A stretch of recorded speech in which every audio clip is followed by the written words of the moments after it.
I used to work night shift security, and by far the scariest thing I had ever encountered was when I chanced upon a robbery in progress. I was patrolling one of our assets around the start of my shift at 10 p.m., walking around the perimeter of the building. Everything looked to be in order, except for an air conditioner near ground level that had seemingly fallen out of place. The air conditioner didn't fit well in the hole, so there had been a wooden plank to prop it up and keep it there. I assumed the stick holding it up had somehow gotten nudged, and the AC unit had fallen out of place on its own. It wasn't very heavy, so I propped it back into its hole in the wall, positioning the stick to keep it in place once more. I continued my walk around the building, reaching the next window, when to my surprise I saw someone there. The light in the room wasn't on, but there was a bit of light entering from the hallway. It wasn't uncommon for a worker to be working late on a project or using their code to re-enter the building and grab something they'd forgotten earlier. I pressed my face to the glass to see who it was, and if I would recognize them. Once I was peering through the glass, though, I could make out that it definitely was not an office worker. The person was wearing a ski mask over their face. They noticed my own face pressed up against the window and hustled out of the room. Realizing that a robbery was in progress, I quickly put 2 and 2 together, figuring out that the fallen air conditioning unit hole was most likely the way they had entered the building. I immediately pressed a button on my phone in an app that my company used to notify the police. I was still standing only about 100 feet away from the AC unit, so I ran over to see if that's how the perpetrator would attempt to escape. Sure enough, shortly after I reached the area, the AC unit came flying out at me as the intruder kicked it out forcefully from the inside. The AC unit knocked straight backward into my chest, and I watched as the person in the ski mask escaped through the hole in the wall. He barreled right into me and the AC unit that I'd somehow managed to catch. The suspect ran into a nearby neighborhood, but the police arrived soon after and had them cornered on a city block. They shut down the entire street and eventually captured them. It felt good to say I had stopped an attempted robbery in progress, but I'll never forget the image of that person flying out through that dark hole in the wall directly into me. It was quite terrifying, and I had nightmares about it for the next couple of nights afterward.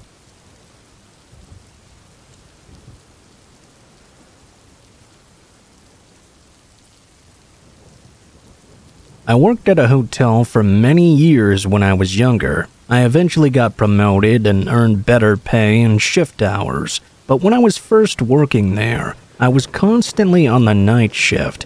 The night shift was from 10 p.m. to 8 a.m., and the only workers in the entire building would be me and another person working at the front desk check-in area. The hotel was not a 5-star hotel by any means, but it was fairly nice. Most people we encountered and checked in the middle of the night weren't problematic at all. One night at about 2 a.m., though, a grumpy-looking middle-aged man came in, asking for a hotel room for the night. We got him set up with his room, and then asked for the payment before giving him his room keys. He informed us that he was not able to pay currently, but he would pay us before he left in the morning. Well, we clearly were not allowed to do that, so we informed him that he could either pay for his room right now, or he wouldn't be allowed to stay here. The man got quite angry and proceeded to cuss us out. The other guy I was working with that night, who was much more confrontational than I am, stepped out from behind the desk, telling the man to leave or he'd make him do so. I was just about ready to call the police, when all of a sudden the man just took off running into the hotel down the hallway. Both of us workers jogged out after him to see him entering the stairway and head downstairs toward the hotel's basement. The hotel's basement was already creepy enough as it was, being much older than the rest of the hotel and having a bunch of storage stacked high everywhere. My coworker wanted me to go down there with him, but I said it was already creepy enough without the possibility of a crazy man lurking somewhere behind all that storage. Instead, I called the police, and they came to search the basement. They found the man hiding in the storage area with a knife in his hand. Luckily, they were able to detain him without anybody getting hurt. I'm so glad I didn't let my coworker talk me into us going down there. Who knows what the man would have done if it had only been us two to find him with that knife, instead of a group of armed and trained police officers. We didn't get any more shady characters like that during the entire time I was on the night shift there. Still, after that encounter, I did feel a bit relieved when I got promoted and was able to work more regular hours during the daytime.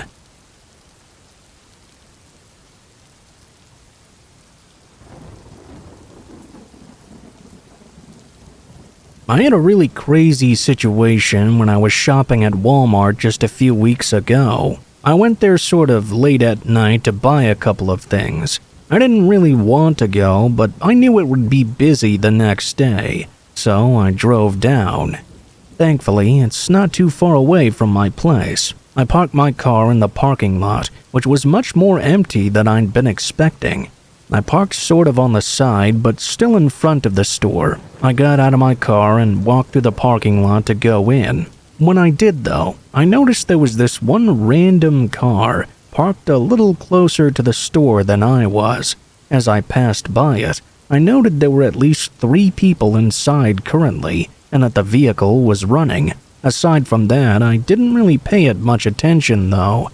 I went inside of Walmart and walked around the store, shopping and grabbing the things I needed. It really was dead inside, and so I was able to shop fairly quickly. It probably took me less than 5 minutes to grab everything I needed. I went up to the self-checkout and paid for everything, then left and walked out of the Walmart to go back to my vehicle. At this point, though, not long after I'd made it out of the store, I noticed something strange. There was a man at my car, and the passenger side door was open. He was looking inside my vehicle. I didn't know how this happened or why, but I started running over to my car. I yelled at the man, asking him what he was doing, and saying that was my vehicle. Once I'd got about halfway there, he stopped and looked right at me, then took off running in another direction. I reached my car and saw the man running to the other car that had been running in the parking lot. He got inside the back seat, and the car quickly squealed away. I went around and got into my car. I looked over and saw my glove box as well as the center console were open. There were random things on the floor in the passenger seat, which had been in them, but I didn't really have anything that valuable in my car. I got inside and was just about to call the police when I suddenly heard a noise from behind me. I looked back, and there was another man in the back seat of my vehicle on the passenger side. He had been ducked down, hidden from my sight. When I saw him, I opened my door and left running all the way to the Walmart front doors. I called the police and watched the car from there. At first, the man made no attempt to leave. After maybe a minute or so, though, he opened up the back door and sprinted away to the side of the Walmart building, out of my view at that point. Eventually, I walked back out of the Walmart and went to my car again. This time, I checked for any more hidden people, and luckily there was no one else. I locked the doors and waited for the cops to arrive in the meantime. While I was waiting, I was constantly observing my surroundings. I noticed that at one point at the side of the parking lot, I saw the man emerge again. He was really far away and walking toward my car. At that point, the car I'd seen before entered the parking lot, going blazingly fast. It stopped right out front, and the man who had been inside my car jumped inside of it. The car then sped away once more. The tires squealed all the while. After it left, they quickly went out of my sight. The police arrived just a few moments later, and I told them everything I could, giving a description of the man as well as their vehicle. After that, I went home, and I don't know if those men ever were located.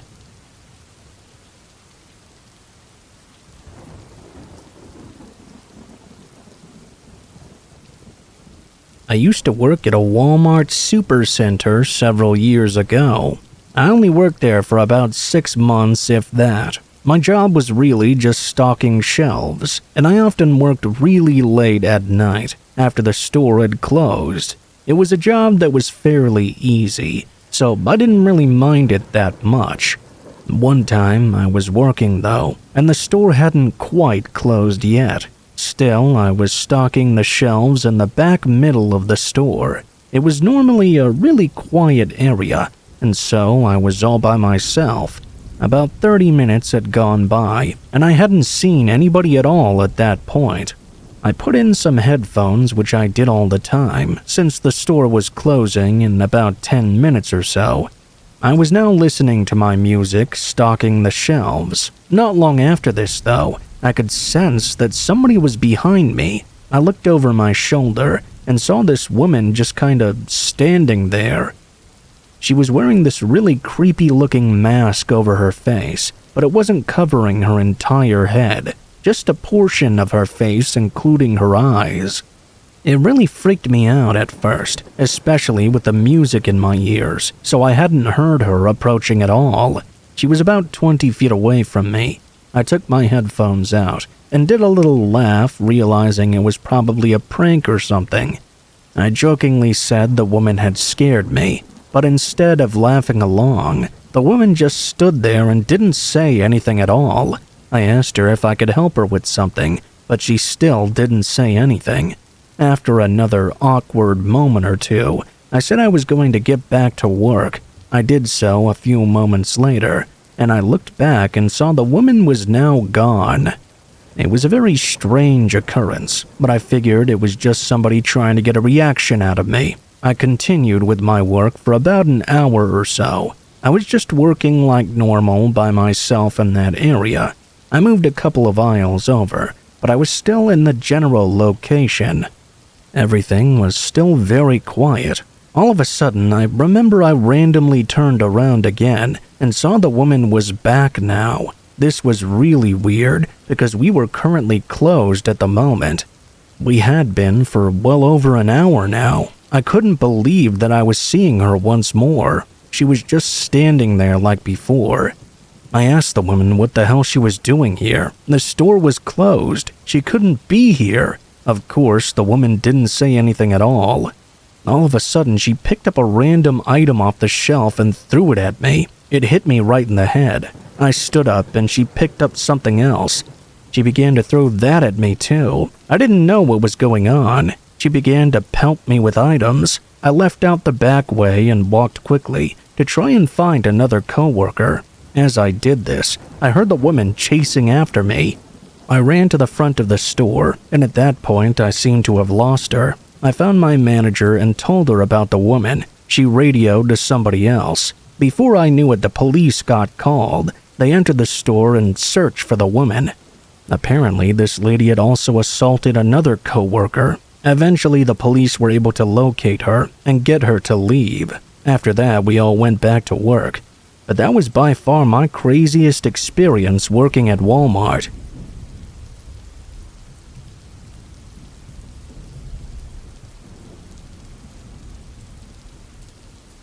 For some background, I'm a woman. I was a junior in high school at the time of this story, and the school I went to was fairly large. It had lots of other students attending. I would say that I had a decent amount of friends, and my locker was near several of them. Each grade kind of had their lockers clumped together in a certain area. The juniors were in a large locker common area near the science department, sort of at one end of the school. The story really begins one day when I was at my locker in between classes. None of my friends were around at that time, and there was a little space between me and everybody else. It would get extremely crowded during some times of the day there, so much so that it was hard to even open the lockers sometimes. It was nice that it wasn't so busy currently. At that point, though, I noticed there was this guy standing near my locker. I had never seen him before and wasn't sure where he'd even come from. I assumed that he must be a senior, because he looked to be older than me. He approached me when I was at my locker and said hello. He proceeded to start a conversation with me and asked me to skip class and leave school with him, asking if we could hang out. I didn't even know this guy, and I took school very seriously. I did not want to skip for any reason. I told him no, I had to go to class. I said he should be doing the same thing. He asked me to hang out with him after school then, and I still said no. I was busy, but really I didn't want to hang out with this random person at all. I was not interested. I left the guy and said I had to go now. He was still lingering at my locker as I walked away. For the rest of the school day, I didn't see him at all, but the next day he was right back there. I got done with my class and went to my locker, only to find him there waiting in front of it. He was kind of blocking my way. I asked him to move, and he started asking to hang out again. He knew my name somehow, even though I'd never met him before yesterday. I kept telling him I didn't want to. Luckily this time, some of my friends were around to help me. When he didn't move, several of them confronted him, and finally he did. After he left, I asked my friends who he was, but none of them knew anything about him. We all assumed that he was a senior, and I just hoped he would leave me alone. Later that day after school, I was stopping at my locker before going home. When I did, the very same guy was there. This time, though, he asked me if I needed a ride home. Of course, having dealt with him several times now, I immediately said no. I drove to and from school every day anyway. He still tried to convince me, but I just walked away from him and left. After this, I didn't see him for a while. Eventually, I found out that he didn't even go to our school. Apparently, he tried convincing several other girls to leave with him as well. One of them ended up reporting him for harassment after he apparently followed her into the restroom. That's when they found out he wasn't a student at all. Nobody really knew who he was until a week or two later. One of my friends showed me a news story online. It was an attempted kidnapping of a local woman. Luckily, she managed to get away. The man was caught, though, and I saw it was that very same guy. Turns out he was 23 years old and not even in school at all. Not college or high school. No wonder he looked older. I really couldn't believe it. I feel grateful that everybody ended up being alright in the end, and that the man was caught without being able to do any damage.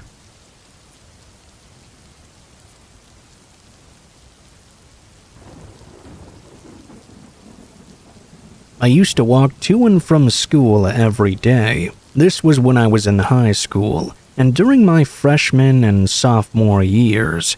Obviously, I did not have my driver's license yet. I also didn't like to ride the bus. Luckily, we lived close enough that I could walk to school, and we lived in a warmer climate where the winters were very mild. It would take me about 15 minutes to arrive to school, and I really had no problem with that at all.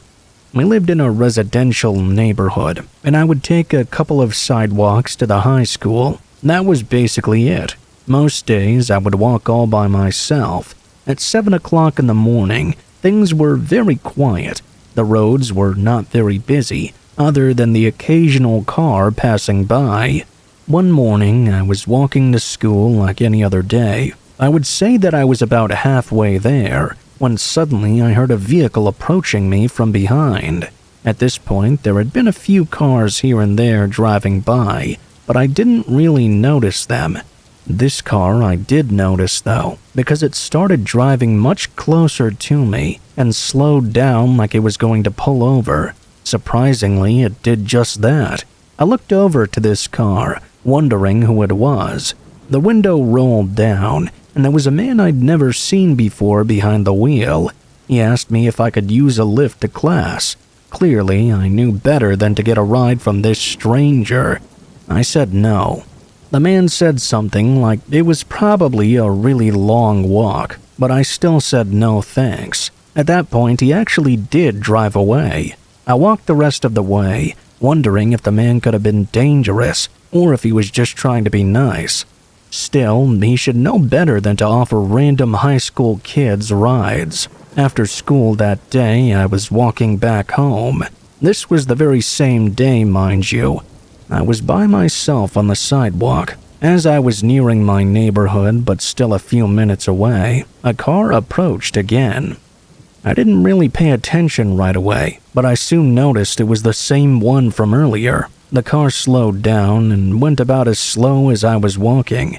Once more, the man rolled down the window. When I looked over, I saw it was the same guy.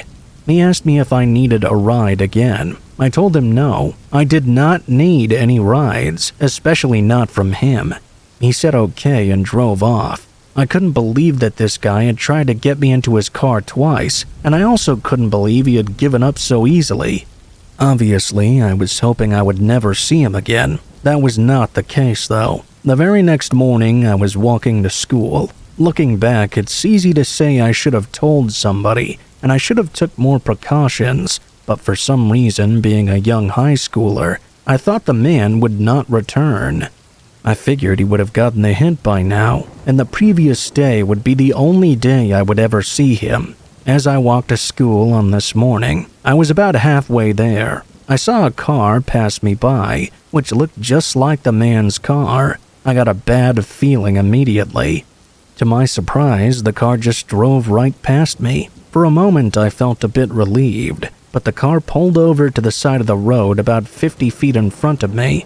This time, it completely pulled over and looked like he'd turned the engine off. I had a terrible feeling. It seemed as though the man may get out, so I quickly turned and went into a random person's front yard. The sun was still sort of rising, so it was mostly dark out. I went into the neighbor's backyard and cut through a few more properties. I knew the area really well. I continued to cut through more people's yards and take random streets until I was able to make it all the way to school. I did not see the man or his car for the rest of the way there. This time when I got to school, I called my mom and told her about it right away. I also told all my school friends throughout the day. Everybody was quite concerned for me and said I should not walk home. My mom was working and offered to leave her job early, but I was able to get a ride with my friend Amanda. After school, I rode on Amanda's bus with her and went to her house after. The bus didn't go to my house because we had told the school that I was not going to be using it, so I wasn't assigned to a bus at all. My mom picked me up from Amanda's, and we contacted the school so I could take the bus after that. I stopped walking and rode the bus to and from school every day for the rest of the time until I was able to get my driver's license. From then on, I drove there for the rest of my high school career. Luckily, I never did see that man again.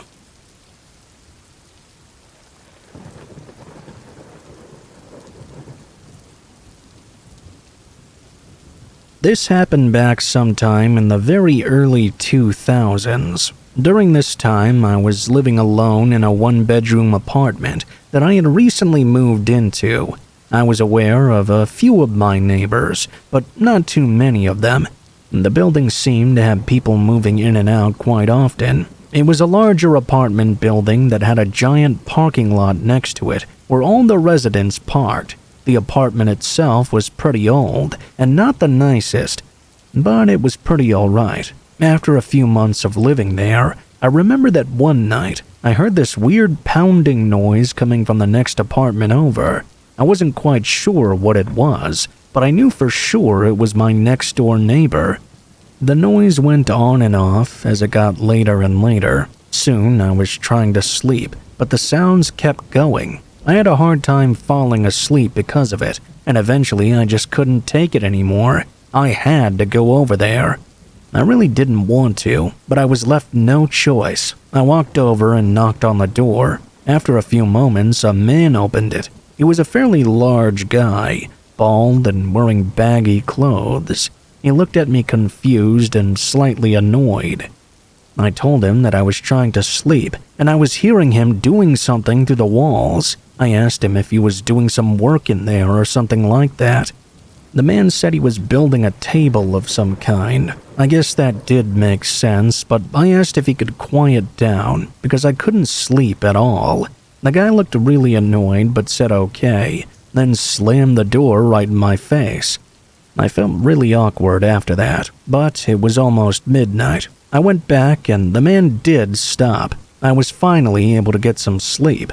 The next I saw the guy was the very next day, though it was nighttime once again.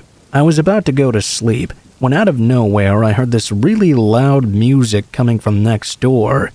It was the same guy's apartment. I rolled my eyes when I heard it. I just hoped it wouldn't last for very long. The walls in this apartment were pretty thin, so noise traveled easily. This music had to be going almost full blast, and it continued well past when I wanted to go to sleep. I didn't want to go over to his place for a second night in a row. I wondered if this was his way of getting back at me or something.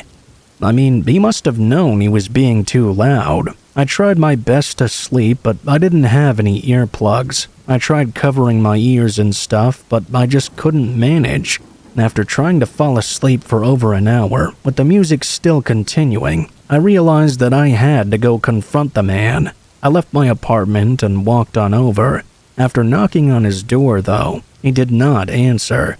I waited there for maybe 2 or 3 minutes, knocking several more times. Soon it was clear, though, that the man was not going to answer me. I headed back to my place. I went back inside, hoping the guy would eventually turn it off, or I could get some rest despite it. Just after making it back to my place, though, I heard a door open and close from the hallway. Moments later, I heard somebody trying to open my apartment door. Luckily, I had locked it right away when I got back in. That was a habit. This seemed strange, so I went over to check. The man was standing there. I did not want to open the door because I had a bad feeling. He remained there for a few moments, just standing and looking angry. Then he turned around and walked back to his place, with the loud music still playing. He did not turn it off. I don't even know when I fell asleep, but when I woke up the next morning, the music had been stopped at some point. After that, I reported the guy to the apartment complex, but I guess he moved out a short time later anyway. That was good, because at least I wouldn't have to deal with him anymore after that. That was the craziest memory of living in any apartment for me.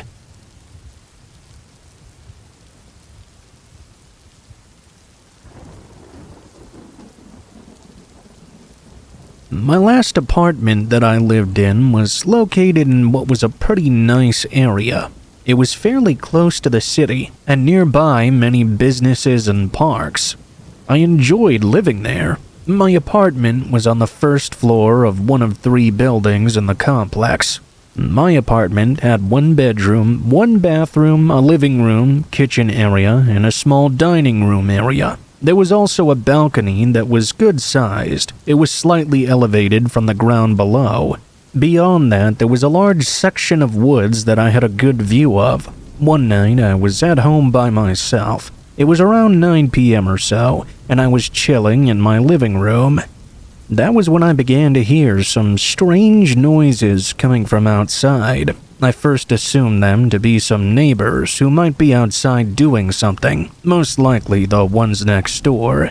The noises sounded so close, though. I was curious, so I decided to get up and look out my balcony window. The blinds were closed, so I couldn't see anything outside at all at the moment. Once I slid them open, I got the surprise of my life. I saw that there, standing out on my balcony, was a random man. I couldn't believe it. Instantly, my heart started racing. When the man noticed me, he darted out of my sight by going to the left. He was still on my balcony, but he was now out of view of the window. I had no idea who he was, or why he was out there. I moved away from the window, but kept watching to see what the man would do. He seemed to be staying right where he was hiding for quite a while. After a few minutes, I finally heard some more noise. I saw him moving away and leaving my balcony as he jumped down onto the ground. He ran off into the distance, eventually disappearing into the woods. Once that happened, I was both glad the man was gone, but also perplexed. I didn't know what he'd been doing out there, and why had he darted off into the woods to escape. I went out to the balcony where I didn't really have anything stored at all, just a few decorations here and there. It didn't look like anything was out of place. I looked around toward the wood area, but I couldn't see anything strange over there either. I went back inside and made sure the door was locked. I closed the blinds again and simply hoped the man would not return, but of course he did. It was later that night, about 2 hours later. I was just about to go to bed when I heard a knocking at the window of my sliding glass door to the balcony. I had a terrible feeling. I knew instantly that man was back. I laid there in silence for a while. Then a much louder knock came at the door. I heard the man begin trying to open it. I didn't hesitate anymore. I grabbed my phone and called 911. When I told the dispatcher what was going on, I was told the police were on their way. The man knocked again very loudly and tried to open the door even further. I could not see any of his actions because the blinds were currently closed. I certainly was not going to open them right now. I stayed as far away as I could. In fact, I went right by the front door, just in case the guy managed to break in through the window or something.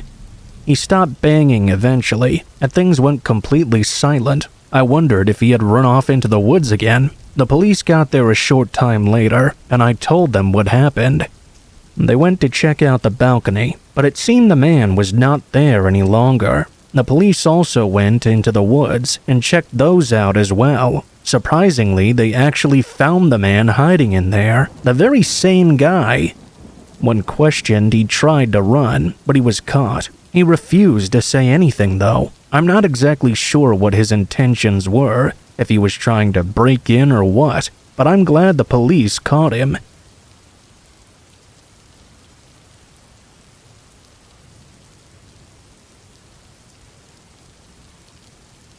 This happened about 5 years ago. I was working and it was around 12 p.m., right around time for my lunch break. I worked in an office building right near the city. From my job, there were a few places I could go to get some food. Sometimes I would also bring my own lunch.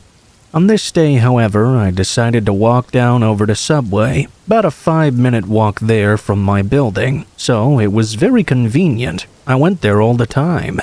All I had to do was walk down the sidewalk, turn and go down another one for a very short distance, and I'd be right there.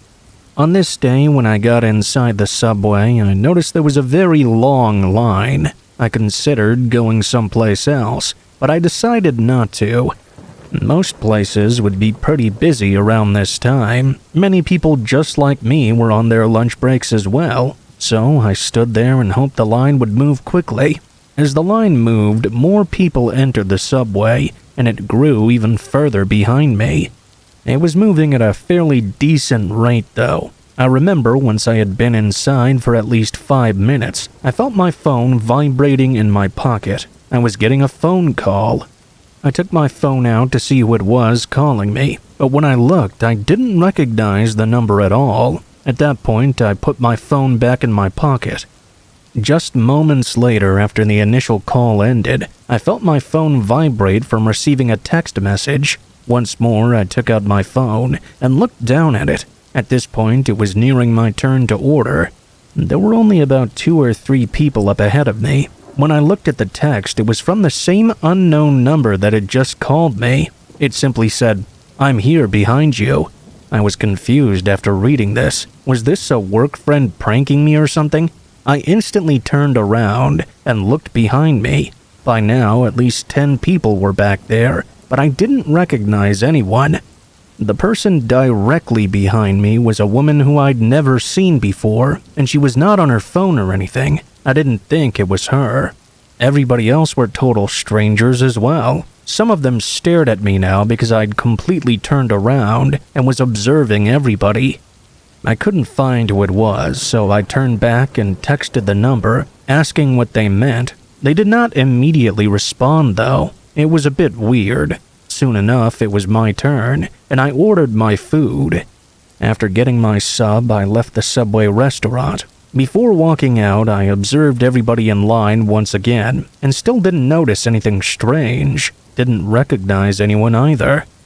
I left the subway and started walking back to my job. There were a decent amount of other people out on the sidewalk too, because we were so close to the city. Nothing stood out as strange at all. I got back to work and spent the rest of the day without anything strange happening. I left work at 5 p.m. and started to drive home. It took between 15 to 20 minutes to drive back to my house. I remember that when I was driving on the highway, I got another phone call from the same unknown number. This time, I decided to answer it. When I did, a voice that seemed to be a man spoke in a very whispery voice. This person said they were driving right behind me. I asked who it was, but the man hung up immediately. I was very confused. I looked in my mirror and didn't notice anybody driving strangely. Nobody was riding on my tail or anything, and I didn't see anybody driving in a strange way. The highway was very busy, and it was rush hour, so there were tons of other cars on the road behind me. It could have been any of them. How would they even know which one my car was? I continued to drive home, but I didn't want to go directly to my house. When I got to my exit, instead of driving home, I drove to the police station. When I got there, I still didn't see anything out of the usual. I went inside and told them about what happened, but unfortunately, there wasn't really anything that could be done. They said it was more than likely just a prank, but not to hesitate if anything else happened. The strangest thing is, after that, I never received any more calls or texts from that number ever again. I don't even know how they got my number in the first place. I still don't know who did it or why. Maybe it was just a prank, but I mentioned it to several friends and colleagues and no one ever took responsibility. It still remains a creepy mystery to me to this day.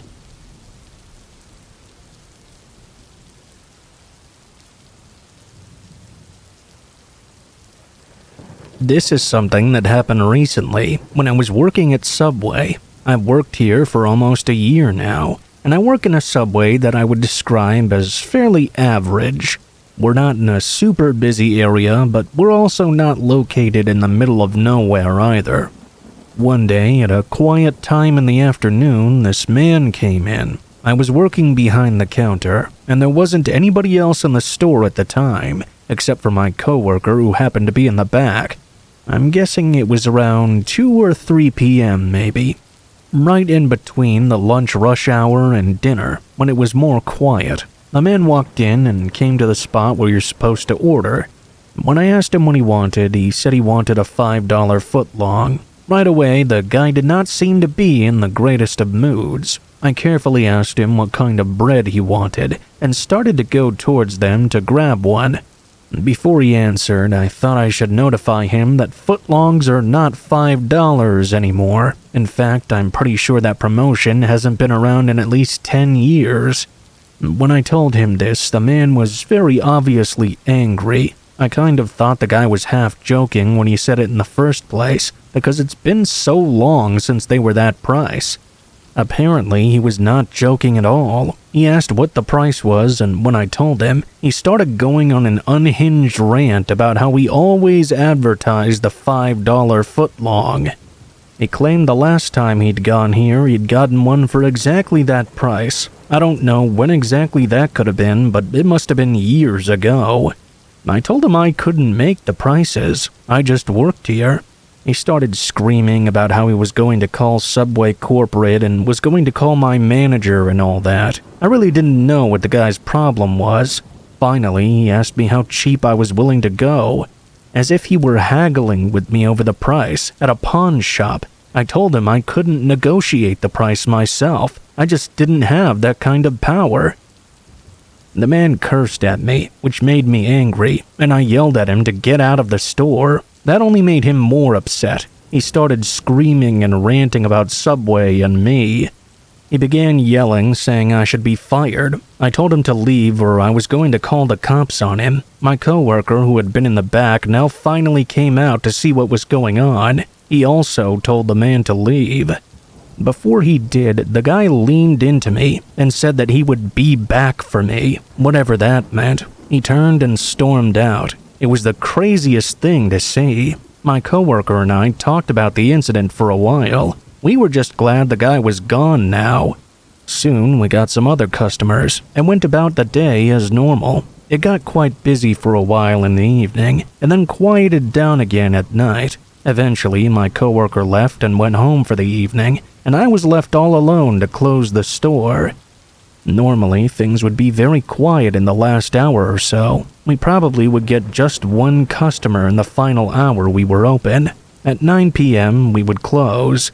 I went over and locked the door, then headed to the back to clean up before I could leave. As I was doing so, I suddenly heard the sound of someone trying to yank the door open. I looked up and saw the very same man from earlier. I got a bad feeling right away when I saw him. He stood at the door and began loudly slamming on it. He saw me behind the counter and started to scream at me. I yelled at him to go away and said we were closed for the evening. The man was yelling something unintelligible that I couldn't really understand. I hoped the guy would simply go away. I did some cleaning in the back area and didn't hear him for a while. When I came back out, to my surprise, he was still there. He was kind of pacing back and forth on the sidewalk, talking to himself out front. It didn't seem he was going to be leaving anytime soon. I finished up all the things I had to do, and now I was ready to leave. Thing is, the man was still there pacing back and forth out front. I knew he was waiting for me to leave. At that point, I called the police and told them the story of this deranged guy. I had to wait until the police got there. The man stayed out front the entire time. Eventually, they talked to him and managed to get him to leave somehow. After that, I was finally able to go back home. Looking back at that situation, I feel lucky I locked the doors right at 9 p.m. when we closed. The man had gotten there minutes later. If he had gotten inside the restaurant, I don't know what he would have done. He was clearly very angry. Since that incident, I haven't seen the guy again, and I'm hoping that I never will.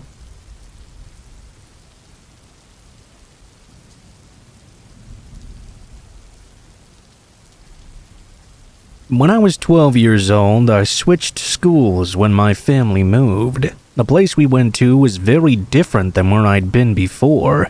We didn't live in a rural area really, but we did live in a place that was outside of town. My parents would normally give me rides to and from school at this new area, but sometimes they weren't able to. Whenever they couldn't, I didn't really mind walking home. I always took a shortcut through the woods in order to get there a lot faster. I had some problems fitting into school as the new kid. Most of the kids were at that school grew up together. That made it quite difficult for me to make friends. Because of that, I spent a lot of time by myself or making friends with the friendless. Eventually, I became the object of a few bullies for the first time in my life. This took place on a really cool fall day. One of the things I remember most clearly is how the leaves were heavily falling off the trees. It was jacket-wearing weather, but not really cold if you understand. When my parents dropped me off in the morning, they let me know they wouldn't be able to pick me up on time due to work. I let them know I was just going to walk home. After school, it would start getting dark pretty early, even before I made it home.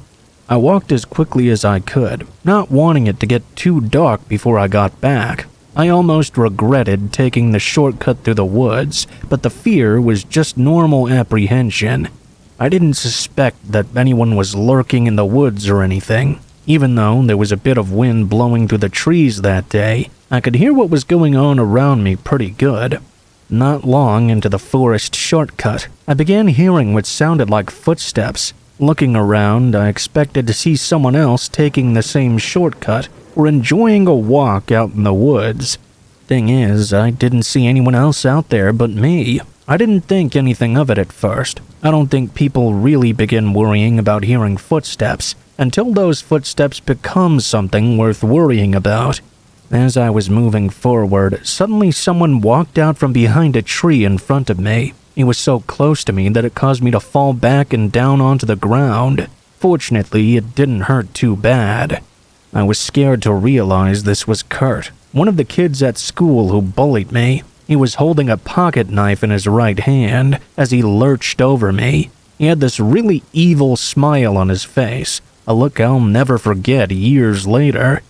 I quickly got up to my feet and did the only thing I could think to do in that moment. When I had fallen onto the ground, my hand had grabbed onto a rock, so I held onto it before I got back up again. Not waiting for a single second to see what he'd do, I threw the rock right at Kurt's face, hitting him below the eye and staggering him. While he was holding his face and cussing, I ran past him as quickly as I could. That was my biggest advantage. I ran a lot, and I could run long and fast. It didn't take very long before I heard Kurt screaming behind me that he was going to kill me. He kept yelling and must have been chasing me, but I did my best job not to look back and see him. I just kept running and running. Luckily, Kurt was not nearly in as good a shape as I was. He never participated much in gym class or sports. By the time I got out of the woods, I was no longer even hearing his screams at me. That didn't matter, however. I still continued to run until I got to my home, which I locked myself inside quickly. I kept the lights out and kept a lookout for Kurt until my parents got home. I told them what happened and they contacted the police. I guess Kurt's parents and the police gave him a good, firm talking to, because although he still gave me dirty looks whenever he saw me, he never again tried to confront me.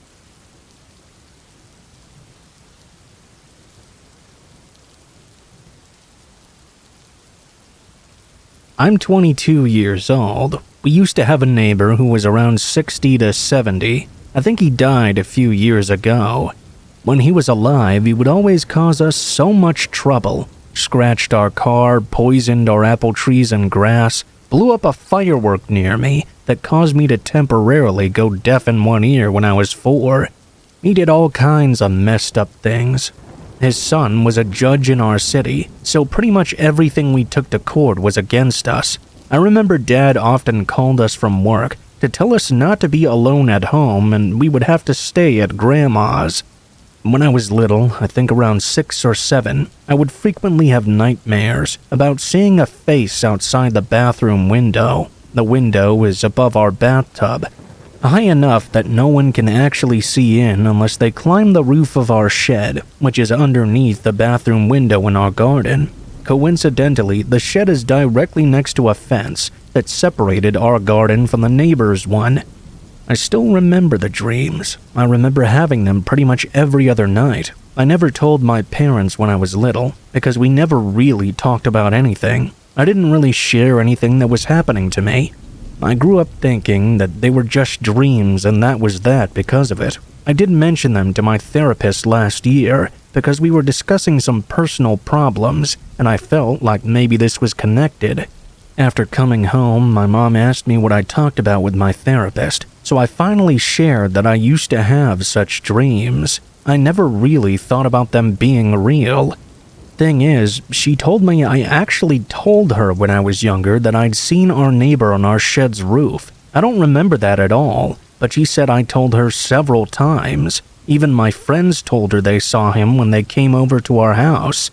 It really creeped them out. Apparently, I never mentioned him watching me in the shower. After she told me that, though, it really clicked for me. It was as if I suddenly remembered.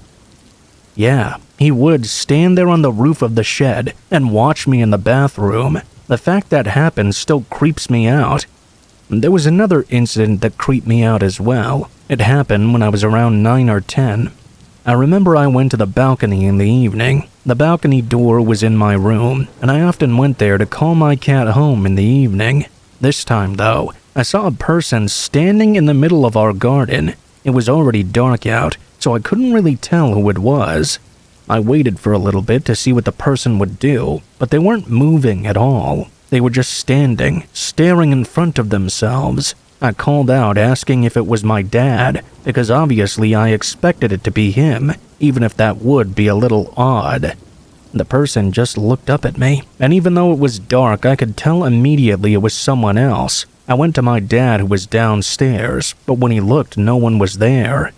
When I went back upstairs to my room and to the balcony again, I noticed my neighbor's back door closing just as I looked over. I don't remember if it was directly the next day or a few days later, but our grass turned brown. We found out it had been poisoned.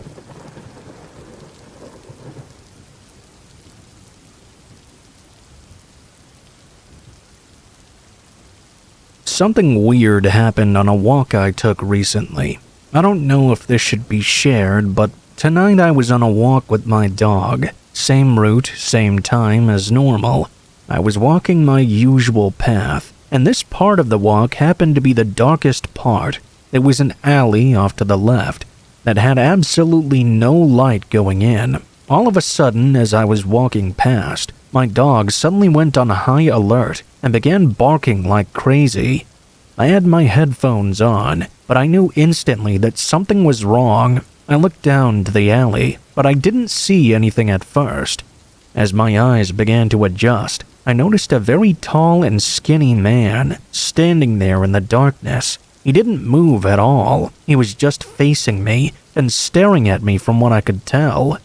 He was dressed in all black, almost completely blending in. His pants and shirt were long, which was weird because it had been 90 to 100 all week. Not to mention, it was 10:30 at night, and this man was wearing a giant black sun hat. I kind of froze and said, pretty loudly, as I turned my headphones off so I could listen in. The man standing there didn't even say anything. I turned towards him but kept walking forward. After a second of him being silent and me trying to walk away, chalking it up to a creepy but harmless encounter, he began to follow me. The man followed me for about 5 minutes, saying absolutely nothing, just silently walking behind me and staring. When I felt like I could finally speak out, I yelled that my dog was going to bite him. That seemed to scare him a bit, because he slowly followed me for 30 more seconds, then slipped onto the sidewalk and went a different way. When he turned around to get away, I noticed he had a huge backpack on that was extremely full of something. I have a really uneasy feeling about this. I go on this path almost every night, and this night this man just so happened to be standing there in the darkest alley. There's a missing woman 3 minutes away from me, and it's alleged that she was attacked a few days prior to her sudden disappearance. I wonder if I should report this to the non-emergency line. I don't really know where to go from here, and I'm pretty freaked out.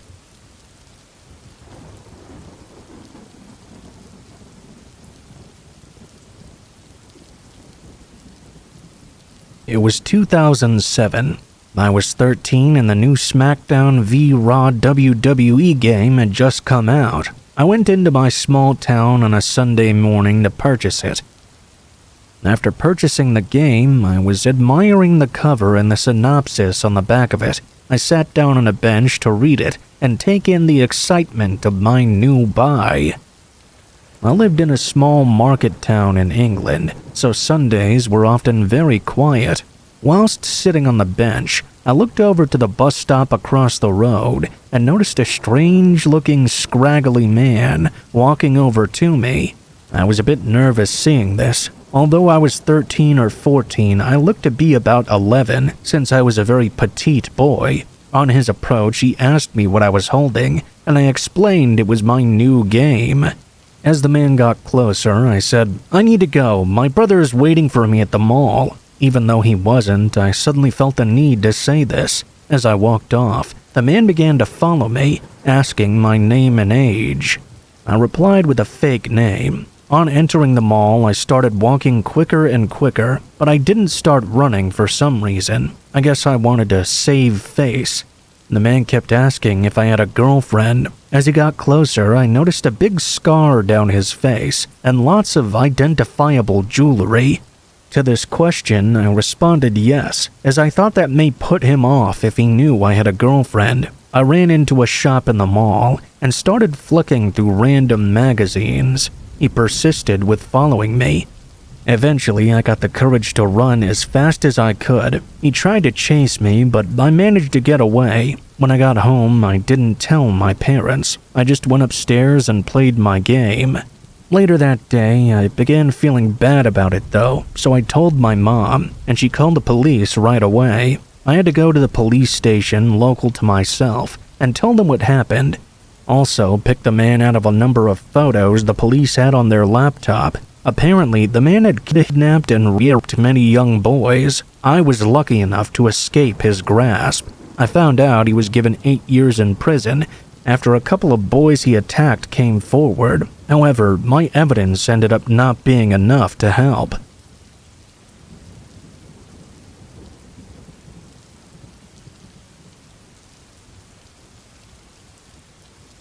This happened years ago, but for some reason it popped into my head recently. I had just moved to be with my best friend. My home life wasn't the greatest, and it was my first time living away from home. We lived in a gated community. Leaving the community, on my end, there was a very busy street. One night, my friend had to work, but it was my day off. I decided I wanted to walk to the store. To get there, I had to walk along a busy street. It wasn't a long walk at all, really, only about 5 blocks or so. As soon as I hit the sidewalk outside the community, though, a red car slowly rolled past me. As soon as they'd fully passed me by, they slammed into reverse, like they were the only person driving down that street. I, being a naive girl from the Midwest, stopped where I was, thinking he was going to ask for directions to some place or something. At that point, I would at least be able to say I was not from around here. But that's not what happened. The man rolled up right next to me and just stared at me. His eyes were bright red and bloodshot, like he had been drinking heavily or smoking. I kept on walking from then on, but the man started to drive in front of me and stop a few feet ahead of me. At one point, he just did a head nod, telling me to come here. I started booking it right then. I was approaching the store, and there were some hedges in front of me. I'd like to say that I jumped over the hedges and landed on my feet, but I basically tripped over them. I got my foot caught and landed on my knees. The man continued to drive after me, but I got back up and hauled ass to the store. I caught my breath and looked back through the glass door. The fucker had parked outside. I waited inside for the man to leave, but didn't tell anyone that I thought I was being followed. The man did eventually leave after a while, and my dumbass grabbed some snacks, then walked out the door and headed home. I was too panicked to really think clearly. Thankfully, he did not try to follow me again on my walk home.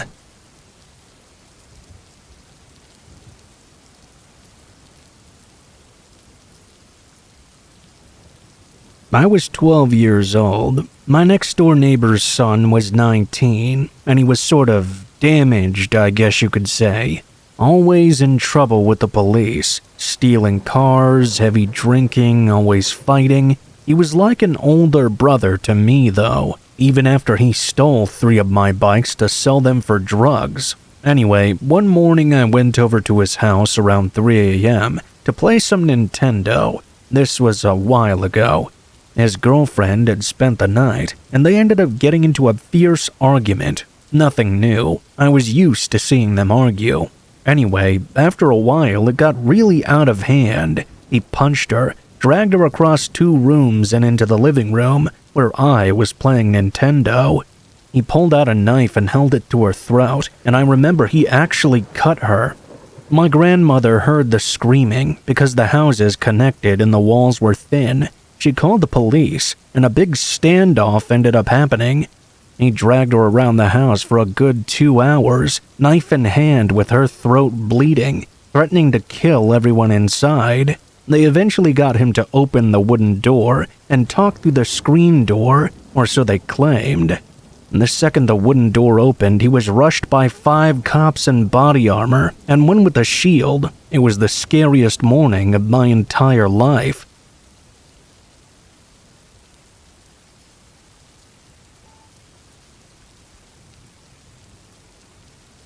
I was just a child when this story happened. My parents were divorcing, but my father had always been violent. As he was not looking for an apartment himself and was very demanding, he lived with us during the divorce. One evening, though, I really had the fear of my life put into me. My mother had put my sisters and I to bed early. I always had trouble sleeping because I would hear my father yelling insults at my mother for hours and hours on end. Apparently, he didn't understand why she wanted to leave him. It was obvious, but narcissists generally don't recognize their own mistakes. They think they're completely perfect. That evening, it must have been almost midnight. I was just about starting to doze off when another howl woke me up. This time, it was my mother. My sisters and I got up and ran. We found my mother crying on the stairway. My father had hit her so hard that her head had slammed against the wall. She was screaming at him not to touch her. We immediately rushed towards her to surround and protect her. I was 9 years old, but even I understood. After all, I'd always been afraid of my father. He always hurt us. I was afraid of him, but I refused to leave my mother at his mercy. We took my mother to her room, while my older sister stopped my father from going upstairs. He kept saying she was hysterical and crazy. Above all, he didn't even recognize it was him who was causing all these problems. My mother was having trouble calming down and told us to get dressed quickly. When my father saw us coming back down all dressed to go out, he started insulting her again, asking where she was taking us, as if she had to tell him. Afraid that he might decide to hurt one of us, she told him she was taking us to McDonald's to get our mind off things. She took her coat and put us in the car before driving off. She didn't go in the direction of fast food at all, though. She drove around the city, parking in a parking lot I'd never seen before. From there, she guided us on foot to the city center, to the police station. It had been too much. She had seen the hatred in his eyes. He would have beaten her to death if we hadn't arrived in that moment. Not that we knew that at the time. Just as we arrived at the gate of the police station, we saw my father. He was coming out of the park right across the street. He had been searching for us. Unfortunately, he had just found us. We rushed inside, and seeing our panic, a policewoman took us to an office. As she closed the door, we heard my father enter the building and start hurling insults, asking where my mother was, while calling her names. He said she had nothing against him, that she didn't have the right to take us away, that kind of thing. We could hear him screaming like that for a whole hour. I was crying in my mother's arms. My older sister was shaking in fear. My other sister was the only one who was able to speak and tell the officer who'd stayed with us everything that happened. After a while, my dad finally left. The police station became suddenly very silent. Another policewoman poked her head in through the door and asked us if he had been drinking. The worst part was he never drank. He was just like that normally. The police explained to us that they had told my father to take his things and leave. They made us stay on their premises for a while making sure he had left and taking my mother's statement. My mother, however, still wanted to take us to fast food before going home. My sister absolutely wanted her cell phone back, which she had forgotten to take in a panic. The police officers were very reassuring. They asked us to call them urgently if my father came back, and then we were able to head home. When we arrived, the house was silent. Everything was turned off, and my father's car was no longer there. Relieved, my mother asked my sister to hurry up and grab her phone while we waited in the car. She took the keys and ran towards the house, but when she got to the door and opened it, she let out a scream of terror. My mother panicked and opened the car door to get out before seeing my father running furiously towards her. She just had enough time to tuck her leg back in before he slammed the door against it. She then had the reflex to lock all the doors, although she was worried about my sister outside. He started yelling again. He pulled on the handles and smacked against the car. This lasted about 10 minutes before sirens came to interrupt my father. 2 police cars and a police van arrived in front of our house. My sister had run into her room and called the police on her forgotten cell phone, which she'd come to get in the first place. My father still blamed my mother all the while, screaming that she dared to call the cops even though she had been in front of him all this time. The police almost jumped out of their vehicles, hands ready at their batons. One of them pinned my father against the car and handcuffed him, asking him why he was still there, and reminding him he'd been told to leave.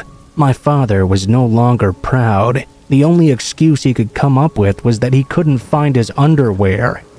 The police stayed while he finally packed his things and left. They waited until he got into his car, which he had hidden around the corner, and watched as he drove away.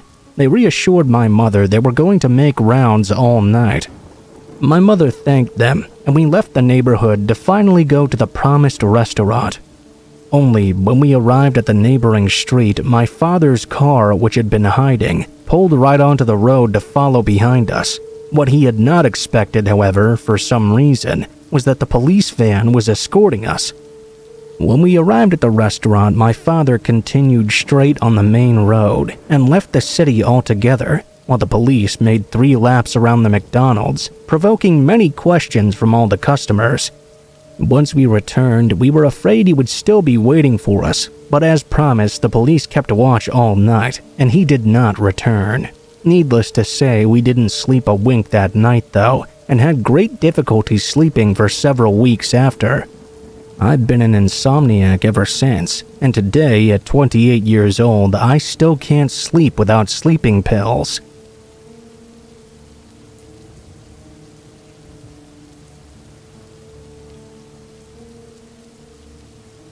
Hello everyone, let me introduce myself. My name is Tony and I live in Paris. I decided this summer, with the health crisis and all, to stay in France and go south for the holidays. Going to the PACA region more precisely. Unfortunately, it didn't exactly go as planned. I'm going to tell you this story so that everyone can realize that you have to be wary of everyone at all times, especially if you're going to a place where you don't know anyone. Like I'd said, my girlfriend and I decided to go to the PACA region for the holidays. We rented an apartment on Airbnb. It wasn't the first time we'd rented on this platform, and so far it had always gone quite well. We were able to see different photos of the apartment, so we were sure of our choice, especially since the apartment was in a private residence in the city center. As you know, you can see the photo of the owner of the rental property as well, except this one, there was no photo. And to avoid having too many problems, we'll call the owner Paul. On the day of departure, my girlfriend and I were super happy to discover everything in the region. The trip was going great so far. We'd arrived a little bit early, and so we decided to tour the city a bit before we could check into the apartment at 6 p.m. At around 5:30, we headed over to the address. I parked my car on the street where the residence was located. We received a message from Paul, who told us he would arrive in 10 minutes. 10 minutes passed by and we arrived in front of the entrance to the residence. The man got out of his car and called out to us. "Hey, you the guys that rented my apartment?" I instinctively answered yes, asking him if he was really Paul. After all, there was no photo provided. The man in front of me said yes, and we were reassured. The man was quite well dressed and didn't seem to be acting suspicious at all.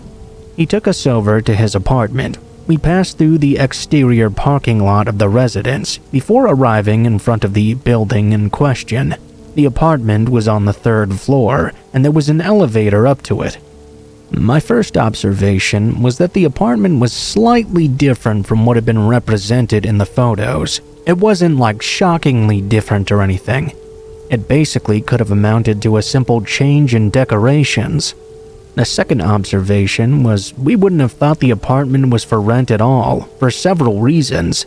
There were crumbs on the table, there were dishes stored in the sink, and things scattered all around. It looked as if someone was living there permanently, not renting it out to tourists. To tell you the truth, that didn't really worry me though. I told myself it was possible that Paul lived here and rented his apartment whenever he went out from time to time. That in itself was not super weird. I didn't care that the apartment wasn't too clean. We were going to be out enjoying our vacation anyway. That really should have caught my attention though. There was one thing that alerted and warned me now though. Paul's behavior became quite strange as soon as we entered the premises. Why, you ask? Well, because he had very specific rules on where we could pack our things away. For example, in the bedroom there was this small shelf with storage drawers. Paul told us that was where we should store our wallets and valuable jewelry. In fact, his tone of voice encouraged us to put our valuables there right now, as if he needed to know where we were going to be storing these precious belongings. Paul also began asking us more and more personal questions. Did we have any family here? Did we know the surroundings well? Was it our first time here? Did we live far away? At the time, I replied we did have family here, even though we didn't at all. My instincts were telling me to be wary of this person. Even though I'm telling you this in a lot of detail, you have to remember that I only noticed all these things in a couple of minutes max. It was a first glance sort of thing. If you were not a paranoid person, I don't think you'd really think anything was that abnormal about this situation. The worst was yet to come, though. The tour was about to end and Paul had to leave the keys with us. Before he left, I had the strong urge to go to the bathroom, so my girlfriend stayed to talk with Paul. I go to wash my hands, and then my phone vibrates. On my screen, I see Paul's number. Well, that's strange. Why would Paul be sending me a message if he's right in the next room talking to my girlfriend? I open my phone, only to become immediately petrified. Hey guys, sorry for the delay. My car broke down on the road. I'll be there in about 15 to 20 minutes. I saw the message was sent only 1 minute ago. I quickly realized that if Paul had broken down his car, then the man that was with us was not Paul at all. I was in a total panic. I came out of the bathroom and tried to keep a poker face as best as I could. This false Paul asked me if I was okay. I told him yes, and asked my girlfriend to come with me to unload the car. I was planning to leave right away and notify the police without this stranger noticing anything. Problem was, as soon as we went to leave, this fake Paul insisted on helping us unload. I told myself he might try to do something to us once our suitcases were brought inside. An attack? A theft? Who knows? I got in on his game and told him to stay at the foot of the elevator so we could take the suitcases to him and he could bring them up to the apartment while my girlfriend and I unloaded the car. Thankfully, he was fooled. My girlfriend and I went downstairs while Paul waited for the suitcases as planned. Arriving on the ground floor, I hastened to tell my girlfriend everything and even showed her the message as well. She really started panicking. I then told her the best thing to do was call the police and then join up with the real Paul. My girlfriend called the police and explained the situation to them, while I also called Paul and asked if he was coming soon. The police said they would arrive on scene in 10 minutes. I took my car with my girlfriend inside and parked it on the street opposite the residence, just in case the false Paul came down to get us. The real Paul sent me a message telling us he had arrived. We joined him and immediately I felt reassured. The man in front of me really inspired me with some confidence. He was very professional. We decided to tell him the whole story very quickly. He immediately understood our dismay. He told us he thought he knew who the man was who was pretending to be him. It would be a man named Lorenzo, who lived in an apartment located in the same residence as Paul. Lorenzo was a tenant who caused many problems, according to him. The police arrived and we decided to take them to the residence directly. Arriving at the parking lot, we see a silhouette in the distance though. It was Lorenzo. When he saw the police, he went completely crazy. He began insulting us, saying everything was our fault, and that it had really now come to this. His speech was incomprehensible. He was going berserk. The police arrested him after a struggle, and we didn't hear from Lorenzo for 3 days. In the meantime, Paul moved us into his real apartment, which matched the photos perfectly and was very clean. The police called us 3 days after.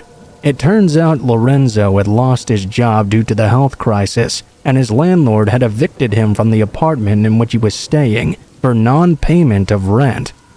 In addition, Lorenzo seemed to have an addiction to some kind of drug, which explained his mood swings. The police think that Lorenzo wanted to steal as many valuable items as possible from us to resell them, or possibly worse. He was placed under police surveillance while a doctor came to establish a behavioral diagnosis. And so, that's my story. Apart from those events, our vacation actually went really well, even if we were really freaked out at the time, and even a little during the rest of the vacation, I'll admit. This story is to tell you to be careful when renting something out in a place you don't know anyone. Always ask for a photo of the owner of the property. Thankfully, the real Paul was a nice guy, but you never know. I hope this story can help you all one day.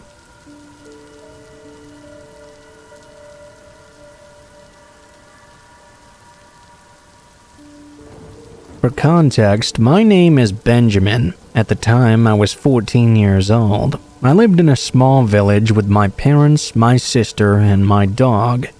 It all started during the summer holidays, during the month of July. It was the middle of the afternoon. I had an old laptop, and I wasn't really paying attention to the sites I was going to. What I mean is I was going to lots of unsecured websites, and on websites where you weren't supposed to be if you were under 18 years old. All of a sudden, my computer restarted by itself. On the blue screen, there was a message supposedly from the police, telling me that if I did not pay by bank card an amount of 300 euros within a maximum period of 15 days, I would have problems with the law. Needless to say, I was in a panic. I restarted my PC, but this message was still there. I didn't know what to do. In my panic, I called my father, who was out in the garden. I was in tears. I was imagining all sorts of bad things happening. He came to check on me with my mother and asked me what I was so upset about. I explained to them and tried to reassure myself, seeing as I was panicking. My uncle was very knowledgeable on computers, so he completely reset my PC for me, and there was no more message. 2 weeks later, as luck would have it, something else happened. It was a Saturday afternoon where the weather was very nice. All the windows and doors were open, and my dog was in the garden. I was home with my father, my sister, and my dog. My mother was out working. My father had to quickly go to the optician in the village, 10 minutes away by car from my house. He had to grab his new glasses. My father left, telling me that in less than 30 minutes he would be back.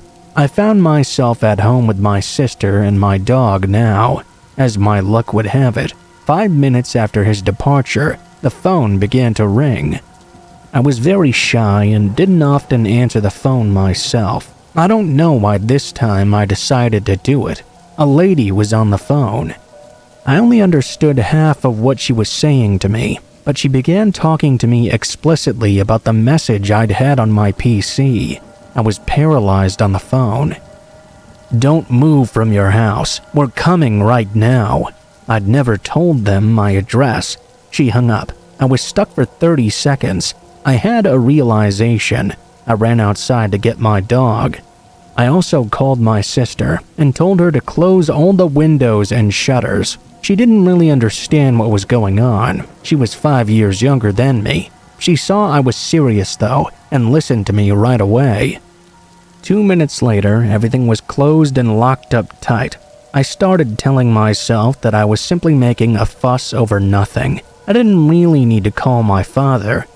Maybe they were just messing with me to try and get money out of me or something. Nobody was going to come to my house over this. All of a sudden though, the doorbell started to ring. I started to panic. My dog started to bark. She was well trained, so I made her stop, and I told my sister not to make a single noise.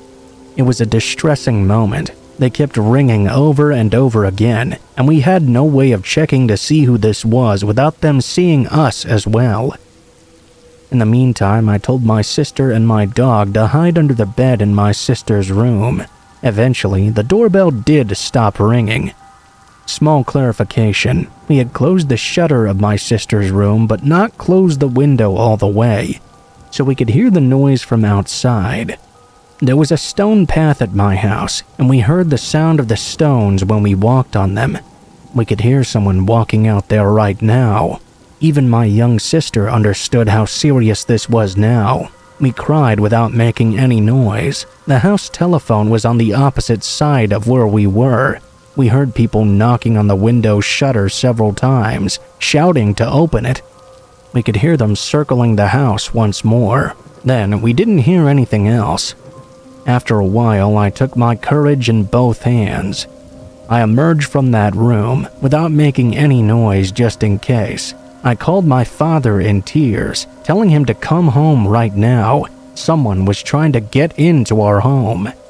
He tried to reassure me by saying he was hurrying home right now. He called my neighbor to come help us and to see what was happening to be sure before calling the police.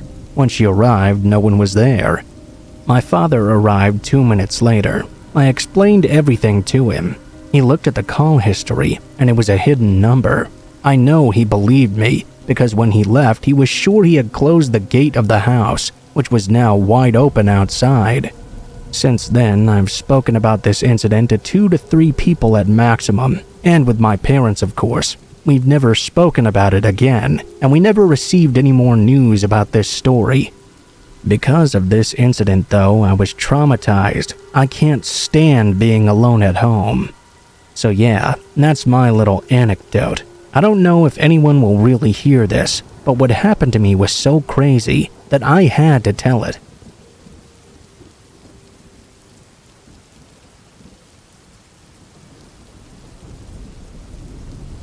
Back in the 1970s, my uncle used to spend a couple of weeks in his hunting cabin that was in the middle of nowhere up in Canada.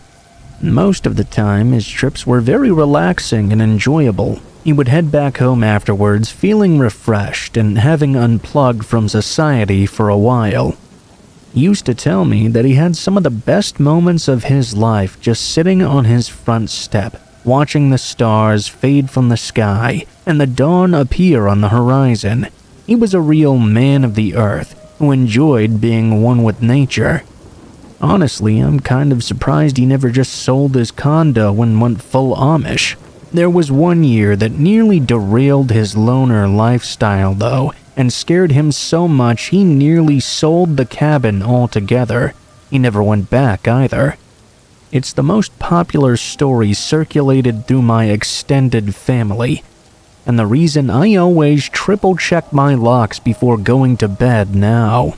For some context, the cabin was not accessible by vehicle. There was a medium amount of hiking involved to reach it. It was around 400 square feet and was made up of a single room. There was no running water and no electricity either. It was a wooden structure built upon a small stone foundation. Because of this, there was about a 12-inch space between the ground and the floor of the cabin. There was a trap door by the fireplace, where he would drop extra logs of firewood so he wouldn't have to venture outside to collect more. The incident happened in October. It was extremely cold even by Canadian standards. When he wasn't at the cabin, he had the front door locked with a padlock. Upon entering this time, the very first thing he noted was the hint of tobacco in the air. This confused him obviously, because he didn't smoke himself, and he hadn't been in the cabin since January. He shrugged it off though and got himself settled in. His first order of business was to get a fire going. He lit lanterns, unpacked, pulled his chair to the fire, and fell asleep. He woke up several times during the night though, always in a state of panic as if the chair was tipping over and he was falling. The wind was roaring so hard outside and the cabin walls were creaking so much he shrugged it off as paranoia. Eventually he left his chair and went to bed instead. He awoke one more time that night when the dawn was just beginning to peek through the window. He shot up in bed when he heard a loud roar of the wind. Through his haze of sleep, he thought he saw a figure outside the window. He scrambled out of bed, knocking over his chair. He grabbed his hunting rifle and bolted across the room. He flung open the front door. Fresh snow had fallen during the night, but there weren't any signs of footprints outside. He slammed his door shut, put down his rifle, and muttered a few profanities. As he righted his chair, he opened the trapdoor and grabbed a few more logs. He put them on the fire, and then went back to bed. It should be noted that the lanterns were burning low when he woke up, as was the fire, so there wasn't much light in the room at all. At about 9 a.m., he woke up for good to the sun shining now brightly through the cabin windows. He got up, warmed some water for coffee by setting the kettle down on the shelf over the fire, and then opened the front door. He said what he saw next nearly gave him a heart attack. There were footprints in the snow, leading away from the cabin's front door. My uncle, being his normal impulsive self, threw some clothes and boots on, grabbed his rifle, and followed those footprints through the trees, his gun ready for confrontation. The footprints circled up the surrounding hills, and my uncle followed them until they ended at a spot where the entrance of the cabin was in plain sight. The intruder had clearly crouched for a long while. He then noted a further set of tracks a ways off, a good stride further into the woods. Based on the boot size of these footprints, the stranger was just as large as my strapping 6-foot uncle, if not bigger, and was clearly expecting my uncle to notice his tracks and come after him. Otherwise, he wouldn't have stopped to watch the cabin. He would have continued to make his escape. My uncle didn't want to fall into any kind of trap, so he fired a single shot into the air as a warning and made his way back to the cabin. Once inside, he locked the door and opened the trap door by his fireplace. As he poked his head down, he scanned the area underneath the cabin with a flashlight and discovered one of his own blankets and a dirty, tangled mess in the corner. There were many empty soup cans he recognized from his own pantry, a single spoon, and several dozen small bones, most likely squirrels or rabbits. What my uncle thinks occurred was that somehow an intruder had broken into the cabin while my uncle was away and had been hiding under the floor the entire time. He came to the conclusion that the reason he kept being jolted awake the night before was because half of the chair had been resting on top of the trap door, and whoever was below was trying to get out by lifting the hatch. Later on, when my uncle thought he saw a figure outside the window, he later realized that figure must have actually been inside and was heading for the door to escape. He was interrupted when my uncle got up. The man had likely then left back down through the trap door. My uncle knocking of the chair must have really startled them. The creepiest thing about all this wasn't that a complete stranger was hiding so close by. It was the fact my uncle thought he was all alone when someone had been with him observing him the entire time. It really calls into question who this person was and what his motives were. It's never been confirmed how the man broke into the cabin, but he was already under the floor when my uncle arrived, which tells me he was going to great lengths to make sure he wasn't discovered. When he finally emerged from underneath, he could have killed my uncle in his sleep easily, but instead he took the opportunity to run. It's possible he was simply a squatter, or decided he didn't want to risk a struggle. I think whoever he is, he was on the run, or at the very least had something to hide. Earlier that same year in May, not very far away from my uncle's cabin, a 17-year-old girl had gone missing while walking up the road to visit her cousins. Shortly after, in August, a 21-year-old woman was found stabbed to death on the very same road the girl had disappeared on. I believe whoever was in my uncle's cabin could very well have had something to do with one or both of these unsolved crimes. My uncle never reported the incident to the police, and to the best of his knowledge, the intruder never returned. It really makes me wonder to this day, though, are we really ever alone when we think we are? Because if someone could be hiding underneath the floor in an isolated cabin during the winter, is it really so impossible there could be someone under your bed right now or something? Things to think about, I guess.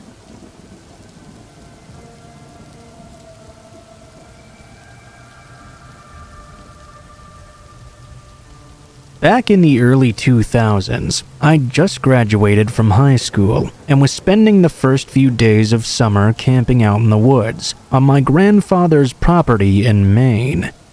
I was with my two best friends, Heather and Kim, all of us being big outdoor enthusiasts who enjoyed climbing up trees and lying out under the stars at night.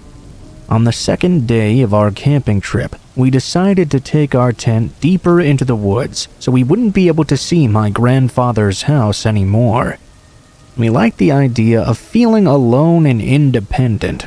After we set up the tent, we started a little game of capture the flag, where we each had a different colored towel that we got to hide in plain sight, either up in a tree or in a hole somewhere. Then we would search for our opponent's towel and try to get it back to home base, which was at the tent. I wasn't very good at winning this game, and I was determined to go the extra mile this time. The rules were that the flag had to be visible enough so the colors stood out at a short distance away, but I was going to bend the rules a bit and hide the flag in a small cave I knew was nearby. Both girls were unlikely to venture too far into this cave to look. I had been inside several times and referred to it as Tiger Lily's Cave, like the character from Peter Pan. It was small and narrow, and you had to crouch to walk in, but I didn't mind risking cobwebs in my hair to win. I went as far back into the cave as I could and dropped a bright green towel on the ground.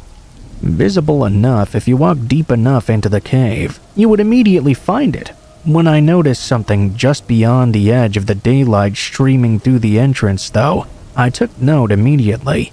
I saw something glittering against the sun. I figured it was a coin or something. I moved in to take a closer look when I discovered it was a buckle on a strap of a man's suspenders. The end of the buckle was lying down, as motionless as a dead snake. The other end of the suspenders was attached to the pants of a man's body, laying face down on the ground. His head was wrapped up tightly in a plastic bag.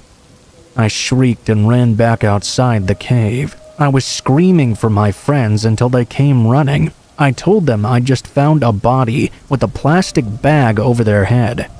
All three of us immediately went back into the cave, and in the semi-darkness, we all started speaking very fast and loud, arguing whether this was even real and how it could have possibly gotten there. It was Heather who pointed out that this was clearly the victim of a murderer, and we had to get out of there. Who knows if the murderer would return? We ran back out of the cave as fast as we could while crouched over, then sprinted back to my grandfather's house. Go figure, he wasn't even home. I called my mom from the kitchen phone, and she told us to call the police. By the time my mom, my grandfather, and the two policemen had all arrived, 40 minutes had gone by. We led them with much more confidence and excitement this time than fear, back to Tiger Lily Cave, where I immediately noticed the leaves had been disturbed. One of the policemen crouched down and wandered in with a flashlight. After a few minutes, he called out to the group that there was no body any longer, but there was plenty of dried blood and clear evidence that something heavy had recently been dragged out. He emerged from the cave holding my bright green towel. There was now blood all over it, showing against the fabric. We were immediately sent home. In the next 12 hours or so, there was a circus of people walking back and forth in and out of the woods. More than a dozen more cops arrived with dogs as well to track whoever had removed the corpse. I remember all of us grilling out on the back deck and watching the cops move in and out. A few of them even stopped to eat with us and filled us in on the details. By the next day, most of them were gone. One police car was stationed on the street by my grandfather's driveway just to keep an eye on things. Surprisingly, no reporters ever came to interview us, and we never heard anything further about it on the news. I gave the best description of the body that I could, but given it was dark and there was a bag over the man's head, the best I could do was describe his outfit. After another week or so, the police released the scene, and we never heard from them again. We never found out what happened to the body or who dragged it away. My grandfather has since passed away, but his property was sold to a family I know very well, and since then I've taken my kids to the cave for them to explore. It's one of the most exciting and mysterious childhood memories I have. finding a body in a spooky cave in the wilderness. That's the stuff Stephen King novels are built on.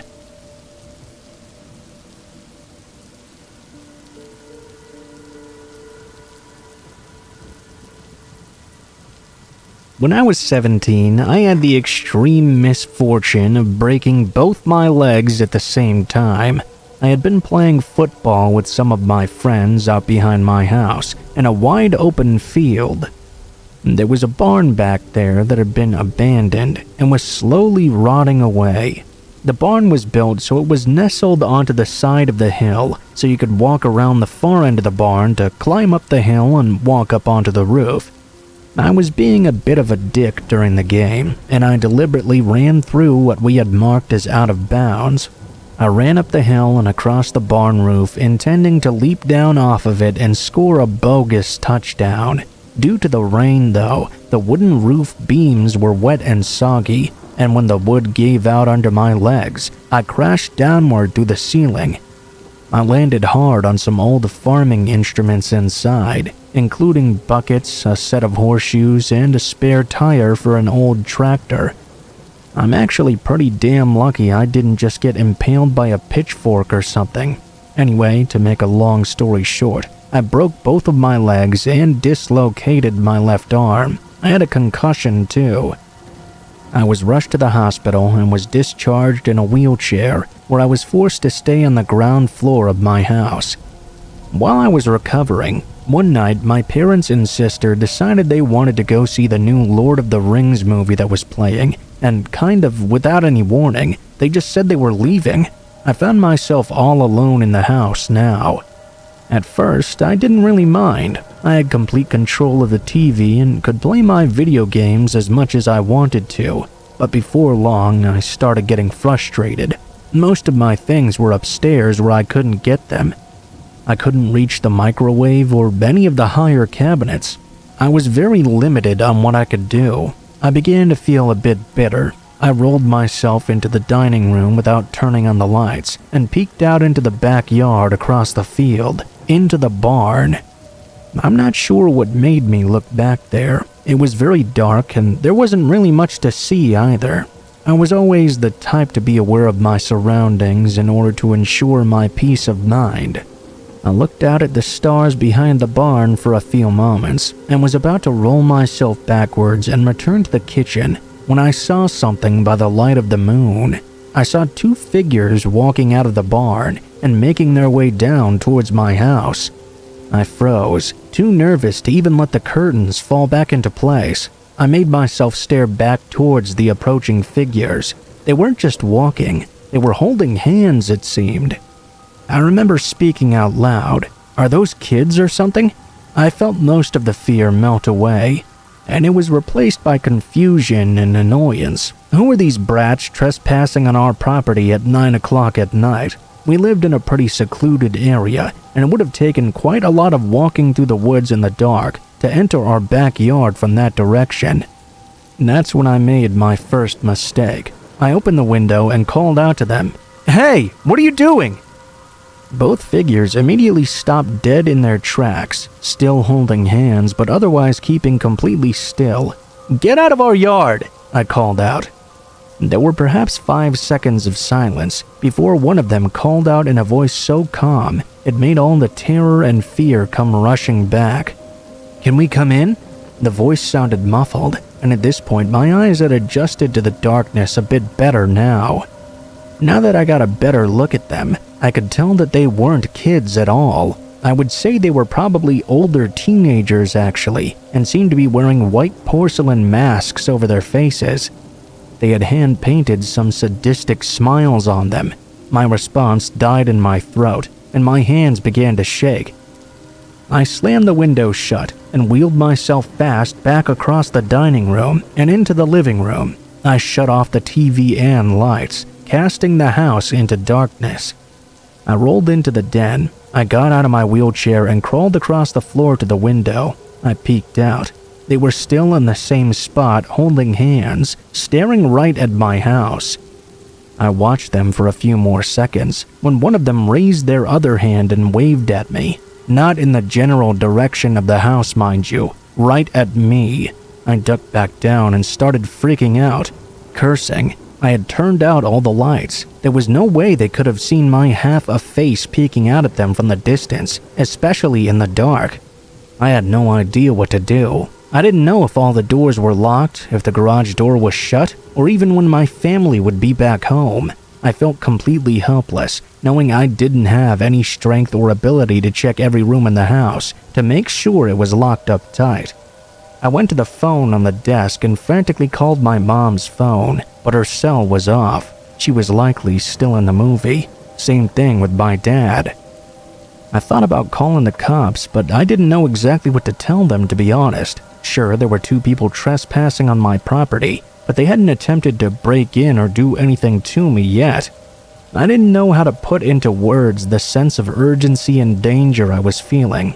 I crawled back over to my wheelchair, climbed up into it, and rolled myself through the darkness and into the hallway that separated the living room and the kitchen. That's when I heard a knock at the door. I heard a muffled voice call out again, "Can we come in?" I turned away from the door and made my way toward the stairs, intending to climb them on my hands and knees if I had to. I'd crawl up to my room and lock myself in there. My front door had a strip of narrow windows going vertically down along the door frame, and when I was nearly at the stairs, a masked face peered in at me through one of the windows. Shortly after, I heard the teens outside giggling. Upon making eye contact with the mask, the person crooked their head to the side. I froze like a deer in the headlights. All I could do was stare back. I remember it so perfectly. Even as I write this out, my hands are shaking.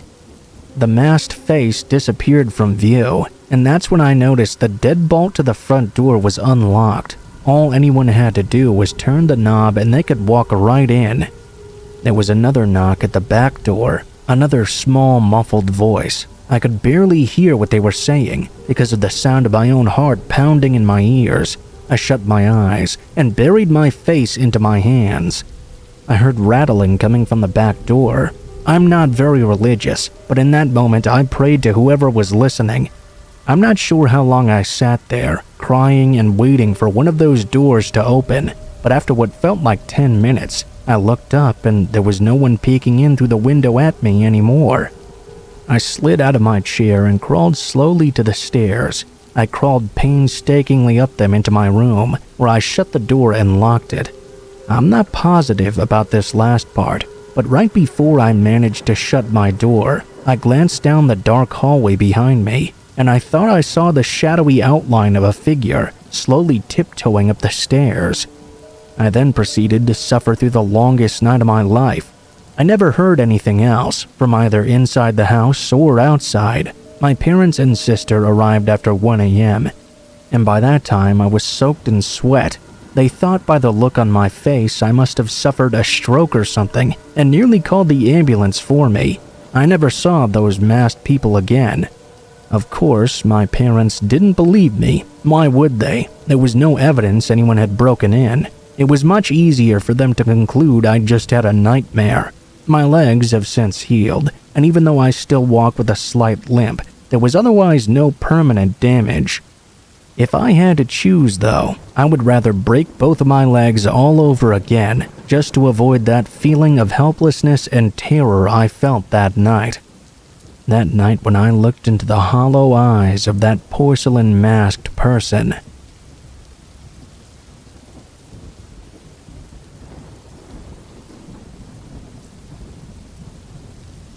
This happened in October of 2014. I'm originally from a small town, but I moved into a larger area in the Midwest for grad school. When this happened, I'd rented a room and shared a house with other students near the university.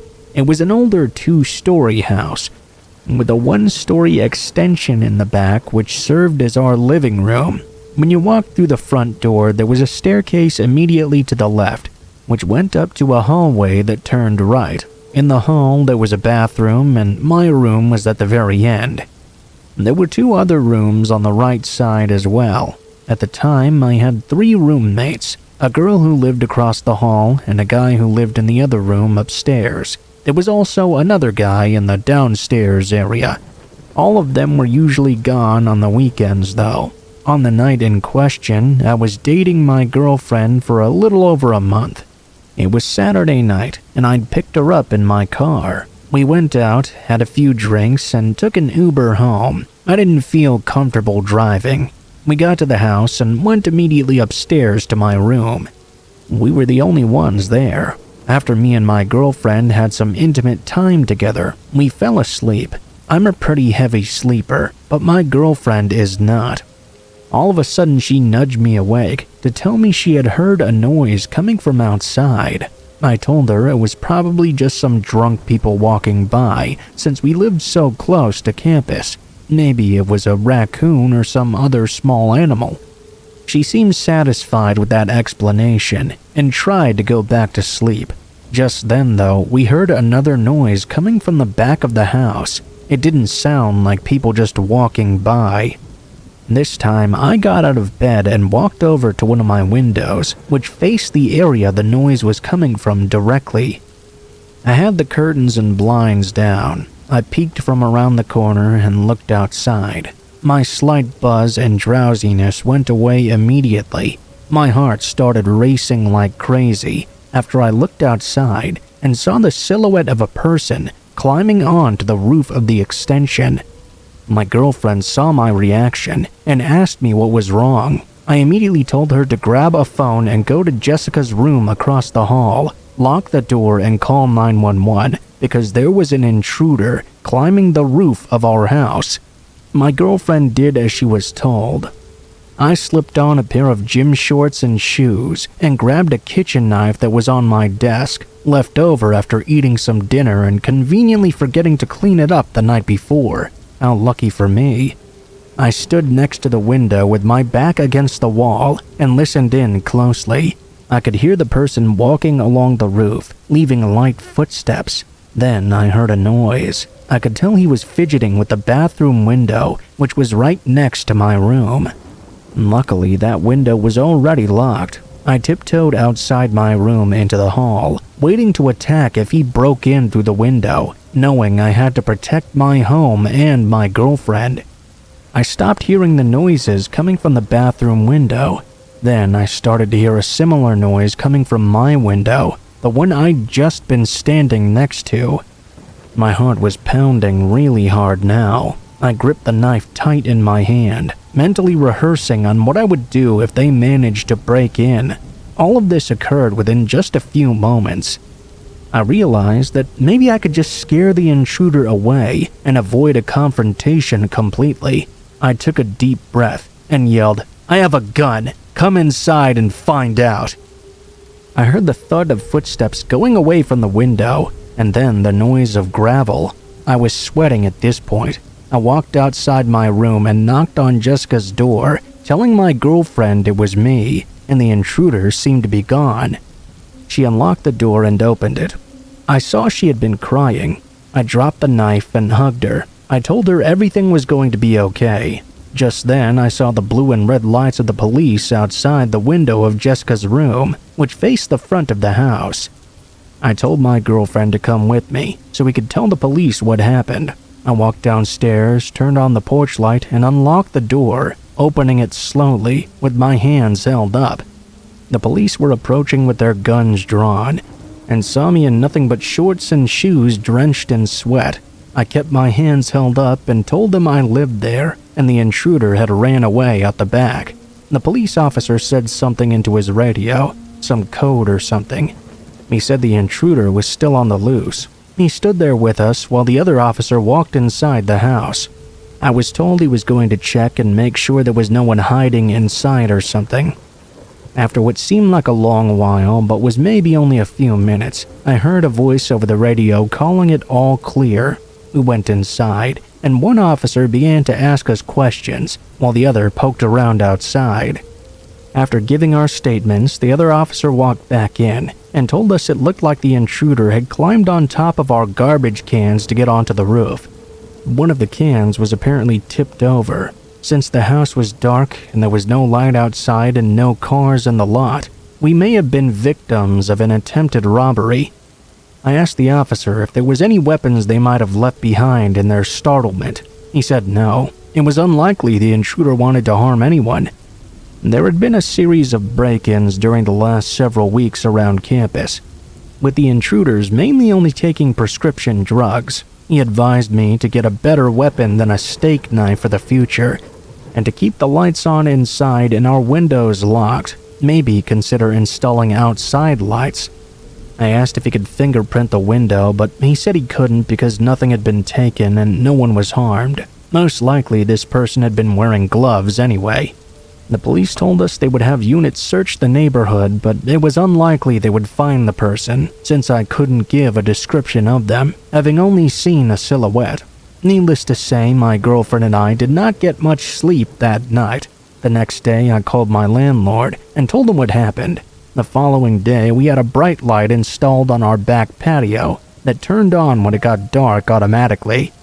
We also installed a motion light outside the window upstairs that shines brightly if anyone tries to stand on the roof. Not content on just threatening a burglar with a gun, I went out and actually bought one. I now keep it in my nightstand drawer beside my bed.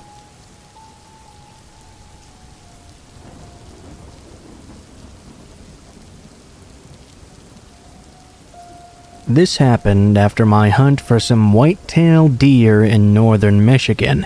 I was leaving the woods and heading back to my car for the long ride home. The sun was setting and the air was crisp. The smell of fall was in the air. As I got to my car, I heard some rustling in the brush on the other side of the trail I was parked on.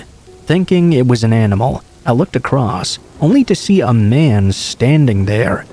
He was kind of swaying from side to side. Not a drunk-type sway, mind you, but more an impatient standing in the line for a long time type of sway. I called out to the man. Maybe he might need help or something. "Hey man, you lost?" He didn't answer. Instead, he gave me the creepiest smirk and tilted his head back slightly without taking his eyes off me. Needless to say, I was creeped the fuck out by this dude. My guns had made me feel protected, but as I'd loaded my pack and shotgun into the car already, I couldn't take my eyes off him. He kept his locked on mine. Luckily, I'd kept my 9mm on me, just in case he tried something. I was parked parallel to the trail, so when I got into my car, I could still see him. I drove off feeling unnerved and checked back in my mirror. He was in the middle of the trail, just running in my direction. That was the creepiest day of hunting I ever had.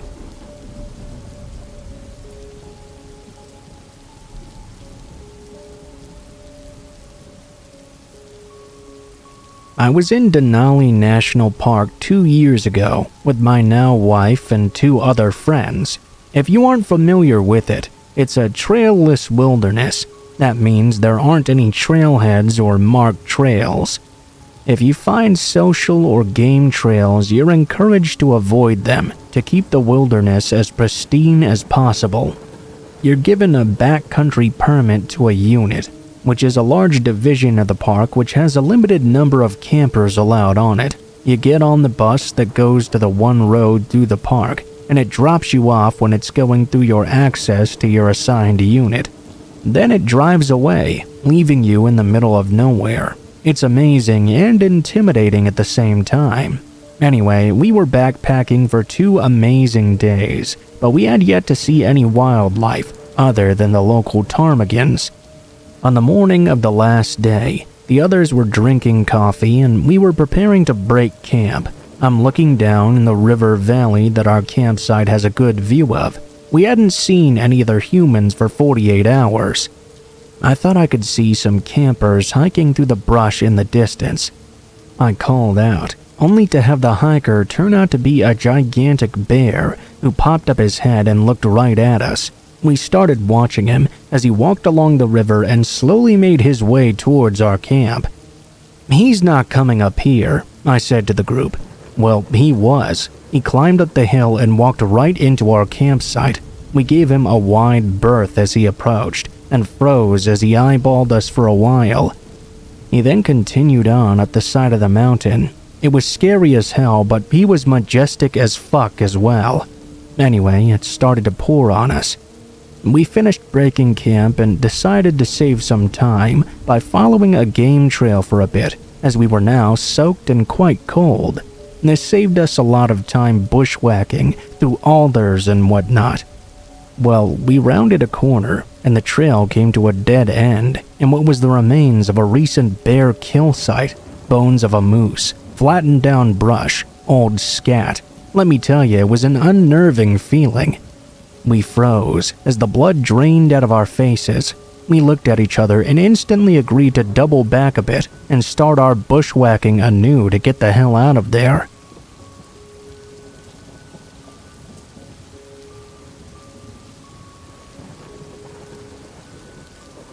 I was doing an overnight in a nearby nature preserve, testing out some new gear. I'd hiked that place many times and knew it quite well.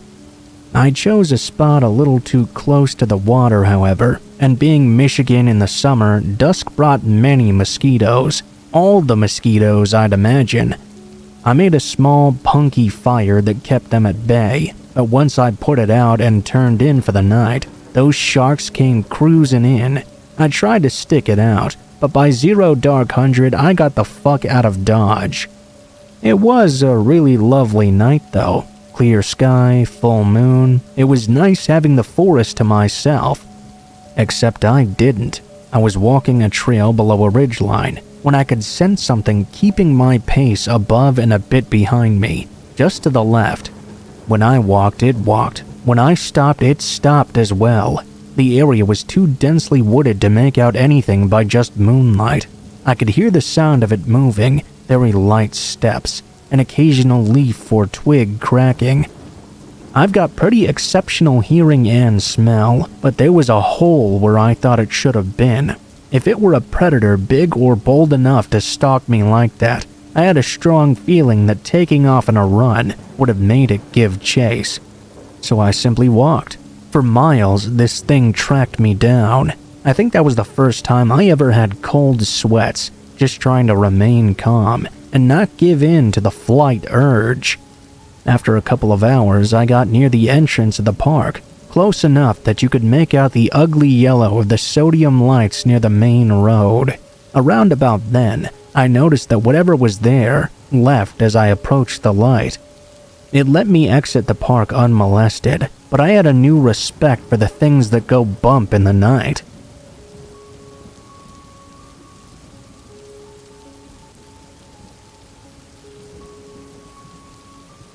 I haven't driven a car in a very long time.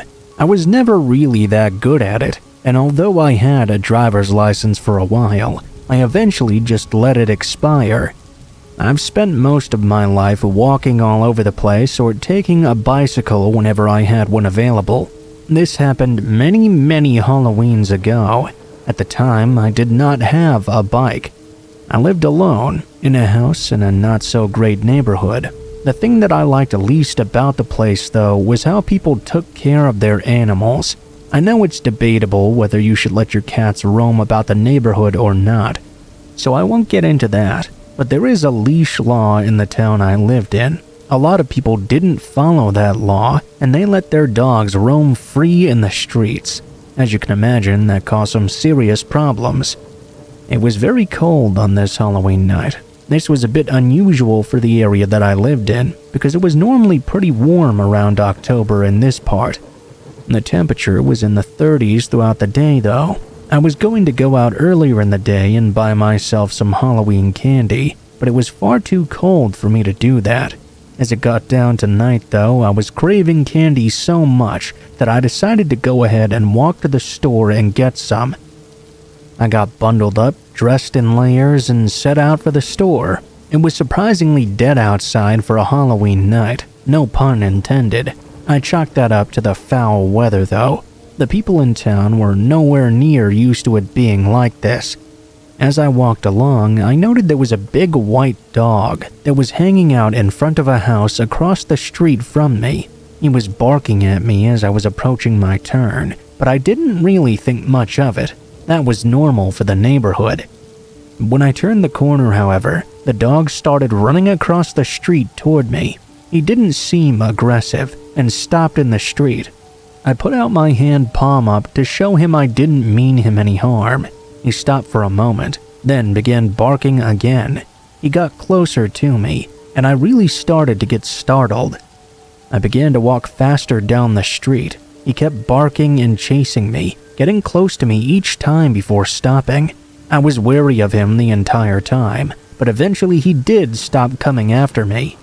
There was a Dollar Tree store that I walked down to in order to get my chocolate. I got in, and at that point I was more than ready to just go home. Even though I was bundled up, I was still not feeling great out in the cold. I wanted to get back into my warm house. On the way back, I recalled my encounter with that dog. I really didn't want to have to go through that again. I began wondering what I was going to do while walking back. If I remained on the sidewalks, I had to go by the house the dog was by again. The only way to get to my house otherwise, and I'm not kidding about this at all, was to walk through a graveyard. I'd have to slip through someone's yard in order to get to the graveyard, but I decided it was worth it to avoid that dog. I was also thinking that maybe it would be kind of cool and creepy to walk through a graveyard on Halloween.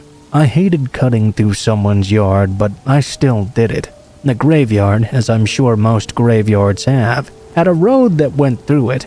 I wouldn't have walked through it otherwise. I didn't like the idea of walking across someone's grave. The one thing the graveyard did not have, though, was lighting. As I was walking through it, I could see somewhat, but it was not that easy to do so. I didn't think I would be scared walking through a graveyard, but honestly, I was a little. I didn't believe in supernatural things. I was more mildly scared someone might be skulking about in the darkness. The thought of getting home to my warm house was much more important to me than a little bit of fear, though. At one point, I began to hear what sounded like someone yelling from quite a bit ahead of me. I stopped walking. I didn't know what to think. I mean, it was Halloween, so maybe I just heard something coming from someone's house, then thought it was coming from the graveyard. If you've never heard a scream or yell while walking through one, though, you really have no idea just how creepy that is. I almost thought I should turn around and take my chances with the big dog. After a few moments, though, I decided there was nothing to be afraid of. I continued through the graveyard. I wouldn't think twice about this once I'd finally arrived home. I noticed some movement up ahead of me on the graveyard road, though. Someone was walking towards me. It was too dark to see anything about them, but I felt the apprehension again. I just tried not to think about it. There couldn't be anything wrong. It all had to be just in my head. After only a few moments, I noticed the figure had stopped walking. Then very quickly, it ducked back into the graveyard and hid out of sight. That was really weird. It made me think that maybe the person was also scared to see someone else walking through there in the middle of the night and ran off. I continued walking deeper in. I passed by the place the figure had run off to and looked around. I didn't see anyone there. It was right then that I heard what sounded like a groan coming from up ahead of me. This whole night and this whole experience was just getting weirder and weirder to me. I decided to just hurry up and try to get it over with. I began walking as fast as I could. I heard another groan up ahead of me, and I looked in the direction of it. There was something else that was scary. I saw someone climbing up over a gravestone. It was like watching a zombie pull itself out of its grave, the most terrifying thing I'd ever seen in my life. Although I didn't believe zombies were real, I was more terrified at that moment than I'd ever been in my entire life. "Help!" I heard the zombie groan at me. If I hadn't heard that, I would have turned around and ran right back out the graveyard and took my chances with the dog. But that brought me back to my senses. This wasn't a zombie. This was someone who really needed some help. I ran up to the person and tried to help them to their feet. I noticed they were definitely injured. It was hard to see, but I could tell there were dark spots on their clothing. "They stabbed me," the guy told me. "Please help me." "Don't worry, I will," I told him. I took out my phone and called 911. I explained as best I could that I was in the graveyard with a guy who'd been stabbed multiple times. I needed help right away. It wasn't until then that I remembered the guy who'd initially run off into the graveyard when I had seen him. It suddenly clicked that that must have been the man doing the stabbing. I told them I'd seen someone run off, and he might still be in the graveyard somewhere, so to send police officers as well. After hanging up, I became even more terrified. If the figure I saw earlier was trying to murder this guy, who knows if he would come back before the police got there. He might come back and then attack and kill both of us. It was nerve-wracking waiting for the police and the ambulance to arrive. I heard the sirens not long after I had hung up the phone. However, I didn't exactly feel good by hearing them. I knew I wouldn't feel safe until the police were physically there. I was shaking and jumped at every noise. The only good thing was that the fear made me forget about the temperature, and I didn't even realize how cold it was. The police and ambulances arrived without anything further happening. I had to talk to the police for a while when they were loading the guy into the ambulance. Unfortunately, I couldn't do much to help, as I'd only saw the attacker in the distance in the darkness. Fortunately, the victim knew the person who attacked him already, and the guy was caught and sent to prison. He also recovered just fine. I eventually got home to my warm house, but by that time, Halloween was already over. Still had my chocolate though, at least.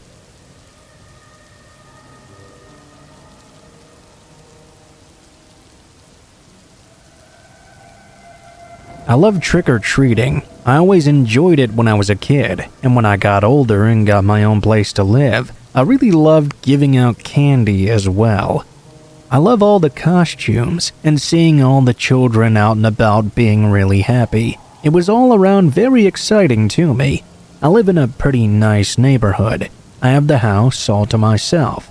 I was fortunate to have a good job and was able to get it when I was very young. I never needed to have a roommate, and people in the neighborhood all knew that I lived alone.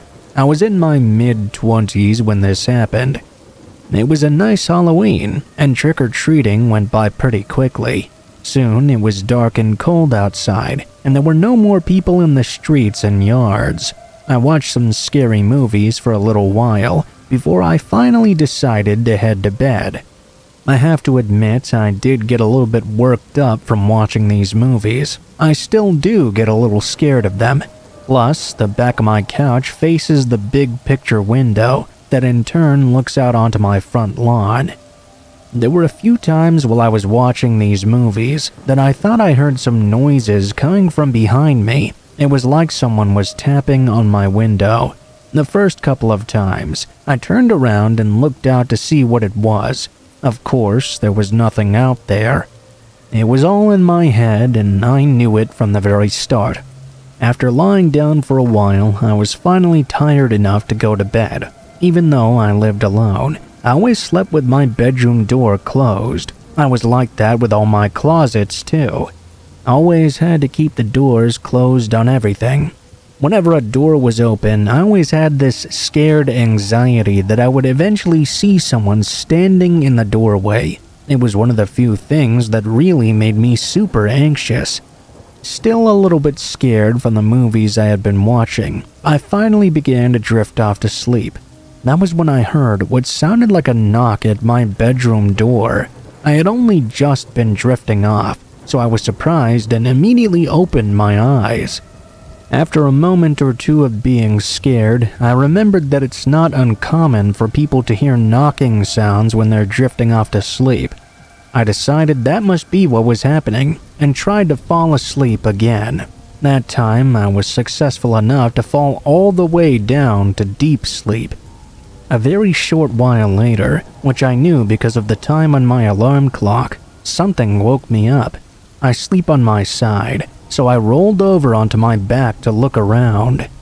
As I completely woke up, I saw my worst fear. There was someone standing in the doorway to my bedroom. It was a dark and terrifying looking figure, although I couldn't make out any details at all. "Trick or treat," I heard the figure say, in a very terrifying voice. I was scared, but I was able to get my bearings about me pretty quickly. I reached over to the nightstand by my bed and opened the drawer. I went in and pulled out the loaded gun I always kept in there. The guy's eyes must have been more adjusted to the dark than mine were. He had to have seen that I had the gun, because he immediately started moving away. I heard him moving through the living room, and then I heard the front door open but not close. The first thing I did was get up and go into the living room. I was worried maybe the guy had tricked me and hadn't left the house at all. I searched around but couldn't find him. I closed and locked the front door and turned all the lights on. After that, I went back into my bedroom, turned on the lights there after closing and locking the door, and used the phone in the room to call the police. Then I backed myself into a corner with my gun and waited for the cops to arrive. The cops searched the house, but they didn't find anyone there. There were no signs of a break-in either, but that was no surprise really. I very rarely locked the front door back then because I lived in such a safe neighborhood, but after that night I always did.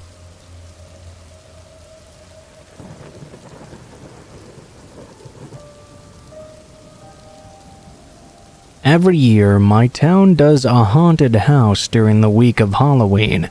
I had been going to it since I was very young, and I still do go to this day. There was one time, however, when I was much younger, that I had a really bad time at one. I was in middle school at the time. There was a bully named Richard who always gave me a really hard time. Normally, I was able to avoid him and never got into any serious problems with him. I could stay around adults most of the time, and he would never do anything to me when they were around. I was planning on going to the haunted house on Halloween Day, as I did every single year. It was really busy this season too. I always felt I had to go on Halloween. That just seemed way more authentic for whatever reason. I was 13 years old when this happened. We had school on that Halloween day. During my lunch period, I made a stop at my locker. When I did, a note fell out of it. I opened it up and realized it was from Richard. He told me that he would also be at the haunted house that night, and he would be the one to really scare me.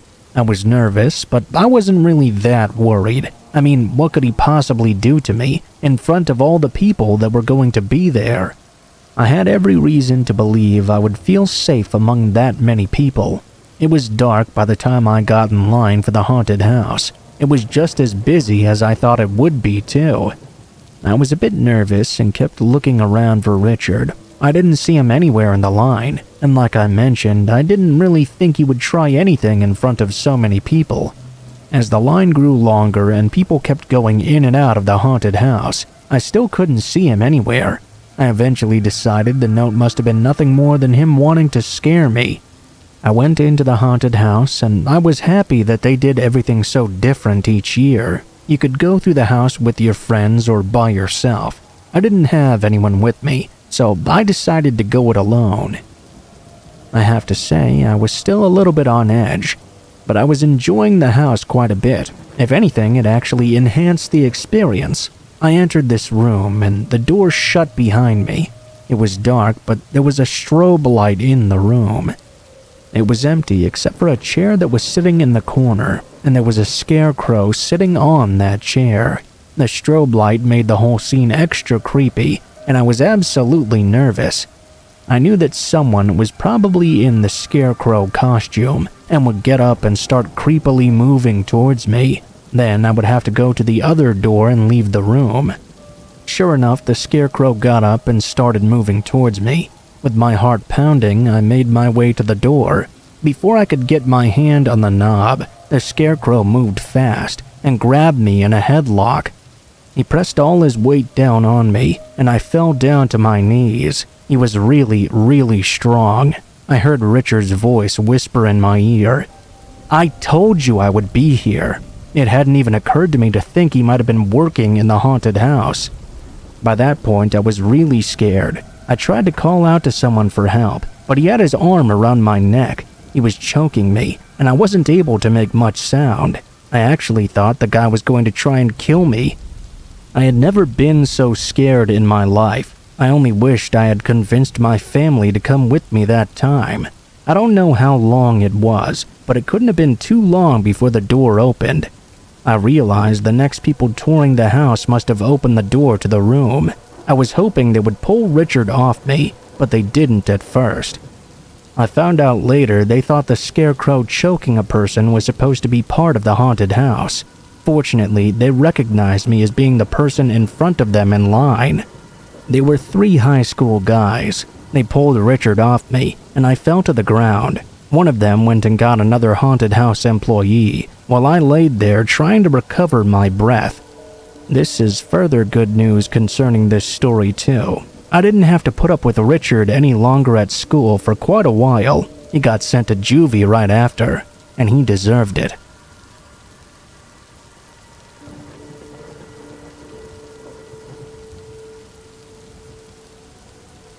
Before my father and I moved to another state, my father went and visited the area to check on the progress of our new home, which was currently being built. My father was there for a few days and was staying at some crappy Motel 6 in a shady area of town. His room was the last room at the end of the hallway on the top floor. In the middle of the night on the last night he was in town, he was awoken by the phone ringing in his room. He groggily woke up and answered the phone.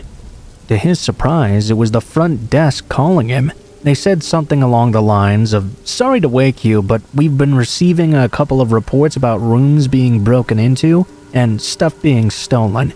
We're calling to make sure that your door is locked and that you're safe." My father replied he was fine and hung up the phone. He decided to go double check that he did lock his door. As he sat up in bed though, he noticed that the door to his room was ajar. Being spooked, he cautiously checked the room and found nothing was missing. No one else was in the room either. He creeped over to the door and peeked out. Sitting outside his room on the windowsill of the hallway window was his shaving kit. Creeped out of his mind, he quickly grabbed it and locked the door. After he calmed down a bit, he called the front desk. "Hey, you just called me about the break-ins around the hotel? I wanted to report my room was broken into when I was sleeping. Nothing was stolen and I'm fine. Just figured you'd like to know." The front desk replied, "You must be mistaken, sir. We never called your room. We haven't received any reports of break-ins either." Needless to say, my father had a hard time sleeping for the rest of the night.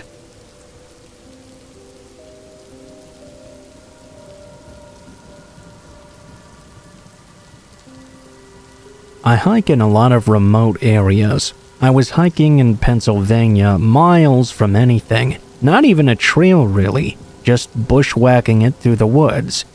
That was when I came upon a random guy about 200 feet away, just sitting down on a log, sitting there wearing jeans and a hoodie over his head, staring at me. I waved at this man, but he didn't wave back. I started walking over and waved again. I yelled out something to him like, "Wow, I wasn't expecting to see anyone else out here." There was no response. I was getting a little bit nervous now, but I had already committed. I kept approaching the man. Then I started noticing rock piles in circles and things hanging in the trees around him. I got about 10 feet away from him, and this pheasant took off, scaring the crap out of me. Finally, I got close enough to realize this was not a man at all. It was a mannequin, sitting there dressed up, surrounded by strange rock piles and symbols hanging in the trees. Let me remind you, I was miles away from anything. I hightailed it out of there, thinking I may have come upon something I was not supposed to see. I never really did have any follow-up to this. I mean, who was I supposed to ask?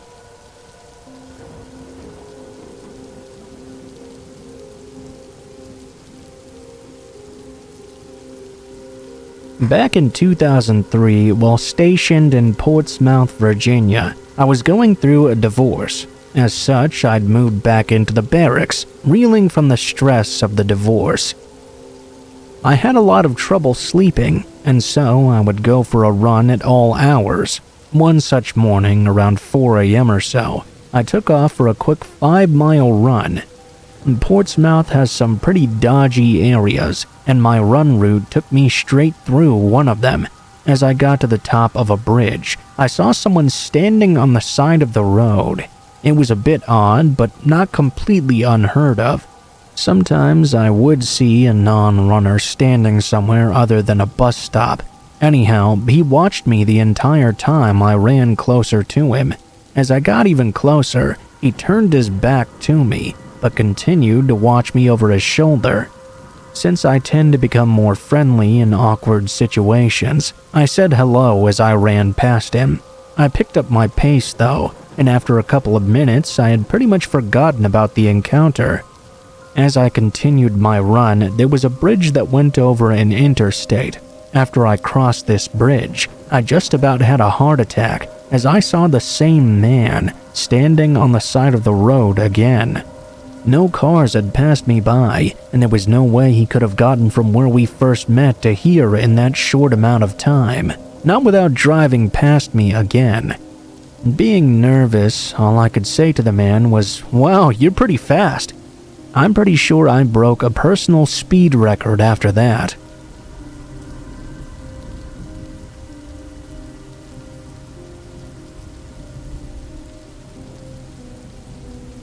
I was fishing with my uncle. We were in a small aluminum boat, just sort of floating down a river, looking for a good place to drop anchor and start fishing. We rounded a bend in the river, only to see a scene of a small plane crash on a steep slope on one side of a hill leading down to the river. The plane was on its nose and kind of crumpled up. There were probably 5 people standing around. 2 of them were in suits. There was blue tarp on the ground with a white sheet over it. I assumed that must have been a body. That wasn't really the creepy part though. As we got closer, I observed that next to the body, not covered in any sheets at all, was what appeared to be a collection of human remains. Well, they weren't really even recognizable as human, except for one of them had a shoe on it. It was really eerie. For the past 2 hours, we had been floating down the middle of this river with nothing but the sound of running water, and then out of nowhere, we came around a turn to see a total scene of horror. I've seen fatal car crashes that didn't look nearly as bad as this was.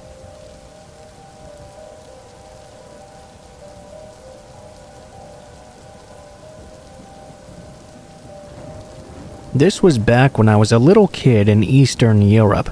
My cousin and I were walking through the woods. We were maybe 8 or 9 years old. It was more like a large urban forest, big enough to get lost in. Suddenly, we saw a man standing in the bushes. He was wearing nothing but tighty-whities, dress shoes, and a fancy watch. He had his back towards us. We kind of froze, standing there and staring at him. He must have heard the rustling sound behind him because he slowly turned around. He had the creepiest smile on his face and slowly started moving towards us while making a beckoning motion with his finger. I remember being frozen with fear for a few moments before turning around to look at my cousin. He was no longer there. I could only see his heels flashing in the distance as he was running away. Of course, I followed immediately. I don't think I ever ran that fast before or since.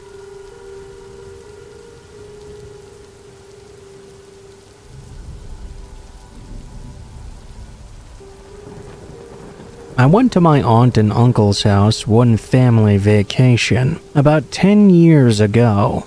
We drove from South Texas to some small town in Missouri. I can't even remember the name of it.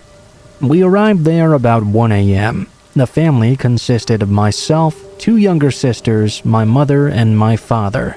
Most of the family was hungry from the long drive and wanted to see if a McDonald's was open. I was tired from the long car ride and wanted to stay home instead. My mom said one of my sisters would be staying as well. I settled down into the living room, watching TV while slightly dozing off.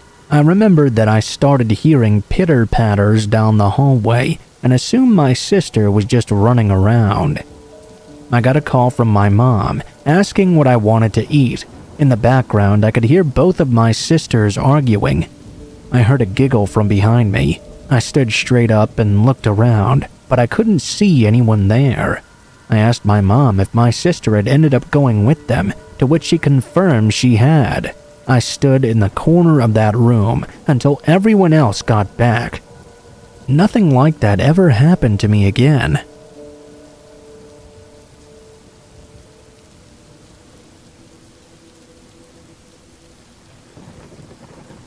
This happened recently. It was midnight, and I was at the train station, waiting for my train to arrive. I noticed this really tall guy walking in my direction and carrying a suitcase. As he came closer to me, I noticed he was really struggling to carry whatever was inside this suitcase. It looked really heavy, and oddly enough, it seemed to be leaking some sort of liquid. It was certainly not water. It seemed much thicker and darker. As this guy approached me, he ordered me to take his suitcase from him. The tone of his voice was way too aggressive, and he didn't sound sober at all. Taking a closer look at him, I noticed he was covered in dirt all the way up to his face and had several cuts on his forearms. I said sorry and started to walk away. My train started to arrive. The man followed me, saying things I couldn't quite understand. I ducked into the train to avoid him, and the door shut behind me. I turned around and looked out the window. He was outside, pointing at me and yelling gibberish. As the train slowly started to depart, he began to punch the window. Frustration was in his eyes as they locked on me. I was very relieved I hadn't had to stay there with that man any longer. I was on the train, and the fellow commuters looked at me extremely puzzled. They wondered what all the commotion was with me and that weird guy. Well, I certainly wondered too. It really creeped me out. I always wondered what was inside that suitcase. I'm sure your imagination will come up with the same thing mine did.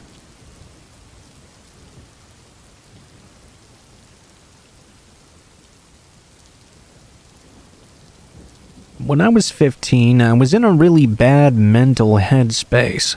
With that being said, I was depressed, lonely, and desperate for anyone's attention. Against my own better judgment, I made an account on Plenty of Fish. I understand that I put myself in a dangerous position for predators, but I also understand that any man who I told my age should have reported my account and not spoken to me at all. After swiping left and right for about an hour, I met a man I'll call Red. Red was 26, a father of 2 beautiful toddlers, and a Puerto Rican native who had recently moved to Florida. He spoke a fair bit of English and had this charm to him whenever he spoke. When I told him my age, it's scary now to think about just how okay he was with it. He simply told me we would not have any sexual relations, and our interactions would be 100% innocent. We talked for a few months before even mentioning meeting up. When I talked to Red, I felt happy, whole, like I finally had someone supporting me. The first few times we met up, it was perfectly fine. We went to the outlets, Disney Springs, the movies. He was a perfect gentleman. He held my hand, opened doors for me, and kept his hands off me too. We did kiss a bit, but it was never anything too intense. About 6 months into our relationship, I turned 16, and I invited him over to my house, through means of sneaking in my window, of course. He agreed wholeheartedly. We were just hanging out watching a movie when he kissed me in a way he never had before, in a way I'd never been kissed before.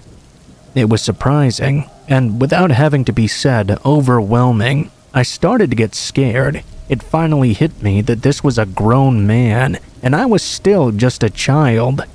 I got off my bed and told him he had to leave. I wasn't ready for this. His face immediately contorted into anger, and he stepped towards me, trying to convince me through gritted teeth not to make him leave. He reached out to grab my shoulders, and out of instinct, I shoved his chest to make him back off, only for a harsh shove to be returned right at me. A hot, sharp pain suddenly overwhelmed me, spreading from the back of my head and down the rest of my body. Then everything went black. The next thing I knew, I was hearing a blood-curdling scream. Hazed out and too weak to open my eyes fully, I could just barely tell it was my mom. I felt a wetness on my head, and my body felt so cold now. It was just as I gathered that something was really wrong, that I lost consciousness again. The following time that I awoke was in a hospital bed. My head was pounding and aching in the back. I reached up hazily to feel where the pain was coming from, and my fingertips grazed a row of staples on a now bald patch on the back of my head. It made me wince. Things went by fast from that point on. A doctor and my mother and father explained that I must have slipped and hit my head on the windowsill, being that's where the first impact was made. Before falling the rest of the way onto my floor, my mom had come to my room to wake me up for school in the morning and found me laying there in a pool of my own blood. She thought I was dead because my breathing was so faint. They had no idea as to why I'd slipped, and I was too embarrassed and ashamed of myself to tell anyone. I didn't think I deserved justice for what Red did to me. Later on, I found out my obstacles from the injury, hearing loss in my right ear, as well as an inability to retain old memories. This event and a flash of memories from my childhood are the last things I remember from before the incident. Though I was saddened by this, I was happy to be alive and to never see Red again. Now being 18, a few months ago I signed up for Plenty of Fish once more. I kept my wariness this time though, and didn't actually go on any dates. I looked out for warning signs, and upon the first blocked just about everyone. One day, I received a message, and I could see it was from Red. I had blocked him on any other platform, including his number. It simply said, "Hey, how have you been?" I didn't respond, but I looked at his profile. It still said he was 26 years old. I had a feeling he lied to me about his real age. Perhaps I didn't know anything about this man at all. After all, he must have thought he killed me, and he still selfishly ran off without even attempting to see if I was still alive.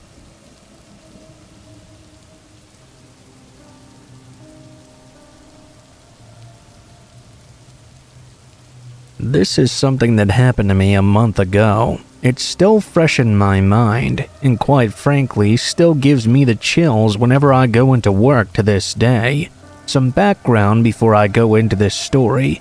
I'm a female who also happens to be gay. I have a girlfriend, and we both had promise rings. Rings that we show off to anybody that leans toward the flirtier side or tells us they want to take us out on a date or something like that. Anyway, I work at a small mom-and-pop coffee shop in a small community. There's a few coworkers and a lovely boss that treats all of us very well. We all got along well and even went out together outside of work just to hang out and have a good time. There was one coworker that I was rather close to, and am now even closer to this day, Matt. Matt is a tall guy, taller than me even, and I'm 6 foot. He had a slim but muscular build. He was a super nice guy, and we've been great friends ever since he started working at the shop with us. We get all sorts of people coming in there, mostly middle-class or upper-class people that tend to be very nice, apart from the picky, entitled assholes, of course. There were also a few strangers that blow in from out of town from time to time. No big deal. We had a regular come in almost every weekend. I'll call him James. James was a rather good-looking guy, however, a lot older than I was. Let's say that I'm old enough to be in college, but not quite old enough to drink yet. According to my boss, he came around the shop about once every other week to treat himself, but ever since I'd started working there, he came in every weekend to buy a small coffee or some random pastry to snack on. My boss joked, saying it must be because he had a crush on me. I laughed it off at the time, but I probably should not have. Whenever I was at the register, he would get this huge smile on his face and ask me about my day. I would reply with the standard small talk and make his order so I could continue doing whatever else I had to do. If I wasn't at the register though, he would wait until I was done doing whatever I was doing so I could cater to him only. He refused to let anybody but me help him at the register. I thought that was a little weird and had some small red flags going off, but not enough for me to really get paranoid. Then he started asking me the snooping personal questions though. He would ask me about where I was going to school, if I lived in the neighborhood that was 5 minutes away, what my favorite flowers were. At this point, I was uncomfortable with all his questions and gave very vague answers. I just outright ignored the prodding about my favorite flowers and what school I went to. I casually brought up that my girlfriend and I were planning to go on a date at some point. I even showed him the ring she gave to me so he could see very well it wasn't just some made-up thing. His entire attitude immediately changed. He went from all smiles to a straight face and monotone voice as he snatched his coffee from me and briskly walked out the door. I felt triumphant. I figured that would be the end of it. I volunteered to take out the trash to the large bins outside. The back of the shop was surrounded by other buildings that were also little restaurants and bars. They all used the same bins, and it was rare to encounter anybody else when you're going out to dump the trash bags. Sometimes the other workers would be out having a smoke, but that wasn't until later at night, and the coffee shop usually closed around 5 in the afternoon. I went outside at around 1. As I was lugging the large bags outside, I noticed a man standing in the center of the sidewalk a few feet away. Tons of people walked their dogs around that area, so I didn't really think twice about it. That was until I took a double take after throwing the bags in the bin. It was James. He was just standing there staring at me, and with my chronic anxiety and paranoia, something in me told me I needed to stop looking and start booking back to the shop. Just as I turned around to start fast walking back, I heard large lunging footsteps running toward me, and I instantly picked up speed. Right as I bolted up the steps and opened the door to the shop, I turned around and slammed it. I saw James was right behind me, and about to stop the door until I shut it. I locked it behind me, hyperventilating due to the panic attack that was coming. Matt was working with me that day and heard me crying and struggling to breathe in the back. He called my girlfriend for me so she could help calm me down. Although I'm taller than her, she was definitely the tough one out of the two of us. She could take a man twice her size due to all the training she'd done since she was a kid, whereas I didn't know how to fight at all. I relayed back to her what had happened, and of course she was livid. She couldn't come over though due to her being still at work, so she asked Matt to help me process what happened as we continued working. Over the next few weeks, James would come back and act like nothing had happened at all. One week though, he just stopped coming altogether. He didn't come in for another 3 weeks. I was getting nervous because something told me he was cooking up something really big and really bad. Now, I only worked weekends at this point due to me being in school. Matt worked both weekends and 2 days during the week, so I asked him to see if James would be coming in those 2 days. He obliged and said he would let me know. I didn't get any texts during the week, and a feeling of dread was building up in my chest that I had to work that weekend. Friday, just as I was opening the shop, alone, mind you, the next person would not be coming in until half an hour after me. In walks James. Technically, we didn't even open until the second person comes in, but we sometimes let a couple of customers in early, since they only want their coffee of the day and then take off. That meant the stupid front door was already unlocked. I was terrified to my very core. I never open alone, and the one time I did, James somehow knew this and took it as his chance. As I saw him walking up, I texted to my boss to look at the cameras and tell Matt to hurry up because I did not want to be alone with this guy. He started his usual small talk and I obliged, not wanting to set him off. He started going on about how pretty I was, comparing me to random models. I just kind of nodded and thanked him.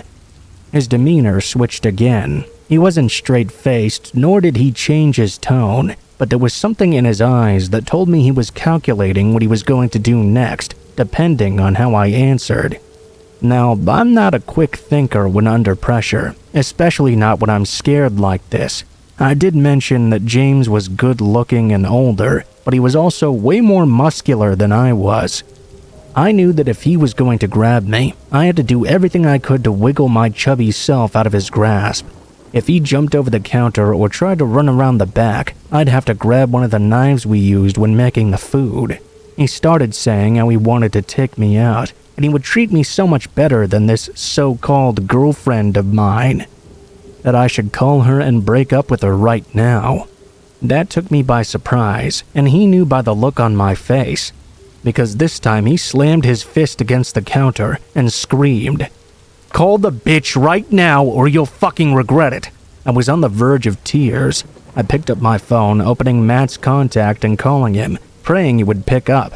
Someone or something must have been on my side that day, because he picked up on the very first ring. "Hello? Hey baby, there's something I need to tell you." "What? What are you talking about?" I was sweating, trying not to look at James too much, as he seemed pretty satisfied I'd actually listened to him, his arms crossed as I held back my tears. "I know we've been dating for a while now, but there's a guy I met at the shop and it made me realize I don't think I can keep this relationship up with you anymore." Matt instantly picked up on how shaky my voice was and the small innuendo I made that I was not alone right now. I could hear him running down the stairs of his house and jingling his car keys. "Don't hang up the phone, I'm coming! That fucking prick is gonna get what's coming to him!" Matt lived in the same neighborhood I did, which was only a few minutes away. I prayed to whoever that he was breaking every speed limit out there to back me up. "I know you're upset. No, it isn't you, it's me." I paused now and then acted like there was a legit conversation happening. The longer I stayed on the phone, though, the more suspicious James had started to become. He uncrossed his arms and started making his way towards the small opening that led to the area where we worked. My skin was crawling as I tried to act like I was going to abruptly end the call. I hung up the phone and put my phone back in my pocket, raising my hands to show I wasn't going to do anything. The way James was looking at me, I'd only ever encountered that look once. It was something I never wanted to see again. I simply shook my head, my eyes now and then quickly looking towards the front to spot Matt's car. For a moment, it was just a heavy silence, hanging in the air. Then, before I knew it, James was throwing the small knickknacks on the counter at me in a fit of rage. He was screaming that I should have never had a girlfriend in the first place. It should have always been him. I panicked and grabbed one of the knives in the drawer, putting some distance between him and I. "I'm gay, you moron. I like girls. I don't want your saggy, limp, microscopic..." Spit was flying out of my mouth as the adrenaline slowly turned into anger. I was so mad my glasses started to fog up before James could even hop the counter, and he looked like he was ready to murder me. The back door slammed open. Matt came in holding a metal bat. He shouted that if the man didn't get the fuck out right now before the cops arrived, he would gladly beat the shit out of him. I instantly ran over to Matt and stood behind him. Just as James was about to lunge for the both of us, the red and blue lights outside made him think twice. He bolted towards the back door. Matt tried to block him, but it didn't work. Just as the cops burst inside, James was already gone. By then, I was a shaking mess. The adrenaline that had been holding me together was now completely gone. I fell to the floor and started to sob. Matt once again called my girlfriend, who thankfully was off that day, and rushing from her place in the city to come see me. The one of the cops tried their best to calm me down, while the other was talking to Matt and asking for a description, telling us another car was patrolling the area and trying to find him. Apparently, he had come to the shop on foot. They found his car parked several streets away from the center, where all the restaurants were. My boss came in as soon as they could and handed over the security footage they had gotten from that morning. I was allowed to go home for the rest of the day. I chose to go to my girlfriend's place just in case.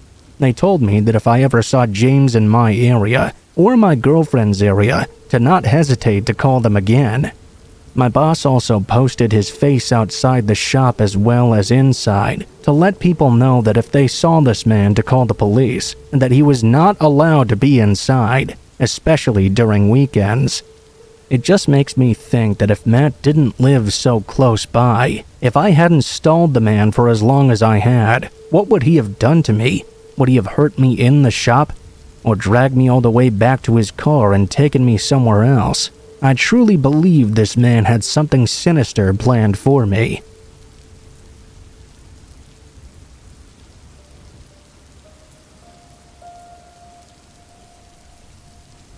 Let me preface this story with a few things. I'm not the best writer and I've not shared this before, nor do a lot of people know this even happened to me.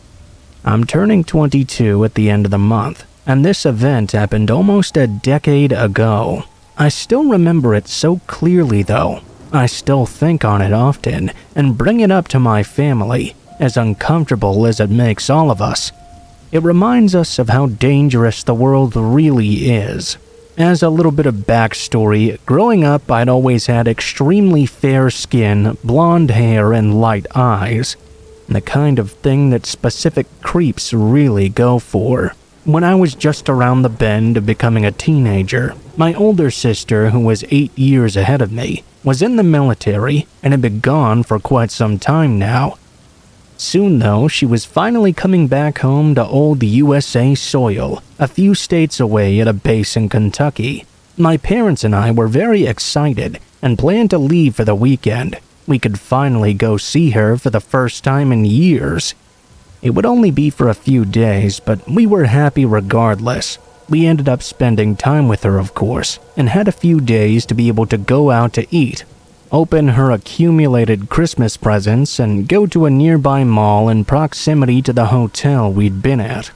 I've never seen someone so happy just to wear regular civilian clothes. I digress though. Right from the get-go, our last night together felt odd as we walked this mall. I guess it was just one of those creepy vibes you get when in an unfamiliar area. It wasn't too long until closing, and at this time frame, malls closed at about 10 p.m. or so. I'm sure you know what happens at malls. You go in and you look at everything. Unbeknownst to us at the time, the four of us came across the last store we would be stopping at for the night before leaving. We walked in, and it was not a particular store we'd usually go to, something about expensive streetwear clothing. Being the pesky 12-year-old I was going back and forth pestering my mom and dad while walking around the store, as my sister looked around as well. Suddenly, my sister walked over to my mother and whispered something in her ear. A man with the most well-defined black mustache I can remember had been tailing us and doing the typical retail routine. "Hi, is there anything I can help you with? Can I help you find anything?" He was being a little too persistent though, and only ever asking my dad these things. The man didn't quite speak broken English, but his accent was very thick. Perhaps Indian or Turkish, maybe. My sister and mother walked out of the store and kept eyeing back at my dad. They were giving him the "all right, let's go now" look. Me being 12, I was feeling even worse vibes. I didn't understand why my mom and sister were wanting to leave so badly, but I went to catch up with them regardless. As my dad noticed us all leaving, he began to walk out as well, but the man stopped him as I was still in earshot. I found out this man had been staring at me almost the whole time. He looked away from me, back to my dad, and then asked him this: "How much for the little one?" My dad, visibly confused, chuckled uncomfortably, thinking it was some kind of really tasteless joke. My mother and sister didn't hear this, and were still waiting for myself and my dad to catch up several feet away. "What?" My dad furrowed his brow and replied, hoping for some kind of explanation. The man proceeded to say he wanted to purchase me. Visibly angry now, and realizing the man was completely serious, he said, "We don't do that here." He started hurrying me away to my mom and sis, and we started leaving as he told them what just happened.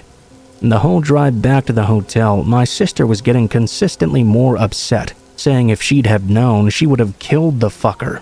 Honestly, I'm not sure there's really anything we could have done though. Regardless, the entire situation was entirely fucked up, especially now that I'm old enough to realize the implications of what was going on.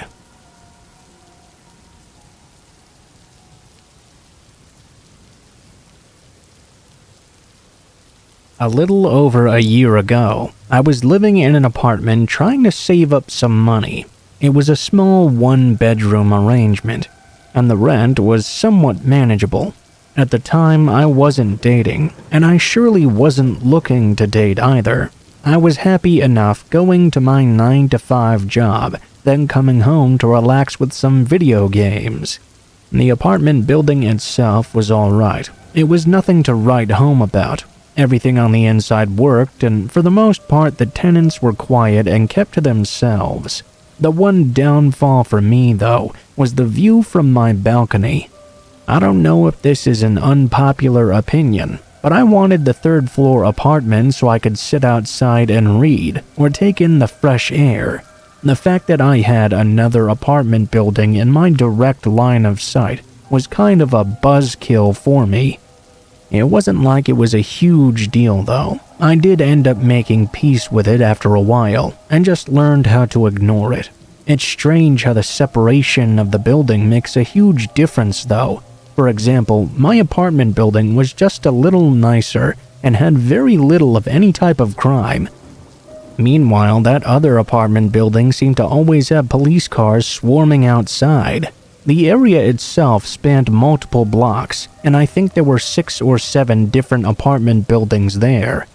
When I say buildings, I mean different apartments altogether, like each block of apartments was a different leasing company. The first few were really nice, and the further you progressed through the blocks of apartments, the less nice they became. I was in the last building before they really started to go downhill. Like I said though, I got used to that sort of thing. Every once in a while I would get to see a show, better than you could watch on any cop show.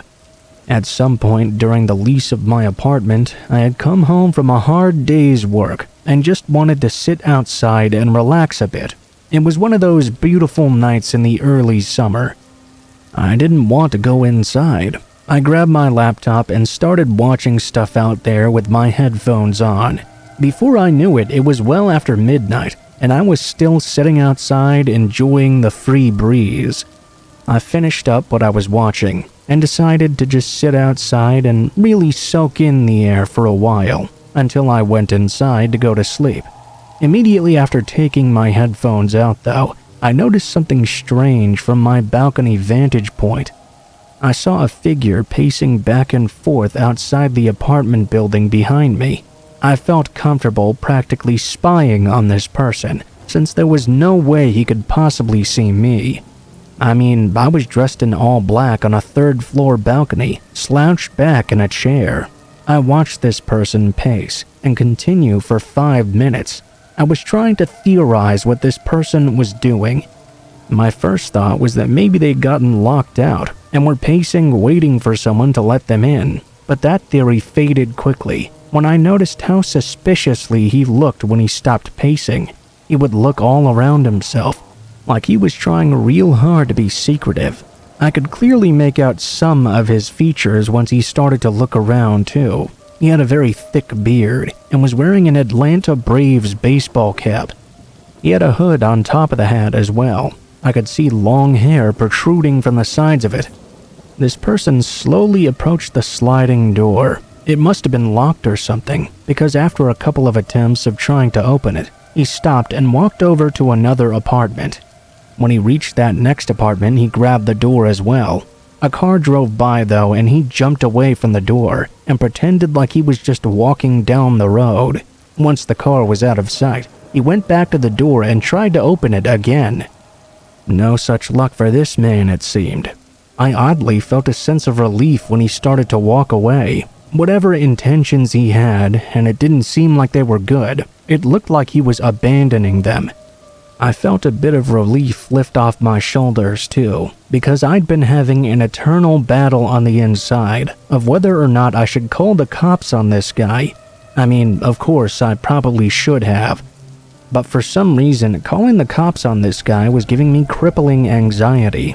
I can't explain why. I guess the police just terrify me, so I avoid that confrontation at all costs. Just as the relief was setting in completely though, the man turned back around and went back to the apartment he was just at seconds ago. He didn't look around this time. He grabbed onto the sliding door and started to yank on it hard. Thankfully, his failures continued. After that, he went to the last apartment on the ground floor that was in my vision. To my horror and surprise though, the door opened right away. He crept inside, as though he was trying to be silent. I wanted to grab my phone and call the police, but I didn't want to lose my focus on the man. The lights weren't on in the apartment, so I couldn't tell where he'd gone once he went inside. Once I'd lost sight of him completely, I grabbed my phone and called the police. I told them my suspicions, and they said they were going to send a car over right away. I sat on the balcony and continued to watch the sliding door that he'd left slightly open. I saw a light turn on in one of the windows, and within seconds I saw the man running out at full speed toward my building. Even though I knew this man couldn't possibly see me, I slid down in my chair even more. I was so tense. Before the man was even out of sight, a large shirtless man ran out of the sliding door with a baseball bat in hand to chase him. He only took a few steps out though before retreating back into his apartment, closing the sliding door and standing at the window with a bat in hand. I couldn't believe what I'd just seen. I instantly felt guilty for not calling earlier. Then though, I reassured myself it could have possibly been much worse if I didn't call at all. When the cops did finally show up a few minutes later, they talked to the man. I was still watching everything from my balcony. I saw a woman join the big man, as well as 2 teenage children. Within just a couple of minutes, cops were swarming the area. After a lot of conversations with the family, the cops finally left, and eventually the night was quiet once again. I went to bed that night terrified that someone was going to open my sliding glass door, even though it was on the 3rd floor. I feared my apartment was going to get broken into every night until I eventually moved out. I still think about that night all the time, even though it didn't directly involve me. Sometimes being a fly on the wall and witnessing something horrible can be just as traumatic in other ways. At the end of the day though, I'm just happy I don't live anywhere near those apartments anymore, and that the family from the apartment was physically unharmed that night. I can't imagine the psychological damage they're still dealing with today though.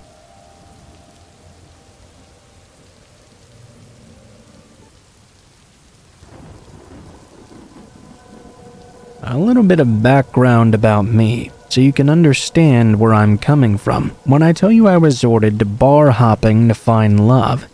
I was born and raised in a small town in Kansas that I was dying to get away from. Pretty much since the moment I was able to speak, there was never anything to do, and the boys there never really liked me either. I've never been conventionally pretty or attractive in any way that would catch attention. I moved out of Kansas to New York City in 2008. When I was around 18, I wanted to pursue fashion. At that time, I thought I would have no problem meeting someone in a city as big as that one, but let me tell you, it was still very hard. It almost seemed like I was invisible, like even if I was in a crowded room, I was still somehow invisible to everyone there. After months of feeling sad and alone, I decided a decent place to meet people was at the bar. The first few weeks, I was too nervous to talk to anyone, but eventually I was able to take a deep breath and start some conversations. The only problem was, it seemed like all any guy wanted there was a quick hookup. I guess I can't act all that surprised though. Until one guy. He was in his early 30s or so, with me only having recently turned 21. I figured this gave me an end to a more adult-like relationship. He was tall and muscular, probably around 6'1" or so. He was so far out of my league that I was confused why he even began talking to me to begin with. For the sake of this story, we'll call him Jake. Jake texted me the same night we had met and immediately started showering me with all these compliments. He told me I was gorgeous. He didn't understand why I didn't have people lined up to be with me. I should have seen right through the flattery, but I'd never received that kind of attention before. It made me feel good in a time in my life where all I felt was sadness. He would text and call me every day for weeks on end, just to tell me how amazing I was and how much he wanted to see me again. He said he was out of town for the next month though, had some business to attend to upstate. By the time the month had gone by though, Jake was still there, texting and calling me just as much, so we made a plan to hang out at the same place where we first met. He told me he would take care of everything. When he picked me up, he hugged me and opened the door for me, while again showering me with compliments and telling me we were going to have so much fun. He shut the door behind me and climbed into the driver's seat, pulling into what seemed like it would be endless traffic. After around 10 minutes in the car with him, his demeanor started to change. He started to act real nervous. He pulled up to the same bar and he paid for the valet. We walked inside, and he led us to a table pretty far toward the back of the bar, where a woman was there waiting for us already. I was so confused. I turned over to Jake. "That can't be our table, right?" He assured me it was. I was even more confused when he went and sat down next to the woman, asking me to sit across from them. I sat down, not really sure what to make of this. Then the woman started talking to me. She told me how excited she was to finally meet me, and that Jake had told me so much about me. I just ended up blurting out in confusion, "Who are you?" I remember her laughing a little and whispering to Jake, "Oh, I like this one." She told me she was in charge of an outreach program for what she said was a sanctuary for people not sure about where their life was going. Jake had told her how insecure and unsure I was about myself, and she could help me. All I needed to do was trust her. She would take me to their little farm upstate, and I would have no contact with what she said was the toxic world outside. I remember getting annoyed at how much she used the word sanctuary over and over. I asked her how specifically she could help me, and she told me the only way to really live a happy life was to cut out all contact from the outside world. That way, there would be nothing to drag me down or make me sad anymore. The entire conversation, she was eyeing me all over like she was judging me. She said if I joined them, I would never have to feel alone again. The world was such a cruel place after all, but with them it didn't have to be.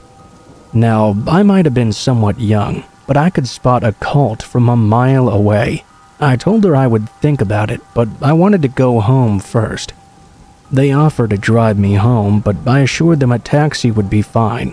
I just wanted to get as far away from them as possible. The next few weeks were quite strange. I would get all these letters left on my doorstep at all times of the day, telling me to meet them back at the bar and join them. They also said that they were always watching me, that they cared so much about me. I had no idea why they were so persistent. I tried to continue ignoring their letters and messages, and eventually, after a few years, they stopped. The feeling of being watched, though, never really went away. I passed by that same bar many times in the past decade since, and once in a while I'll see that exact same woman sitting at the very same table with an older man and a younger girl just like I was. All I can hope is that they don't fall for the trap they're setting up for them, the trap they once tried to set up for me.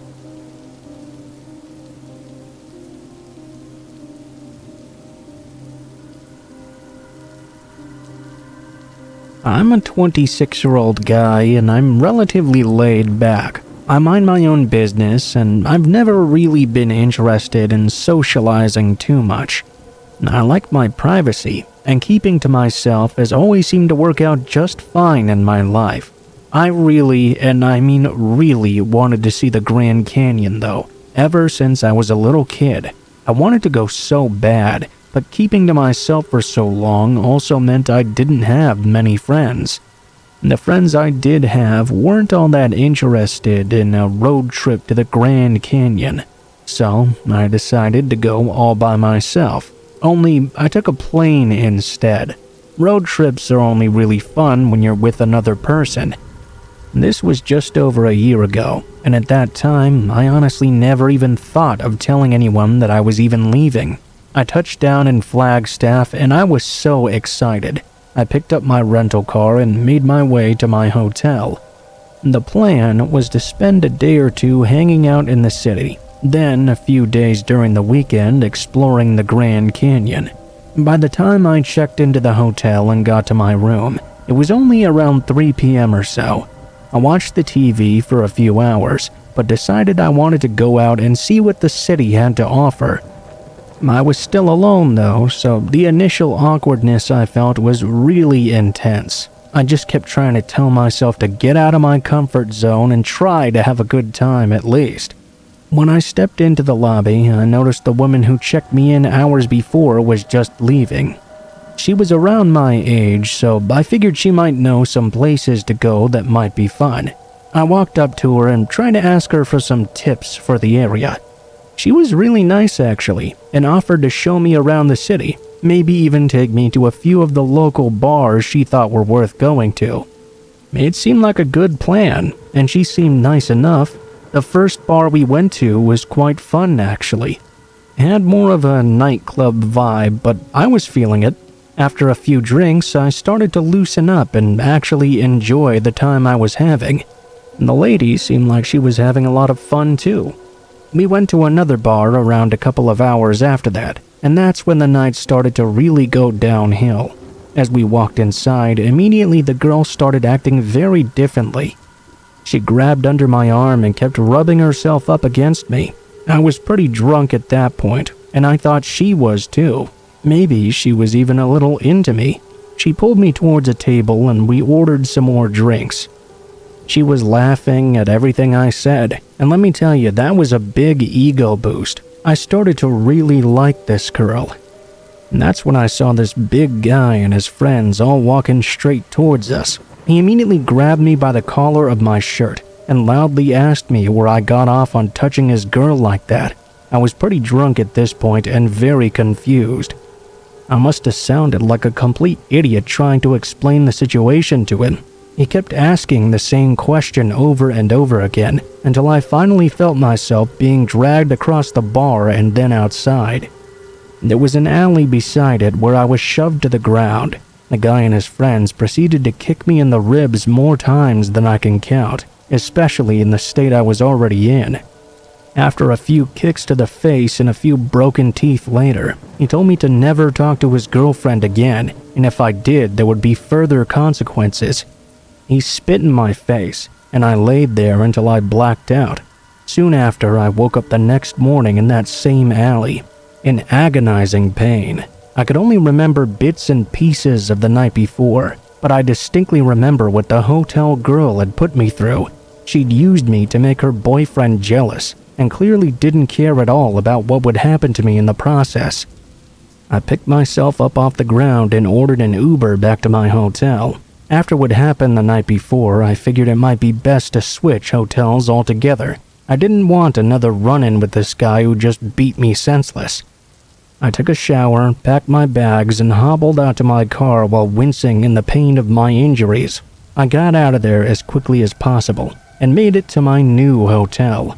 I remember sighing in relief that I'd never have to see those guys ever again. I checked in, and when I got to my room, basically passed out from pure exhaustion. Throughout the night, though, I could have sworn I heard light knocking on the hotel room door. I chalked it up to possibly hearing something from down the hall, but the door handle would also jiggle here and there. I made excuses for it in my mind. Maybe it was just housekeeping, right? This continued for the next couple of days and nights that I spent resting in that room. There was one morning even when I woke up and the door was slightly ajar, only caught by the security chain. That freaked me out quite a bit, but again, I thought it must have been housekeeping trying to get in during the night to clean. I woke up at 8 a.m. Saturday morning and was super excited to finally see the Grand Canyon in person after wanting to for so long. There was still a faint taste of blood in my mouth, but I finally started to feel better, and the pain had begun to subside. I figured it was now or never. I got dressed and put sunscreen over my massive throbbing bruises and made my way out of the hotel in the parking lot toward the car. Except in the parking lot where my car should have been was instead a mangled mess of metal that had once been the rental car I'd parked there a couple of days before. All the windows were smashed, the headlights were broken, and the doors and windshield looked like they had been beaten in with crowbars or sledgehammers or something. I was shocked and scared. I didn't know what to do. I ended up calling the police and filing reports, but nothing came of it. The girl at the hotel denied everything and even claimed to not be in a relationship with anyone at all. Thankfully, I had an insurance plan for the rental car, so the damage was covered, but I did have to fork over $6,000 to fix my teeth. I spent that one day at the Grand Canyon Tourist Center because I knew I couldn't afford to come back anytime soon. To be completely honest, I didn't really want to come back. I was terrified of that place now. It really sucked how the one time I tried to come out of my shell, it ended in disaster and disappointment. My only advice for people who romanticize traveling alone is don't.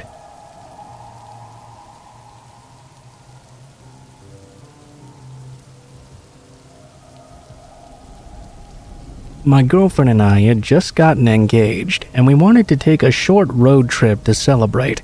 It was something we'd been thinking about doing for quite a while, but with work and trying to find somewhere to house our pets during the short trip, we just never actually got around to doing it. Finally though, during spring of 2019, we made some concrete plans.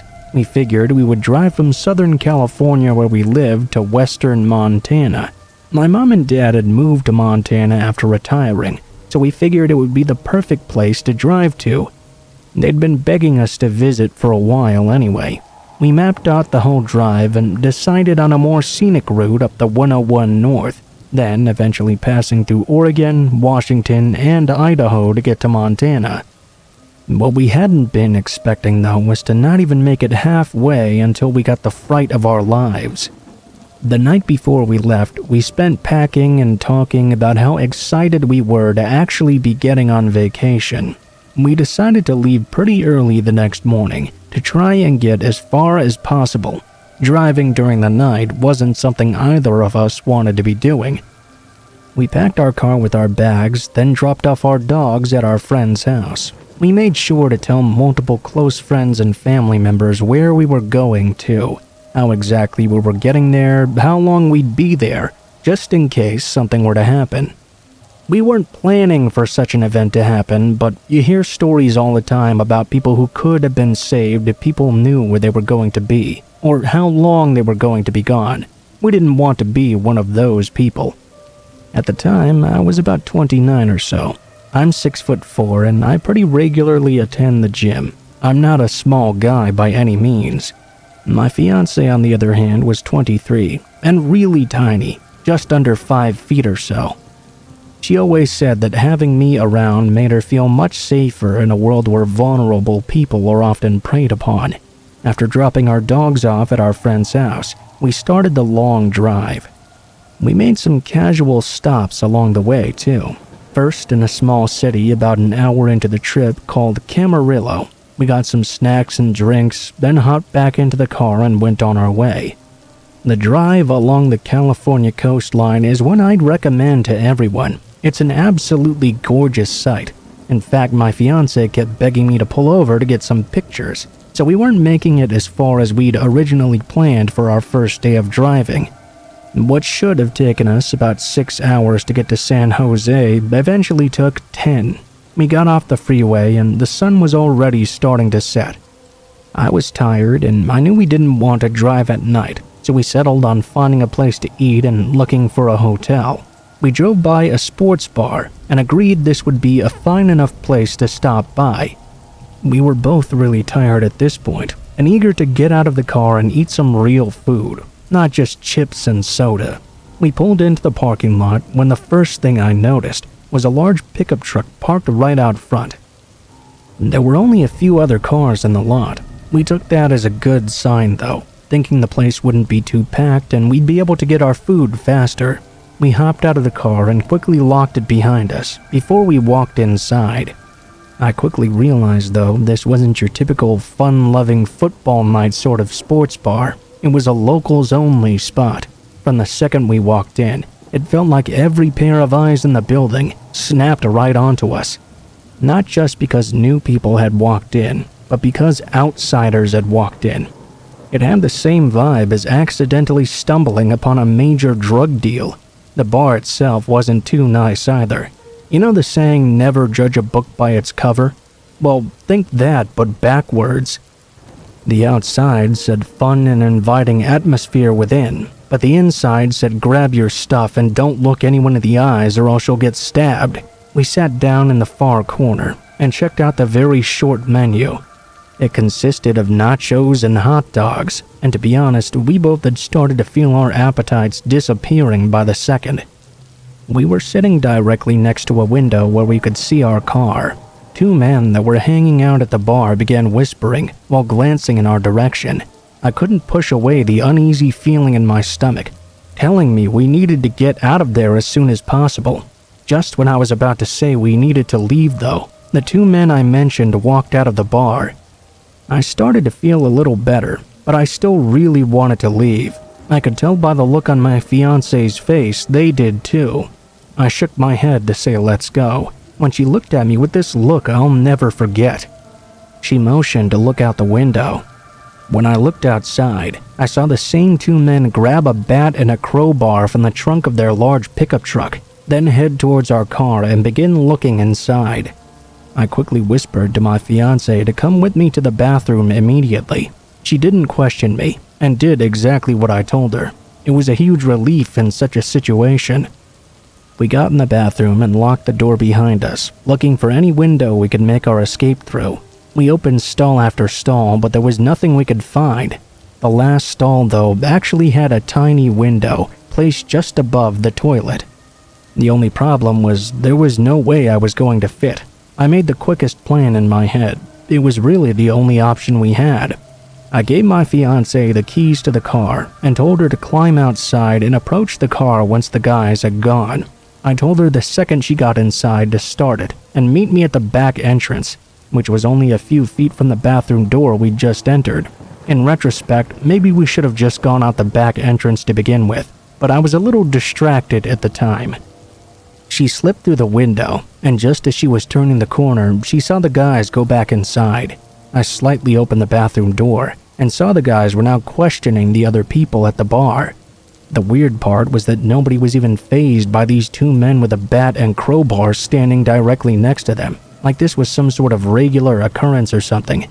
Suddenly, a person they were talking to pointed directly at the bathroom door. I knew they saw me when they started running towards me, weapons raised and shouting at me to stay right where I was. I opened the door as fast as I could though, and was on the back exit within seconds. Thankfully, my fiancée was there in the car waiting for me. Let me tell you, I've never jumped in a vehicle that fast in my life. She started speeding away before the door was even shut. The men had just gotten outside when we were pulling out of the parking lot. Their shouts were drowned out by the distance growing between us. The whole situation was just so incredibly fast, bizarre, and traumatizing. My fiancé and I actually turned around and drove all the way back home. We felt we were safer in our own hometown than on the road for another 2 days. Paranoid something like this would happen again. All I can say is that if you're ever in an area that you don't know, maybe be a little bit more cautious than we were that night.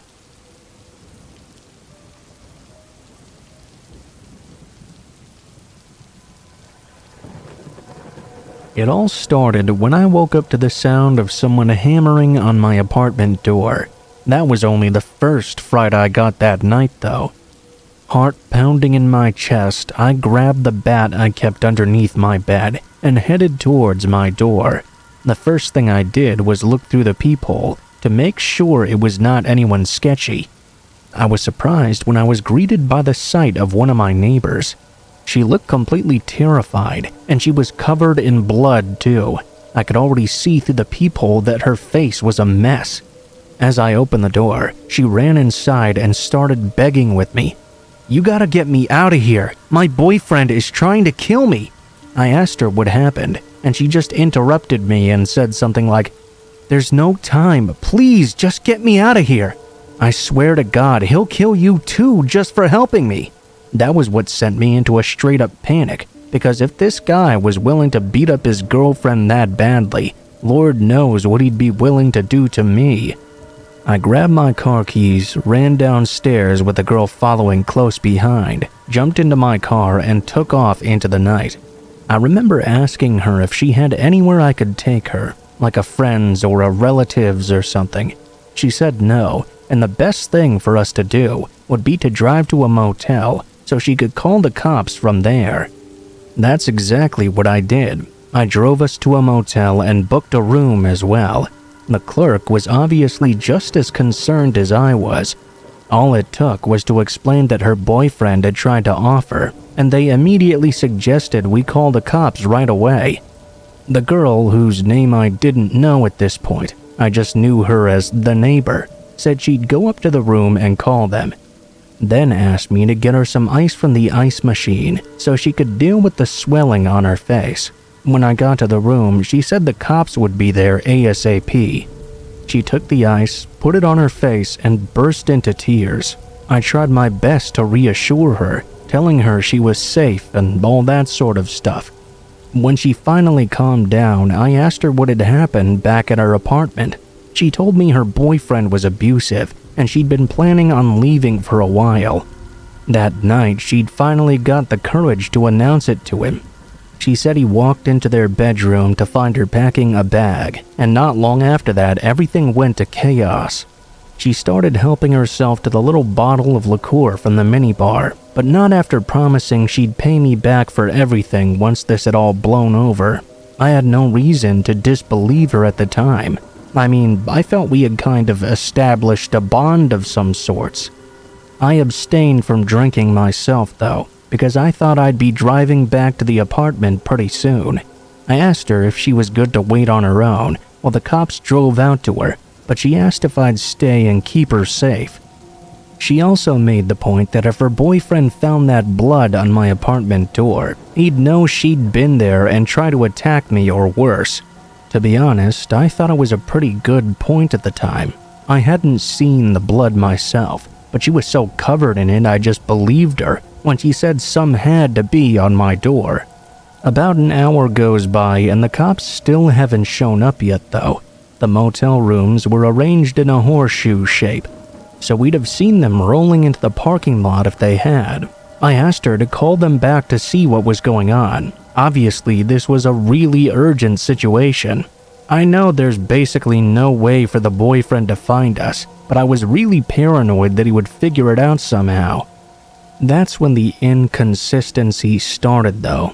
She gave me some lame duck of a reply like, "I'm sure they'll be here soon." If that was me, I'd have called 911 again if they hadn't shown up in 10 minutes. So why was she so calm about this now?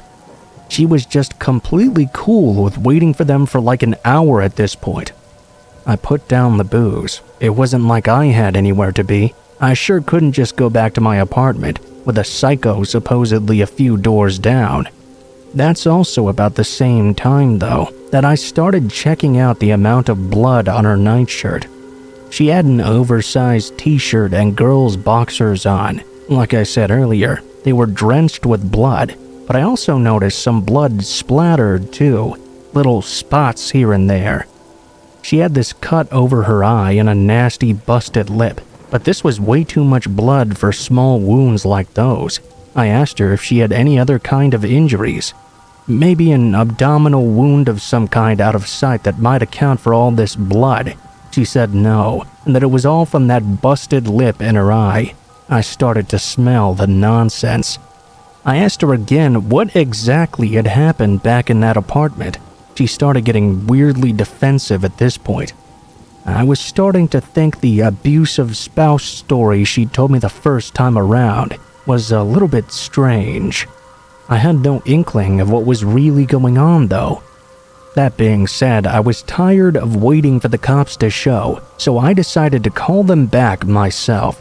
All I had on me was my wallet, my phone, and my car keys, the only 3 things I'd had time to stuff into my pockets before fleeing. When I took out my phone to call the cops, she immediately interrupted me. "What are you doing?" I stated the obvious. I was about to call the cops back. She became very frantic. I don't know if it was the way she was looking at me, the way she spoke, or the way she immediately tensed up when I told her I was about to do that, but the mood in the room shifted completely. I asked her why not, and went back to dialing 911. At the same time the operator spoke down the line, I looked up and saw she had a knife in her hand. "Hang up now!" I did so. I'd never had a knife pulled on me at that point, and I can't overstate how terrifying it was. It wasn't even just the knife either. It was the overwhelming creepy sensation of knowing that all wasn't what it seemed. I wasn't hiding from the threat. I was with the threat. I'll be honest here, I basically begged her not to hurt me. To my relief, she promised she wouldn't as long as I drove her down to the Canadian border. Given this was in Detroit, the border wasn't all that far away. I didn't want to catch charges for aiding and abetting or whatever though, so I knew I had to think of something to stop this from happening. It's not like I couldn't tell the cops I'd been threatened or whatever, but I also knew the longer I spent in this person's company, the more chances I'd have of being stabbed. I told the girl I'd drive her down, but I needed to get something to eat first. I played it like I wanted to stop somewhere along the way, knowing she'd reason me down to getting something delivered from a 24-hour joint. She also stated she'd be the one going down to pick up the food, as she didn't want me having the chance to sound the alarm. That's where she messed up though. She didn't seem to realize, to my infinite belief, that I could order from DoorDash and put something in the notes as well. I put a note in the order about needing the driver to call the cops for an emergency. My whole plan hinged on the driver reading this, but thank God they did. I was even able to show her the order without bringing up the notes section that mentioned needing 911 immediately. The cops played it perfectly too. They showed up without any lights or sirens on, didn't park in the lot, and walked up to the motel room without being spotted from the window. Then they knocked on the door, just like they were a delivery driver. When she walked over to open it up, boom! They had a gun and taser drawn on her before she even knew what was happening. She had the knife tucked in the back of her boxers, but the cops were wise to her drawing on them. She hit the floor hard after they slammed her with the taser. Turns out they'd been looking for her because she was the abusive partner who'd stabbed her boyfriend almost to death before finding some poor schmuck, i.e. me, to drive her down to the border. The dude had almost bled to death in their shared apartment, but managed to crawl to another neighbor's place to get help. You should have seen the sheer amount of blood in the hallway when I got back to my building. The whole place was crawling with cops in forensic gear. I thought I might have to drive over to a friend's place to stay the night, but they had that section of the corridor closed off, so I could still get to where I lived. The cops came to my apartment in the morning to take my statement down and fill me in with what had happened. That's how I found out exactly what the deal was. This was 100% the craziest and most frightening thing that's ever happened to me in my life. Just the fact I was part of something like this seems completely surreal to me. The thing that sticks out to me the most is how easily I swallowed her nonsense story at first.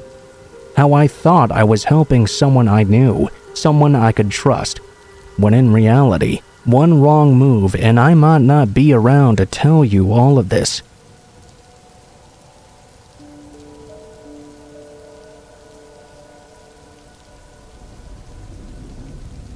When I was back in college, I used to work nights at my uncle's motel, just outside of Baton Rouge.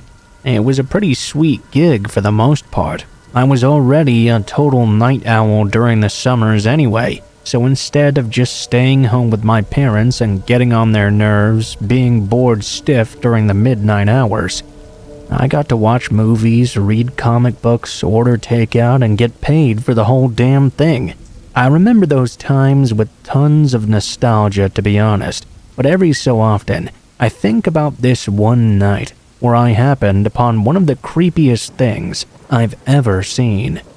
It might also even be the creepiest thing I'd ever heard of, too, mainly because of what it entailed and how many unanswered questions it left me with. It started with the motel's fire alarm going off. The fire alarm automatically alerted the fire department, so officially speaking, all they had to do was make sure all the guests evacuated properly.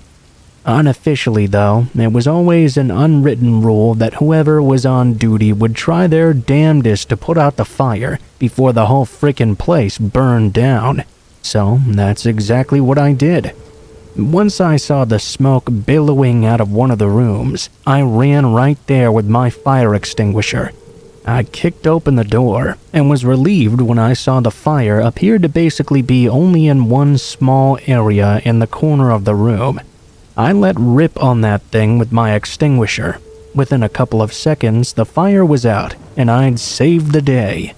Obviously, I hadn't paid much attention to what else was going on in the room, and the fact that there was no one in it didn't really faze me. I figured they had evacuated like everyone else.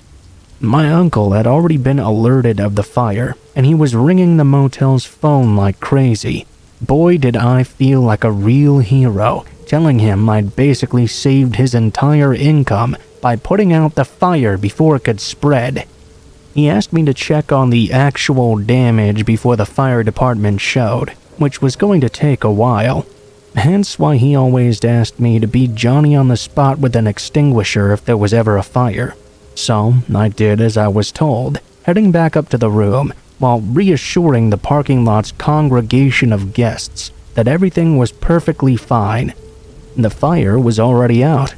It was only when I got back to the room that I realized this fire appeared to have been set in one of the small metal trash cans in each room. Somebody had obviously filled the thing with God knows what, then set the thing on fire before trying to flee. About that moment, I was thinking, well, why the hell would someone do that? As I looked around the environment more, I realized that someone had arranged a bunch of stuff around this room. It was all clothes, all kids' clothes. Interspersed among them were a bunch of what looked like child's drawings. When I checked out what the drawings were of, I realized it was not just the fire department that should be on their way. The cops needed to get here too. The drawings were all of kids in cages, sad or crying, with big angry-looking grown-ups towering over them. Another was what seemed to be a kid crying over a dead child, while the people around them laughed. They were so horrific that despite the heat and smoke still circulating in the room, I felt a chill go down my spine. I immediately went to call the cops, then checked who was booked into the room, and most importantly, if there were any children booked in there too. There was just one guy's name in there, Cameron Odell. So what was this lone guy doing with all these child's clothes? The drawings were already horrifying, but it wasn't out of the question that an adult could have drawn them for whatever reason. The clothes, though, those were a different story. Right after the fire department arrived and they were checking the room over to confirm it was safe for the other guests to head back to theirs, I asked the group of guests in the parking lot if there was a Cameron Odell among them. No one spoke up or raised a hand, and no one by that name or any other name booked another room after everything died down. I'm guessing whoever was calling themselves by that name, probably a fake one, had already long fled following the fire. The cops showed up a short while after the fire department did, and I showed them everything I'd found along with the booking under the guy's name. Officially, their investigation would involve looking for potential arson, but the cops told me they'd be looking into all these things I'd found too, if they ever caught the guy who tried to set the room on fire. That was pretty much the last I heard of it. The first few weeks that followed, I kept asking my uncle if they'd caught the guy. Each time, the answer was the same, no.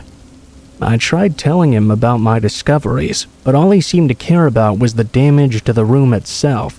Besides, I was his hero having put the fire out and all, so whenever the subject came up, All I got was a slap on the back and a "that's my boy." It was hard to get any major details.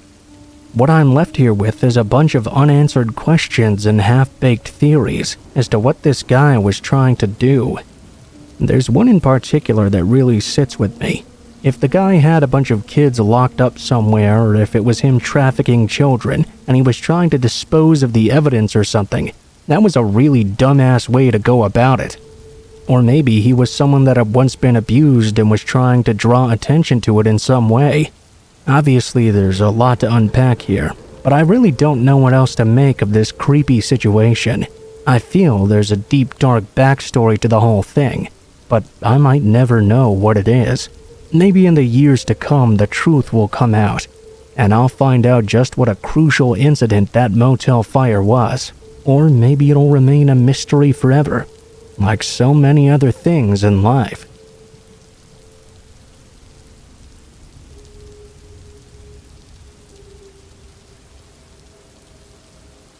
This is not my story as much as it is my mom's. She used to work at a motel in California back in the 80s. Anyway, one day a guy shows up to book a room. I'm going to just refer to this guy as the guest, since we don't know his actual name. My mom got assigned to clean his room on the daily, but as time went by, she noticed he always had the "Do Not Disturb" sign up on his room. Even a week into his stay, she'd never once had a chance to go inside and clean. This didn't really bother them too much though. The way my mom tells it, the guy was always super nice and friendly whenever he passed by someone or bumped into any of the cleaning staff, always apologizing for the trouble and telling them he'd just clean it up himself. If it saved them some work, they weren't exactly going to complain about it. Anyway, there came a point where the guy had not been seen for a few days on end, and the "Do Not Disturb" sign was not on the door anymore either. Everyone figured he just checked out, and they'd be able to clean the room again. It's a given that my mom was assigned to the room just like a month before. It came down to her to head over to clean it. As she got to the floor and unlocked the door to the room, a disturbing smell hit her immediately. She couldn't figure out what it was at first, but she continued to survey the room. Contrary to the guest's previous assurances, it was disgustingly messy. Her words were that it looked like someone had thrown a party, even though she was pretty sure no one else had ever gone into the room beside the guest.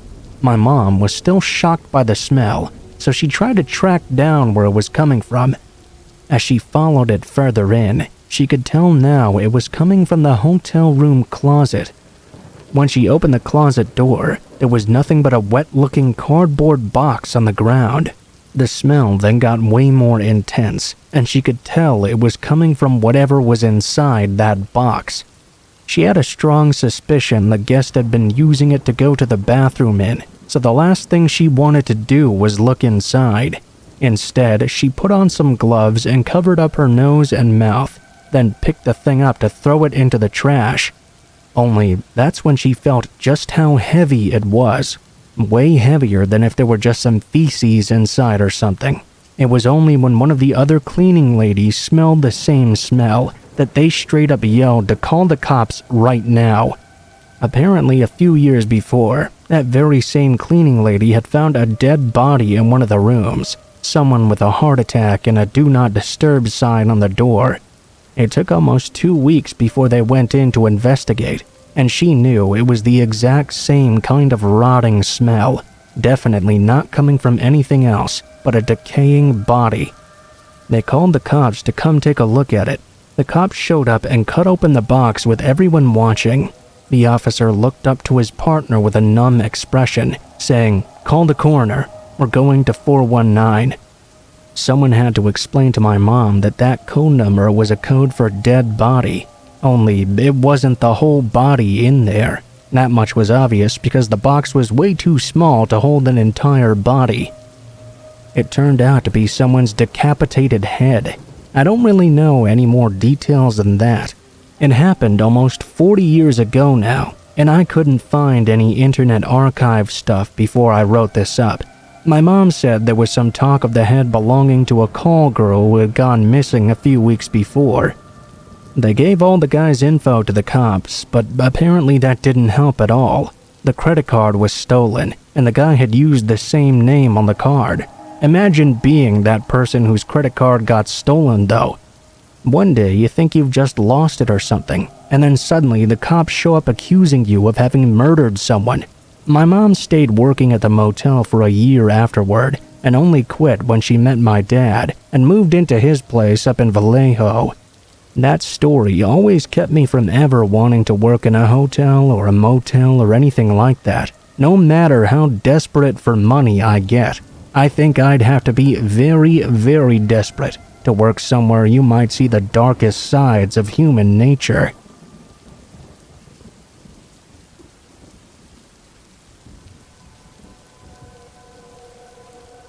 Alright, I'll just start from the very beginning. I was around 12 years old when this happened. I'm 33 now, but thinking about what happened that night still gives me goosebumps to this day. For some context, I think I should mention that I grew up on a very large farm in the middle of nowhere in southern Idaho. It wasn't way out in the mountains like you might be thinking though. It was just nothing but grass and hills for miles on end. My mom and dad were both raised in big cities, so when they got married, they figured they'd give their kids more of a farm sort of life to grow up in, and I always loved it. We had goats, chickens, ducks, turkeys, you name it, we had it. The only thing I didn't have was much more freedom from my parents. My dad was a goat farmer, and his job was working on the farm. He sold goat milk, made cheese, and of course sold the meat as well. My mom was a stay-at-home mother, so she was around all the time, which basically meant I had no alone time and no privacy either. When I was little, I didn't really mind it that much. I loved having my parents around so often. I helped my dad with the farm work and taking care of all the animals. I was always in the kitchen baking and cooking with my mother. By the time I reached middle school, though, I was all ready to grow up. I guess I started doing what every kid does when they hit puberty. I started to pull away from my parents. It was hard, and my parents hated it, of course. I think they especially hated it because my brother was so much older than me, and he had already left the house by that point. I was their little baby girl, and they weren't quite ready for the teenager rebellious phase to hit yet. Every weekend, we would go out to dinner as a family. We would meet up with my brother and his girlfriend and have a lot of fun. This night, though, I really just wanted to stay home. My mom insisted I go with them, and when I refused, she offered to stay with me, so I wouldn't be home all alone. I begged and begged her, though, to just let me stay there by myself. Finally, after what felt like forever, she agreed. My dad wasn't all too happy about it, but she told him everything would be fine. Besides, if I needed anything, I could just call them anyway. They were only going to be about a 45-minute drive away in the city. Now all alone, for the first time in my life, I felt free. That night, my mom and dad gave me a big hug and a kiss and said their goodbyes. They gave me the rundown that all parents give when leaving their kids home alone for the first time. Cell phones, what restaurant they'd be at, calling 911 for an emergency, it all went in one ear and out the other. I was just looking forward to staying up late and watching shows I wasn't supposed to watch. You know, normal kid stuff. I should also mention we had a German Shepherd named Ghost at the time. He was an all-white German Shepherd, and I always thought he looked a bit more like a wolf. My parents got him when I was just a baby, and we'd grown up together. He was like my shadow. I'm sure having him around with me gave my parents some additional peace of mind when leaving me that night. They finally left at 7 p.m., and I was so excited. I heard my parents pull out of the driveway, and I jumped onto the couch in seconds. Ghost joined me, and we watched TV for a while. An hour went by and nothing of real significance happened. I used the opportunity to watch shows that my parents didn't normally allow and deviously ate some candy I'd saved up from Easter a couple of weeks before. An important thing to mention is we didn't have any coverings on any of our windows. We lived in the middle of nowhere, so we weren't really worried about someone trying to peer in. My mom loved the morning sun shining in through the windows anyway, without her having to go around the whole house opening curtains or whatever. After it had been around an hour and a half since my parents left, my mom called to tell me they wouldn't be home when they'd originally said. My brother and his girlfriend wanted to see a movie with them that night. I was honestly super happy I'd be getting even more alone time. I told her it was fine and to go enjoy their movie. During one of the show's commercial breaks, I rushed into the kitchen to grab a bowl of ice cream when I heard Ghost starting to bark in the living room. I figured he'd just seen one of many bats that would fly around this time of night, so I didn't really give it much thought. Only this time he would not stop barking. It was getting so annoying that I even remember yelling at him to stop, but he just wouldn't let up. I walked into the living room, and I couldn't help but scream when I saw what Ghost was barking at. There was a man just standing there, right in front of the window. He was wearing this white rubber Halloween mask that had a huge painted smile on the front. I couldn't see his eyes, but it was insanely creepy. I froze in pure terror as I looked at this man. I could feel him staring back at me. Before I knew it, I was screaming at Ghost to follow me and running upstairs to my parents' bedroom. When I got to the stairs, I just couldn't help myself. I looked back. I had to know if he was still there. He was, only this time his hand was raised and he gave me a slow wave. His head tilted upward, so I was still in his view. I got into the bedroom and locked the door behind me. At this point, I was practically bawling. I regretted staying home alone. Now, all I wanted was my mom and dad. I rushed over to the nightstand and grabbed the landline to call my dad, only to find there was no dial tone. I wasn't too worried about it, considering my father had given me a cell phone to use in emergencies just like this. The only problem was that it was in my room across the hall, and I didn't want to go back to where the masked man could see me. I had no other options, though. It's not like I could just wait around for my parents to come back hours later. With this man skulking about the property, I mustered up every bit of courage I had. I unlocked my bedroom door and ran as fast as I could. In the 10 seconds it took me to get to my room, I noticed the man was not outside the window anymore. The window was open, and he was standing at the bottom of the stairs. I involuntarily screamed as loud as I could. I heard his footsteps beginning to run up after me. Ghost lunged toward the man, barking, which made him hesitate for a moment. That was just long enough for me and Ghost to get into my room and lock the door behind me. I grabbed the phone out of my drawer and dialed 911. The man outside my door began to jiggle the handle. I watched as he tried to get inside my room, the whole time never actually speaking a single word. I think that's what terrified me even more. The operator answered and barely understood me through my hysteria. She got the gist though, and told me that since an officer was already in the area, they would be there in only 5 minutes. She told me to stay on the line until he showed up. I repeated what she'd said out loud. Okay, so an officer will be here in 5 minutes? He'll be here in 5 minutes, right? The second I spoke those words, the jiggling stopped all at once. The handle stopped moving. For all I knew, he had completely fled the house. My heart was racing though.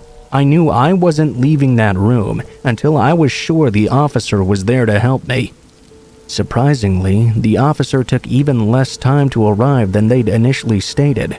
I saw the lights outside as he pulled up, and I heard the sirens as well. I heard the officer enter the house and run up the stairs, yelling for the man to get down and put his hands behind his back. That was confirmation to me that the man had never left. I'm so glad I didn't try to exit my room when I thought he had.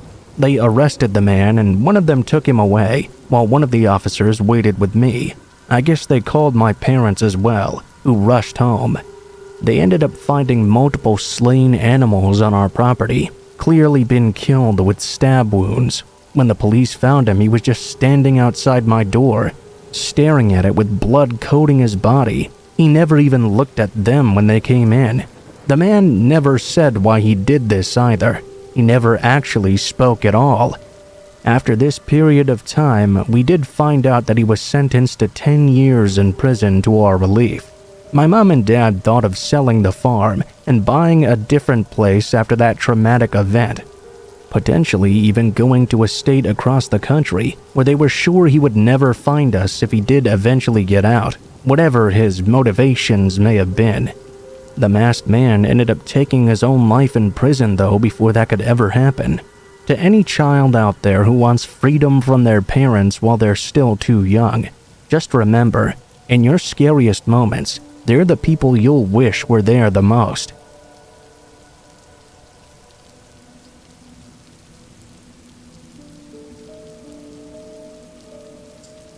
I'm a fairly cautious individual. I always told myself I'd never be like other people who get themselves caught in dangerous situations.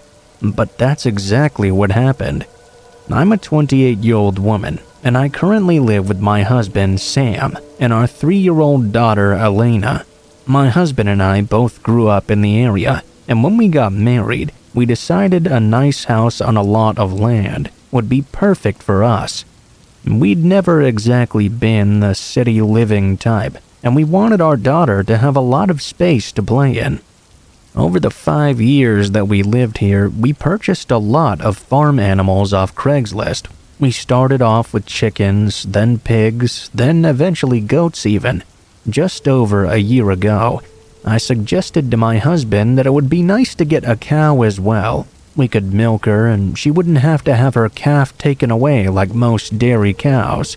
We felt we would be doing a good thing. After about 6 months with her though, we realized it was too much work to take care of her and her calf. We wanted them to go to a home that had the time to take proper care of them. I was sad about letting them go, but I knew it was the right thing to do. I suggested to my husband that we list her on Craigslist. He agreed it was a good idea, so I enlisted her immediately. We knew she would sell fast, given that she milked well and came with her calf too. With only a few hours of listing them, we'd gotten already 10 emails. We weeded out all the scams, and one person stood out to us. They said they had a 50-acre farm and other dairy cows too, so they had some experience. They also said they would pick her up themselves as soon as possible for the exact price we were asking. We were so happy they were going to go to such a good-seeming home. The only problem was, my husband was going to be out of town for work the next week.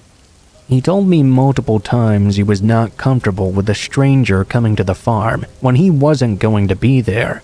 I was a little too trusting, I suppose, because I was positive it would be fine. The people in our area were all good people. I hadn't heard of anything bad coming from animal purchases in the area ever. The people who were coming told me they were a husband and wife pair named John and Betty. I do remember making a little joke to myself that these names were so boring that they almost sounded fake. The thought passed by though and didn't cross my mind again. I gave them our address and told them they could come pick up the cows the next day at around 4. That night, my husband gave my daughter and I a kiss and left for his long work trip. My husband was very serious when it came to leaving us two alone. We had set times we would call each other, and if I ever missed a call, he would immediately alert the police. That may seem dramatic to some people, but that was our routine, and it gave him peace of mind whenever he had to leave. I was more than okay with it because of this. The night came and went without incident. I woke up early at around 6 a.m. to let out all the animals to feed and give them water. They were excited to be out for the day, since it had rained the day before and they had been cooped up inside. Elena always went out with me in the morning. It was cute to see her interacting with all the different animals. I let the cows out for what I thought would be the last time. I rubbed their backs and essentially said my goodbyes.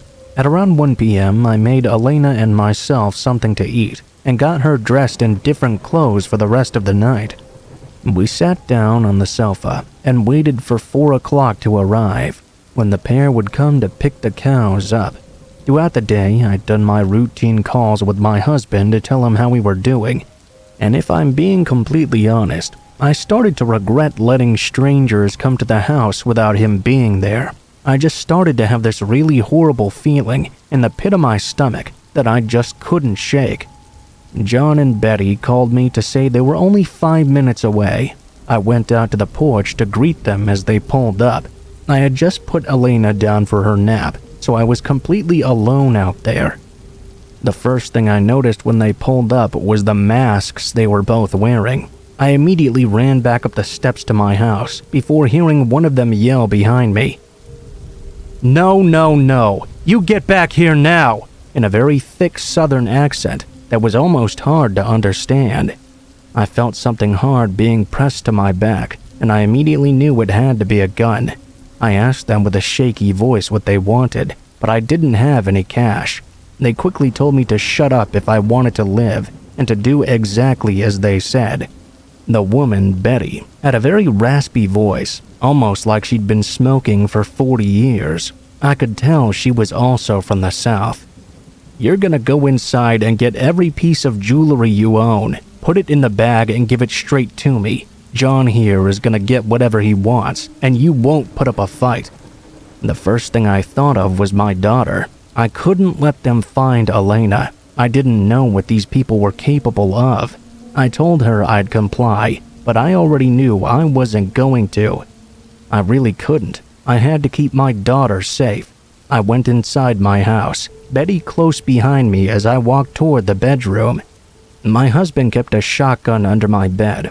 I knew if I could just get to it, I might be able to save our lives. "I keep my jewelry box under the bed. I need to get under there to grab it, okay?" My voice was calm at that point, because I was worried she was going to suspect something was up. "Whatever, just give me what I asked for," she said. I could feel her spit landing on my face as she talked. She was missing most of her teeth. I wasn't exactly surprised, though. Disgusted, but not surprised. I got on my hands and knees on the floor and peered under the bed. There it was, only inches away. I knew I would have to act fast if I was going to get out of this without getting myself and my daughter killed.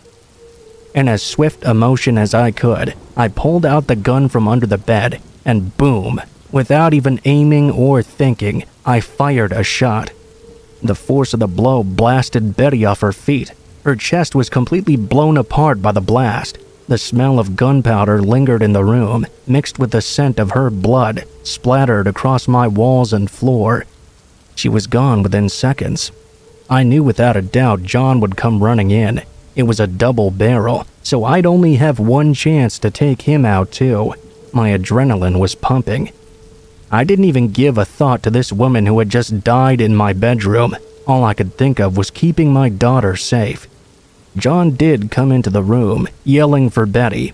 He took one look, and before I could even get a shot off, he was running down the stairs and out the door, screaming Jesus Christ over and over.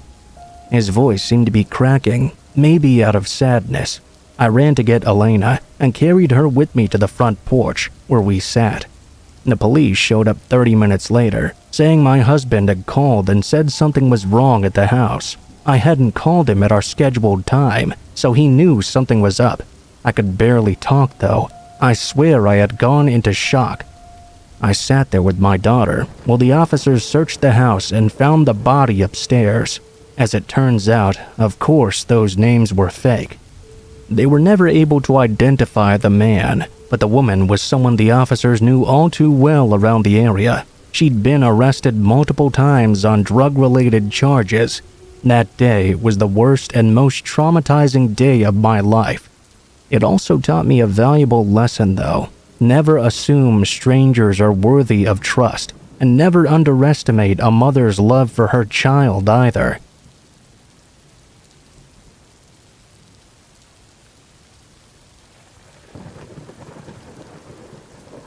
I'm a 17-year-old guy with a fairly interesting life, if I say so myself. My mom left when I was pretty young, and my sister and I had been raised by just our dad ever since.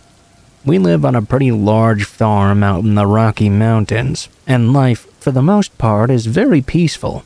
I have some friends who live nearby, at least nearby by our standards. I would regularly make the 3-mile walk to their houses to hang out with them. So, when I asked my dad that night if I could go, he didn't even think twice about saying yes. I had made plans with my friend Jimmy to sleep over, and I was pretty damn excited. Plus, the walk was going to be gorgeous in the afternoon sun. I was 14 at the time, so when I packed my backpack for the journey, I only packed snacks, some Monster energy drinks, and some pajamas. I gave my dad a hug and kissed my baby sister on the forehead before heading out. The first part of the walk was just through some fields. I remember stopping every so often to take pictures with my disposable camera. I like to document the newly developing crops my dad and I had just planted. I regretted only wearing shorts and a tank top though. As the sun beat down on my admittedly very pale skin, I could see myself turning red as the minutes passed by. At the end of our property was a small creek and some barbed wire fencing passing through it. We had it in place to try and deter the wolves and mountain lions in the area. We were sick of losing so many of our animals to them.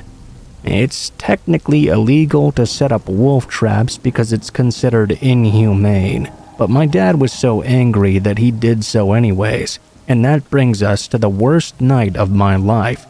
I passed through the barbed wire fence and through the creek as well.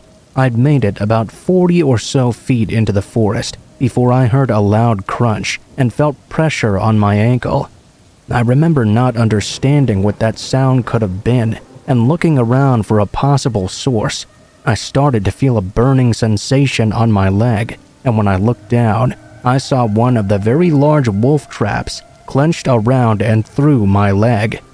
The spikes had completely punctured through, and blood was oozing from between the wounds. I began to scream from the pain, hoping someone would hear me and help me out of this, but I was in the middle of the forest, with no one to help me for at least another mile. I felt myself getting lightheaded from the shock and blood loss. I couldn't allow myself to pass out though. This was a situation where I knew I would need all the time I could get, or else I'd bleed out. The only way out of this was for someone to find me, but that would also mean waiting a while. My dad didn't let me have a cell phone, so calling someone was out of the question. My only hope was Jimmy noticing I hadn't shown up and calling my dad. I took off my tank top and tied it around my leg to try and stop the bleeding. At this point, I could no longer even feel my toes. I couldn't feel my whole foot at all. I tried prying open the trap, but as a very skinny teenage boy, that was just not going to happen. I sat there for an hour, trying to figure out any way out of this. The only thing I could think of was to either wait for someone to notice I was missing, or muster up the courage and strength I had left in me to try and crawl back to my house, trap still attached. Thankfully, my dad's laziness was actually a good thing for once, as he'd not bolted the trap down. It started getting dark at that point, so I reached into my backpack and grabbed the pajama shirt I had packed. I put it on. I knew moving at night was not an option. I needed to see where I was going if I was going to drag this heavy trap attached to my leg as I crawled. I found a fairly large tree nearby, and in agonizing pain I crawled over to it. I propped myself up against it and couldn't prevent my eyes from shutting out of pure exhaustion. I woke up to the sound of snapping branches nearby. I looked around, but it was pitch black. I couldn't see anything. I took out my disposable camera and took pictures with the flash, pointing it in every direction to see what was out there. I shook in terror, though, when I saw two glowing eyes staring back at me in the distance, and heard howling. It was so loud I would have bet my life those wolves were standing right next to me. The night went on for what felt like days. I managed to stay awake until morning light started to peek through the trees. I was just relieved there were no longer any animals surrounding me. I had lost all movement in the lower half of my leg, but the pain was still there in full force. I slung my backpack onto my back and took a deep breath before getting onto my hands and knees and starting to crawl back. The weight of the trap dragging behind me as it pulled on my leg was almost unbearable. It felt like someone was trying to saw my leg off with a rusty butter knife. Every inch I moved felt like torture, but I had to press on. I had finally made it to the 40 feet of creek, but then I came to another obstacle. Sure, the creek was shallow enough to walk through with no problem, but crawling was another story. As I got closer to the water, I could see it was just deep enough to cover my mouth, and my only source of breath was through my nose. The water splashed as I crawled, and I would panic each time some of it shot up through my nostrils, thinking I was going to drown before I ever made it back to the farm. That wasn't the case, though. I made it through the creek and took deep breaths, relieved to have survived this part of the journey at least. I started to crawl through the barbed wire fence and screamed in pain when the trap got caught on a rock, basically cutting away at my leg as I unknowingly began pulling it apart. At that point, it started to feel hopeless. I contemplated just giving up. Surely I was going to die here. There was no way I'd be able to make it all the way home. In 4 hours, I'd only made it 50 feet. I lifted my leg from the rock and stared at the fencing in front of me. There was no way I was going to be climbing over. My only way was under. I tried lifting it up as I squeezed underneath, but there was nothing I could do to stop the barbs from digging into the skin on my back. The pain was bad, but it distracted me from the worst pain in my leg, as bizarre as that sounds. It gave me some relief, as inch by inch, I made my way closer to my house. Eventually, I was at the crops again, looking at those plants that I'd admired only the night before. Now they made me angry to even look at. It was a reminder of just how far away I was from home still. I was covered in dirt, sweat, and blood, but the second I could begin to see the frame of my house, I was determined to live. I began picking up the pace as best I could and dragged myself on my elbows, which were scraped and bloody beyond recognition. When I finally made it to the steps outside my house, my body was completely shot. The last thing I remember was my dad yelling when he found me. My leg had to be amputated, and I was in the hospital for a few months from the infections I ended up getting. My dad was fined for the traps and forced to dispose all the ones around the property.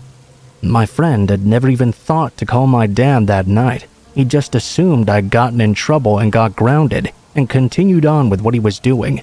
He felt really guilty about that. I mean, I don't really blame him though. Even though the experience was horrible, I wouldn't change a thing either. It really showed me what it truly means to be alive, and I couldn't be more grateful for the lessons I learned that night.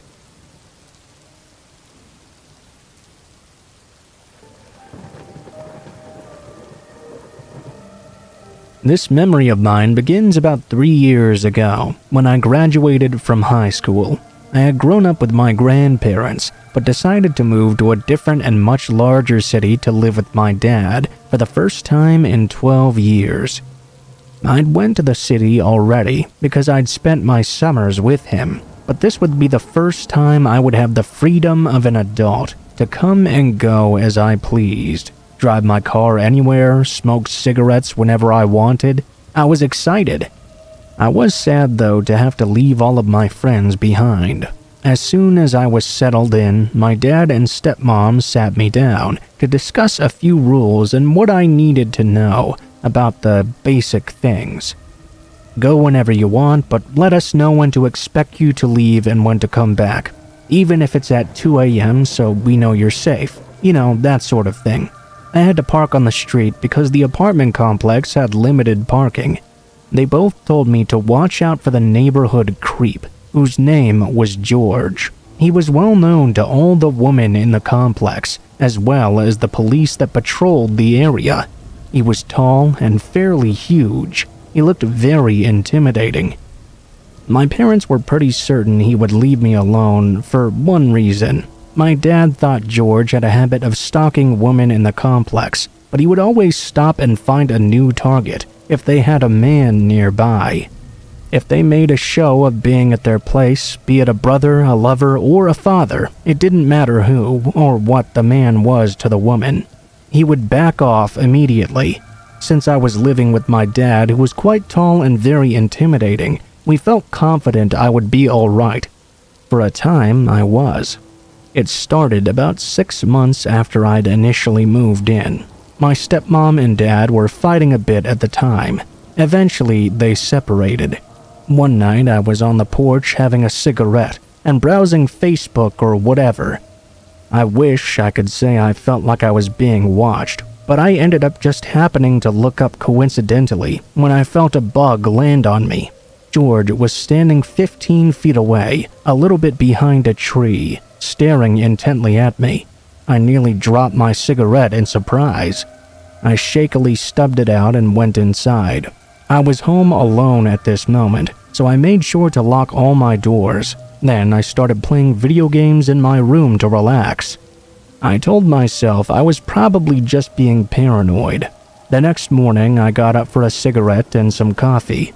Lo and behold, only a few minutes after I'd stepped out onto the porch, George came ambling out of his apartment to look my way. I finished my cigarette and went back inside. This pattern continued for a couple of weeks on end. It was like George was always stood at his sliding glass door, peeking out and waiting to see when I would emerge. I told my dad about this, and he tried to sit down with me whenever I would smoke. If my dad was with me, George wouldn't so much as peek his head out the door. Of course, the other woman in the apartment complex had already tried to call the police about George. But since he lived there legally and staring isn't technically a crime, there wasn't much they could do. I didn't know how far George had taken it with the other woman before. With that info in my mind, I knew calling wouldn't be much use. Things slowly began to escalate once my stepmom left though. I had access to her parking spot now, so I had 3 ways to get from my car to the apartment, depending on how I chose to go. One of the ways went just past George's apartment, about 5 feet from his door. Since I got off late most nights, I avoided that route as much as possible.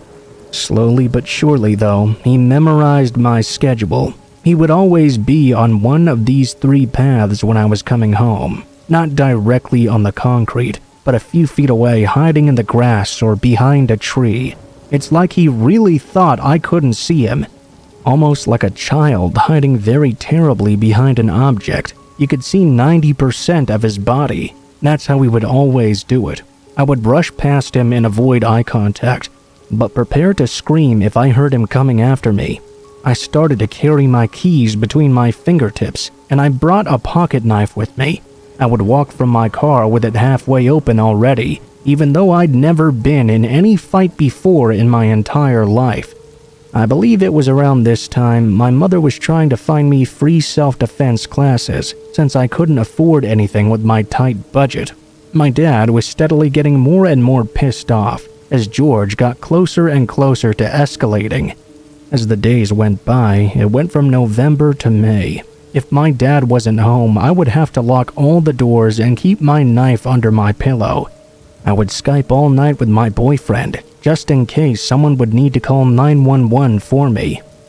I put a bunch of flower pots in front of my bedroom window so no one could get inside silently. I started to sit on the floor of my porch below the wall so I would be out of sight whenever smoking. I would anchor myself though so I could see him if he ever tried to walk up to it. I had constant nightmares of me being kidnapped, raped, and murdered. They began to invade my dreams every night. One day, I was gossiping with my neighbor. "Hey, did you hear about George?" "No, what about him?" "He got arrested last night in the parking lot of the complex. There's this big sort of electrical power box that stands about waist height. It's about 2 or 3 feet wide. About 10 minutes before I was supposed to come home and park right in front of it, some lady and her kid were walking by. They saw George sitting behind the box masturbating. He was waiting there for me, jerking off to the thought of me seeing him. It kinda makes me want to puke, but it also scares me at the same time. I was relieved for a few days of my stress, but it was only a few days that he was gone. He went right back again to the same old routine soon after. One night he got even braver. It was about 7 p.m. I went out for a cigarette with my dad. A neighbor walked up to chat with my dad though. George came outside and stood out in the open staring me down. "Dude's asking to get his ass kicked," my dad said. He went back to chatting with the neighbor. I rolled my eyes and went back inside and played some more video games. I was healing in World of Warcraft when I heard my neighbor shouting. I was healing, and that's a pretty important job. I figured she must have been talking to someone else. That was until she burst into my room with panic in her eyes. Her eyes were huge. She hopped from one foot to the other frantically, like she was doing some kind of dance. "He's bleeding," she said. I asked who in bewilderment. "It's your dad. Come quick." I made some teenager huffing sound and left my computer, certainly pissing off the rest of my guild. I grabbed my little first aid kit and filled it with band-aids. I thought my dad was doing something stupid like tossing his knife and trying to catch it or something. But when I stepped outside, I found myself face to face with a real horror. 6 people were surrounding my dad, including my neighbor. My neighbor Caleb was holding a shirt to my dad's side, with my dad facing away from me. His entire back was covered in blood. It was like he'd just been mauled by a bear. Caleb's hold on the shirt slipped, and blood spurted out. I felt queasy writing this down. I had never before in my life seen an emergency like this. Blood makes me lightheaded, and I have anxiety attacks over not being able to find a specific bookmark. All the adults around me were panicked aside from Caleb. I threw the first aid kit onto the porch and told everyone where we kept our towels. Shell rushed inside to grab one. "Has anyone called 911? I shouted. 5 pairs of eyes turned to look at me, like they'd never heard of 911 before. My dad shouted he couldn't afford an ambulance, but I told him to shut the fuck up. He told me that the guy had stabbed him. I dialed 911 and we told them our address and the reason for the emergency. My dad was being a real champ, even though he was spurting out blood all over the sidewalk. I ran back and forth along the walkways to get the police and show them what house George lived in. Then I ran back and forth to get the paramedics. They were so agonizingly slow. They walked calmly, and I wanted to scream at them that my dad was bleeding out. They got my dad packed into an ambulance. I was about to jump in when the police stopped me and told me I had to stay, so I could give them a statement. My dad shouted at me to call his boss. 2 years later, and all these memories are still burned into my brain. I gave my statement to the police. Then they made me sit outside the complex on the sidewalk for 2 to 3 hours. They kept me updated on my dad. Once I'd called my boss and answered my stepmother's message, that's when I allowed myself to break down. It felt like I cried on forever. One of the cops was nice enough to go into my house and grab my cigarettes and a bottle of water for me. He stayed with me the entire time to make sure I didn't run off or something, but he was very nice. He even offered to let me sit in his cruiser a few times to get me away from George. He had been waiting in his apartment when they came. When they took him out, I was there. 14 cops were leading him away. He still kept trying to stare at me though. I stared back and felt such hatred I'd never felt before in my entire life. I wanted to go over there and murder him. My babysitting cop looked over and saw George staring at me, so he shined his flashlight in George's eyes to keep him from looking at me. Once it was all over, I was allowed to go back into my house, where I waited for more information about my dad. He was in the hospital for 9 days. Apparently, he shouted at George to leave me alone, and George had started shouting back at him while I was in the house. George had screamed at my dad to face him like a man, so my dad jumped over the porch and walked up to him. This creep had been waiting with a 12-inch blade held to the side of his leg, which he struck out and stabbed my dad in the back with. The knife missed his kidney very narrowly. It traveled up and punctured his diaphragm. My dad didn't even realize he'd been stabbed at first. He got George into a headlock and beat the shit out of him, thinking the dude had just punched him in the back or something. George dropped the knife, then rolled in the grass and picked up another knife he'd been hiding and stabbed my dad again. This time, it was an upper back wound that was much more shallow, but still required stitches. This is when all the rest of the stuff went down.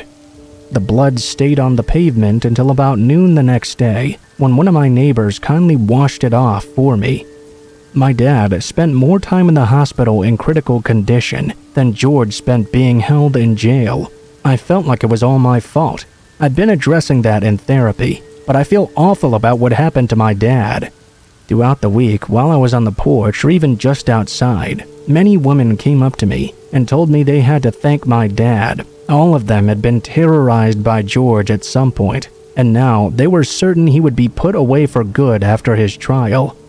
Several women, George had even stalked them up to their apartment door and pull his pants down demanding sex. I can't believe the cops didn't do anything. One day, one of my neighbors came up to me and told me that police and neighbors had searched the complex and found that George had stashed many knives all over the place, buried in gardens, stuck in trees, under his doormat. I shudder to think that maybe one day he planned to grab one of his targets and do something far more sinister than stare. George was declared guilty for assault with a deadly weapon, but the attempted murder charge was dropped. He was out of prison by Christmas on good behavior or whatever. My dad and I have a lifelong restraining order against him. He's never again tried to come after me, so I can only hope he's terrified of my dad. I wish I could tell you guys I took a self-defense course and learned how to fight like my dad did, but I'm still a bit of a punk who can't even slap a spider, so there's that. My dad's doing okay now. I probably owe my life to him. If he hadn't fought George for me, I might have been the first victim George decided to stab.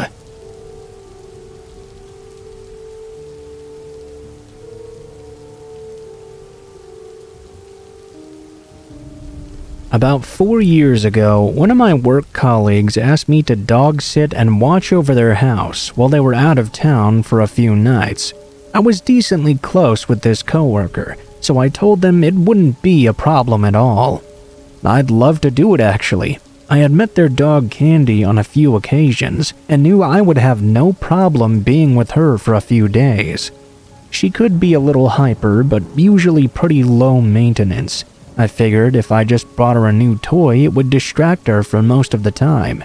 I packed a small bag and went over a little bit early so I could get all the details they wanted me to do before they left.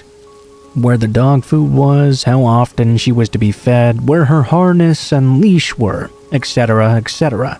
They had a security system, but they decided they would leave it off while they were gone, so I didn't have to worry about it every time I came and left during the day. They lived in a nice neighborhood anyway. Obviously, I would still lock the doors though. There was a dog living there.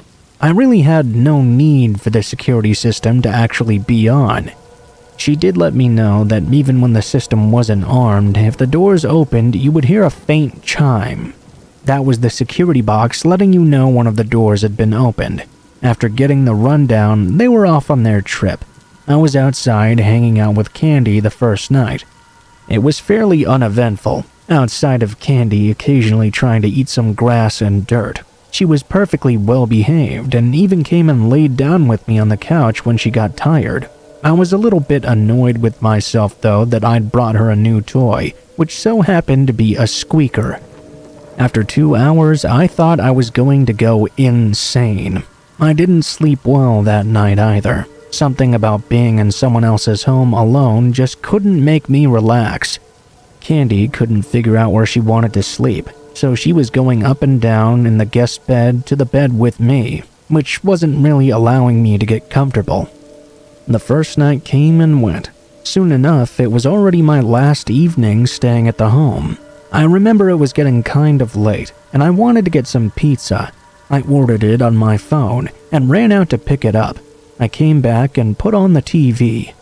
There I was, enjoying my pizza and breadsticks. Before I knew it, the sun was already down, and I was starting to doze off on the couch with Candy. She seemed to be very restless, though, which she hadn't been at all before. I figured maybe she needed to go out to the backyard, but when I opened the door to let her out, she just stared out into the backyard and started to whine. She wouldn't go out. She wouldn't go outside, even when the motion light turned on. I didn't close the door right away though, so the faint chiming from the security system was going off to let me know the door was open. I went to go get Candy a treat to see if I could calm her down. I moved her harness and leash out of the way and grabbed her a treat, which she looked very excited about. Her tail was wagging like crazy.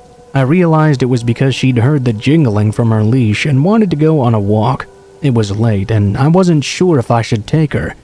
But if she had to go to the bathroom and wouldn't go in the backyard anyway, I figured I would just take her on a quick walk and calm her down. I almost fell down the stairs trying to lock the front door while she was pulling me in the opposite direction. I started walking down the street, as I wasn't super familiar with this area. I noticed that down the road there seemed to be a park, or at least an area with some open grass.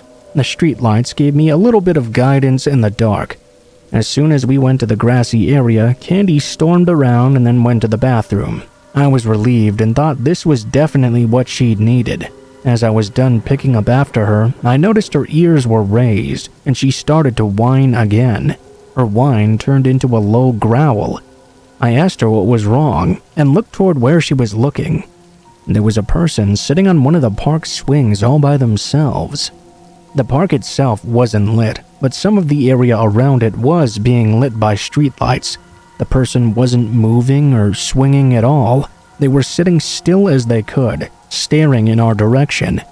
The only thing I really remember is they had some sort of striped outfit on. The pants and shirt were vertically striped, almost like you'd see on a clown or something. I pulled on Candy's leash to try to get her to move, but she was stuck in place. I shouted under my breath, "Candy, let's go!" As she looked back at me, the person stood up from the swing, staring in our direction. Candy started to bark, and I started walking back towards our house. Even though I was very far away from the swings, I remember starting to jog just to try and get out of there. I wanted to get back to the house as quickly as possible. Once we got back, I gave her another treat and figured we would sit down on the couch. She got into her little dog bed nearby with her toy and laid down, while I put the TV on and started scrolling through my phone. About a half hour later, I kept feeling like I was hearing something, like music maybe. I couldn't quite put my finger on it. It was nagging at me, so I walked out to the kitchen and realized it was the security alarm unit, chiming and saying the back door was open. My heart sank. Why was this door open? I remembered when I'd tried to let Candy out in the backyard before. I guess I'd forgotten to close it all the way and lock it. That definitely was against my nature even at my own house. I always locked and closed my doors as soon as I got inside out of habit.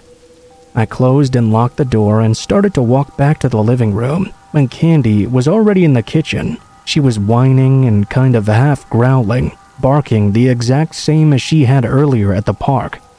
She turned her attention to the stairs leading down to the basement and started full-on barking. As I tried to calm her down, I noticed the light switch to the basement didn't seem to be working, or at least the switch wasn't turning a light on. I walked back to the living room, then went back to the basement stairs after calming Candy down a bit. I turned on my phone light to try and mitigate some of the darkness, and heard what I could only describe as a laugh. I didn't know how else to describe it. I remember turning around and booking it up the stairs, grabbing Candy and running outside.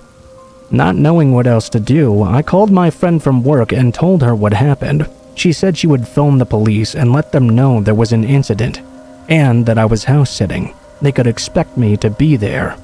About 20 minutes later, the police showed up and did a walkthrough of the house and property. They didn't find anything, but they did say the back door was slightly ajar and unlocked. I told them that it had 100% been locked, as I remembered doing it less than an hour ago. They gave me a number and said if anything else out of the ordinary happened to give them a call. I called my friend and filled her in, and apologized for having them worry while they were away. She said they would be home first thing in the morning, and walked me through how to set the alarm for the remainder of the night. I made it through the rest of the night with no other strange occurrences, and I never did get any answers as to exactly what happened.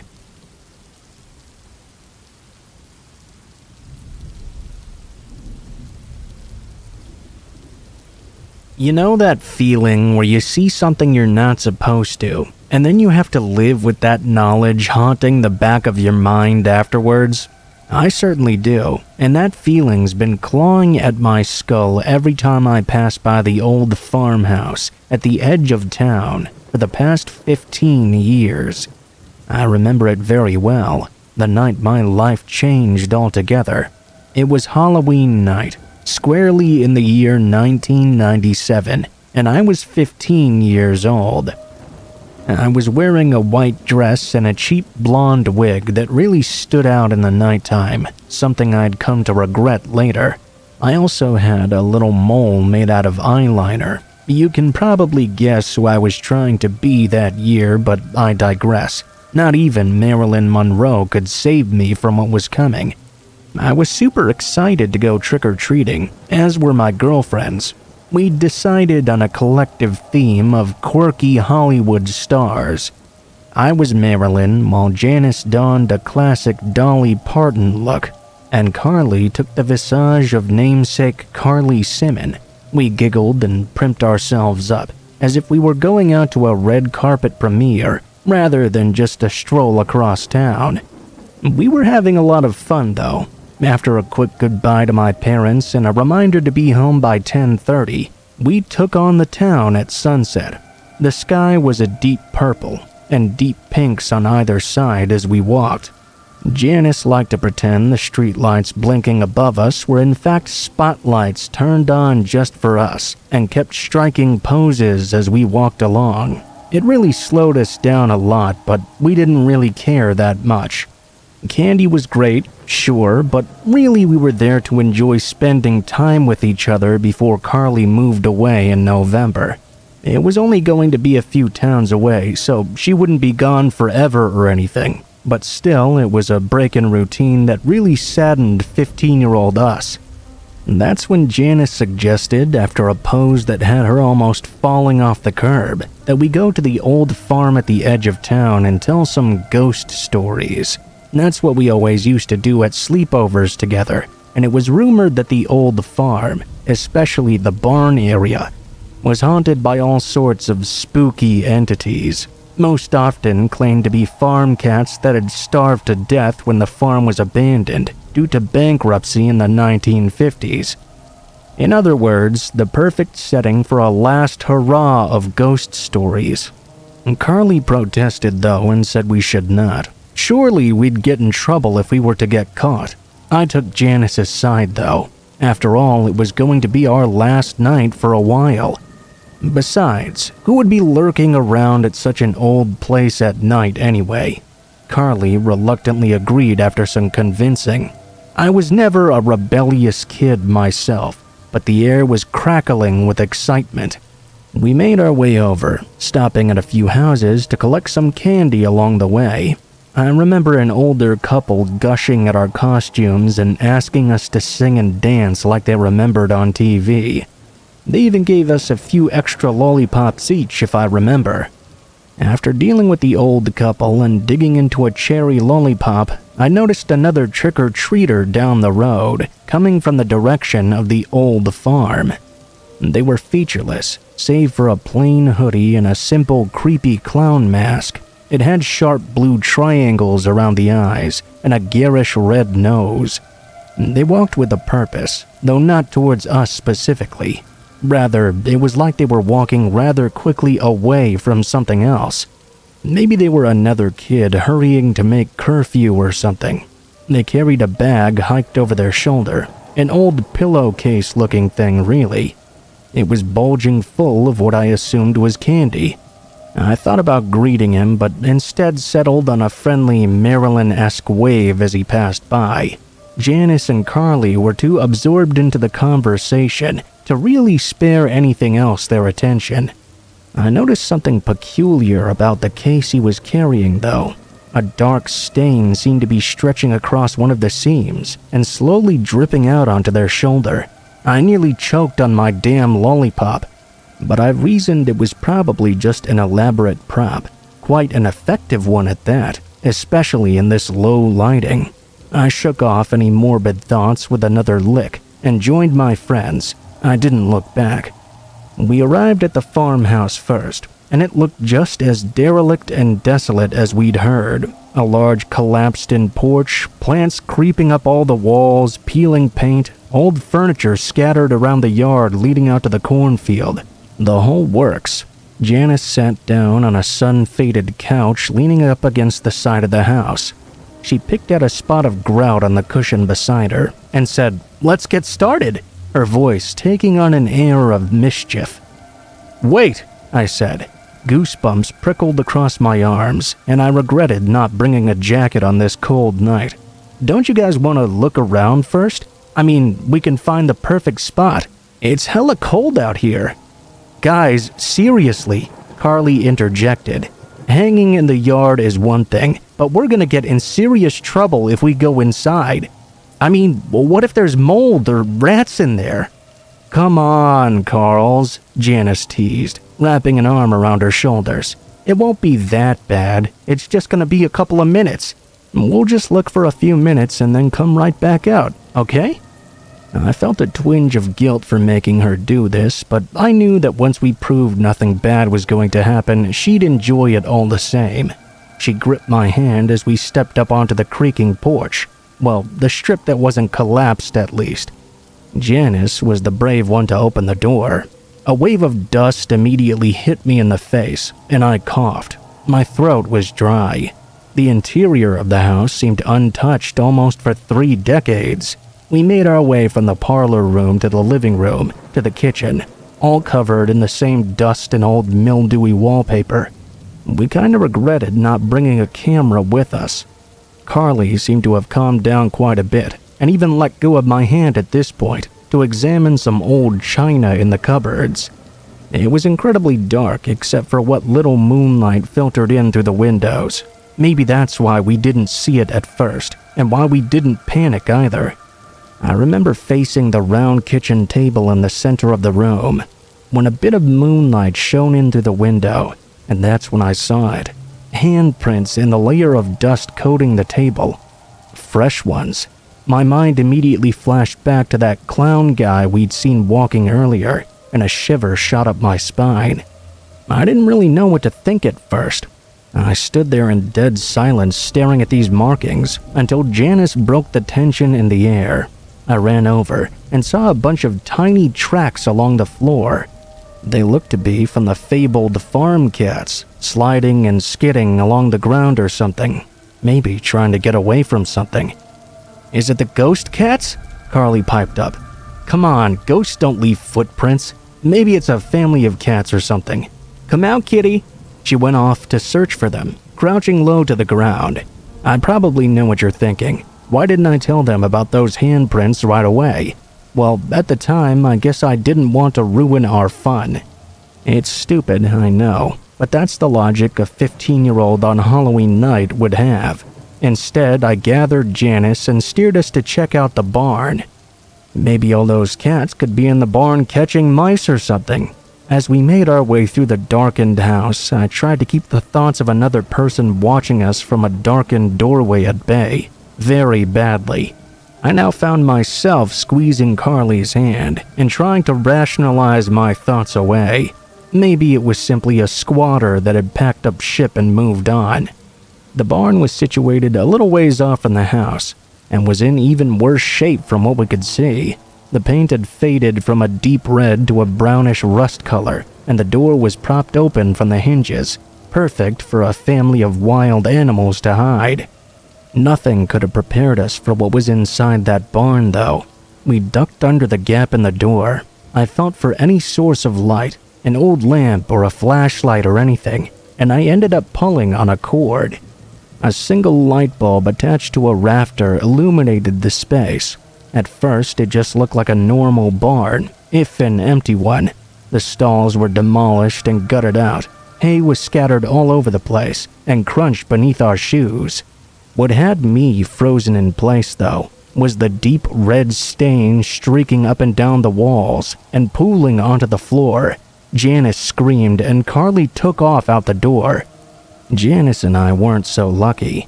We stuck around and observed long enough to see a bloodied cat's head peeking out from a pile of hay. The flesh at the back of its eye sockets gleamed up at us, suggesting its eyes had been gouged out. The rest of the night was a blur. We took off running down the road, all thoughts of a fun Halloween with my best friends forgotten. What had remained in its place was sheer terror, tears, and a lot of screaming. Like I mentioned earlier, my dress whipped in the wind, and my hair shone like a highlighter in the darkness, something I really regretted in my panic. A new dread formed in the pit of my stomach as I thought about that masked butcher from earlier following my hair all the way home, or chasing us down right then and there. Thankfully, though, no such thing happened. The lights shining through my windows were a welcome sight, and we all but collapsed after running inside and slamming the door behind us. My parents were initially upset with me for missing my curfew, but once they saw the tears streaming down my face and that we were all out of breath, they quickly changed gears to concern. They asked what happened, and we explained the entire story. Dad wanted to call the police, so that's exactly what we did. The police couldn't do anything, though, because we couldn't prove who'd committed the crime. As for trespassing, they let us off with a warning. My parents made us promise not to do anything like that again, or we'd be grounded for life, and the police went on their way. That night, I laid tossing and turning, thinking about that clown trick-or-treater we'd seen, and about that bag he held. I kept imagining all those bulges that peeked out of that pillowcase. That blood no longer seemed like a fake smear for dramatic effect. Carly, Janice, and I didn't talk about the experience for a while afterward.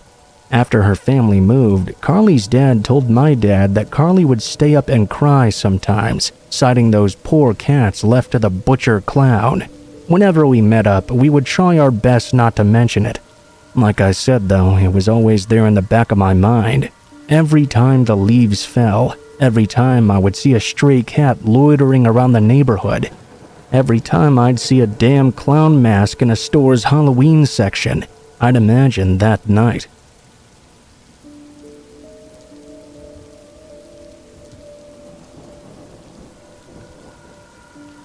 Hi. For simplicity's sake, my name is Amy, and I'm a 23-year-old girl living near Chicago, about 20 minutes away from the main city. As any single young woman living in or around a major city in any region of the world knows, you meet your fair share of strange characters in the dating scene. Sometimes you'll meet awkward but ultimately very nice folks you just don't feel a spark with. Other times you'll meet jerks or creeps. Usually there's not much in between. There's one date I went on, though, that I met a real clown on, literally, and not the smiley red nose doing flips at the circus kind. I mean the scary motherfucker from Stephen King's It type. Before I delve into it, though, a little bit of backstory.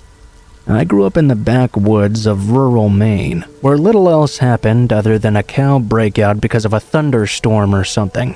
I spent my days languishing in the winter weather and rainy summers, wanting my 18th birthday to come around already so I could move off to college. I wanted a place where things were busier, more exciting, and eventually settled on the Windy City. It was somewhat less expensive than New York, but much more accessible than where I already lived. If I wanted thrilling, I certainly got more than I bargained for. I was fortunate enough to find a small 2-bedroom with another girl named Guinevere. She was pretty awesome. She helped me learn how to navigate the busy streets and the people that inhabit them nearly every day. There was so much more to do here than where I grew up too, and I relished every minute of it. Playgrounds, swimming pools, bird sanctuaries, all within walking or busing distance. Even when the initial novelty of moving to a new place wore off, the feeling of becoming an adult and realizing I belonged in the city life remained. However, one aspect of my time in Chicago that was not so exciting was my love life. Before I moved out of my hometown, I'd had all these fantasies of bumping into my true love in a coffee shop or stumbling into them on the street. I'd spill caramel flavoring on their fancy suit jacket and they'd laugh. I'd help them clumsily clean it up, etc. He wouldn't stop thinking about me whenever he smelled caramel and desperately tried to find me again. It's cliche, but that was the sort of hopeful I was. The concept of dating apps seemed foreign and honestly quite scary to me, so I put off using them for as long as possible and continued to scout out coffee shops for the next 3 years. As you might imagine, my fantasies did not play out. I finally decided to take the plunge into apps when Guinevere got into a long-term relationship, recommending a site called Tinder. After quite a bit of trial and error, I started to get the hang of it. I had a few conversations with guys who lived across the city by this point, but they didn't really go anywhere beyond the initial, "Hey there." That's when I got a new message from someone, a local guy named Caleb. It just said, "Hey, I think you're really pretty. Would you like to chat with me?" I'll be honest, I was quite intrigued. This formal way of asking was quite different, and his profile picture was that of a good-looking guy with a nice smile. I messaged him back pretty soon.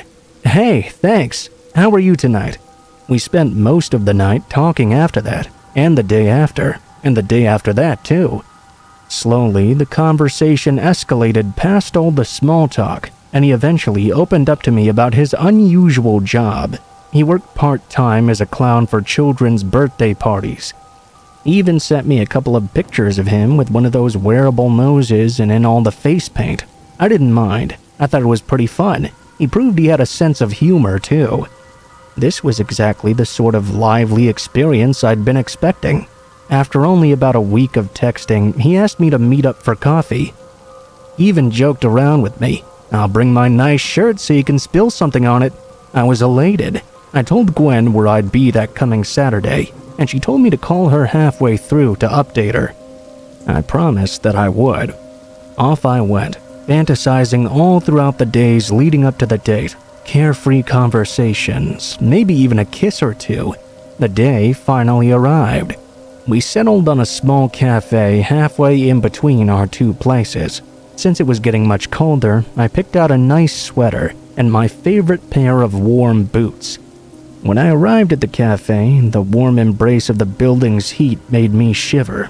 I was already mulling over my choices for what to drink as I made my way to the line in front of the counter. Caleb didn't seem to be there yet, so I figured I'd have time to situate myself and gather my nerves. That was until a hand touched my arm from behind. I spun around, ready to say, "Excuse me," but I stopped when I saw who it was. Caleb put his hands up in mock surrender. I didn't know why, but for some reason, as soon as he touched me, the last thing I wanted to do was be near him. "Oh, God, he scared me," I said, brushing it off with a laugh and dispelling that feeling. "Sorry, I just couldn't resist." He flashed me a toothy grin and went to sit down at a table in the corner. I ordered and joined him. Conversation flowed just as well as it did over text, but there was just something about him in person that seemed kind of off. I figured it was just last-minute nerves, but that feeling wouldn't let up. He asked me about my job, my family, my roommate. I found myself giving much more vague answers than I'd expected. I told myself to relax as I sipped on my coffee. The topic of his side job came up again, and I felt the tension in my shoulders leaving. Finally, he'd started to talk a bit about himself instead of just bombarding me with questions. Hopefully, my nerves would start to go away from this point on, but what he said next definitely caught me off guard. I love meeting new kids as Chuckles. Their faces just light up. Do you have any siblings? Nieces or nephews with a birthday coming up, perhaps? It was a nice gesture to meet my family with, but at the same time, we'd only just met in person right now. It was moving a little too fast for me. I lied and said no. I did have a little 5-year-old niece who'd be turning 6 in a couple of weeks, but that wasn't something to tell someone you'd just met. Caleb seemed a bit flustered, but moved on to the next topic fairly quickly. Finally, I thought the butterflies were going to start fluttering. Except they never really did.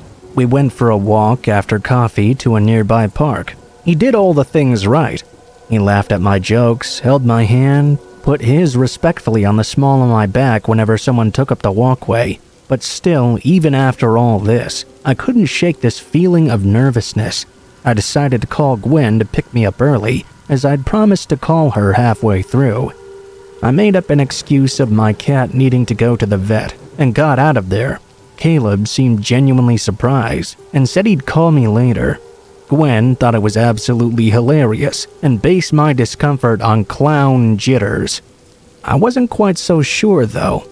Caleb continued to message me after, but I would always wait until I felt like I couldn't keep putting off replying.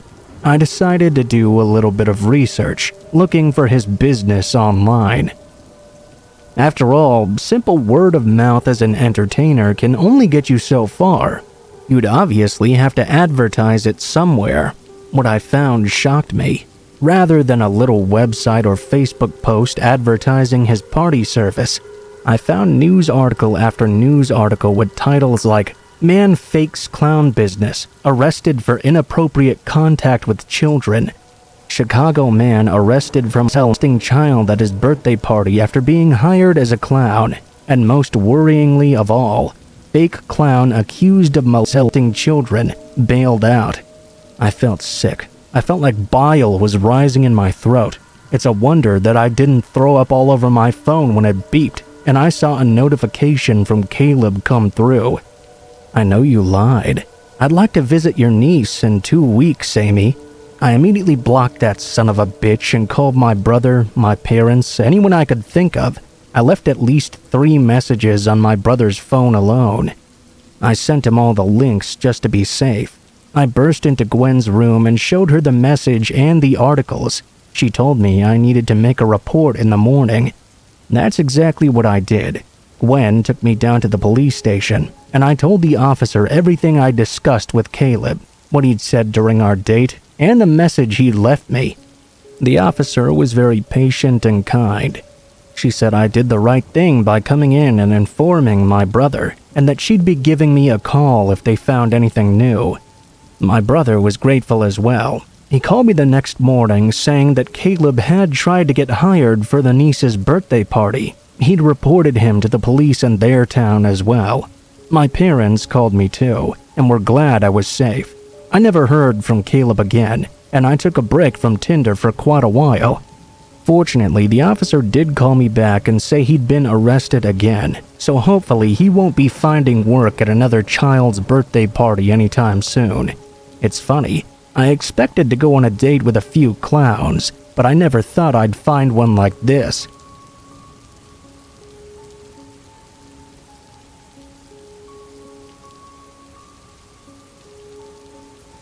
In my experience, working a haunted house is good, clean, scary fun. Some years I've been a ticket master, sometimes a person who breaks up the groups going into the attractions. This year though, 2018, my senior year of high school, I got to be an actor in our fun house, or scream house so to say, attraction. The experience was so different from what I was used to. Instead of greeting people in the usual customer-friendly sort of way, I'd be setting out to scare them, or at least give them the creeps, as our haunted houses didn't have the highest budget in the world. For this role, I'd be playing an it type of clown. You know, red balloon, sharp needle-like teeth, all that jazz. I don't know if our local Halloween fair committee violated any copyright laws, but I wasn't about to be asking any questions. What I found most challenging about the role, ironically enough, was how to be scary, really. I was never really one to pull pranks or anything like that on Halloween. Hell, the scariest costume I'd ever dressed up as was a cliché bedsheet ghost. I really hated seeing kids cry, and so I really struggled at our practice sessions. Worse still, I'd be at the very end of the house, the final scare before people leave. I had to make an impression that would last. Other folks playing roles and our casting director would bring their kids in the weeks leading up to the fair and go through each attraction, giving feedback at the end on what we could do better. I was, for a lack of a better word, quite terrible. Although I looked the part through no magic of my own, I lacked the bite that this sort of thing is supposed to have. The dread in the pit of your stomach that forms when people think of those clowns when watching movies. Personally, I blame Tim Curry and Bill Skarsgård for being such tough acts to follow, but I digress. I watched the movies religiously in my spare time and tried my best to emulate the behavior. According to the director, though, my performance was now lacking subtlety and individual flair. Yeah, because people going to a county haunted house look for subtleness in their scares. I turned to online horror for more examples, as well as looking for some acting tips. Some short films on YouTube were helpful in the opening, the kind where you stand still and just stare at the patrons. Others gave me a brand new perspective on how a scary clown should act. I became kind of obsessed with scary videos, aside from research, going down long rabbit holes into the night. Going down long rabbit holes late into the night after my family had gone to bed. That's not the point of this story, though. The point happened on a fair night a few days in. The director said I had improved a lot in that time. I was feeling good at the creeped out looks on patrons' faces as they left. I felt a little bit bad when I made a little girl cry, though. I tried to mask it with a sinister, in-character grin as she and her parents went on their way. The sun had long since set, and I'd managed to make a few good tips for the funhouse by the end of the night. They had a tip bowl by the exits for anyone who wanted to give a little something extra for the budget for next year. After the last few patrons had gone, the other actors and I filtered out of the attraction to go home ourselves. There were haunted dolls, marionettes, mirror ghosts, even the odd crazy jester or two. But I was the only creepy clown performer. In hindsight, this made me really easy to identify later. The grounds in which our fair took place were sectioned into 3 parts: the attractions, the food area, and the parking lot way off to the side. I didn't have a car at the time, so I had to walk all the way across town at midnight just to get home. All alone. Yeah, I know. It wasn't the best feeling after performing in a haunted house all night and watching so many scary movies, but it's not like I had a choice. At least my folks would leave the light on and the door unlocked. I started down the block with no issues, and quite a lot of bravado. After all, I was still wearing the scary clown costume. The makeup had cracked a bit, and my skin was itchy and uncomfortable, but I didn't feel like anybody would want to be approaching me so late at night. I'd plugged in my headphones at this point, so I only saw the car when it passed by me on the street, rather than hearing it coming. It was a dark, ambiguous color in the inky darkness, and low to the ground. What stood out to me most was that it had stripped tires, or whatever those are called, not very common in our area. It moved slowly through the suburbs. It was late at night, so maybe they wanted to be careful. I know I would've if I was driving. What made me scared shitless, though, was when the car slowed down to a stop, circled back around, and came by to pass me again, even more slowly this time. I ripped my headphones off my head and tried not to panic. Maybe they were taking a wrong turn. Maybe they wanted to ask for directions. Maybe. But hell no. The car circled back around 3 more times, sometimes speeding up, sometimes slowing down again. I began to sweat through the makeup and began to speed walk, as much as I could in this bulky clown costume at least. I soon came to the corner parallel to my street. All I had to do was turn this corner and book it to my house down the road. But as I turned the corner, the car still followed me, and a new terrifying thought shot through my head. I don't want them to know where I live. Oh God, what do I do? I was already on my street. Obviously, they'd see what house I was going to, but I couldn't just keep walking aimlessly. Who knows what they'd do to me once they were finished toying with me? Gathering my courage, I remembered an old-school survival horror tip from one of my rabbit hole videos. Act crazier than they are. I swear to God, I hope this works, I thought to myself. Just as the car slowed down to pass me again, I whipped around and screamed, slamming my fists into their driver's side window as hard as I dared to. With the white and red makeup and freaky-looking prop teeth, I guess I was more terrifying than they'd expected. While I couldn't make out any distinct features in the dark, I could clearly see the whites of the driver's eyes widen. The car jerked to a stop, squeaking as it hit the curb. I didn't care. I just kept screaming and laughing as I pounded the door, window, and windshield over and over, as if I really was a crazed demonic clown trying to get in. The car sped off in a hurry, and I even chased it to the next house, all to make sure they'd stay well and truly gone. My lungs hitched, and my body buzzed with adrenaline. I'd never felt so scared or so alive in one night. The energy drained away as soon as I reached my own house, though, leading me to crash on the living room couch and sleep for the next 17 hours. I guess acting absolutely batshit for the sake of your life can do that to you. My dad shook me awake the next afternoon and asked me if I had a tough night. I'd surely tell him later, but he had no idea at the time.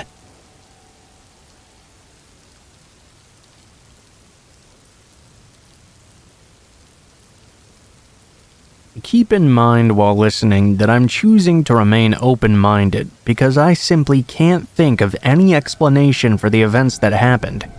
From 2012 to 2013, I did quite a lot of hiking in and around the coastal range in Oregon. I frequently would go out by myself for days at a time and only come into town to restock on food if necessary. It was commonplace for when I was in town to spend the entire day hiking back the 4 hours to where I was camping at dusk. The trail I took was not well traveled and looked more like a deer path than anything. I had actually chosen my campsite specifically for its lack of foot traffic and its serenity, avoiding conventional locations altogether. I only had a cell phone on me during this period of hiking and camping. No bright clothing, no GPS tracking device, or emergency beacon either. Looking back, that probably was not the smartest idea. There were times when I heard and saw things while out in the forest that I didn't recognize by sight or sound, but nothing came close to this incident I had in May 2013. I had just done my usual restock in a small town some 6 miles from where I had decided to camp for the night, and I spent the whole day in town and walking back as usual. By the time I had started to walk back to my camp location, though, it was about dusk. Half of the walk I chose to use dirt roads, until veering off onto the deer trail I used earlier in the day. By this time, it was now completely dark out, but it was still clear enough that it was possible to see the trail using only the moonlight. I don't tend to listen to headphones or things like that while hiking. I've always thought it wise instead to be able to hear what's around me in the event there was a predator, whether human or animal or whatever. At that moment, I was mentally doing some calculations for the next day's hike, when my mind just stopped mid-track. I hadn't heard anything specifically, and I don't make hardly any sounds when hiking. If I had heard something, I'm sure I would have known, but for some reason, be it a sixth sense or survival instinct, I'm not sure, I was suddenly jolted out of mid-thought. I was now very aware I was not alone on this trail. What was odd to me especially is that even though I had heard nothing whatsoever, light wind and no birds around, I knew acutely that something was right behind me, specifically about 30 yards down the trail hidden away in some bushes. I still to this day have so many unanswered questions about how I could just feel this presence there. Standing really still, I turned around to look down the trail. I didn't see anything, but I could still feel that presence right there. It's honestly really difficult to pin down exactly how to describe what I was feeling, because I haven't felt that way before or since. It was straight up fight or flight, and my logical mind was saying there was nothing out of the ordinary, while all of my senses were telling me I needed to run right now. Again, looking back and remembering this, I have no idea what this was. It's really hard to describe in writing, actually. It was like I was being taunted almost, and I felt that. The presence of some animal or some person was down that trail, and for some reason I knew it knew that I knew it was there, even though I couldn't actually see it. That's what still scares me to this day. Somehow I could just tell that it knew. It was bright enough out for me to see down the trail 30 yards back, no problem, but I still couldn't see anything. This was maybe about 30 seconds of looking down there, if that. I was panicking, but I still wasn't sure what to think. I wasn't exactly seeing anything threatening. I turned around and started walking at a quick pace. I mean, what else could I really do? I knew for a fact that if it was a guy out to kill someone, he was probably most likely going to end up killing me on this trail, or in my tent after following me back. At this point, why even run? That was my logical thought. I would say it was not even a minute into the quick trek back when I heard what can only be described as a rushing sound or swooping air, followed by what sounded like a rake sliding across the dirt trail, the former sound happening right after the latter. It happened 4 times, and each time they were getting progressively closer to me. 20 yards back, 15 yards back. Looking back, I don't know how I was able to stay composed in that moment and not soil myself. Somehow, though, I mentally stayed focused on getting back to my tent. I ignored the panic and kept walking quickly, not daring to look back. Whoever or whatever it was followed me for the majority of the next hour. I just kept heading forward, though, and still did not look back. A few minutes from my camp location, that fight or flight feeling gradually but succinctly left, and I crawled into my tent. I couldn't sleep a single wink that entire night. When morning came, I looked around and walked back the way I came in. I did see some tracks, but I don't know exactly what they were. Perhaps a mountain lion or something. I'm just glad I never had to actually deal with it.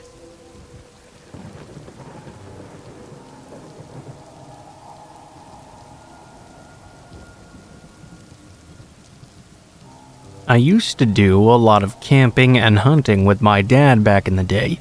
We lived in Michigan, so going up north was a common activity for us. I think the main difference between us and other people who did the same thing was that my dad liked to go way off the beaten path, like really, really deep into the woods. Often he would end up parking the truck somewhere once we couldn't go any further, and we would hike for several miles on carrying all of our gear. The very last time we went camping was definitely the weirdest one. My dad was really excited because he had just gotten a new full-wheel drive. He wanted to see just how far he could push this thing. After a lot of driving and some quite scary I thought I was going to die experiences, we ended up in this really small clearing. It was nearly dark out at this time, so we quickly made up a tent, had some food, and went to bed. When we woke up the next morning and it was bright out, we got a better idea of the clearing. It seemed to have been a common campsite, or at least that was the evidence. There was an area someone had a fire, firewood, and the grass was compressed in other areas too, like someone had walked there for a while. I think there may have also been some trash littered about as well. As we continued to explore this area further, I found what I called a swamp. It was like a bed of water where trees and branches had fallen into and were growing out of. It had a very eerie quality, but more than the atmosphere, I was afraid of hidden snakes. After checking that out, my dad decided we were going to walk even further into the forest. The trees were extremely thick here, and there was no way our truck would be able to get through. We were walking for maybe an hour or so when we came upon a second clearing. Before we even got close, though, we could hear something in the distance. As we approached further, we began to discover the source. The area went immediately from this extremely dense forest into this open area with low grass, and directly in front of us was an old wooden cabin. In front of it there were rusted out cars that seemed to be impossibly placed due to just how dense the trees around were. To the left of us was this huge cliff that seemed to shoot straight down. Coming from the cabin was that noise. As we approached further, we could tell immediately it was a woman screaming. What she was screaming, I wasn't quite sure. I couldn't make it out, but she was obviously raving mad about something. I remember wanting to check out the cliff more, but my dad stopped me very suddenly. He stared like he was trying to figure something out and told me to turn back around immediately. We began sprinting back to the campsite, and when we got there, he immediately had us pack up everything, get back into the truck, and leave right away. I'm not sure what it was he saw that made him react like that, but it was enough to really scare him, which I had never seen before. We were both armed, and my dad had earned various medals in the army for rifle use and sharpshooting. He was an amazing shot, and when he had his gun with him, his bravery seemed endless. I think that's what creeps me out the most about this experience. Whatever this was that scared him, he knew he couldn't protect me or himself from it, even with his gun on him.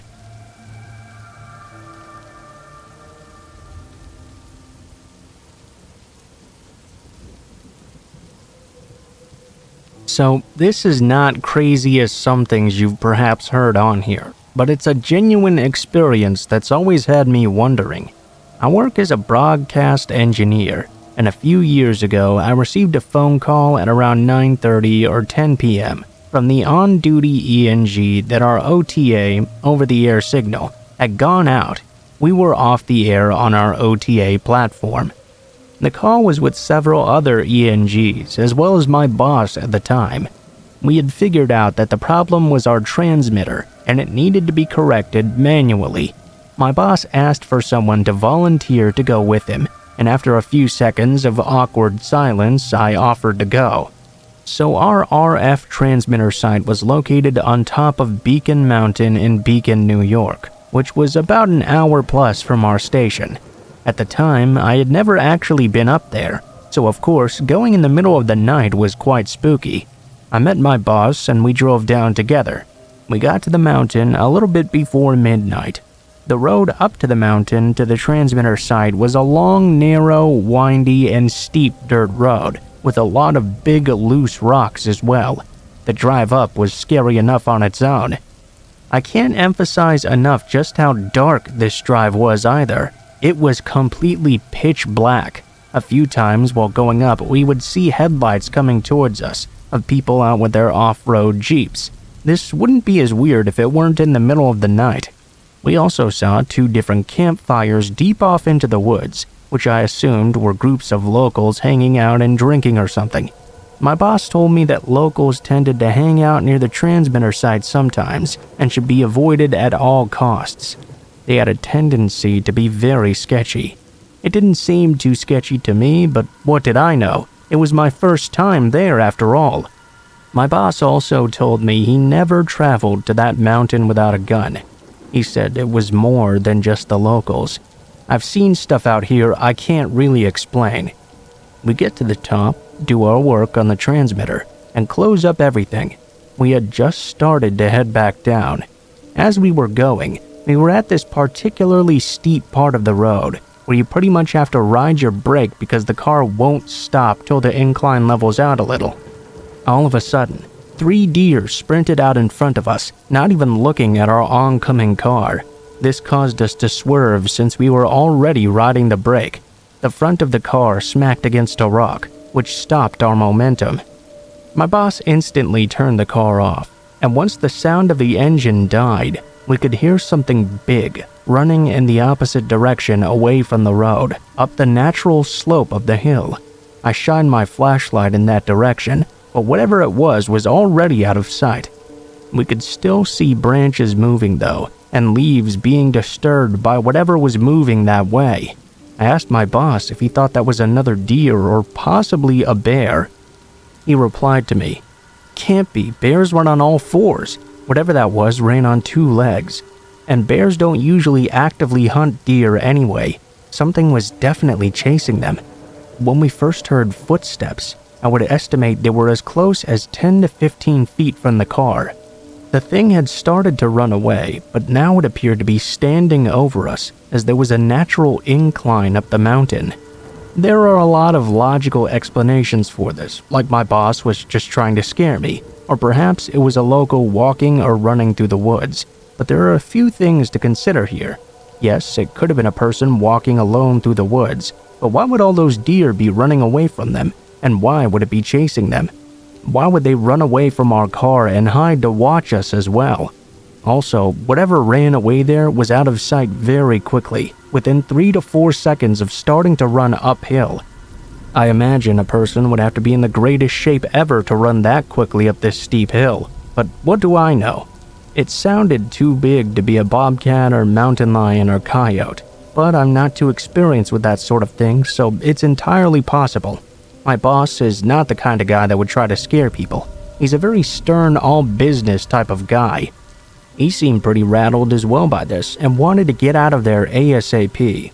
I ended up going back to that mountain many more times before leaving for a new job, but I never saw or heard anything like that night. I also never went back after sunset though. I no longer work for this company, and the company no longer owns that transmitter site anyway, so likely I'll never have a reason to go back. I don't know of any reported sightings or experiences with anything in that area, but I do know that over the years there have been an abnormal number of car accidents over that road. I assume most of them are due to the poor conditions, but it really makes me think.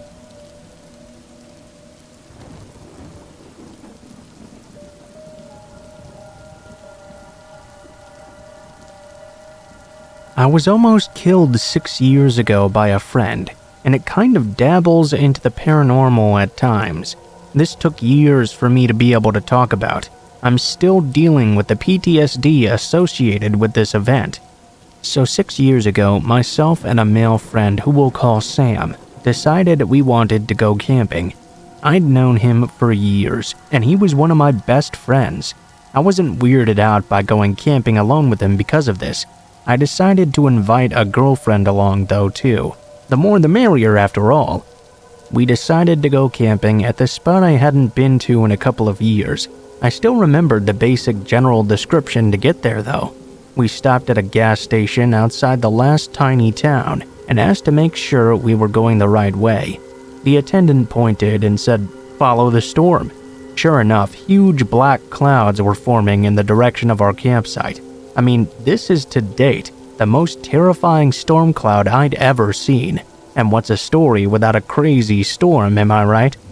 We sit in the car and discuss possibly going home, but being the badasses that we are, we decided to tough it out instead. We all like camping in the rain during storms anyway. So, we start driving onto this dirt road in the middle of nowhere. As we're getting closer to the campsite, I start to feel this horrible feeling. Just horrible. There's no way to really explain it. I just had this indistinct feeling that something bad was going to happen. We eventually decided to turn around because the storm was so bad. The lightning was hitting right outside our car, and it seemed way too dangerous to continue. We started to head back towards town, but the second we leave the forest, boom, no storm. Well, okay. The storm is localized in the area, it seemed. So we'll just go camp somewhere else. About 20 minutes from our town, there's a reservoir with a man-made lake and a few camping spots in various areas. We park there instead, pack up our stuff, and start on the trail that runs around the lake, so we could find a spot with a bit more privacy. The spot where we parked our car was right at the opening to the trail, and a couple was camped at a spot right there. We stopped and chatted casually with them. They seemed pretty cool, so we invited them to head our way in about an hour. After we'd set up shop, we'd all play games and drink together. We get to our spot and set up camp, and I randomly get a text message on my phone from another friend. This was weird because cell service was super shoddy out in this area. She was an artist friend of mine whose stars have risen greatly in the last few years. I explained to her where we were. She said, "Great. I've been looking for a really big fire recently. I'm on my way." Kind of an odd statement, but artists are strange people, I guess. She smokes a lot of weed as well, so I don't understand half of what she says half of the time. So let's fast forward time here for the sake of my story. We're having a great time, that other couple comes over, and we're drinking, having a blast. My artist friend shows up with this monstrosity of a statue. She said she made it in her college freshman art class, and it had brought her bad luck for 4 years or something. She wanted to burn it in the fire. I wish to God I had some sort of bad feeling about it or something, but I'm not really one to believe in supernatural weird things. We all laughed and threw it in the fire. Fast forward a couple hours, my artist friend brought her weed out and smoked with my friend Sam for a couple of hours as well. Now, Sam was mixing liquor and weed. Rita and I don't smoke. It started to get dark, and the new couple headed back towards their camp. My artist friend decided to head home since she wasn't planning on spending the night. It was just us original 3 now. About this time, Sam started to act very weird. We laughed it off as cross-faded, which nearly cost me my life. It started off with him changing his voice. He went from normal tones to very low, dark, and gravelly. He sounded almost like a different person. We thought he was just getting more fucked up. Then it got even worse though. He started to babble nonsense. It started off pretty quietly, but it got more understandable as he went on. He pulled Rita aside and told her he worked for the CIA, had millions of dollars in offshore accounts, and could make any of us disappear in an instant and get away with no issue. Please keep in mind this is one of my absolute best friends, and I never felt the least bit scared around him. We just laughed off these veiled threats. Haha, okay, drunk ass. About this time though, Rita noticed that her hatchet we were using for firewood had suddenly gone missing. We searched everywhere, but it was just way too dark. We gave it up as a lost cause until sunup. Sam was still muttering dark nonsense to himself, sitting on the opposite side of the fire pit. Eventually he passed out. Rita and I stayed up, chuckling about how weird he was acting, and congratulating ourselves on a pretty fun night. About an hour later, we start to feel raindrops. That damn storm we'd driven away to avoid is getting ready to dump all over our heads. Oh well, it's late. We'll get drunky in the tent and go to bed. This is where shit gets real though. We shook him gently until he moaned. We explained that it was starting to rain. Time to go to bed. He struggled up and Rita and I each grabbed a side and hauled him to the tent. We stopped in front of the tent to unzip it. When Sam totally just went nuts. It was out of this world, like he was possessed by the devil himself. I'm not even being dramatic about this. He just randomly started screaming, this horrible high-pitched sound I'll never be able to get out of my nightmares. I was bent over, so I missed the swing that got Rita thrown back. He turned around, quite gracefully I might add, drunken stupor almost totally gone, and kicked out the last coals from the fire. This was happening in a matter of seconds, but time was slowed down for me. I remember every tiny detail.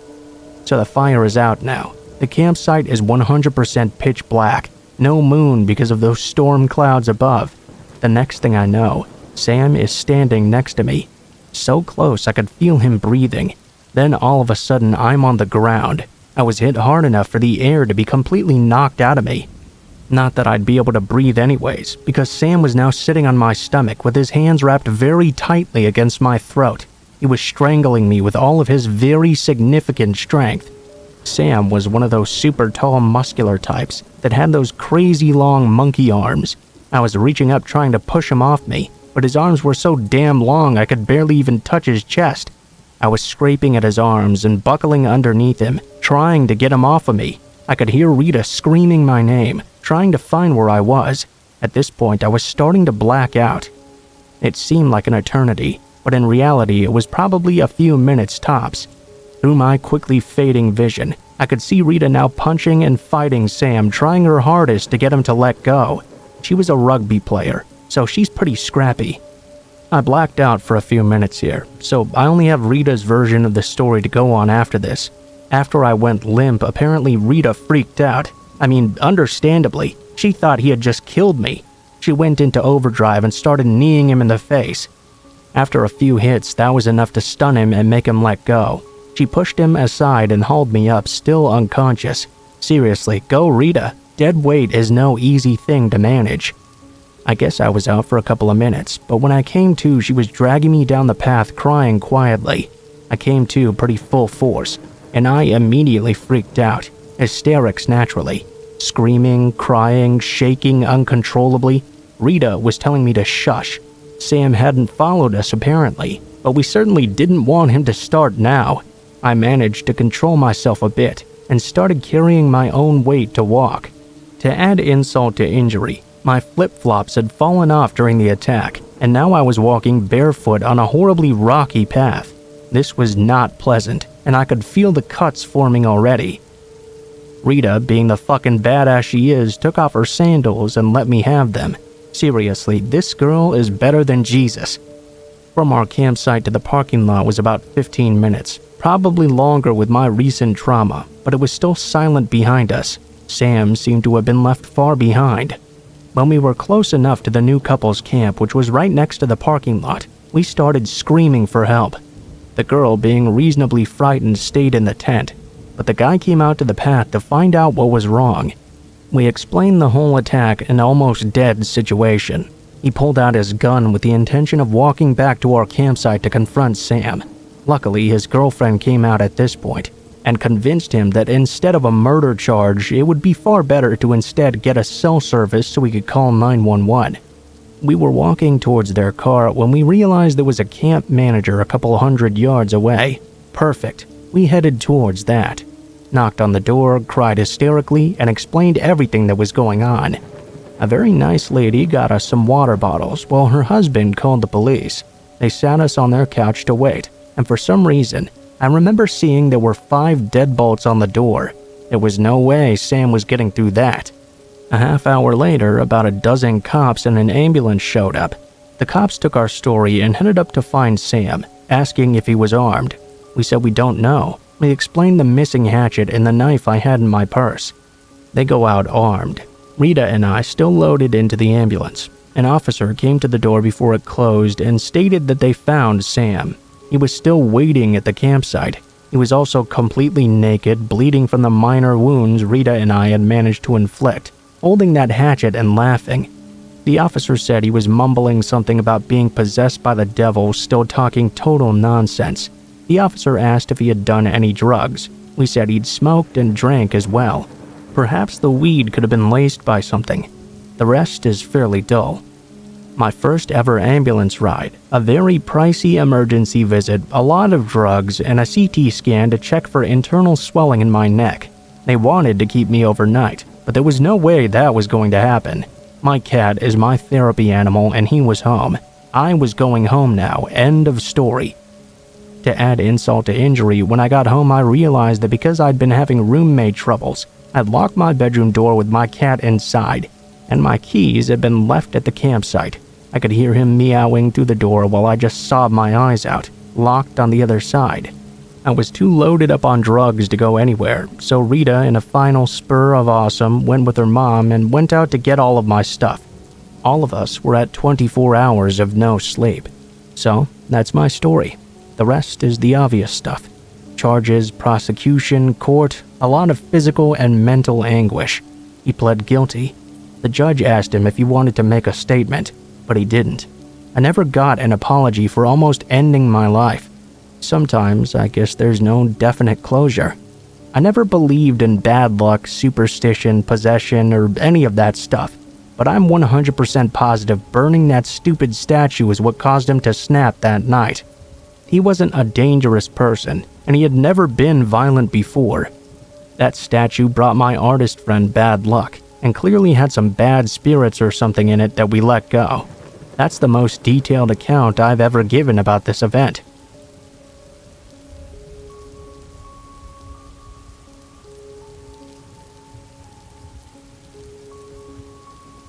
I attend a group therapy program at the eastern edge of Katy Country, on Cape Cod. We've lost several people, either because they just stopped coming or they graduated.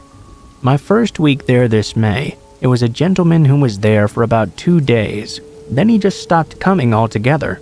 He smoked like a chimney, so every break he'd be out in the smoking area. I sat down and introduced myself. He introduced himself to me as Ralph. Ralph seemed to smoke a butt in just one drag. This impressed me, but at the same time made me wince a bit. As he was lighting up another cigarette, he began to mumble to himself. Then, out of nowhere, he started talking to me about serial killers. Now, I'm on the autism spectrum, and I have just a tad bit of trouble reading people. Yeah, dude, I'm so done with my girlfriend. I want to kill her, then fuck the ever-living shit out of her body and tell her I won. At first, I didn't think I could have possibly heard him correctly. I asked if he could repeat what he just said, and he repeated word for word. By this time, other people were now coming out to smoke. Sarah, one of the people in the dual diagnosis group, came over and sat at the table. I think she could tell that in this moment Ralph was becoming unhinged. He dragged her into the conversation too. Yeah, so I'm gonna go Ted Bundy on my girlfriend. Gonna kill her, then fuck her body. You think that's a good idea, right? Sarah got wicked angry. Sarah and I immediately got up and went inside, and moments later we reported him. Minutes later, a cruiser and ambulance showed up to haul him off, and we haven't heard from him ever since. This is why I hate the fact that state hospitals in Massachusetts are closing. We get folks like Ralph. Ralph obviously needs help, and I really don't hope we ever cross paths with him again. I also hope the cops informed his girlfriend in the end too.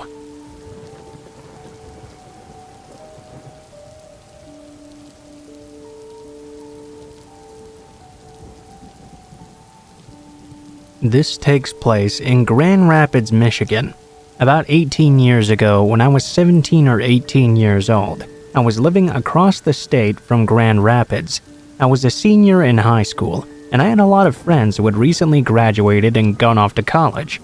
One particular weekend, a friend and I decided to take a trip to see some of our old friends from high school and spend the weekend at their house. When we got there, we realized the house was down this weird dead-end street. It was like a normal city neighborhood, but you could turn down this one almost unnoticeable street that looked almost like an alleyway, and there were about 5 to 10 houses down it. They were all in really bad shape. When we got there, it was a really big and old 5-bedroom house. There were a couple people living there. Most of them I was just meeting for the first time. We met and all got along pretty well. We were all having a great time together actually. Then they started telling me though about how weird this street was and how all the neighbors had been living there for a really long time. We started partying and my friend started telling me he loved living in the house. Things were a bit weird though because he was a really curious dude. He said the landlord had told them specifically when they first moved in that he knew they were going to be partying a lot and doing typical young college kid stuff. He told me after the landlord told him he didn't care what they did. The only rule he had in the house, and he was very adamant about this, was to never under any circumstances try to open the doors to the basement. Obviously, this point piqued my interest as well. After a brief discussion, we headed down to see it. It was striking. Now, to set this up visually, the basement was like one of those very old basements where everything is made out of cement. It was super dirty and long, and had big cement support pillars down the middle. There was nothing in it. On the other side of the room were these doors, big, huge doors, and when I saw them, my heart sank. I could see both doors had about 1,000 nails in them, all over. Some were bent and sticking out. It looked like the wood was cracked, and like someone had been frantically nailing this thing shut as hard as they could. Both of them.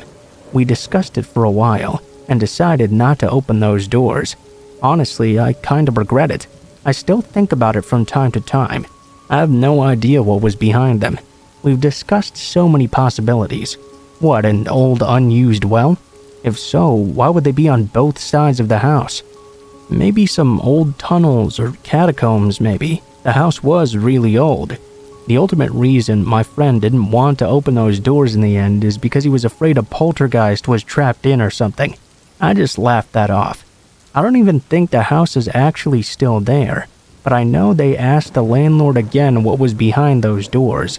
All he would ever say is, "Just promise me you'll never try and open them." How strange.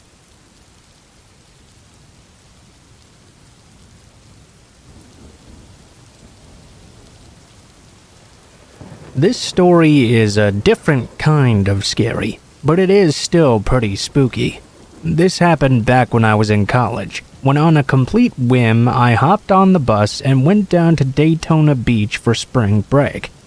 Well, it wasn't a complete whim, I guess. My friend Joey already happened to be down there, and he'd really been bugging me to come down and join him. Joey really didn't work or go to school, but his parents did have a lot of money. Rather than going down to Daytona for spring break for a week, he was there throughout the entire season. He eventually did convince me to come down, when he promised he would bring me back after the week was over. I only had enough money to make the trip one way, if I was going to spend any money there at all. One thing that Joey had left out about our spring break trip is that he had driven his father's motorcycle to get down there. If I wanted to ride back home, it would have to be on the back of his bike. I was not completely comfortable with that arrangement. I did eventually accept it though, because if I spent the rest of my money for a ticket home, I wouldn't be able to have any money for spring break itself. I had a good 5 days or so down there. Then, in order to get back to school on time, Joey would have to take me back home. It would be a 2-day drive, and we would have to get a hotel after the first night. Thankfully, he had his parents' magic credit card and would be paying for everything. We got started relatively early in the day. We went up through Florida and eventually made it into Georgia at around 1 p.m. This is when things started to get a bit ominous. It began to get dark very fast, as the most foreboding storm clouds I had ever seen in my life began to roll in. These weren't just black clouds, these were green clouds, which blocked out the entire sky. It was springtime in Georgia, and by 4 p.m., it was pitch black outside. The only positive was that it hadn't started pouring yet. We wanted to try and make it as far as we could before having to get the hotel room. I had never seen such a sight in my entire life. I really don't think I can do it justice just by describing it. The clouds looked like they were being driven with purpose down on us. I got truly afraid when they started spinning around like funnels right above our heads. I didn't really know if this was indicative of a tornado forming or what, but I could imagine it wasn't a positive thing regardless. Eventually, it began to storm and rain hard. If you've never ridden a motorcycle through a thunderstorm, I can't begin to tell you how scary that is. Each drop of rain slapped us on our faces. My body felt like needles was stabbing into my skin. It hurt real bad. I was worried that the force of the wind and rain would blow our motorcycle off the damn road, but Joey didn't appear to be ready to stop anytime soon. I didn't want to appear like a wuss either, but trust me, I was really scared. We saw a sign for a Holiday Inn at the next exit. It was then that Joey yelled back and asked me if I wanted to take that exit and stop there. I was in severe pain from the storm, and I was cold as well. I was frightened, but I thought about the kind of person Joey was. He was very adventurous, as if you hadn't already figured that out. And for some odd reason, I thought he would have more respect for me if I told him to hold out a bit longer. I yelled back to him, "No, let's see how far we can go before we have to stop." Joey laughed and we continued on. I think we went for another hour or so before Joey decided we were going to have to stop right now. It was just too fierce out there. We found an exit with what I believe was a hotel called Quality Inn or something. We checked in, and I decided I needed to take a shower first. Joey was fine with that, because he wanted to watch the weather anyways. Joey flipped on the television, and of course there was a weather report on right away. I'll never forget in my entire life what it said. The town just off the exit that Joey had asked me if we wanted to stop at was hit just a half hour earlier by that tornado. One of the buildings shown on the news as being completely destroyed, the Holiday Inn we were both going to stay at. We were shocked. If we had taken that exit just an hour ago and checked into that hotel, we would not be here right now. We would have been there right when that tornado destroyed it. It was really weird, because I wanted so badly to get out of that storm, but for whatever reason, Something told me it was not right to exit at that moment.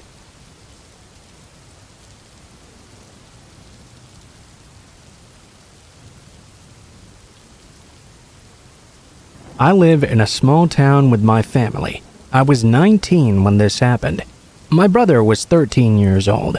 This happened when he was on spring break from school. My parents had already gone to work, and I had a job too, but I didn't have to go in until later in the day. There was going to be a period of about 4 hours or so after I went to work that my brother would be home alone in the house. That wasn't too big a deal to us though. He was already 13 years old. On this day, I had about an hour before it was time for me to leave for work. It was around 11 a.m., I believe. When I woke up, it was raining and storming very hard. It was pretty fierce out there. The wind was strong and blowing the trees back and forth. The sky was completely black with clouds. It looked more like the sun had recently set, rather than recently having risen. The rain was pounding our house, too. I was the type who didn't like to get up really long before going to work. I had to be there at 12:30, so I woke up at 11, made myself some coffee, and went into the living room to relax for a while. I was watching a bit of TV, and halfway watching the storm as well, when something outside caught my eye. I looked over, only to see a man out in the middle of the storm, walking down the street. He was tall and dressed in all black, but the weirdest thing was, he didn't seem to have an umbrella or even a raincoat. It was quite strange. I figured maybe he had just been out and about and gotten caught in the storm, but he didn't seem to be in any hurry either. As he walked down the street, he watched our house with a strange look on his face. Then he turned the block. I got a feeling something was wrong here, but I tried not to let it bother me too much. As I was watching the television more, about 10 minutes later, it caught my eye once again. I looked out the window and was quite surprised to see the man wandering around the block once more. Just like the last time, he kept glancing at our house, pivoting his head as he walked along. This time I was much more concerned than I had been before. Before, the man was just a strange weirdo walking around in the rain. Now he was a strange weirdo walking around in the rain who seemed to have something on his mind. And it seemed to have something to do with my home. At first, I could have dismissed this all as him just having been caught out in the storm, but walking around the block multiple times indicated he was in no hurry to get anywhere. Just a strange man walking in the rain. I had finished my coffee and I had to get to work soon, but I decided I needed to wait and see if the man would circle our house yet again. I was really hoping it wasn't something other than just a weirdo who liked the rain. Maybe he really wasn't singling out our home. Perhaps he was casing every house on the block for an empty one. This was the third time he walked around, once again looking at our home specifically. I got really concerned now. It was exactly like before, too. I really wasn't sure what to do in this instance. I didn't think the guy had done anything wrong or illegal, so I couldn't call the police on him, but I didn't feel safe leaving my 13-year-old brother home alone. It was a slim chance, but there was a chance this man was going to try to break in when I left or something. I couldn't take my brother to work with me, so I had to find some other way. When I left, all the cars would be gone from the driveway. That may be exactly what this guy was looking for. After going over it in my head again and again, I decided I was being paranoid enough that I should see if I could drop my brother off at a friend's house. I explained to him that I was worried because something weird was going on here. I asked him if he had anybody who would let him stay until my parents got off work. Thankfully, he did. He called up his friend Dylan, and I dropped him off over there and headed to work myself. I double-checked and made sure everything was locked up tight before I left, too. I was working, and the rain was still coming down violently for hours. We were not very busy because of it. Around 6 p.m., though, I got a call from my mother. Someone truly had broken into our house. I wasn't really surprised, although I did feel like an idiot for not having called the police before. What bothered me the most, though, was not that the house had indeed been broken into. What bothered me is that they didn't steal a single thing, or even touch anything. That told me that the man who broke in wasn't trying to steal our things. When I explained what happened to my parents, they were very happy I hadn't left my little brother in the house alone, because who knows what would have happened to him.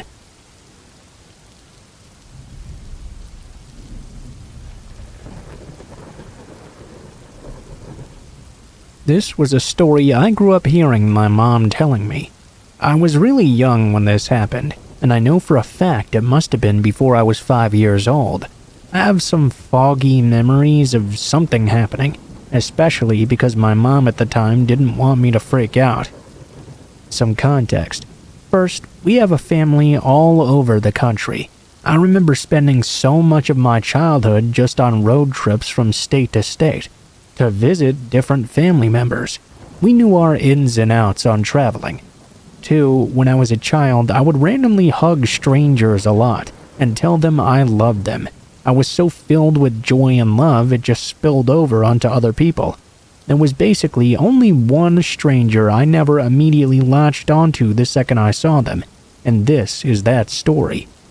My mom was taking me to visit some relatives, while my dad was staying at home to watch my brothers. She had to go house sit and, in general, was a better caretaker of me than my father was. It only made sense that I go with her. We were driving for hours until we finally hit a rest stop and got out to use the restroom. As we did so, we noticed immediately this guy meandering around the parking lot. According to my mom, it looked like he was closely watching everyone who was entering and leaving. The second we got out of the car, he began to observe us too. My mom held my hand tight as we headed to the restroom, but immediately picked up on the fact that I let go of her hand to hold on to her other hand, the side of her away from the man. Looking back, she told me it was clear somewhere in my tiny child brain I must have picked up on some sign of danger or something. I seemed to be avoiding the man as much as I could, and would quicken my pace to the restroom and car as well. I never did that with any other stranger. I never blatantly avoided another adult like that. Anyway, we do our business and head back to the car. The man had gotten back to his car as well, and was now watching us get ready to leave. Only, as we did so, he began to follow us in his own car. My mom immediately realized what was going on and tried to shake him off on the highway.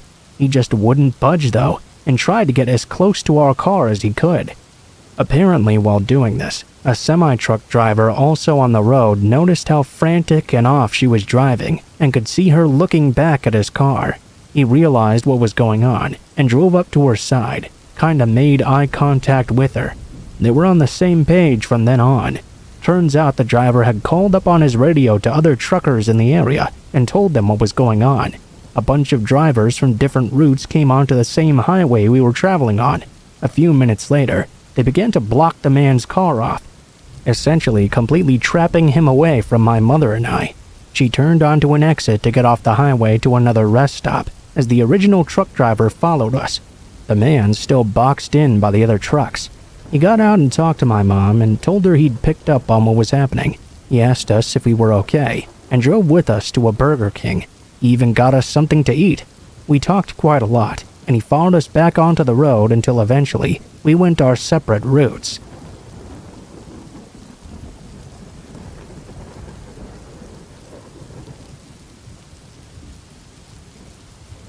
My friends and I enjoy hiking mountain bike trails in the woods on a mountain nearby our houses.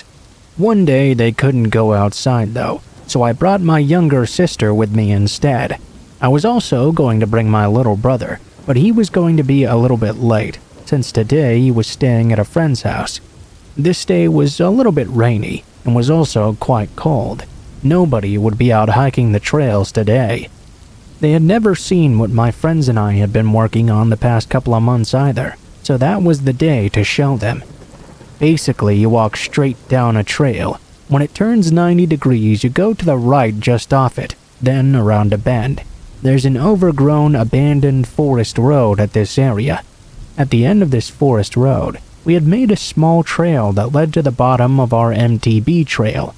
My sister and I waited for my little brother to arrive. But then my mom called me, telling me my brother didn't know where to go. I told my sister to go all the way back to wait for him outside the trail in our neighborhood. She never saw him though. He decided since he didn't know where to go despite the clear instructions that he was just going to go back home, which my mom called to inform me. I called my sister to tell her to come back up the trail to meet up with me, telling her very clearly to make sure nobody was following her. This wasn't for our safety, but so nobody would discover these trails me and my friends were building. We wanted it to stay a secret. Something about this time was a bit different though. As my sister began to walk back down the trail, I could see through the forest all the way across the road to where she was on her way up. Then I thought to myself, wait, was she wearing a white jacket before?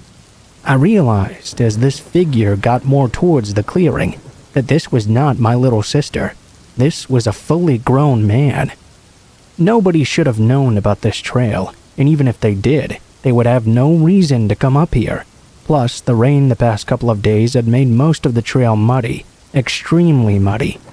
I started running down the trail, then hid behind a tree so I could call my sister and tell her not to come back.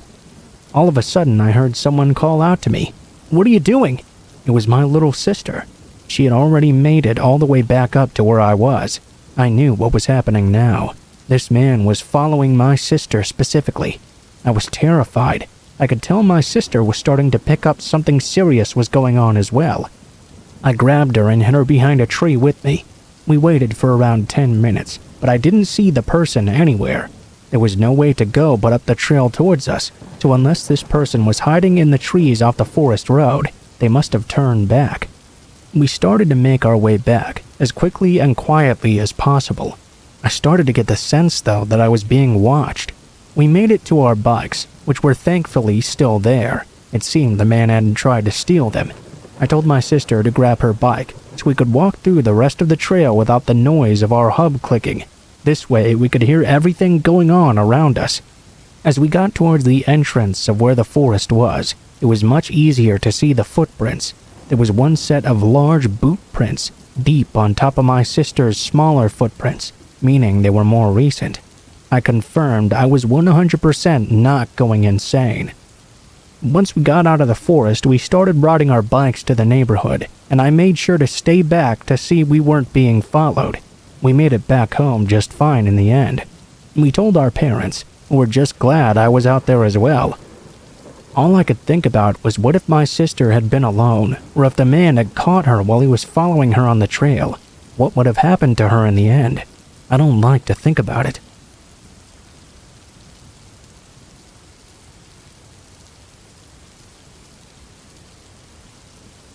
My name is Leia. I live in the north of France in one of the houses in a family neighborhood. I was 15 years old when this story happened. My parents were separating. My mother was a nurse, so I was often left at home alone. It was November of 2021, I believe. It would get much darker much earlier around that time, so that meant I was home alone in absolute darkness. Around 7 p.m., I heard some knocking at my door. I wasn't expecting anyone to come by though. I was paralyzed in surprise. A few minutes later, the knocking repeated. I looked in the peephole of my door, but I couldn't see anyone there.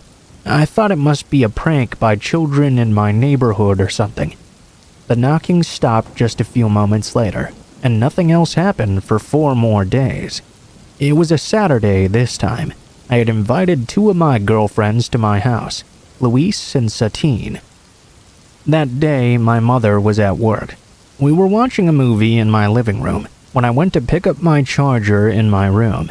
My 2 friends were alone downstairs when they heard those same knocks as the night before. Their first thought was that my mother was coming home early. They didn't know about that previous incident. They opened the door, only to see no one was there once more. The 3 of us were confused. We didn't know what was going on.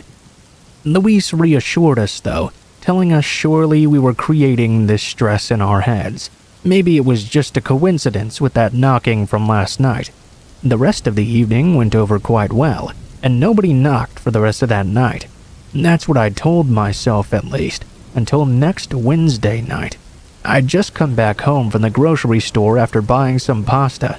After eating, I went back to my room to finish my homework with my headphones in.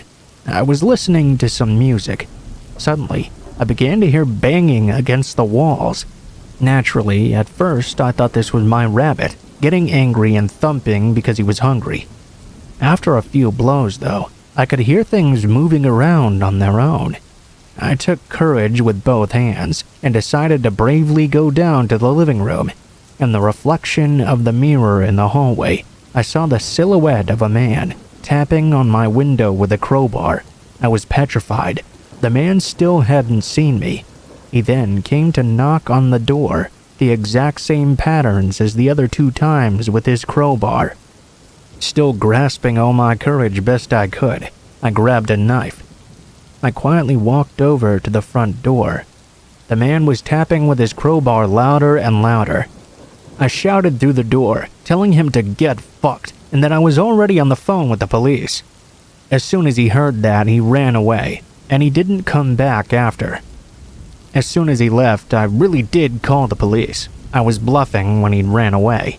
After hanging up, I cried. I thought that would have been the last moments of my life. He looked like he was about to try and break the window in. 10 minutes later, a patrol arrived, but they couldn't do anything except patrol regularly around my home. The man was never caught or arrested. I still wonder what would have happened if I hadn't heard the noises that day.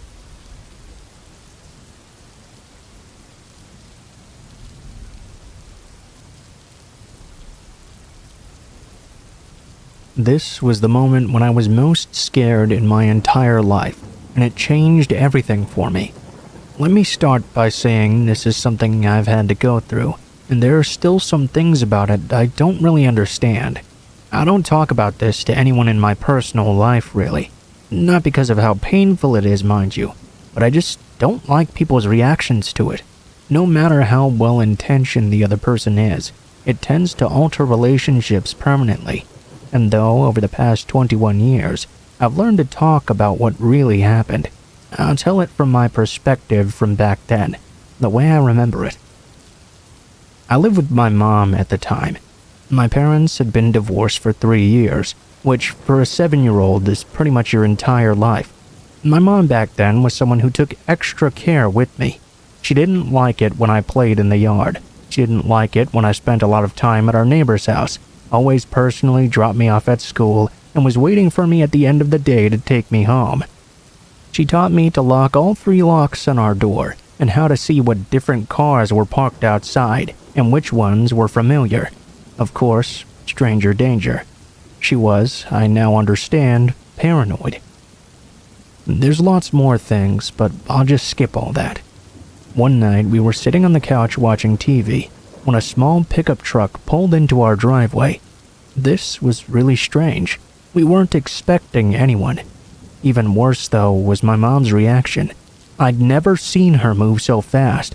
She leapt up from the couch to make sure the door was locked. Then she ran to me, picked me up hard, and carried me to her bedroom and back. She told me to hide underneath the bed. She ran out of the room and closed the door behind her. I heard a man pounding on the front door. Then she started yelling and screaming at him. All of a sudden there was a giant crash. Moments later, the bedroom door flew open and my mom ran inside. There was a big man behind her. I could see the cuffs of his jeans and the toes of his black and brown shoes. My mom was screaming. She tried to turn around and slam the bedroom door shut, but suddenly it pushed open and she was thrown onto the bed right above me. The heels of her bare feet were by my head, hovering just a few inches off the floor, and the man's shoes were in the doorway. There was complete silence for a moment before my mom started to quaver audibly. I heard 2 really loud pops, and nothing moved. The man's feet ran away. I heard his truck start and pull out of the driveway. I waited for my mom to come and get me. Her feet slid down to touch the floor, and the rest of her did too. Her hair was all messy and frizzy. She had her back turned to me, curled with her knees against her chest, and her nightshirt was up in her armpits. I put my hand on her back and was about to ask her if she was okay, when I saw a pool of liquid coming toward me from under her body. I flew away from her out from under the bed and onto the other side of the room. I was probably screaming at her or something. It seemed like just a few seconds had passed, pressed hard against the wall as I could with my face buried against the baseboard, before I began to hear sirens. It was a big city, so I was used to that noise, but it got louder and louder. Now more feet ran through the front door and into my house. I thought the man had come back. I heard people yelling police, and thought that's what I needed. I needed the police right now. The rest of the night, feet stomping, blankets wrapped around me, I was whisked past my mom so I couldn't see her. I remember really wanting to tell them to help her, but I couldn't find a way to get the words out. It took a long time for me to forgive myself for that. Of course, they were going to help her. They put her into an ambulance while I stood on the front lawn and watched. I followed in a police car behind. Never really got the chance to see her again. They said she died in the ambulance. I saw her at the funeral, of course, but that wasn't really her. The questions answered later don't really help that much, but here they are. My dad had cheated on my mom, and my mom cheated on my dad in revenge. The guy she was with decided to leave his own wife for my mom. My dad left because everything was so messed up. My mom felt really guilty and broke it off with the guy. He was very upset with how she'd ruined his life. She had been worried about him for years after. He found her through a mutual friend, and that was that. The man went back to his apartment after and killed himself too. There was a lot of time with the police. I talked to a lady in a room in front of a camera. My dad came and took me to his house to live with him. It was an extremely confusing time. I realized in that moment there are two English languages, one that kids speak and one that adults speak, and only adults are fluent in both. They would have conversations with me in that foreign tongue, going above my head, then switch to child language and say, "Now tell us what you saw. You're going to live with me now," and stuff like that. That's my scary story. My dad really wasn't all that into kids. I just kinda pulled inside myself and worked on school. I went to college, have a good job, have good friends, all of that. But I've learned not to speak about this. The internet is great for anonymously talking about things. But I'm not sure if this really helps anyone. It's just a sad and scary story. I've spent most of my life only talking about this to therapists. And despite what you might think of seeing it on TV, it's actually really helpful. I remember every moment of that night, every breath, every footstep, every loud noise and whimper, and I always will.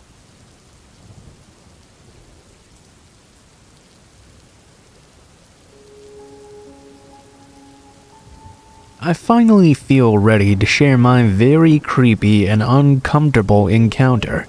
This has been a few years since this happened, but to this day, I feel sick just thinking about that night. When I was in my very early 20s or so, I lived in some pretty shitty apartments. Pretty cheap too because of this. They were known for being a little bit sketchy for the area even. There was this one neighbor that seemed to be listening to James Brown and Motown, so even though he seemed a bit off, I thought to myself, how weird could he be? He's chilling to some really classic old music, surely he can't be that bad a guy. I'd hear him blasting his music and having loud conversations through the walls, but then again, we both had studio apartments that were touching. I would just play my own music to not hear his stuff so loudly. One night he was drinking quite a lot. He seemed to have his girlfriend around or something. You could hear them being belligerent, but nothing that seemed out of the ordinary. At least for him, I suppose. It wasn't too late yet, so I headed out for the night with some friends, while my boyfriend at the time stayed in. I got dropped off around 1 a.m. or so. As we were driving into the lot, from afar I could see my neighbor outside, looking like he was hiding in between some cars in the apartment or something. Okay, that was pretty weird. Whatever though, this guy was just kinda creepy anyways. At that point, my friends were more weirded out than I was actually. I didn't think that much of it. This guy was always doing some weird shit. I had one of them drop me off near the entrance because it was easier for them to leave that way. That was until they started to drive away. I walked up to go into my apartment, which I had to pass by his first. I swear my heart dropped out of my chest. I noticed he was still standing by them, but now his body was hidden behind the bush that was in between our apartments. As I approached, it seemed like he thought maybe I hadn't seen him yet because it was so dark out. He was standing as still as a statue, like he was trying not to be seen. I waved and mumbled hi to let him know he wasn't fooling anyone. I was not going to pretend at this point I couldn't see him. I didn't want him to try anything, since no one was out on a weekday at this hour. At that point, after acknowledging he was there, he stepped out from behind the bush and came into the dim porch light. Never in my life have I locked onto someone's eyes like that. My heart's racing even as I type this. His eyes were widened, dark, and fully dilated like he was just a wild animal. He looked like an absolute lunatic, if I were to express his energy well. He didn't say anything, but he gave me the most bone-chilling look. I ran into my apartment as fast as possible. My boyfriend was drowsy since it was late, but he did say the neighbor's music was loud and continued for some time. He heard a lot of noise and arguing earlier, but he hadn't really thought that much of it. That night, all night, we heard thumps coming from his apartment, and it also sounded like furniture was being moved. It weirded me out, knowing he was still awake and in that crazed state I'd viewed him in, almost primal. The next morning, I heard cops banging on his door and was partially relieved to see them. I was also super scared to see why they were there in the first place. They took him away in handcuffs shortly after, demanding to be let in. They asked me when the last time I had talked to him or seen him was. I told them about that night. The arguing, the noises, the frightening encounter, the thumping all night. What I found out during the next day will make my stomach turn forever. I was told this from the groundskeeper. Details I'll keep more simple since the act was so horrendous. The Motown James Brown listening neighbor brutally murdered his girlfriend that night, dismembered parts of her, and dragged the rest of her body near the train tracks, which so happened to be directly behind our apartment. It hit me that the cold, primal, and wide-eyed look I'd seen in that man was the look of a person who'd just taken another human being's life and was worried I'd noticed he'd done it. In such a vicious and disgusting way, too.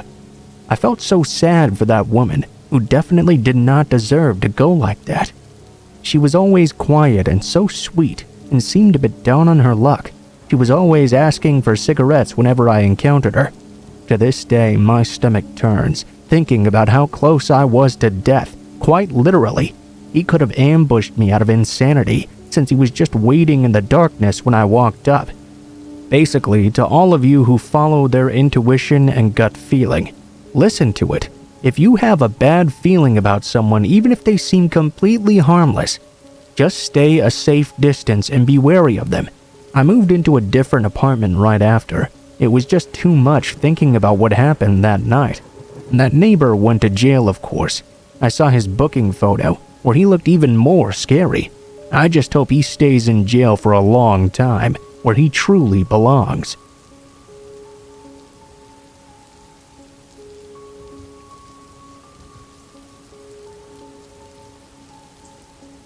After listening through some human trafficking stories elsewhere, I can't help but feel incredibly uneasy.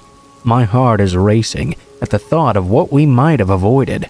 Stay vigilant, both men and women. For reference, my boyfriend is about 6'3" and 275/300 pounds. He's very stocky and has a military style. He used to be in the military. Usually he just wears a shirt with some guns on it in some way, and has a very thick beard. This is somewhat important for the story, actually. About 3 years ago, my boyfriend and I moved into a house with a couple of roommates, near downtown in a big city of Michigan. I had sent him to the store for some staples while I started unpacking. He texted me just after arriving, saying he had the weirdest thing happen in the parking lot, but he would tell me when he got home. 10 minutes later, he texted again, saying he was super creeped out and jokingly told me, "If I'm not on my way in 5 minutes, please send help." This was normal for his kind of humor. When he got home, he told me that on his way in from the parking lot, a man had stopped him offering several compliments on his beard. It happened quite a bit from guys, so he didn't really think that much of it at first. The man seemed to be dressed as if he were a lawyer or a real estate agent or something. Nice shoes, nice watch, very clean cut. He didn't seem suspicious at all. My boyfriend said thanks and began to walk inside. The guy continued walking with him, asking all those questions, where he was from, what he did for a living, if he had kids or a wife. His gut lit up like fireworks, and after working in mental health for a bit, he knew to trust it. He made up some answers and told him to have a nice day. The man told him, "If you're ever interested in a new line of work, you're just the kind of guy we're looking for." My boyfriend continued walking without responding and didn't look back. Only a few minutes later, he noticed the same man was now in the store and was appearing in all the same aisles as him. Whenever my boyfriend would notice him, he would immediately turn around and go the other way. At one point, the point he texted me, he was sure the man was secretly snapping photos of him from the other end of an aisle. We both commented on this craziness and said, "That's some trafficking shit right there." We let it go though, as it was now over and no one really wanted to believe it. Days later, we ran to the store again to pick up some late night snacks. We parked the car what felt like miles from the store and began walking in.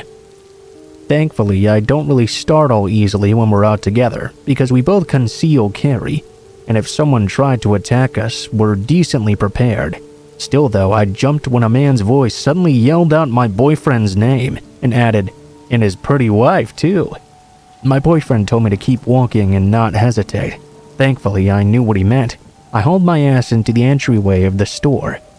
I watched the man walk up to my boyfriend and start talking with him, while watching for any suspicious people or cars around them. When they were almost inside, I walked in too next to him and started chatting with the greeter, so the man didn't get a chance to talk to me. The man showed up in all the aisles we were in, and at one point pretended to be texting on his phone, but was clearly taking photos of us. We didn't get to finish getting snacks. Instead, we left right away. I waited with the greeter as my boyfriend grabbed the car so I didn't have to walk through the dark lot. After that, I was in the gym every day at the same time due to my work schedule, and usually had my girl roommate with me. Today though, I was alone for a quick and light lifting session. I wasn't even a minute in though, when that exact same guy walked in. I had never seen him there before. Instantly, I felt like vomiting. I texted my boyfriend to let him know, but he was now away on military, so he was now panicking from a distance, unable to do anything. The man wasn't in gym attire, and he didn't have any equipment with him either.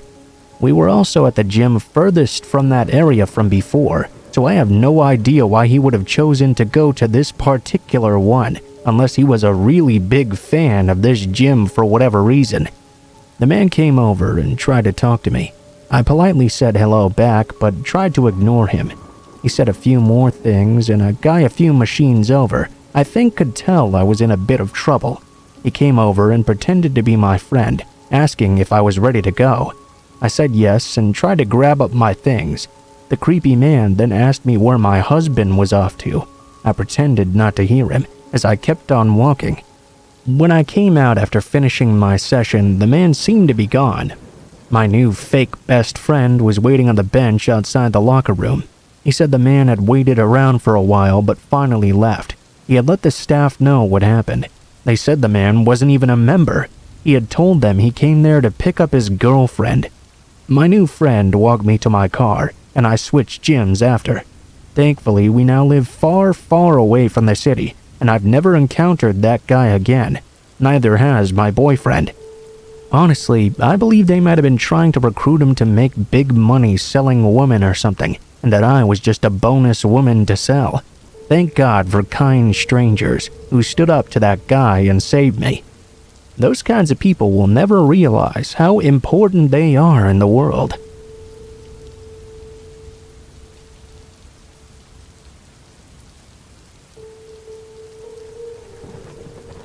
I used to fight with my parents a lot as a teenager. That led to them kicking me out once I had graduated high school. I was almost 19 at that point. For me, that wasn't much of a problem. I had my own job, my own cheap car, and my friend's parents had a spare bedroom they were willing to let me rent out for a while. It worked out just fine for me. This being said, I will change all the names. Let's call my friend Kelly and her mom Lena. Her dad is Kenneth. Kenneth and Lena had a lot of weird friends due to the fact they were quite fierce partiers. A lot of these friends were genuinely nice people, just a little bit weird. You could tell they had issues such as drugs or criminal pasts. But none of them were bad or mean or creepy or anything like that. There was one particular guy though that was just beyond weird. Just someone who, even though I didn't know him at all, he made my skin crawl the moment I looked at him. We'll call him Joey. I came home from work one day, and the only person there at our house was Joey. As soon as I walked in, he said hello, then made some comment about how beautiful I was. I don't consider myself good looking in the slightest, so I just kinda said thanks and walked off to start doing my normal routine. As I was making my lunch and cleaning up my mess, I could feel someone staring at me from behind. It was Joey. He'd followed me into the kitchen and was now blocking the only doorway, just standing there watching me. I asked him if I could get him anything, but he shook his head and continued to watch me. This made me very uncomfortable, of course. I kinda shoved him out of the way and fled for my room. I locked the door until I heard everyone else get home. Joey finally left around dinner time. I thought it was fine and went about my nightly routine and went to bed as usual. He must have come back at some point though, because he was sitting at the breakfast table when I went down to get my cereal. Again, the whole time he just stared daggers at me, so I took my food to my room instead. Friday night rolled around. Lena, Kenneth, and Kelly told me they were going to throw this huge party, and I should invite whoever I wanted. I just had a gut feeling though that Joey was going to be there. I invited the most intimidating male person I could think of, my neighbor Charles. He was a pretty huge guy, around 6'5" or so. He was also covered nearly head to toe in tattoos and happened to be an ex-Hell's Angel. He was the type that, unless provoked, wouldn't hurt anybody. I explained while inviting him the day before about how Joey was behaving. What he told me scared the shit out of me. Turns out he actually knew Joey. Apparently, he was on the run from the police for raping some teenage girls the year before, and said I needed to stay as far away from him as possible no matter what. You'd think that would be where the scary part ended, but no, it gets worse. I'm usually not a cop caller myself since I can hang with an unsavory crowd sometimes, but I went straight home, packed all my things, left to a safe place, and called the police. Here's the worst part. When they finally arrested him, they took a look through his phone. I don't know how the hell he managed this, but he had multiple pictures of me on it. Most of them were of me sleeping, or me in the shower or using the bathroom. He had texts to another person about me, and about what they were planning to do with me when he got the opportunity. I no longer talk to Kelly or her parents, and when someone gives me a bad vibe, I instantly get away from them. I'll forever be grateful to Charles as well, because he might have just saved my life by letting me know all that.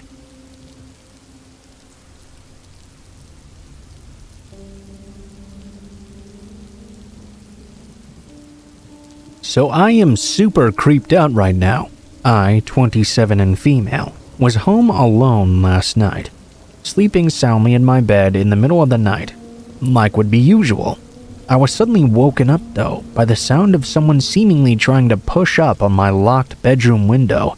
I couldn't see the window from where I was. It was just past my footboard on the other side of the bedroom, and I was laying down. I could recognize that unmistakable sound, though. The window was locked. Someone was jiggling it around, trying to force it open. I know that sound because I've locked myself out on accident plenty of times before, and have tried to get in through that very same window. I sat up in alarm, only to get a good look. I saw a dark silhouette, of a person looking in through the window. I laid back down for a moment, confused, tired, and groggy. I didn't believe I was actually seeing what I was seeing. When it finally clicked that I was, I shot right back up. Now though, as I looked back to the window, they were gone.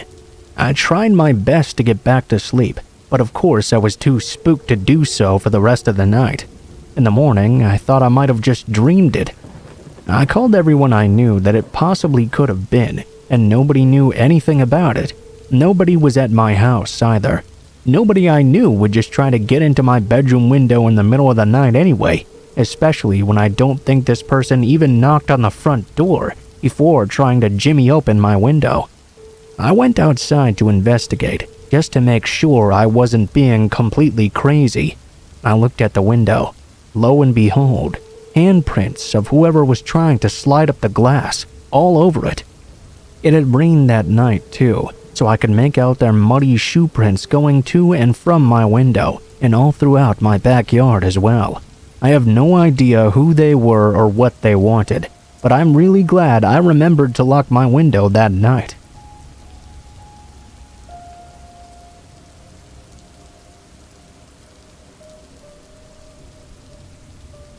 I'm a 27-year-old female.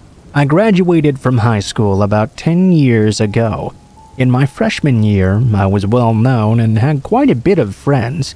I was very friendly with everyone, and every time I saw someone alone, I would greet them and offer them my friendship as well. Sometime during the year in my math class, though, we had a new guy. We'll call him Jose. Jose had recently moved to the US from Mexico. He hardly knew any English. Me being Hispanic though, I was able to speak to him in Spanish at least and make him feel somewhat welcomed. Jose had no friends at all, and always sat by himself. In that math class, I started helping out Jose quite a lot actually. He would sit behind me and always play with my hair. Not my actual head, but just touching my hair so I could hardly feel it. I sort of felt like he had developed a crush on me. He was not bad looking either, so I didn't take it as a big deal. For a few months, he just continued to play with my hair like this. It became kind of a norm, actually. He said he really loved it. Towards the end of those months, he said he wanted to play a game and asked me to write the things I loved the most in life. He said he would do the same, and we would both share papers once we were finished. Of course, I wrote down family, God, friends, a whole bunch of other normal things for a teenage girl. When I gave him back the list, he wanted specific names of everyone on it and said he would do the same. I did end up writing the names of my friends and family. One day, we were just hanging out in class when Jose leaned over and whispered to me, "Can I show you something? But you can't tell anyone, or else you're gonna have to pay for it." I was confused. I thought maybe he was going to ask me out or something. Jose suddenly pulled out a Ziploc bag. I couldn't really tell what was inside. It looked just like a big tangled mess. It wasn't until he placed it down on the table that I noticed it was a Ziploc bag completely full of my hair. Over full even. Jose pulled up his sleeve and showed me his arm. He had 10 healed over knife scars just about that went down the length of his arm. There was a fresh wound as well. He grabbed my hairs from the bag, rubbed it on top of the freshly opened wound from the night before, and said, "You're mine now. I know what you love. I know who you love. If you don't do as I say, you'll pay for everything. These are all the scars and the souls that I owe. Anything and everything that happens from now on, think of me." My heart sank. He smirked. I ran out of class crying and ran to the office. Everyone was so confused. I asked to speak with my counselor immediately. I explained what happened, and Jose was pulled out of class. He was taken to the principal's office and expelled that very same day. Well, because of that, I now feared for my life. They found all of these notes he was collecting on other people in his backpack. Mine were in there. They had the most. They saw the scars and found my bag of hair. I never heard of Jose again. I've had some pretty fucked up shit happen in my life after that, and every time it did, I always thought of Jose. I haven't talked about this in years. I'm kind of afraid that if I even mention it, he'll hear it and will follow me once more. I got close with God now, closer than ever, and I pray every day that I'll never meet him again. Until this very day, I don't know if Jose was just messing with me or what, but I will tell you that after that encounter, I was no longer the super friendly and open-hearted person I used to be.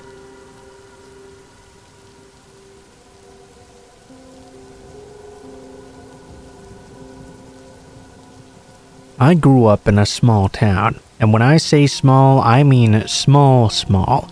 As in, we didn't even have a store in that small town. What we did have, though, was a jail. Charleston Correctional, perched right on top of this great big hill. It basically held people who were really low risk. There were still some sketchy people there, though, who had been there for so long they'd earned good behavior treatment. My parents were getting divorced at the time.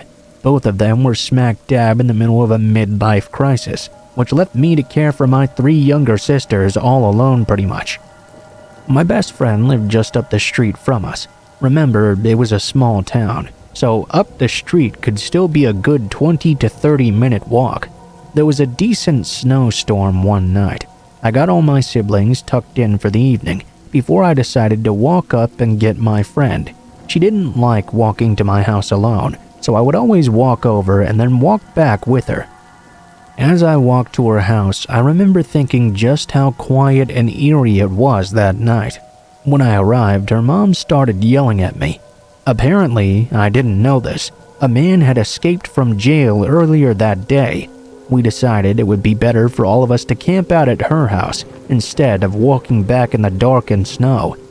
We were about to go get my sisters in her parents' car when her brother came crashing through the door in a panic. That guy was out on our street. Granted, he was like a mile and a half away, but I had been walking right towards him and not even known it. We grabbed my sisters and stayed at her house that night, listening to the snowmobiles on the trails out back looking for him. It turned out he had called a cab, murdered the driver with a hammer, ditched the cab in a field by Tate's farm, and eventually gotten caught. That field was only a mile away from my house. We talked about that for a long time afterwards, because none of us had ever worried about having a jail so nearby before that. It's a true story. Happened about 17 years ago in Charleston, Maine, if you want to check. That was the scariest and most unusual thing that ever happened in our small town.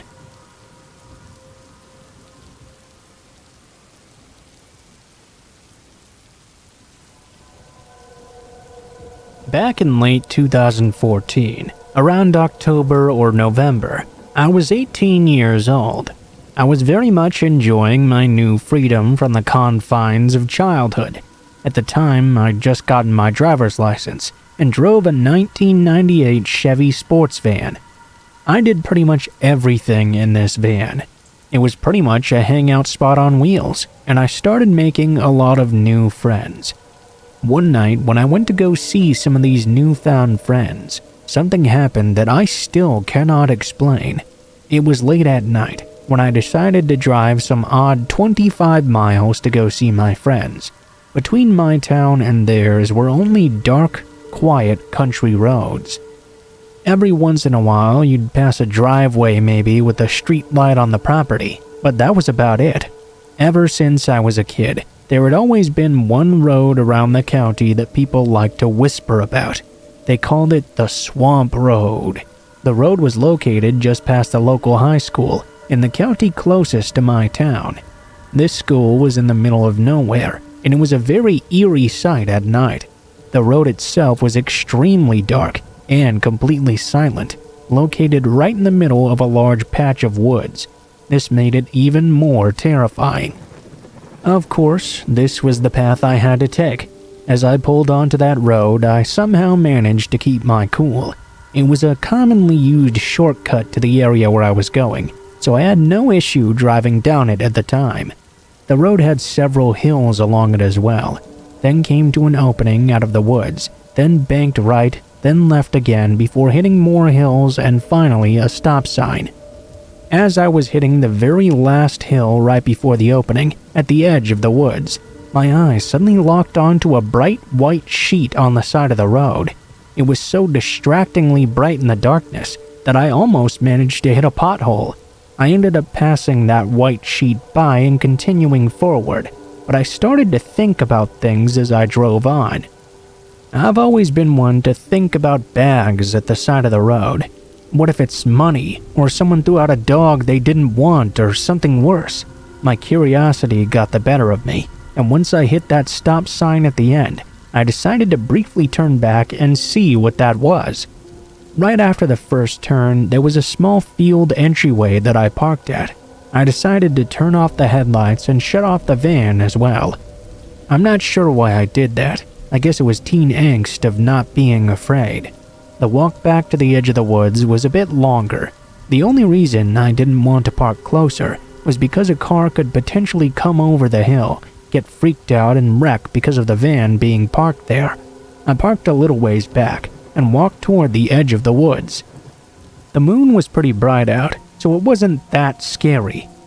Once I got a bit closer to the woods though, I noticed some of the trees were not quite dead yet, and covered up most of the light, making it nearly impossible to see. I pulled out my phone and turned on the flashlight to see that the sheet was completely gone now. Nothing was there. My heart sank at first. Maybe it wasn't at this hill though. Maybe the next hill up or something. As I was about to start walking once more, I began to hear a rustling sound out in the woods.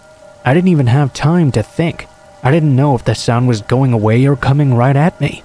All I remember is I heard something running fast in those woods, and it sounded like whatever it was dragging something along the ground. I ran back to my van, started it up, and immediately shot out of there. During the drive to my friend's home, I tried to tell myself that whatever I'd just witnessed was completely understandable and rational. Perhaps it had just been a sheet full of trash or something, and an animal had come and drug it away, got spooked when they heard me walking towards them in the woods and ran. I got to the park that I usually picked my friends up at and waited for them to arrive.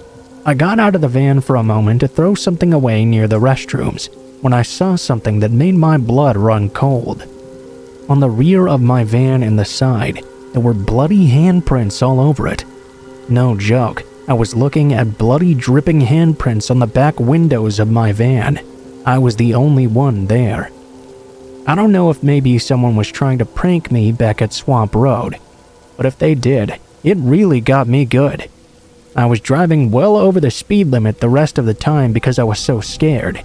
To this day, it's still the scariest thing that's ever happened to me.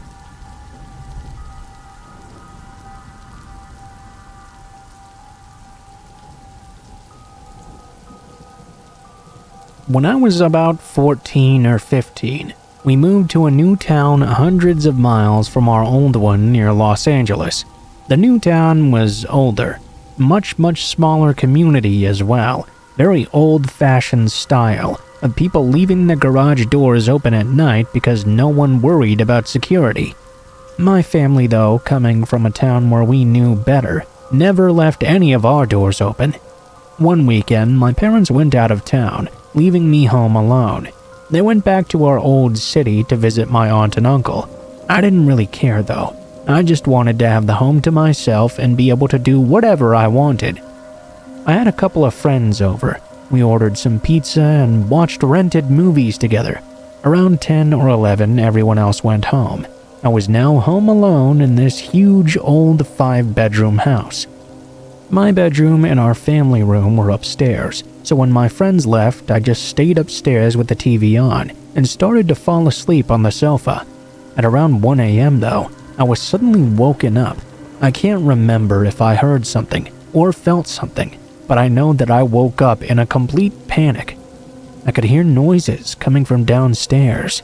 I realized I was in the dark, with only the light from the TV to guide me. Our family room light had turned off for some reason, and I didn't remember ever turning it off. I jumped up and started turning lights on from upstairs. I could hear footsteps in the dark downstairs and hear someone walking across the tile flooring. My dad kept a shotgun for just in case upstairs in the spare bedroom. I knew how to use guns for my entire life, and he trusted me with it too. Back in the day, that wasn't so bad. I grabbed the shotgun. It was only a single shot loaded, so I put 3 more shells in my pocket. I walked very slowly downstairs. The stairway had very little light, as the light switch downstairs lit the bottom half only. I made my way over to the front room lamp, then to the kitchen light. I went down the hallway to the bottom floor bedroom, turning on every light I saw and checking every room. I didn't hear anything or see anything out of the ordinary now.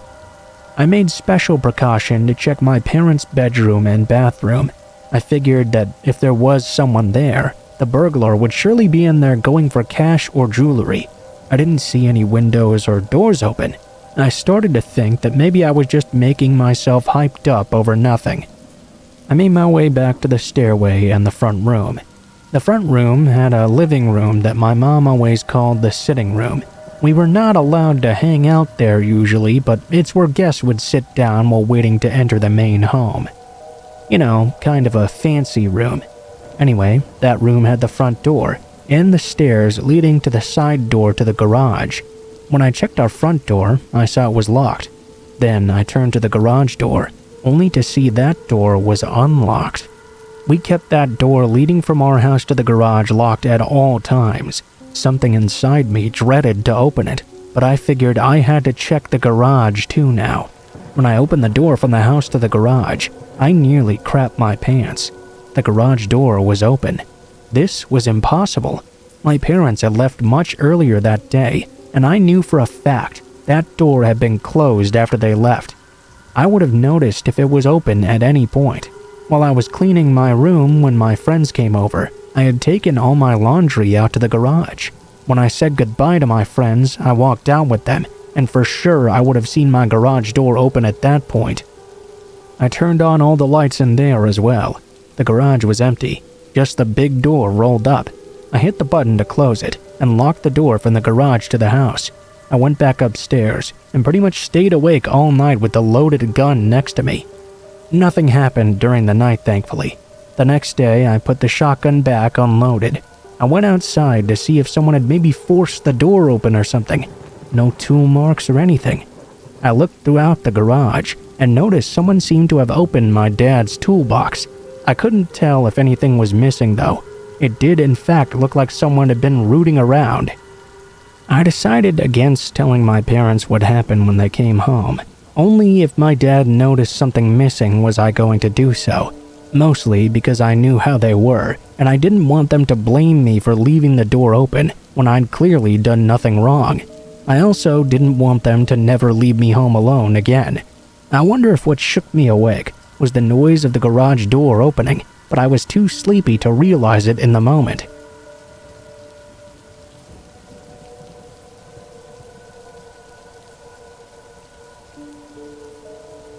To start, I suppose I should give you some context. This happened sometime in October. I was at my dad's apartment complex. I need to explain the building layout before I go on. It had 3 floors and 2 entrances, one in the front near the parking lot, and another right by some trees that divided the property and another house nearby. That back entrance was where I usually smoked at night. I didn't want my dad giving me shit for smoking weed in the apartment. I was smoking out of a shitty homemade bong made out of a 1-liter Pepsi bottle. I had just finished a bowl actually, and was packing another one. I had just taken my next hit, and blew out a huge cloud of smoke.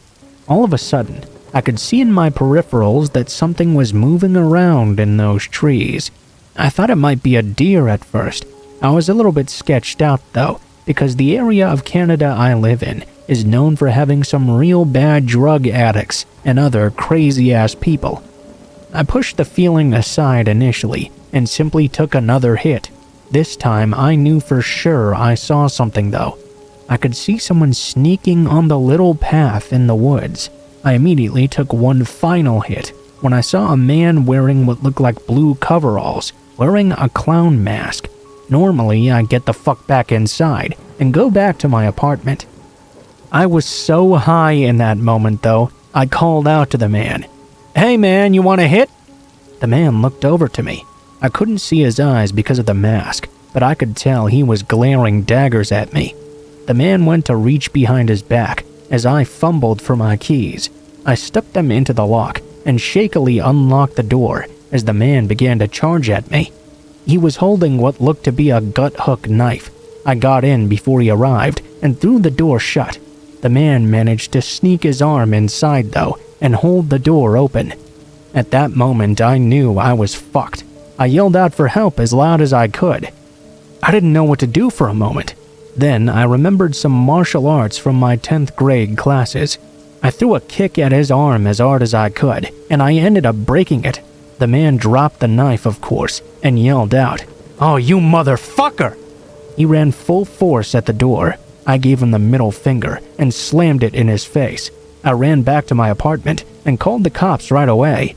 A few Mounties rushed in, and I gave them my statement. We were told they were looking for a man fitting his description.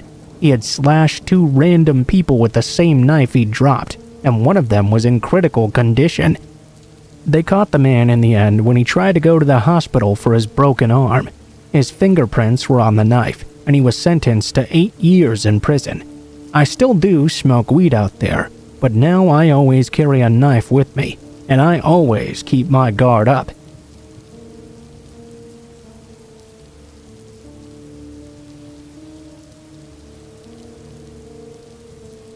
So this is a story about what my mother experienced in our house when she was little. We live in the same old farmhouse she grew up in.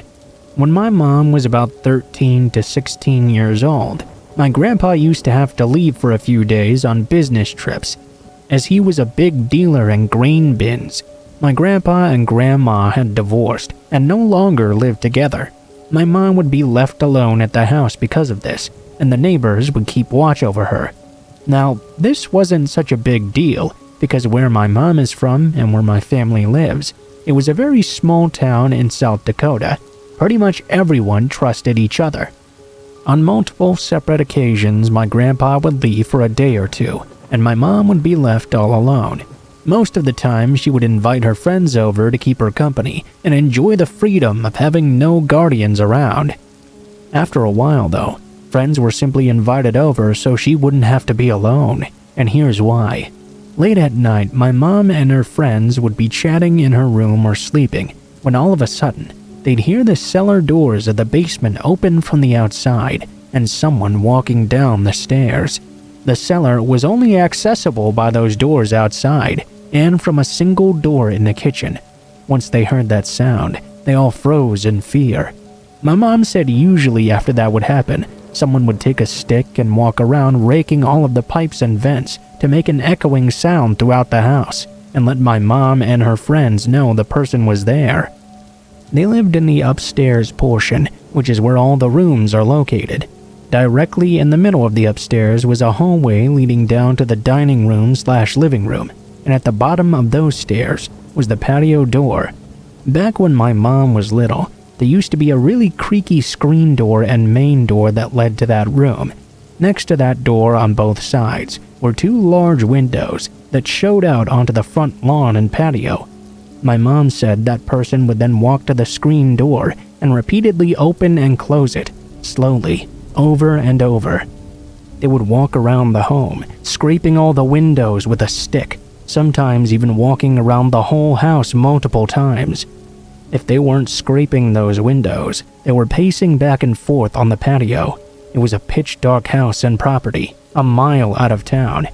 Just to put into perspective how terrifying this was for her, this person was clearly trying to mess with her. This was in the early 80s, so there was only one phone in the home, downstairs, in the living room, which just so happened to be directly above the cellar and basement. My mom and her friends had to run downstairs in the night while someone was wandering around the house and just outside. They'd call a family friend named Kevin. Every time they did, when Kevin arrived, the man would be gone. This went on for about 4 months or so, and only ever happened when my grandpa was away from the home. My mom believes it was the neighbor from down the road. We lived just outside of town, so our neighbor's neighbor was about 1/4 of a mile away. My mom said that he and his wife were batshit crazy.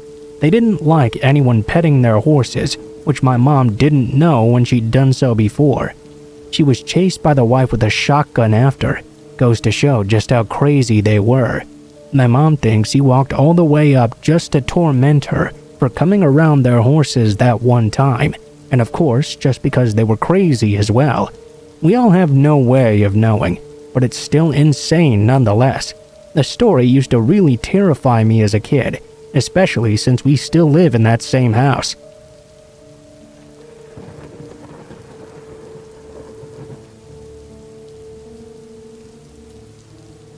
I was 15, living in the Mojave Desert in Southern California during the 90s. Lots of wide open space and not many people around. One weekend, my dad and I take out our dirt bikes via trailer to the outskirts of a very small town called Barstow. It was midsummer, so not a lot of people were out riding, which typically was a common sight. The heat must have had something to do with it. After unloading our bikes, we decided to trek for a few hours, keeping track of landmarks and marking trails with red cloth under rocks to find our way back easily. After some time of riding and refueling brakes, we crested a hill, only to see a dilapidated cabin. There were many lone buildings in the Mojave, but rarely anything like this. This felt out of place right off the bat. Being the intelligent people we were, we decided to check this abandoned abode out. We opened the front door. The doorknob was barely hanging on. It seemed to be a single room, no bigger than a studio apartment. It was very obvious, though, that people had been staying there. There were candy wrappers, beer cans, lots of things with recent dates as well. A lone bucket outside reeked of heat-cooked human droppings. There was no furniture, but there was a single wall-mounted bench and a fireplace. The ceiling had lots of people carving names, messages, typical hearts with a date and two people's names. I decided to take a rest on the bench for a moment. As I sat down, I tucked my feet under the bench and put my toes on their tips on the floor. The instant I did this, I felt the floor begin to give way. In surprise, I looked down at the floor, which didn't seem to be attached to the rest of the wooden floor. I removed this cutout piece, about a 2-foot square. I called for my dad. He looked down through the hole with the flashlight from his bike. It went down about 7 feet, and back far enough for neither of us to be able to see the end. This is when my dad showed his parental instinct. He looked over to me. "Well, I'm too fat to check this out. You gonna go see what's down there?" I took this as a challenge and climbed down by myself. There was a hallway carved out of the desert bedrock that went back about 15 feet. I walked along cautiously until it opened up into a large circular room. The room was empty, but it was very big. I continued to walk around until I stubbed my toe on something. I looked down, only to see a metal rod embedded into the bedrock with thick chains welded on. I looked over to the walls. The walls were full of scratch marks from fingernails, tons of them. The more I looked, the more I could see that there were bits of fingernail embedded in those scratches in the rock. My eyes began to water, and my heart started to race. I was legit freaking out now. I spider-monkeyed right out of the entrance and told my dad everything while trying to hold back my tears. He looked very worried. We hopped on our bikes and tailed it into high gear. Following those red rags we left as landmarks was the most stressful time I can remember in my life. We got back to the truck, loaded up, and booked it home. My dad hid the truck in the garage for a few days after, just to be sure no one recognized it and followed us. Never went back, and don't intend to either. We reported this to the police, but we never heard anything about it after.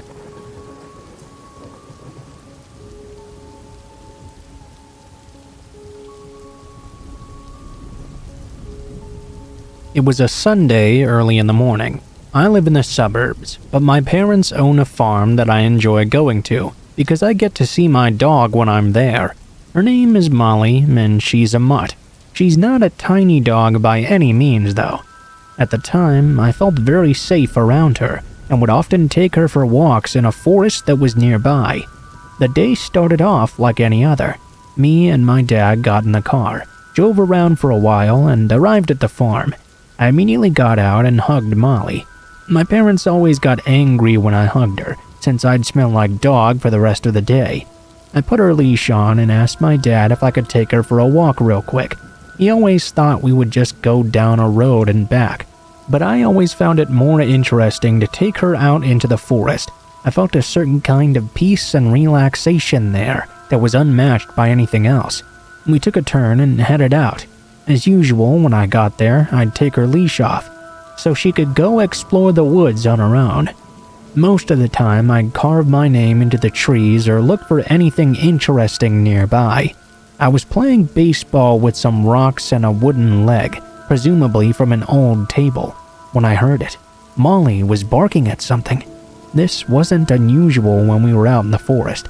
I thought it was a fox, or perhaps some other animal. I quickly grabbed the wooden leg and held it like a weapon. I knew if it was a fox, I wouldn't have to attack it, but I felt a sense of security while I was holding it still.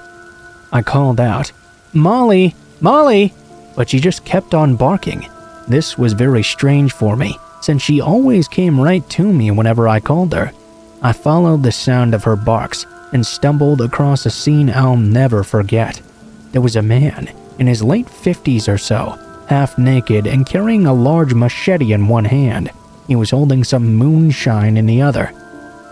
This was the first time I'd ever stumbled across someone this far out into the woods, let alone someone half naked and carrying a big-ass machete. He was completely ignoring Molly, hacking away at the ground for some reason.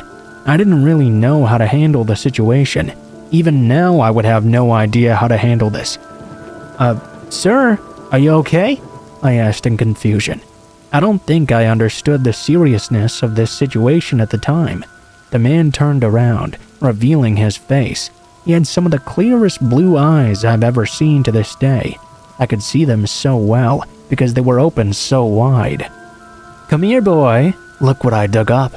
I was afraid that if I didn't listen to him, he would start chasing after me. That was something I wanted to avoid at all costs. I got a bit closer, but kept a good distance between us. I didn't see anything except for an empty hole.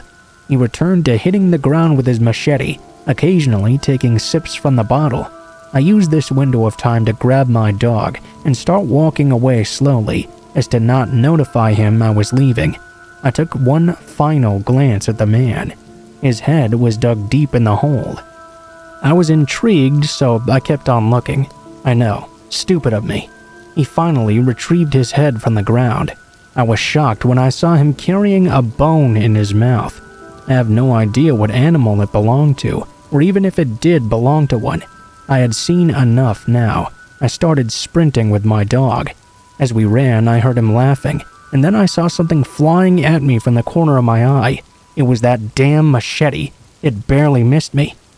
I heard him call out in frustration, "God damn it!" This made me run even faster. I knew the forest very well, so I wasn't afraid of getting lost. I ripped through branches and bushes until I arrived out of that forest. I didn't stop sprinting until I got to the garage, where my father was testing out lights on our tractor. I didn't tell him a single thing about the man, since I was afraid he'd get angry and wouldn't allow me to walk Molly anymore. Needless to say, though, I never went out to that forest alone again anyway.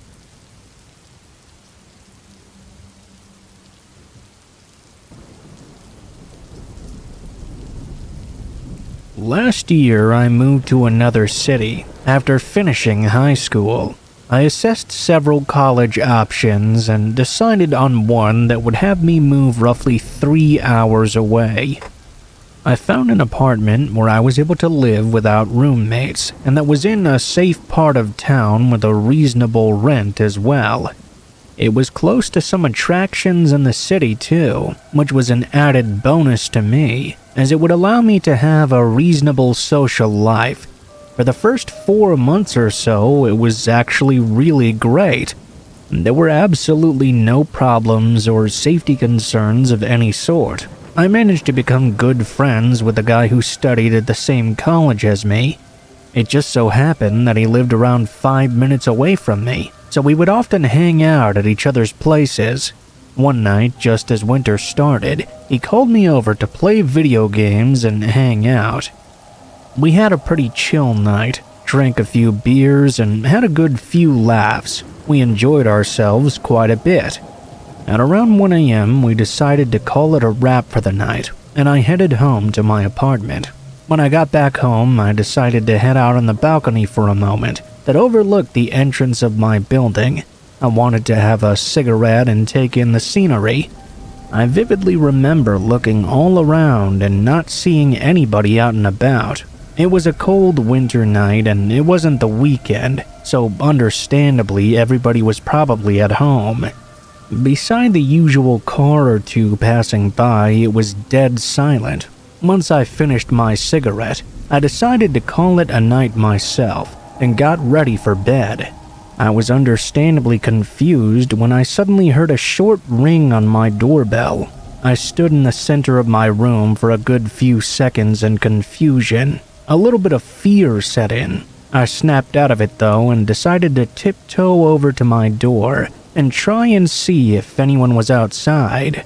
My immediate thought was that my friend must have come over to drop something off. Maybe I'd forgotten something. But then, after a bit more thinking, I thought to myself, surely he would have texted me or called me then. I listened out for about half a minute or so, when the person once again rang the doorbell and softly knocked a few times. I was completely still and didn't want to make a sound so I wouldn't give away the fact I was at the door. I heard the stranger pacing around outside for a few seconds before he stopped in front of the door again. I waited to hear any sort of noise, but it was quiet. That was when I decided to look through the peephole to see that hopefully he would have left. I picked up the lid cover of the peephole and took a look out. My legs pretty much went numb as I saw a hooded figure standing outside, looking straight into the peephole. He was holding the zipper of his hoodie so as to cover his entire face. All I could really make out was his forehead. He must have either heard me lift the cover or heard my heavy breathing, because right away he moved from the peephole and called out to me. "I know you're there at the door." By this point, I was pretty much shivering in fear, but I mustered up the courage to say I was calling the cops. He just laughed at me. "Ha, sure thing, big guy." He proceeded to wipe away the door handle with his sleeve before walking off. I understandably called the police, and when they came over, they informed me that I wasn't the only one this had happened to. He'd been doing this for at least a month, and they suspected him of at least one home invasion, where thankfully the father had chased him out of the house. I crashed at my friend's house for around a week or so after this, before going back to my own place. It's been a year since then, and I've never heard any further news about him.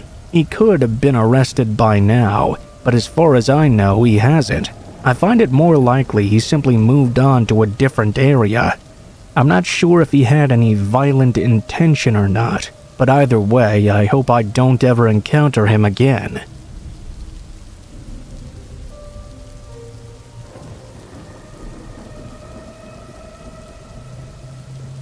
This happened about 10 years ago, when I was on summer break. I was 15 years old.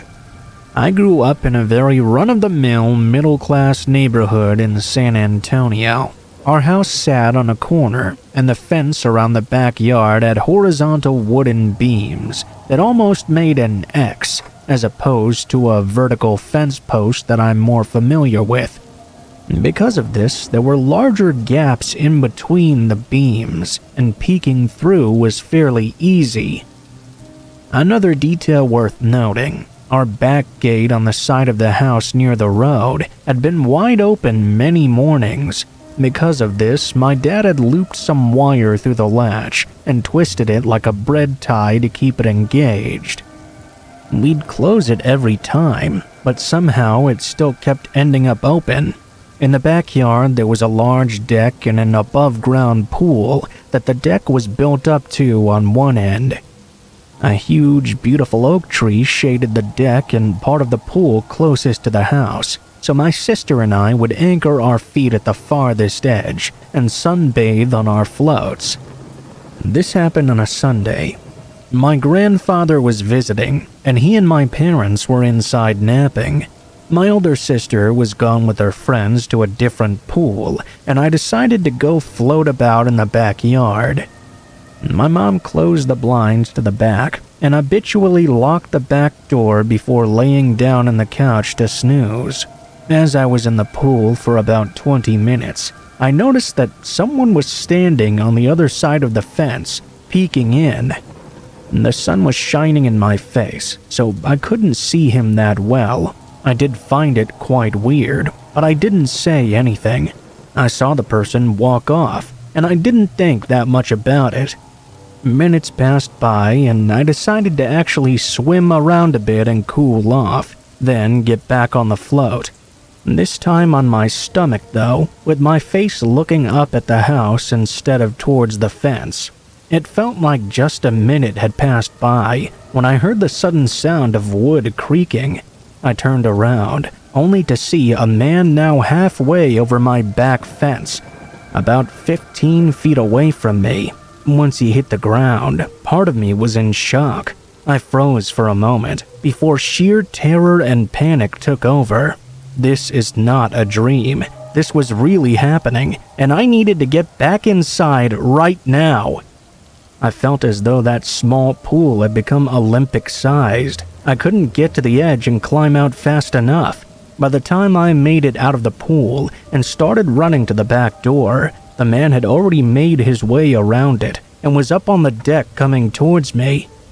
He appeared to be in his late 20s or early 30s, pretty thin and around my height, 5'9". He was just walking with purpose the entire time and never spoke a single word. I got to the back door only to find it locked.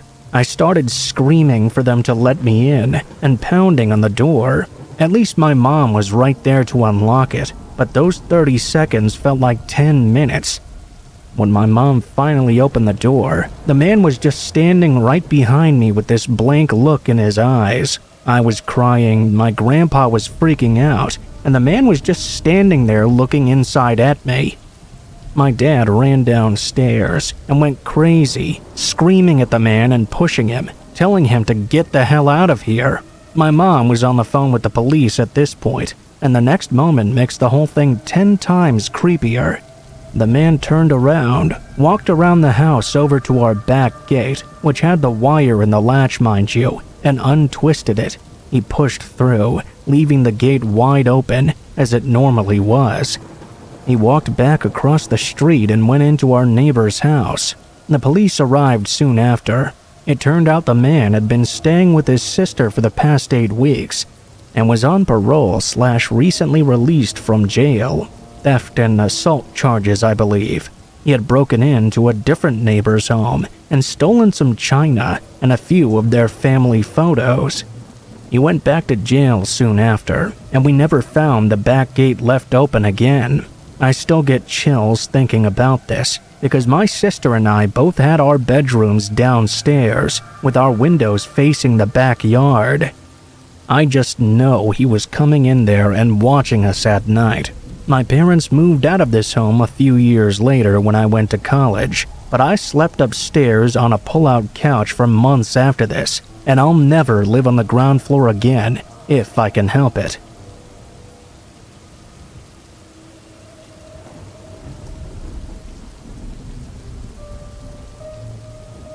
My name is Ben, and I live in Australia. In the southeast of Australia lies the state of Victoria, and in that state lies the High Country, an extremely vast and remote expanse of alpine mountains and valleys that's largely only accessible by 4-wheel drive and takes days to get in and out of.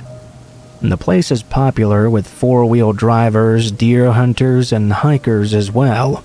We 4WD, and this was the destination chosen to go camping for a few days with my partner Jess and I. Some time away from the world beyond the reach of mobile phones. The 4WD was loaded up, lists double-checked, vehicle maintenance done, Fuel loaded onto the roof racks, the police station closest to our destination notified of our trip, and off we went. We were headed to a place called the Wanangata Valley, a remote valley deep in the high country. A huge amphitheater-type valley, with alpine mountains rising high in every direction, and a river running along the valley floor. Towards the end of the first full day of driving, we finally made our way down the last track for the day, skirting the ridge and arriving at the valley floor just as the sun dipped below the mountains. We found a secluded spot to pitch our tent, nested in amongst the trees by the riverbank. It was a midweek and off-season, so we were the only ones there that we knew of. After setting up camp and having a meal by the fire as the sun went down, we snuggled up together in our sleeping bags and in short order decided to hit the hay. At some point in the night, though, I awoke to a loud noise outside. I wasn't sure what I was hearing, so from the inside of our tent I listened. I didn't hear anything else. I thought I must have been going mad. No sooner than I'd thought that, though, I heard another noise. It sounded like something falling off our camp table and hitting the ground. I put it down to possums or wombats messing about, common in the area, and nothing to worry about. I should have packed up after dinner, I thought, and simply went back to sleep. Sunrise came and we slowly woke up. Needing to pee, I opened the tent and jumped out. Looking around, though, something came over me, a chill. It was not the way we'd left it.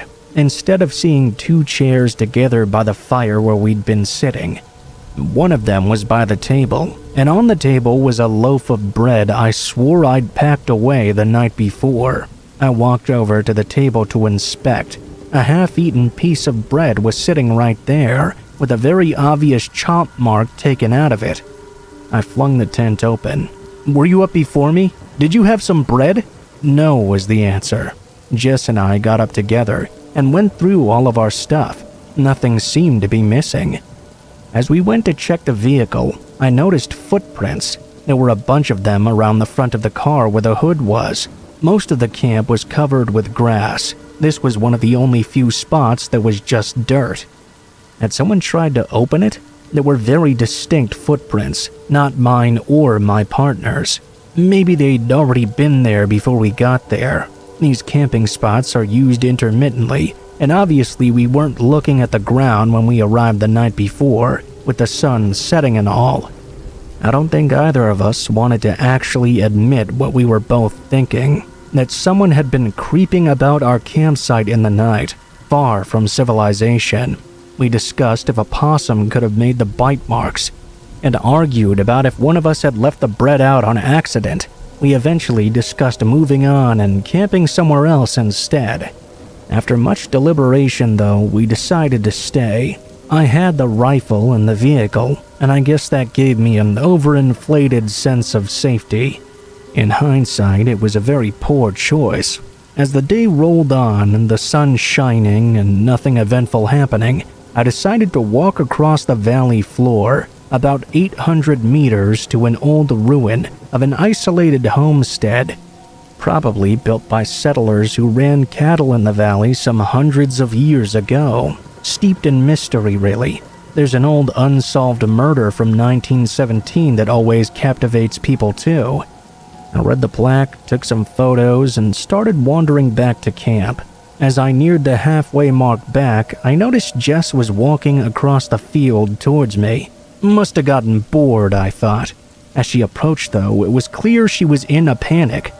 Immediately, she started telling me how she went down to the riverbank to wash the pots and pans, when, as she looked up, she saw someone over on the other side of the river, watching her from deep in the bush. I had no reason whatsoever not to believe her. I asked about what he looked like, and got told an old man, 70 or thereabouts, scraggly looking and in old tattered clothes. Apparently, the second he'd noticed she'd noticed him. He got up and walked away, disappearing into the impenetrable brush. I couldn't comprehend it. How was anyone out here without a four-wheel drive or a dirt bike? And how would anyone get to that side of the bank without first crossing over from our side? There's days worth of damn near impossible to walk through foliage on the other side just to get to where my partner saw him. We decided to jump in the vehicle and drive along the length of the alley, checking the dozen or so riverside camping spots as we went. I wanted to spot a camp, have my partner ID the guy, and make sure he wasn't creeping, our theory being that he may have been a hunter.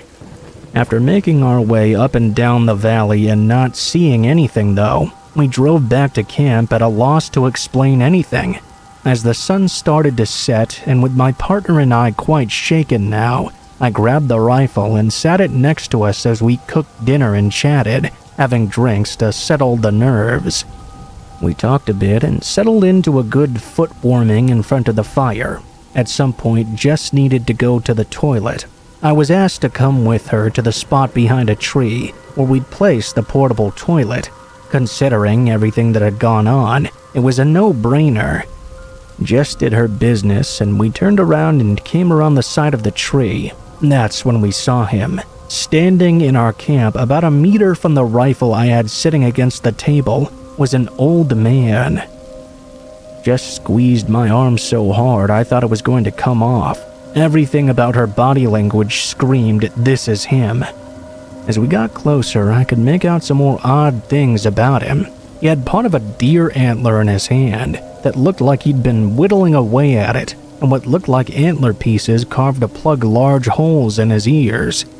Same goes for the bone-looking buttons on his ratty old coat. He wore leather shoes that looked homemade. "Good day," he said. "Fuck me, mate, you gave us a fucking heart attack," I said. "Where have you come from? Everything all right?" "Just over yonder. You lot aren't hunting anything around here, are you?" He looked directly at the rifle. "We might be. Why?" "Oh, there's no hunting around here. Not enough deer as it is." "Well, we hadn't decided on it. Probably packing up soon anyway." I edged my way towards the rifle. "I should put this away. I didn't mean to spook you," I said, looking for an excuse to grab it up in my hands.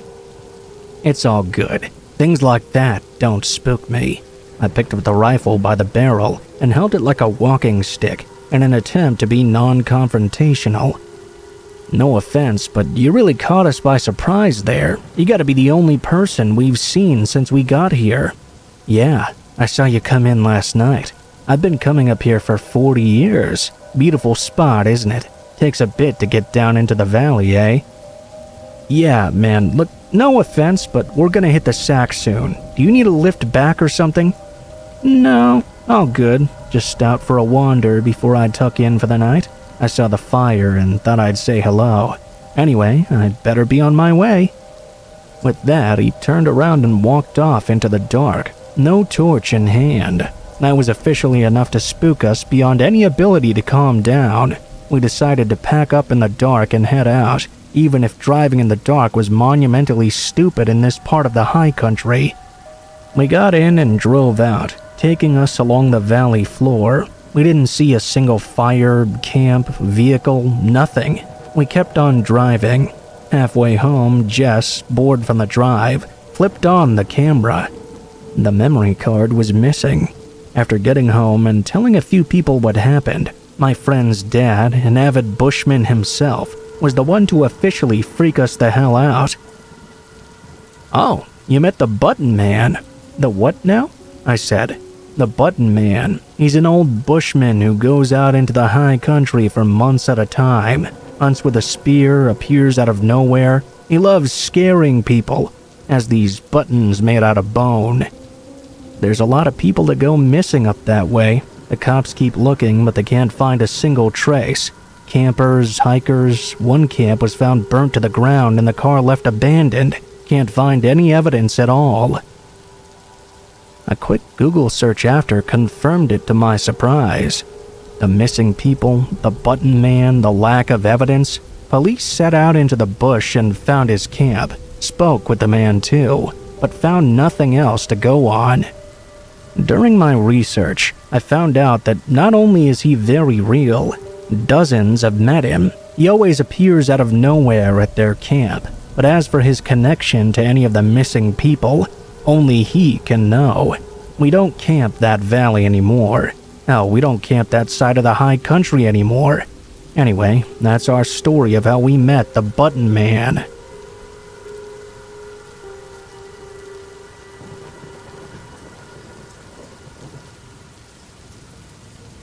Let me first say that this story is a little bit depressing, and it makes me feel sad writing it down. But that doesn't change the fact that this was one of the most frightening nights of my entire life. My father passed away when I was 4 or 5 years old, and my mom met David when I was 10. He ended up adopting me several years later. Even though he wasn't my real father, he raised me as though I was his own daughter, and I loved him like he was my real dad. You know what? Scratch that. I hate that phrase, real dad. Because he wasn't like a real father. He was my father. He was a great man and treated my mother and I like we were the most important things in the world. Unfortunately, a few months back, David passed away. He got sick very suddenly and died not long after. It was a sad event, and it hit my mom especially hard. He was old, but it didn't hurt any less. My elderly mother was already declining in her health, and we were worried this may be the final straw that broke her back. A few nights after the funeral, my mom began to call me in the middle of the night. Every time I thought, oh no, and figured the worst. It was bad, but not that type of bad. She was absolutely terrified. 2 nights in a row, she called me and claimed that somebody was in her house, and she could hear them moving around. She was incredibly scared. My husband and I felt horrible on both days we went over and searched the entire house, only to find nothing out of place. It didn't look like anybody broke in, nothing was stolen, and we triple-checked that everything was locked up tight. On the 3rd day, my mom finally begged me to stay overnight. This was so if the intruders showed up again, I could witness and either stop them or call the police or something. Honestly, I just thought my mom was really tired and dreaming, and thinking her dreams are real or something. At some point during the night, I thought that I heard someone or something coming from the dining room. It was pretty jarring, because it was clearly a voice. For a single second, I thought my mom might be right, and there really were people breaking into the home. I slowly got off the couch and started to head towards this noise. I ruled out ghosts immediately, because I'm not really into any of that. I started to think that maybe it was someone homeless or something, and they were squatting inside an elderly person's home. All these ideas were running through my head a million miles an hour as I was drawing closer to the noise. When I was only 1 room away, I could hear the voice more clearly. It was my mom. I stopped sneaking at that point and walked into the dining room. My mom was sitting at the head of the table, having a full-blown conversation with nobody. It was the strangest thing I'd ever seen. Her eyes were wide open, but they were almost glazed over. She was awake and asleep at the same time. She never looked in my direction, but she seemed to know that I walked in. In a cheerful voice, she said, "Hello, dear. I'm just enjoying some time with David." I looked over, and the chair next to her was slightly pulled out, like my mom had pulled it out for someone to sit in. I got closer to her, and when I saw her eyes, they were even more disturbing. It was like I could only see the white parts of them. Mix that with her eerie smile and talking in the moment, and it was incredibly creepy. I gently tried to remind my mother that David had passed away. She just laughed and waved her hand in my face. "You're so silly. David's sitting right there." I was at a loss for words. I didn't know the correct way to handle this. Do I just make my grieving and elderly mother happy and let her think she's talking to her dead husband? Or do I try to wrangle her way back to reality and crush her with heartbreak? She grabbed my hand, still not looking in my direction or changing her facial features in any way. "You can leave now, sweetie. I don't know why I was so scared. It was just David cleaning the house that I heard last night. It was just David." I remember word for word. She just kept repeating that last part. Her sleep-talking devolved into gibberish. Then, every once in a while, I would hear the name David slip out of her mouth. I didn't realize until that night just how hard my mother took the loss and how fragile her mind had become. When I tried to move, my mother snapped and growled at me like she was a wild animal. "Don't touch me! I'm talking to him!" I called my husband, and he met me over there. We decided to call 911 because we didn't know what else to do. They tried to take her to the hospital, but she became extremely hostile and violent. Not because we were taking her from her home, mind you, but because we were taking her from David. She kept saying she wasn't allowed to leave because David wanted her there. The mind can truly conjure up anything when it's hurting. My mother passed away not long after that night, God rest her soul.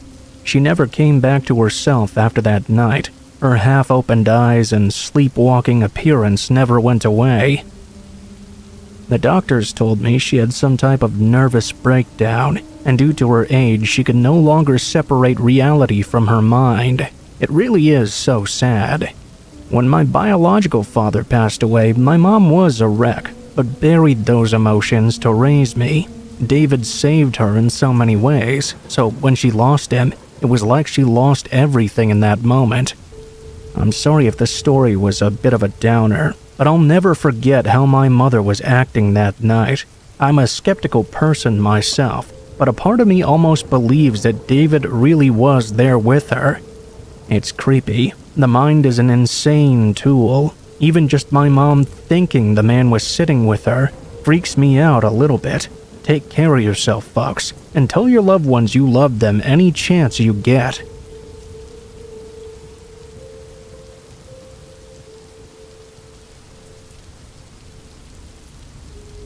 I think the word toxic is actually toxic. We throw the word around like it's some sort of frisbee.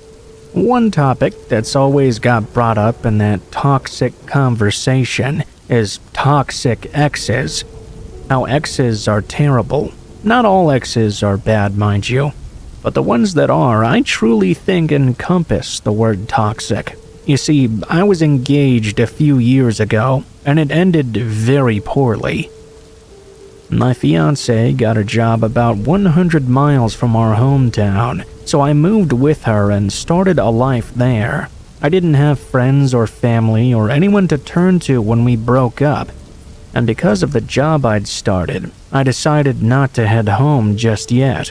It's not important how things ended, but they did end very poorly. She begged me to come back at the end, but I couldn't put myself through all of that all over again. Not right after the breakup. She kept the house, and I found a small one-bedroom apartment. I just hoped I would be able to meet some new friends, which I'm really bad at, by the way. A few weeks after we'd broken up, I was sitting in the apartment sulking, which was my favorite hobby around that time. The apartment was on the first floor of the building, which was really like the half-basement, if that makes any sense. My windows were at level 1. It was just my head that was above ground. The rest of the apartment was below it.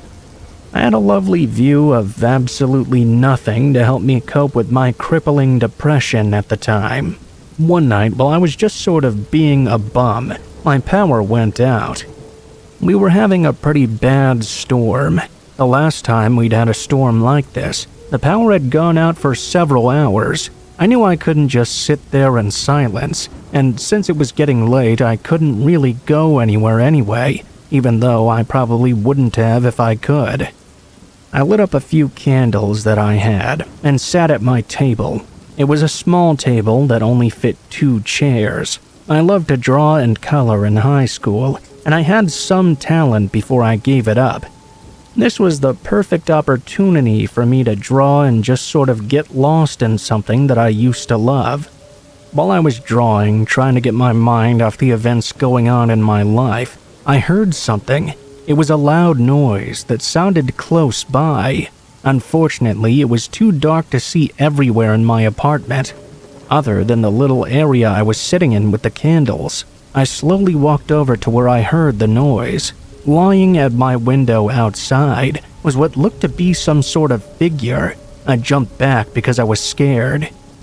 I knew this was a crazy idea. No one would break into this apartment. They would have to get on their stomach and practically crawl inside. Not to mention, hardly anyone in town even knows who I am. I went back to the small table and blew the candles out. I wanted to use the darkness to my advantage and be able to see out the window better. I didn't know for sure what I was seeing at this point, and it's possible it could have just been a skunk or something trying to escape the storm. I just didn't know. I went back over to the window, and I could see it clearly now. This was no animal, and it was not my imagination either. Lying against the ground, trying to open the window, was a person dressed in all black clothes. I freaked out. I didn't know what to do. The obvious answer was to call the police or the authorities or whoever, but I don't know why. In the heat of the moment, that just didn't cross my mind. The only person I really knew was my ex-fiancé. I decided to give in to my fear and loneliness and call her for help. Right as I pressed call, though, a light could be seen shining out through the window, and a brief melody of a ringtone could be heard. The call went right to voicemail after that. Knowing what was most likely happening, I decided to call right back and see if it was just a coincidence. Sure enough, the light and ringtone went off for a split second before the intruder outside shut it off. It was my ex, trying to break into my apartment. Why at this hour in this weather? Her intentions were clearly sinister. I started to yell, but she kept trying to break in through the window. Thankfully, it remained locked, and I called the police. As soon as she heard me on the phone, I saw her get up and run off. I told the cops everything when they arrived. They actually didn't believe me right away. They looked almost annoyed, like I was bothering them with this. But when they looked out the window, they could see the spot in the dirt where someone had been laying down, and there were clearly signs of forced entry. They finally agreed to follow up and see where my ex was. When the cops went and questioned her, of course she seemed to deny everything, which didn't really surprise me. She said that she had been with her new boyfriend and that I needed to move on. The guy also vouched for her. He said that she was at the house the entire night with him. Either this guy was in on it, or she was already manipulating him. I caught her out for being a liar, and I was the one who was branded a liar and crazy ex at the end of it. When I brought up that I'd called her twice and both times the phone lit up, she said her phone was broken so it couldn't have been her. That was it for me. I couldn't live in this town anymore. Now that I didn't feel safe being here, I paid an early termination fee for my lease and moved away to stay with my family until I got back on my feet. I've never heard from her again, and I'm so thankful for that. My life is much better without that toxic human being ruining it.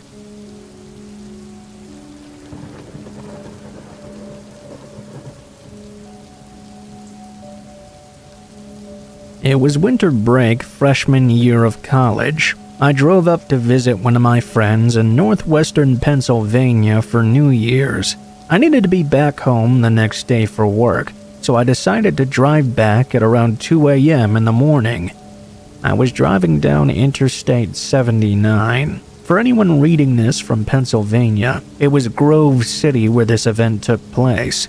I saw maybe 2 cars in that entire 60-mile span. I came up around a bend and saw what looked like a black bear in my lane. I swerved and went off the road. I crashed into the tree line next to the highway. I was in the middle of nowhere now, and the bear just booked it off into the woods. My car was completely totaled, and I knew I wasn't going to be seeing anyone around for hours to help me out. I called 911, and they said they would be there in around 30 minutes. I got out of the car and stood on the shoulder of the highway to wait. After about 5 minutes, though, I heard some rustling in the bushes, and there it was. The bear emerged. It turns out that when I slipped off the road, I hit a cub, and the mama bear was now pissed as all hell. I booked it over to the back of the car and jumped inside the trunk. Thank God I had a big Ford Expedition, so the bear was not able to open it. For another half an hour, though, the bear ran the car trying to get at me in a wild frenzy. The police showed up, and the sirens scared the bear off into the woods again. That was the most terrifying experience of my entire life.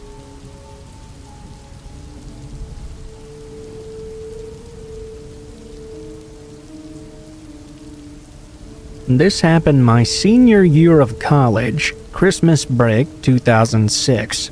I worked for a professor that asked me to house/dog sit for him while he was out of town to see the bowl game we were in. He was gone for about 3 days and had a huge piece of land in the middle of nowhere. I invited my girlfriend at the time to come with me. He had horses, fishing, a gator, etc. So the first 2 nights went down with no incident, but on the last night, his little foofy dog started having a fit. She kept barking at the back door all of a sudden. At first, we just blew it off, but decided to lock the dog inside in case there was a coyote out there or something. After a while, we started to get a little creeped out though. I kept saying it was probably just an animal and we'd be perfectly fine. My girlfriend wanted to go investigate and see what was out there. I thought it was a bad idea, but what can I say? She went outside and said she'd seen a glimpse of something small and gray, but it ran off. Alright, so just an animal. No worries. By this time, we were both really spooked though. At this moment, the dog started barking at the window on the other side of the house. We were still trying to ignore it, but we were starting to get a little bit worried. We decided to get into bed together. There was an awkward, fearful silence, and then I began to hear it. There was what sounded like a young woman singing a soft, eerie lullaby outside. I didn't say anything, hoping my mind was just playing tricks on me. And that's when my girlfriend turned over to me. "Let's get the fuck out of here." "Why?" I asked. "You didn't hear that girl singing?" "Okay, yeah, let's get out of here." Sure enough, we left right away. I even called someone to talk to me while we walked out to my car. The next morning, we went back to clean up the house and such, but we didn't find any signs of anyone having been outside. The most scared I've ever been, really.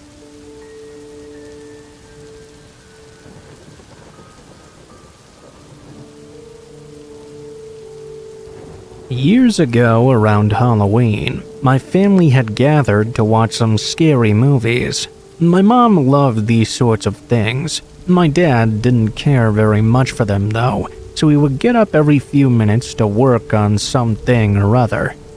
We had started watching Hitchcock's The Birds, and it was getting pretty late, probably close to midnight I'd say. It was getting cold too, not just the late October chill of the foothills we lived on. The house was getting real cold. At first, my mom just asked my dad to turn up the thermostat, but after a couple of minutes of the furnace running and the house not warming up, he realized he'd need to go check the furnace downstairs. He grabbed a lighter and headed down there. A minute later, we heard him shouting out for us. "Hey, you gotta come see this!" He said it with something that sounded like part excitement, part nervousness in his voice. We got down there and saw him shining a flashlight into the furnace. Peering in, we noticed the pilot light was indeed out, and then we saw the reason. A dead bird, about the size of my palm or so. It had flown into the furnace from outside and put the flame out, so it was leaking gas into the house.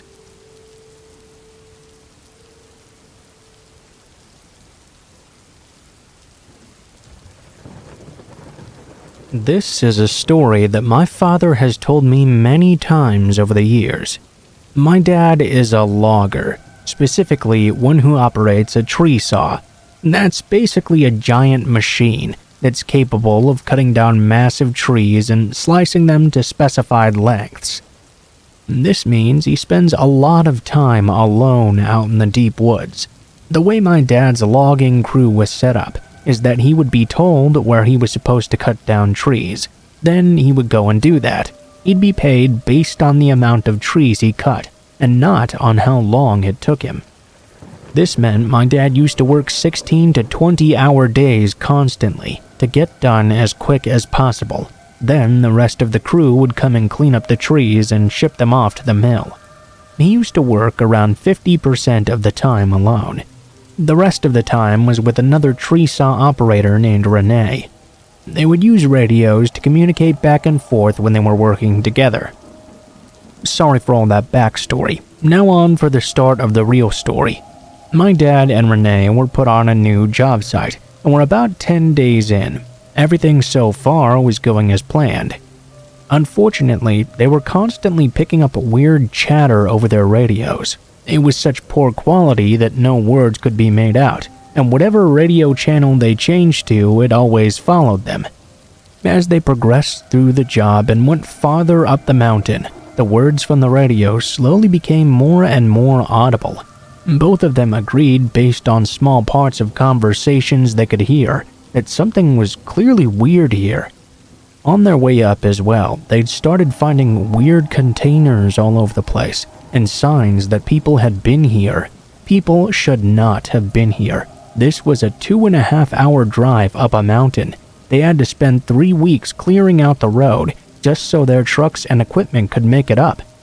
Now, they came to the realization that they were in a very secluded area with people who should absolutely not be there. The worst part is they weren't scheduled to leave for another week. They would only leave to refuel the fuel truck with gasoline for the machines. They would buy supplies and sleep in campers. One day, Renee stumbled across a tent and called my dad over.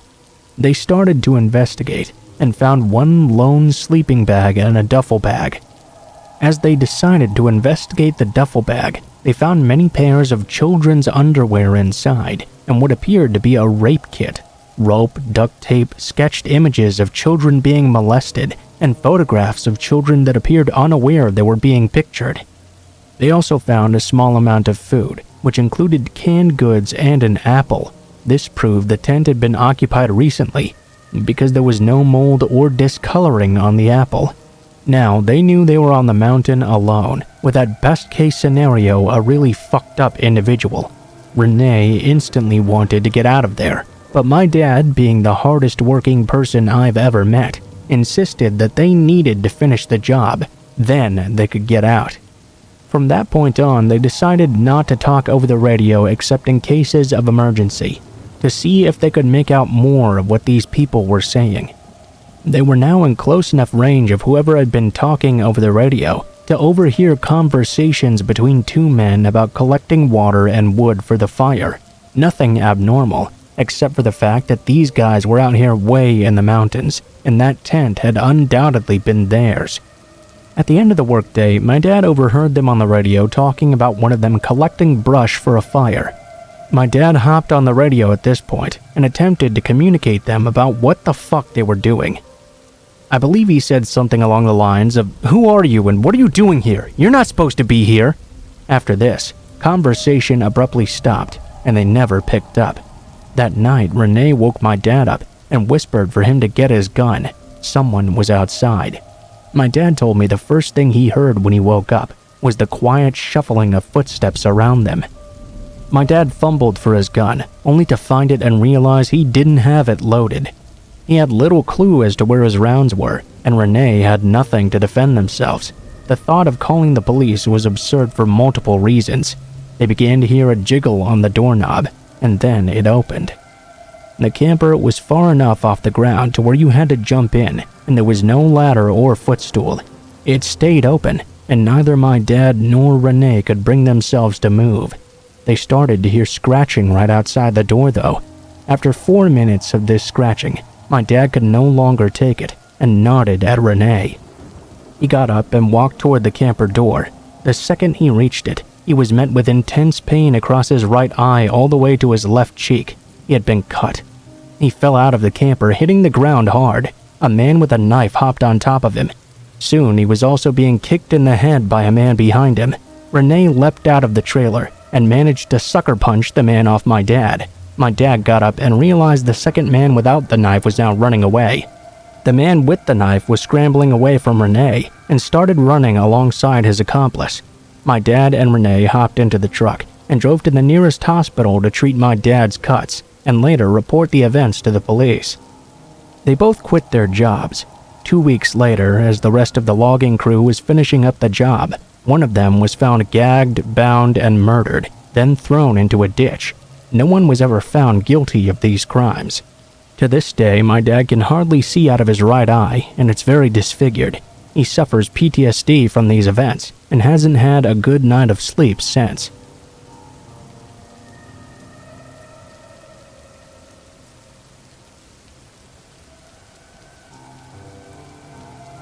Rainy night in the era before cell phones existed.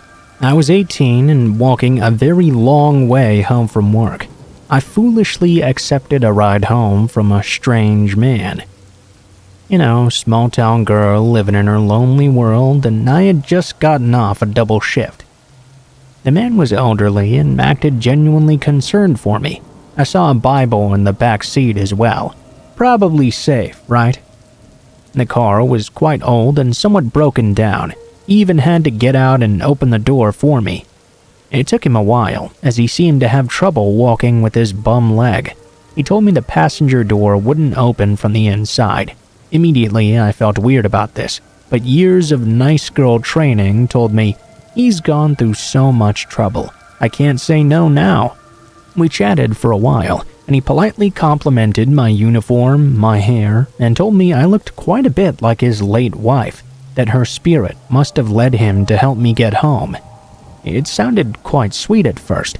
The conversation turned to if I was still in school, what my hobbies were like, and gradually turned to whether or not I was on my period. That was quite rude, but he acted like it was going to be the punchline of a joke or something. I laughingly asked him why he would want to know this. The man looked me dead in the eyes and said very calmly, "Because if you're fertile, we should start trying for a family right away." Oh shit.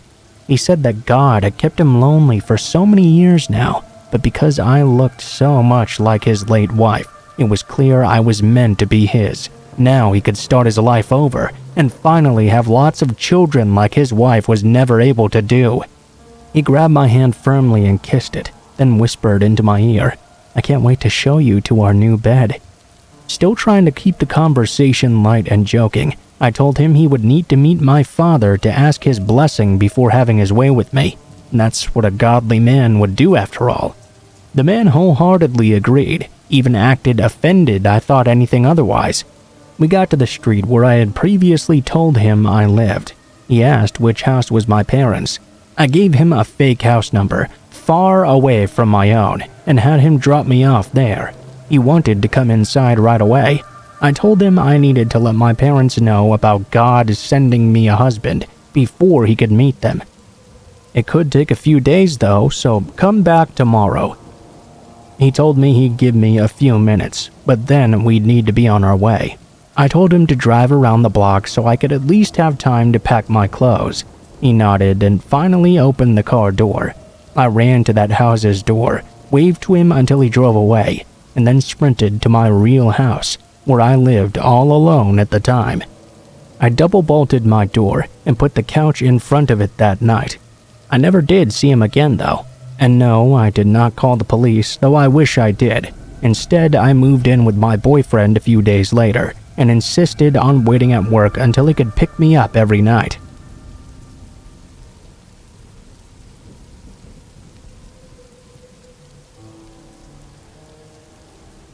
I went to study abroad for a semester. About 2 weeks in, I got a surprise beautiful bouquet of about a dozen roses, but there was no sender information. I asked my at-the-time boyfriend, only to find out it wasn't from him. Weird. By the way, I met my boyfriend at work. We dated for over a year, and all of our co-workers knew all about it. After I returned from abroad, I met up with a bunch of people for drinks. friends, acquaintances, including this really shy worker who happened to work at the same company my boyfriend and I also worked at. I was never really friends with him or anything, but sure, why not? Let's grab a beer.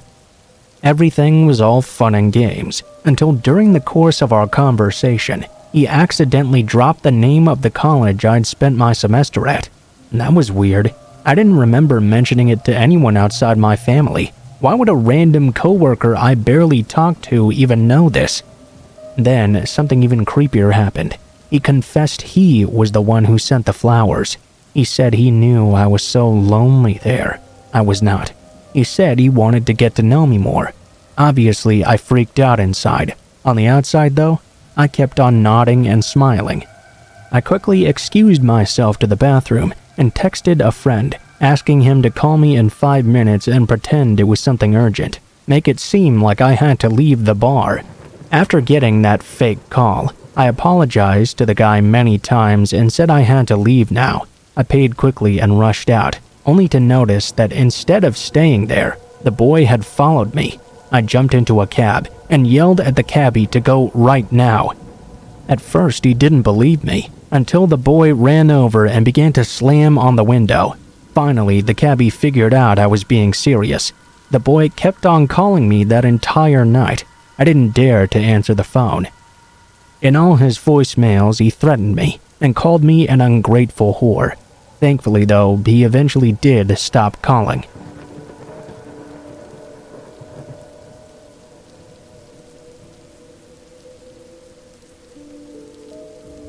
There I was, sitting alone in my car at the local duck pond, eating my lunch and reading a book like usual. Normally, I kept my windows up to prevent situations like this from happening, but when I first arrived, no one was around. It was very hot outside, so I'd rolled them all the way down. I had been going to that particular pond for lunch almost every day for the past 2 years, and had never felt uncomfortable. Surely, today would not be any different. Well, I had just opened up my lunch and taken a single bite when this elderly man in a red Jeep rolled up alongside me. He got out and roamed around the park a bit before walking over to me and starting a conversation. Of course, I was not going to be rude to the man from the start. That park was part of a tourist area, and I figured he was probably either just lost and looking for directions, or more likely a retired and very lonely old man. I decided to indulge him for a bit. I told him I was in school at the local community college, and where I worked as well during casual conversation. He asked me what I did there, and I said I was an HVAC apprentice. Wow, I used to work on HVAC stuff in the military. I thought that was really cool. I figured that someone with as much experience as that could give me some pretty useful tips for my career. If I remember correctly, he did tell me some things that would have been useful. But the conversation quickly became predatory after that. He asked me how old I was. I was 18. He told me he was 52. This guy looked like he was in his 90s at the very youngest. But whatever, I figured. A lot of military people get real heavy into drugs and alcohol, so maybe that had done a number on him. Then he asked if I had a boyfriend. Nope. He said he had a wife he cheated on a lot, and a couple of kids who didn't like him. That was kind of a deep thing to admit to a stranger, but if he was comfortable sharing, well, that's on him, I guess. He kept going on and on about how much he loved women, and how he just couldn't keep to himself when he cheated on his wife. Then he asked if I was a virgin. By this point, I was already picking up on the bad vibes from this guy. Really, no matter what I told him was going to be a lose-lose situation. I was afraid that if I told him I wasn't a virgin, he'd think I was loose or something and do whatever he wanted to me. I went with virgin, hoping that would imply I was a prude and he'd give up on me. Instead, he got off on what seemed to be the thought of seducing a virgin 18-year-old. I tried multiple times to get him to go away, but he just kept bringing it back up. If I masturbated, watched porn, ever wanted to have sex, all of which I said no to. I figured he was from an older generation that thought you had to convince women to go out with you. That once he realized I was serious, he would just give up. No one wants to be a rapist, right? I was already uncomfortable with this guy, but then the threats started. just over and over again, very firmly. I knew he wasn't going to give me a choice in the matter.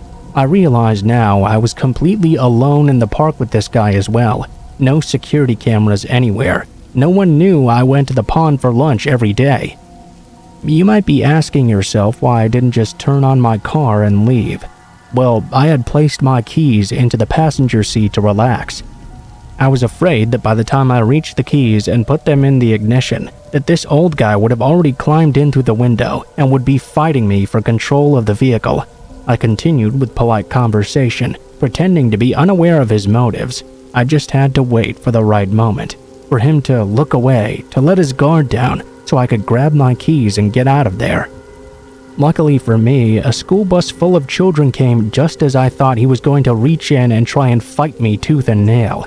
As soon as he saw them arrive, he looked really freaked out, then kind of disappointed, like he knew he'd just lost his prized catch. There were too many witnesses now, too many people who might intervene. Surely he would get double jail time for doing such things around a bus full of kids. He gave me a sort of hostile look, then said he would look for me again in the park. He hopped in his red Jeep and took off.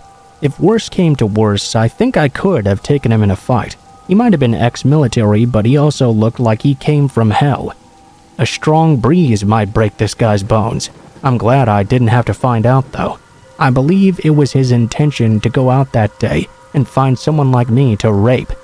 Maybe he even had a weapon on him. Needless to say, I avoided that park for the next month or two, and once I did return, I was really paranoid I might see him again. Honestly, be careful how much information you reveal about yourself to strangers. In the course of 45 minutes, I had unknowingly given this guy enough information to track me down if he really wanted to. Which school I went to, the program I was in, where I worked, my name, my age. He could have even written down my license plate number if he wanted.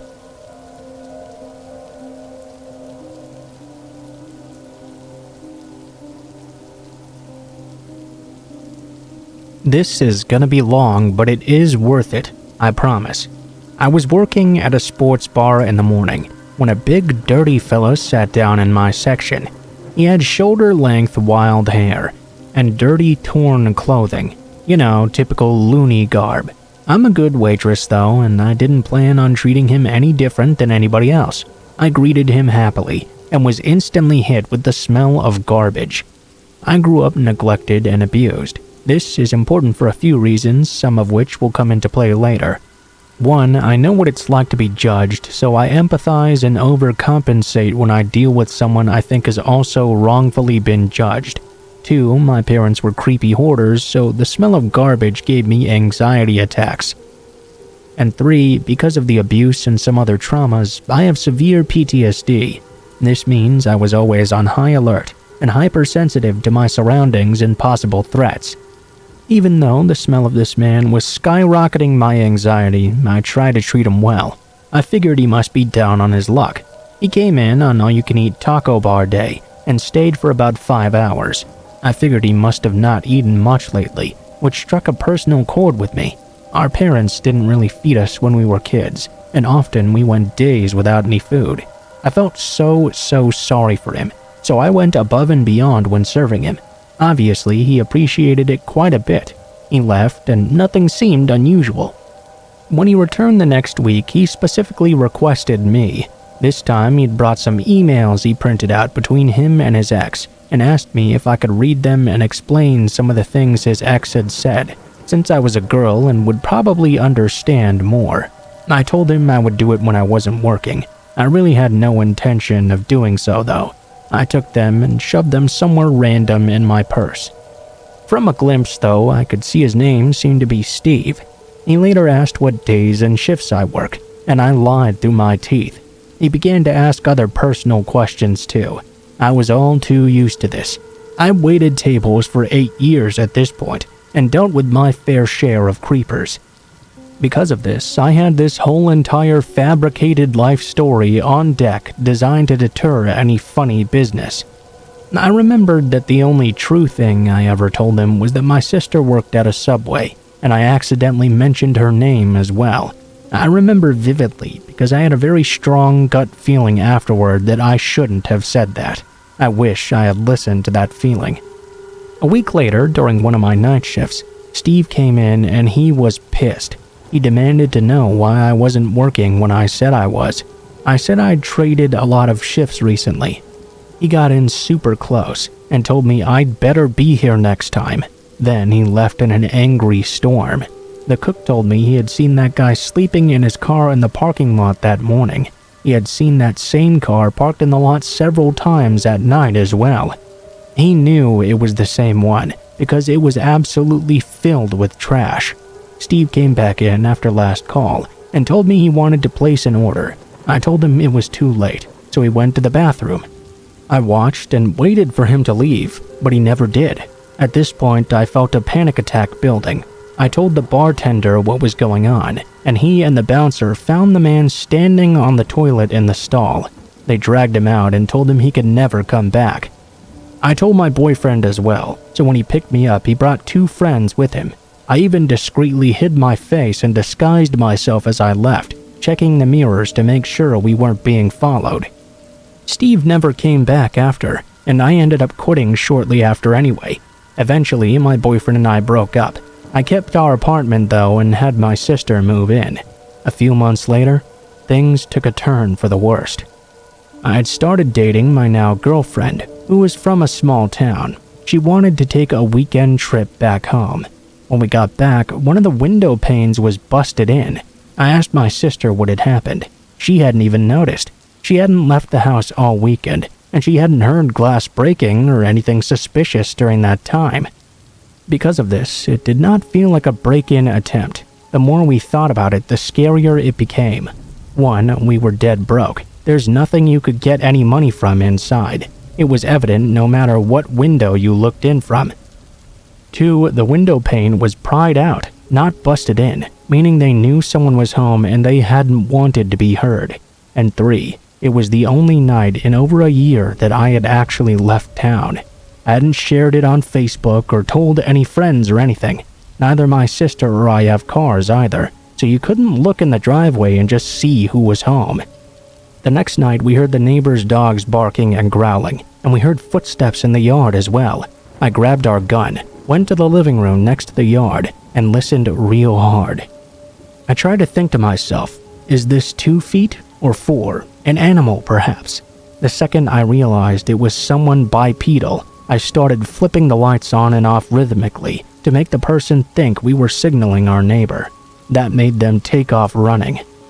Obviously, this was sign for it had not been a break-in attempt. You don't return to the very same house you failed to break into the day before. My sister and I got tasers and wasp spray. I didn't have a concealed carry, and my sister didn't want to touch a gun. My sister was now armed, so that weekend my girlfriend and I decided to go out. We got into a stupid fight that night though. When she dropped me off, I threw $20 into her car and said something snarky, like, "Here's half my tab." Then I rushed back inside. When she was a few blocks away, she texted she was going to come give it back, but I told her not to. She knocked, but I didn't answer because I was mad at her. I heard footsteps come up to my bedroom window. I waited for her to knock on the window so I could yell that I told her not to come by, but instead, the person at my window just walked off. She texted the next day to say she had tucked the $20 into the screen door. I got up to grab it only to see there was nothing there. I told her it wasn't there and asked if maybe it could have fallen out. Wasn't possible. I then asked why she'd walked by my window, only for her to say she had never done that. This meant whoever saw her leave the money had to be 50 or feet less from the door. It had only been 3 minutes tops from when she dropped it off to when I checked. The only place they could have been in was our backyard. This means whoever walked up to my window knew my girlfriend was there to see me and knew which room was mine. A week later, we started to hear the steps in the yard again. I did the same routine. Grabbed the gun, stood in the living room, started with the lights. Then I had an idea. This person needed to think they could be seen, so I started to flip the switch every time I heard a step. Once they noticed, they started running. I ran to look out the peephole to see a big fella with wild hair running down the alley. Even though I hadn't managed to get a great look, it looked like Steve. I started looking for the emails he'd given me. Like I said, I was always on high alert, and now he'd raised a concern. The second I noticed his full name was on those emails, I decided this was going to be useful information. I got his last name and searched his public record. Then I pulled up his most recent mugshot. I asked my sister if she had seen the man before, and her face went ghost white. She had. She even remembered his garbage-like smell. He'd come into her job multiple times. Every time he came in and asked her many questions, she said she'd never forget the creepy, menacing smile he plastered on his face the second she told him her full name, the feeling of pure fear it gave her. She rode her bike to and from work at this time, so I'm betting he followed her home. One thing became painfully clear now. He didn't hurt my girlfriend when she'd left the money. He didn't touch my sister when she rode her bike home or was home alone. This was all about me. The second she told me this, I called the cops right away. I gave them the emails and told them everything I knew, down to the name of the cook I knew could describe his car. They found it within the week. It was abandoned by the side of a lake. It was full of trash, a few personal belongings, and pages of his crazy thoughts and intentions.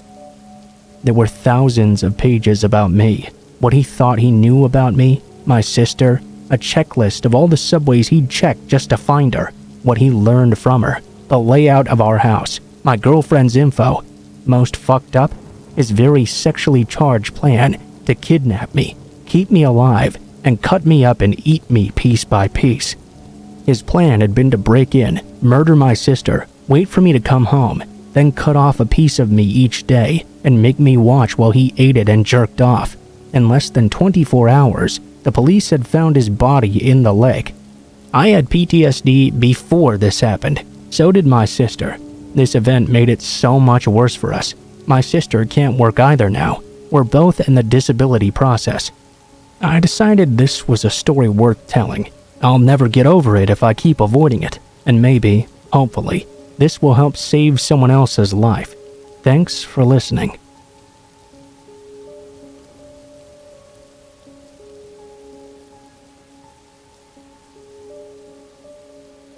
I was about 13 or 14 years old, and I was babysitting 2 boys for some church members. I had done this before, and the kids loved me a lot. The parents were also very comfortable with me.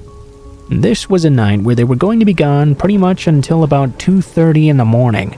I was doing this for free that day, because they were going to do something church-related, and that's just kind of how I rolled.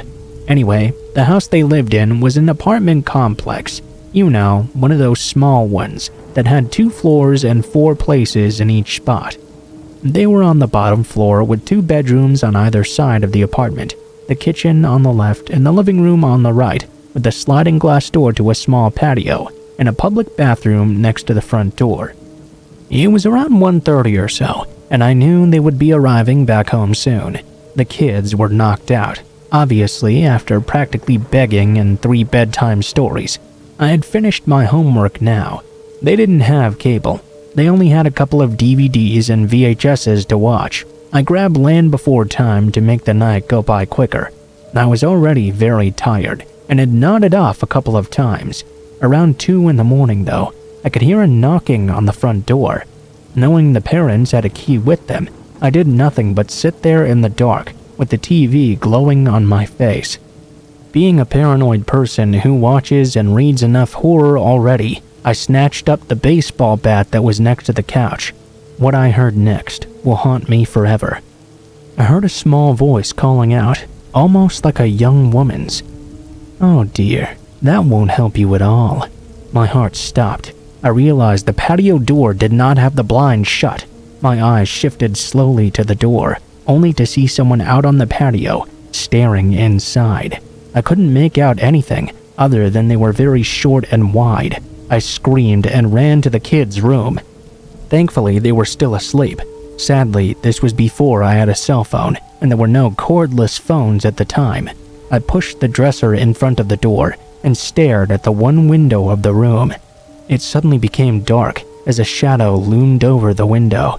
The knocking started again, and the woman's voice called out once more. Come on, dearie. I won't hurt you. Just come out now." The window was being knocked so hard, I was afraid it would break. The kids woke up now. They were screaming and scared. I was a big girl. At the time, I could even lift my own weight. Knowing I had the responsibility of 2 kids' lives with me though, I was very vulnerable and afraid. Within 2 seconds, I heard the father screaming out, "Hey, who the hell are you?" The person ran off. The front door opened, and there was a harsh knocking on the kids' bedroom door. Thankfully, it was the parents. After I let them in and put the dresser back, I explained what had happened, and they called the police. When they arrived, they obviously found nothing. The bushes that hide the patio were cut up, though, and ripped open to get through. I babysat for them once more after that, but moved away 5 months later, and never babysat anyone ever again. To this day, I know the woman was long gone, but every time I hear a knock at the door, a chill runs through me.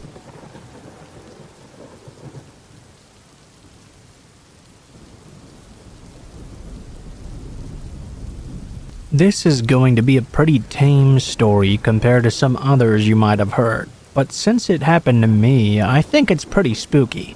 I'm definitely buying a doorbell camera ASAP at least.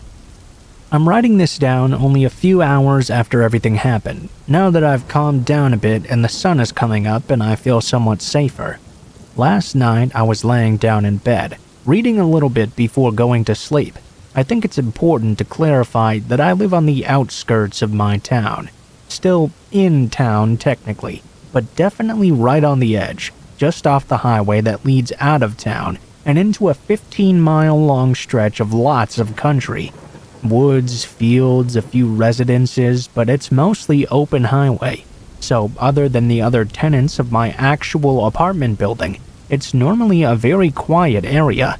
My building is a square with 4 apartments, and for each of us, our door simply faces right out into the open. There's no lobby or foyer or anything. My door in particular looks out into a large field that goes up a hill. I don't remember the exact time, but sometime between 1 and 2 a.m., someone randomly started banging on my door. That would freak me out at the best of times in broad daylight, let alone in the middle of the night. Nervously, I went to ask who it was. I could hear a man with a deep voice on the other side, claiming he was a police officer, and I needed to let him in right now. That's what he said. I needed to let him in, not that I needed to open the door for him. Luckily, I watch and listen to a lot of true crime stuff, so I was very quickly suspicious of this man. I got near instant alarm bells because he could not tell me why I needed to let him in. He couldn't tell me what I'd supposedly done and never asked what my name was either. He also clearly did not sound like a cop, if you know what I mean. Obviously, feeling creeped out, I called 911 to confirm this was actually an officer at my address, but they told me there was nobody there. At this point, I was freaking out. I called out through the door that I was on the phone with the police. I could hear the man kind of bang on my door one more time and then immediately stop making noise. I presume because he was running off at this point. They dispatched 2 cars to my apartment, and the officers took a good look around. Unfortunately, the guy was long gone by the time they got there, and I never saw him at all, so I didn't have a description of him to give them or anything. Thankfully, the cops said 2 things to make me feel better. 1, that they'd post more patrols in my area over the Halloween weekend, and 2, it was most likely just a Halloween prank, because the bar down the street from my apartment had just had a party, and it had closed just a few moments before. I suppose the lesson is to always trust your instincts, and remember that if you have any doubts about someone claiming to be an officer, just call 911 and confirm they are who they say they are. Dispatch and the officers who came to me tonight told me you cannot get in trouble just for making sure the person you're talking to is actually an officer. This also applies to situations where it's nighttime and really dark, so you can't see for sure if it's a real cop car behind you or not. If you see flashing lights behind you on a back road or dark area at night, put on your hazard lights and call 911 first to make sure it's a real police car. You won't get in much trouble if any, and it's better to be safe than sorry.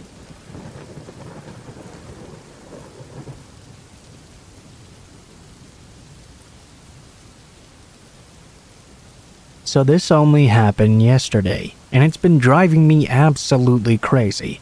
It might not be as wild as some other stories, but it's by far one of the creepiest things that's ever happened to me. So my husband and I are walking home from having a beer at the local pub at around 6 p.m. In terms of setting the scene, we live in a small New Zealand town with a population of about 2,000. It's a real mixed bag in terms of residents. Older folk, meth heads, low income, but increasingly commuters from our capital city have all been settling down here. We fall into the latter category. It's spring here, so it was still plenty light out. We were chatting as we walked the 10 or so minutes home. About 3 minutes into the walk, at the first intersection, I spotted a cat sitting on the fence of one of the corner houses just on the other side of the street from us. I said meow and it meowed back. I then started stalking a bird, so my husband and I continued watching this house, and the cat really, as we walked past. Suddenly though, I saw a person with a brown paper bag mask over their head kind of stumble out the front door of the house into the yard. Their mannerisms and how they were moving were so strange, but I don't think they were actually like drunk or anything. It wasn't the kind of movement I'd associate with that. The house itself seemed completely dead, so there wasn't a party going on or anything like that. The person then turned and made eye contact with us. At least the eye holes of the mask were staring at us directly. They slowly started to back away to the front door alcove of the house and disappeared from view into it. We had been slowly walking this whole time, and at this point I had literal goosebumps and an intense sense of dread. When I write it down, it might sound kind of silly, but there was something really creepy about how this person was moving and behaving. We were still looking as we walked past the house, when the paper bag face slowly emerged from the alcove, watching us before disappearing again. As we walked and got further and further away, we could see that face keep popping up in different places, appearing to look at us over and over again. Nothing, and then slowly but surely, that paper bag face would emerge to watch us once more. This continued all the way until we were at the end of the street, some 350 meters away, and finally rounded the corner out of sight. It still makes my skin crawl just thinking about it. My husband laughed it off though, and said it was probably just some kid getting ready for Halloween or fucking with us. He's probably right, but I had to keep turning around to watch my back the rest of the walk home, because that shit was so creepy.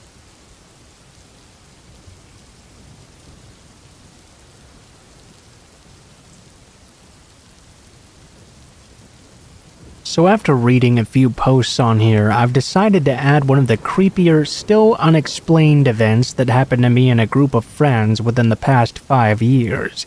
Thinking back on it even, I still get this unnerved bad feeling that sort of lingers. Anyway, here goes. A group of friends and myself rented a place on a lake for a fun-filled, drunken weekend.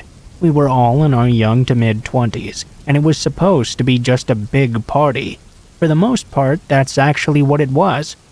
Friday night and Saturday morning, we went all out having a blast on the water and doing fun, stupid stuff. Naturally, when Sunday afternoon rolled around, we were all so dead from going all out, we decided it would be a night of no drinking. Perhaps only a little bit of weed smoking by some of us. Instead, we'd kind of just have a chill evening and night. Because of this, the atmosphere was very relaxed. 9 p.m. comes rolling around, and about 8 of us were inside the house. 5 were outside. The house was a 2-story with a 2nd-story deck/back porch. It was surrounded by woods. If you walked out through those woods, you would eventually hit the lake. I'll mention that we had already experienced some weird vibes from the locals when we first arrived in town. Mostly just backcountry old-timers that I assume were leering and irritated because we were college-age kids looking to have a good time.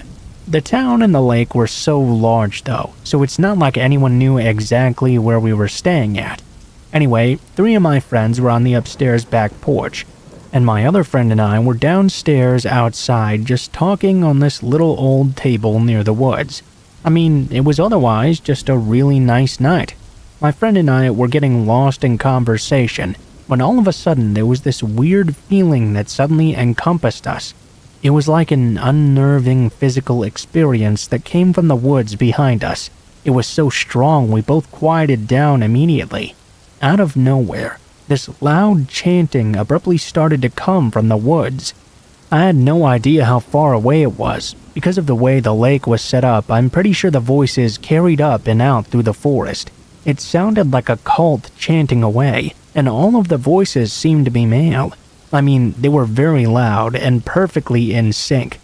We all froze for about 20 seconds. I couldn't contain myself anymore, and darted toward the house with the others following me. I don't know how to explain the feeling that came with that chanting, but it was like a tangible evil, like something so powerfully uninviting.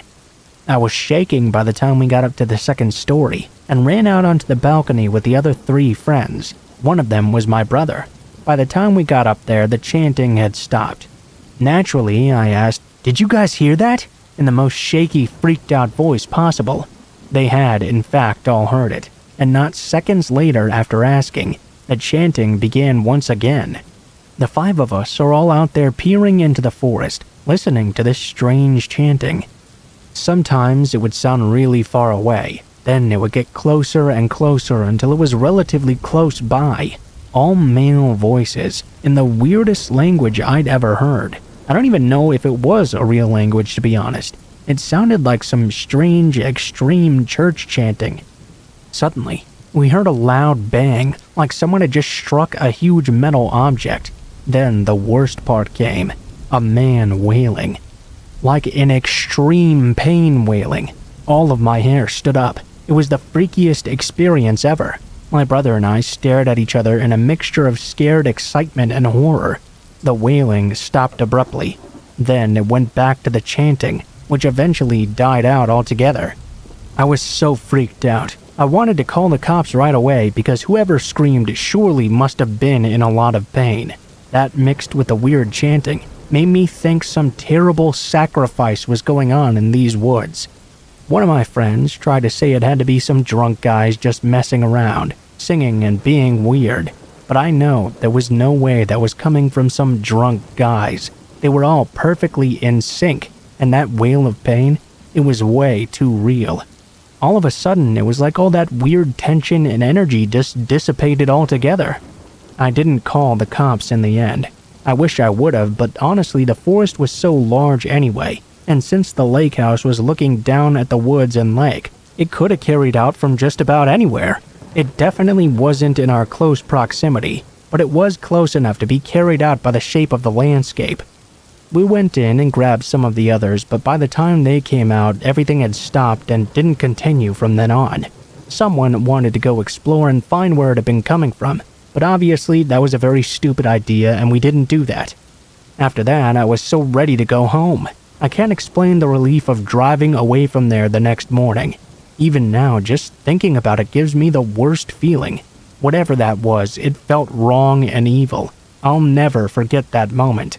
I can only imagine it was some weird cult stuff going on.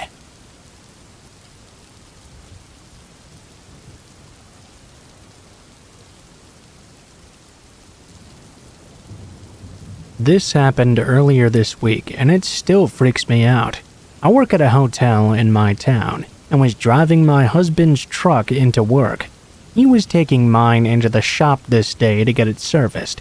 He has a very large truck, and I only drive it when I absolutely have to. When I pulled into the side parking lot, I noticed the entire lot was covered in snow. No one could see the lines for the spots.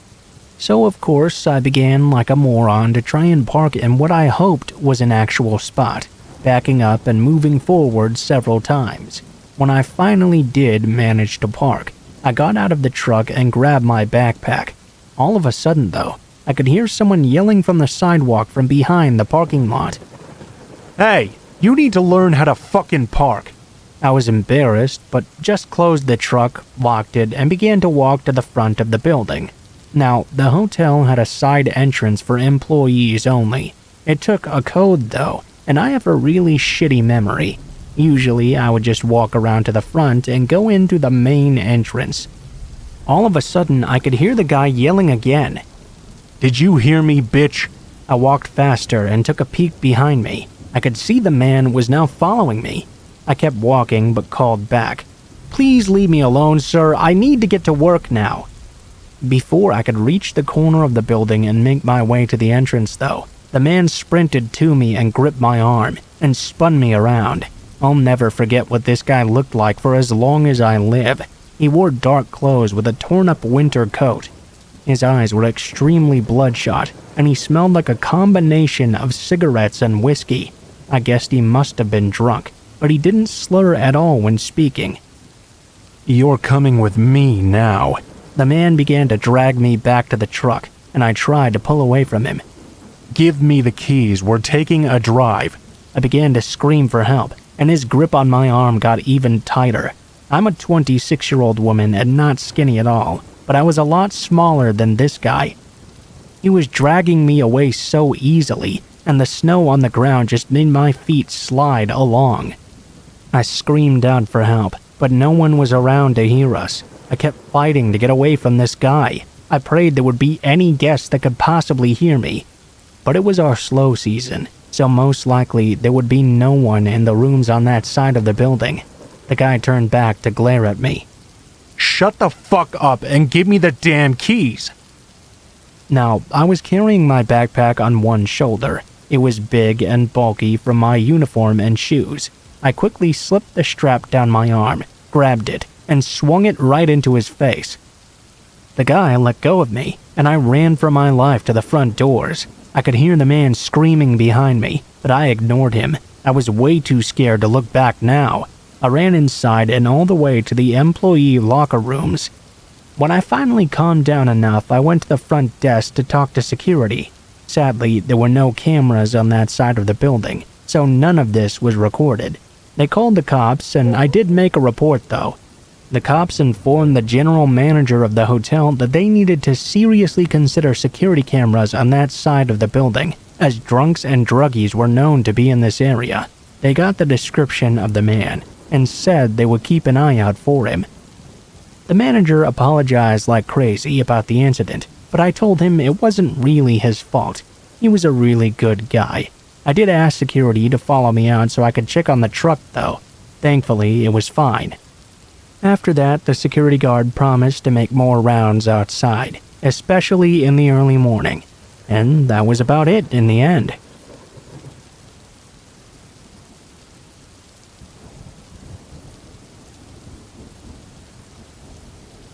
So this happened to me a few summers ago, when I was maybe 15 years old or so. One night, it was business as usual. A few of my close girlfriends and I were getting stoned on the porch of my friend's apartment. We had pretty much been smoking and drinking all day. At 15 years old, yes, please save your life lectures for the sake of this story. I was starting to feel a little bit unwell. It was getting pretty late, so I decided I was going to hit the sack and go to sleep. At this point in the summer, I'd been spending every day at her apartment and practically lived there, so I just went and crashed on one of the couches in her room. The night goes on, and at one point my friends wake me up to let me know they were going to sneak out of the window. She lived on the first floor, and her bedroom window didn't have a screen or anything of the sort on it, so we pretty much came and went as we pleased. She said to make sure to close it behind them. I did make sure to do so. At one point though, a few minutes later, apparently one of the girls opened it back up from the outside because she had forgotten something and forgot to close it behind her. I had already fallen back asleep at this point. Now, something you should probably know about this bedroom before I go any further. The couch that I was sleeping on was about 2 to 3 feet away from the window, going directly across the middle of the room. I was sleeping on the couch, so my head was on the side that was directly closest to the window. At some point later through the night, I started to hear some rustling around outside that window. I thought nothing of it at first, assuming it was my friends coming back from whatever adventure they'd just been on. It didn't start to worry me until I heard the rustling coming from inside this time, right next to where my head was on the couch. If it had been my friends, surely they would have been louder as they came through the window. Sleepily, I lifted my head up and muttered my friend's name. Looking up at this presence, However, instead of seeing my friend's face there, I found myself staring directly into the dark eyes of a stranger.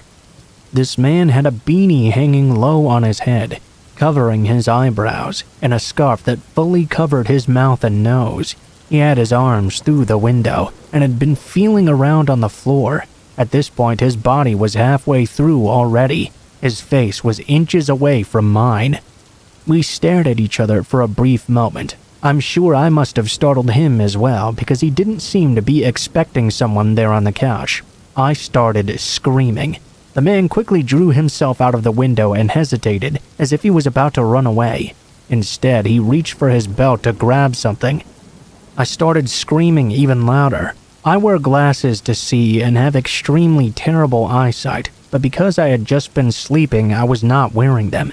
To me, it looked like he was about to pull a gun from his pocket and shoot me. He pointed it at me, and I tried my best to hop off the couch and hide. I was in a panicked state though, and my arms and legs seemed to have missed the connection to my brain. Instead of hearing a gunshot, however, I realized it was only a bottle of mace, a realization that hit me fairly quickly when I felt it burning my face and in my eyes. Once I'd recovered from flailing around from that burning sensation, the man was long gone. I was so startled and freaked out that I could barely breathe. I called my friend bawling, begging them to please come home because I was all by myself. Her mother was currently out of town, and I had no idea what to do. The mace had burned my eyes badly, and I thought I was going to go blind. It hurt to even cry. I couldn't really do anything about it by myself though until they got back. When they finally returned, we soaked a washcloth in milk and laid it over my face to make the burning stop. We called the police as well. They came and investigated, took pictures of my face, the window, the floor, etc., before finally coming to the extremely smart conclusion that there had never been a man there at all and I'd just been having a delusional dream. My friends all believed me at least, but the police basically brushed it off as a bullshit call and left. For weeks after, I could not sleep. I had anxiety attacks regularly, if I even so much as thought about that man's face. To this day, I have a very difficult time sleeping next to windows opened or closed, regardless of what floor they're on. I always fear seeing some dark-eyed, mace-wielding stranger doing God knows what outside.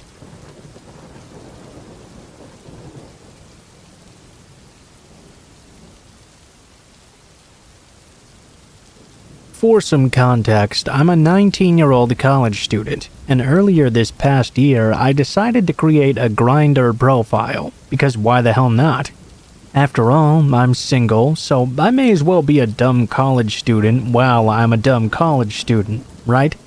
My friends and I were studying late one night in their dorm room like always. All of my close friends lived together in the dorm, so their lounge was the primary hangout spot. It was a little bit after midnight, and I decided to go on Grindr. At this point, I'd been on the app for about 2 months, and had gone on a fair amount of dates by this point. When I opened the app this time, I saw I had received a message from a guy.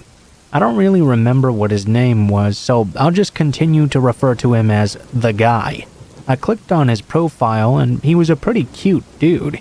He had a shirtless picture, which was common, and he was attractive enough for me to get more information on him. His caption read, "In town for work." I read his bio and he explained that he was in town working. He was staying at a nearby hotel and was able to host visitors there. I replied to his message and began the typical Grindr talk. How are you? What are you into? Can you host? Etc. After talking for about a half hour or so and exchanging pictures, we agreed to meet. I must say I didn't get any indication that this guy was a catfish, nor did I get an indication I was talking to someone who wasn't who they said they were. Usually it would be pretty obvious when someone wasn't who they said they were. That's what I told myself at the very least. Whenever I decided to meet up with a guy, I'd always tell one of my friends, then share my location with them. I did so this time as well, and decided to head out on my way. This hotel was about 10 minutes away from my university. As I was driving there, the guy messaged me and asked, "Hey, so my business partner might be coming back soon. Would it be cool if we just did this stuff in your car?" It wasn't an unusual request to engage in car play, but I did start to be a bit suspicious. Why would his business partner be arriving this late?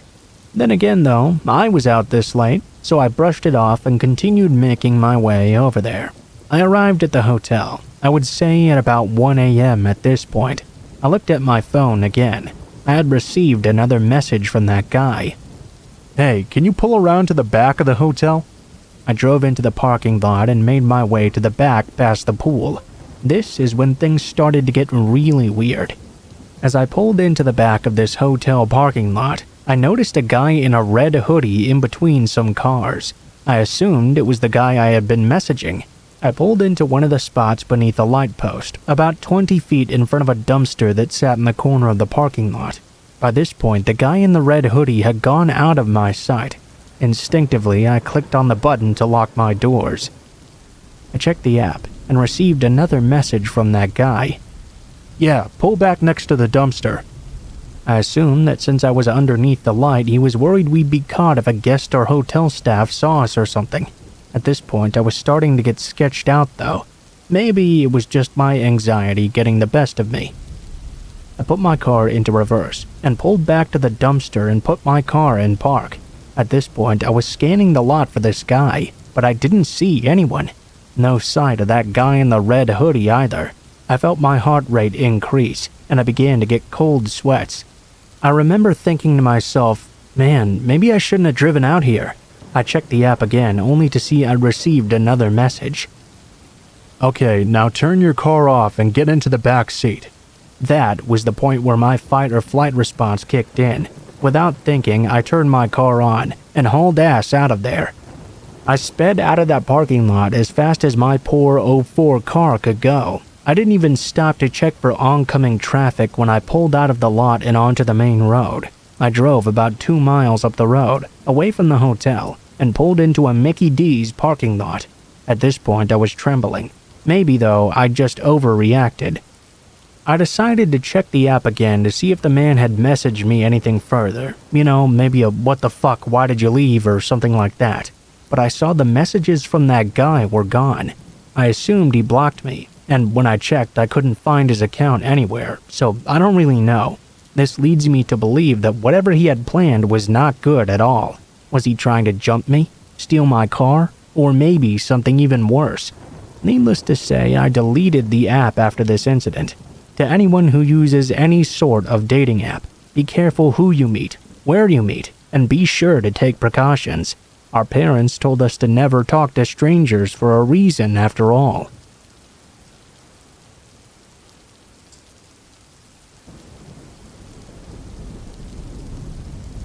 When I was 12 years old, my family and I lived in an old apartment complex.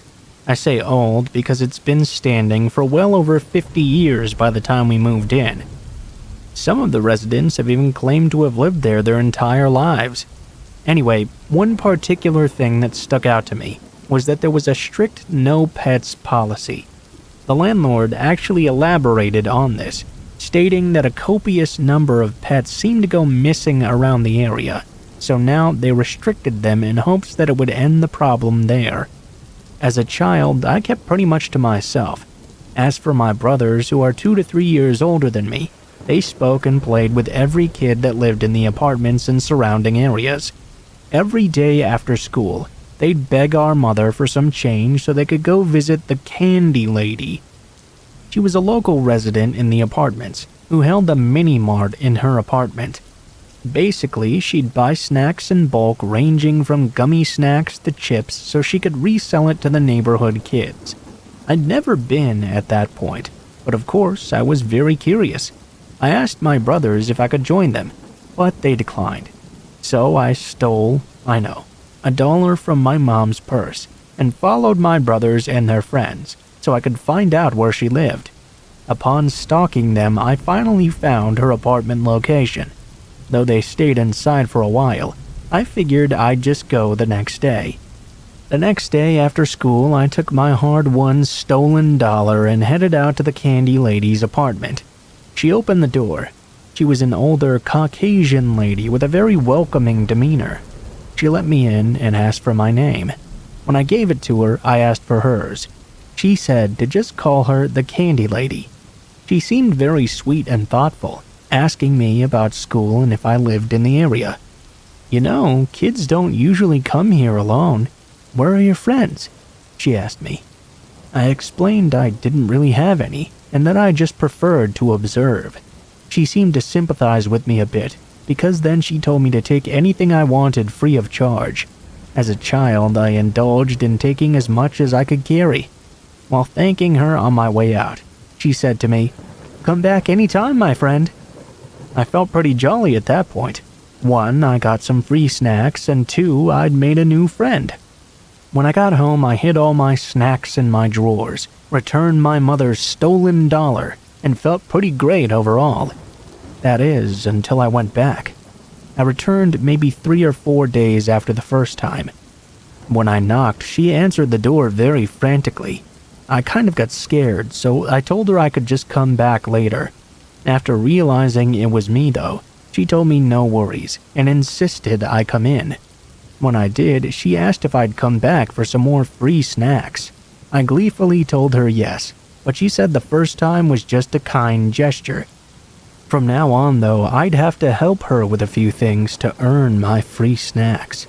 I was used to working for things, so I agreed. It was simple enough. Just throw out the trash for her. I figured she was old and probably couldn't go outside much. The weird thing was, she had me take her garbage out to the dumpsters in the apartments next door. Fast forward to a month later, it had become our regular schedule. After school, I'd do my homework, then head over to her place to throw her garbage, as well as collect my earnings. It was all easy breezy for a while. That is, until one day, when she forgot to tie the trash bag all the way.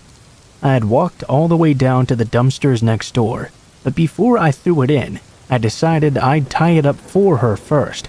It was loose, so I had to untie it to fix it all the way. Curious little old me couldn't help but look inside. There, I saw wadded up paper towels drenched in blood and hair. It was also more black plastic bags at the bottom. This freaked me out so much, I dropped the bag right then and there and booked it home. As soon as I got there, I cried to my mother about my horrific discovery. She said she'd go out and see it for herself after I told her which dumpster. When she returned, she said she didn't see what was inside because the candy lady was already there, tossing it out when she arrived. My mother didn't say a word to her and just left. She told me she didn't want me going out that far anymore and to stop helping with other people's chores, completely neglecting what I had initially told her. Surprisingly, I was able to just forget, more like ignore, what happened, and go about my kid life like nothing was wrong.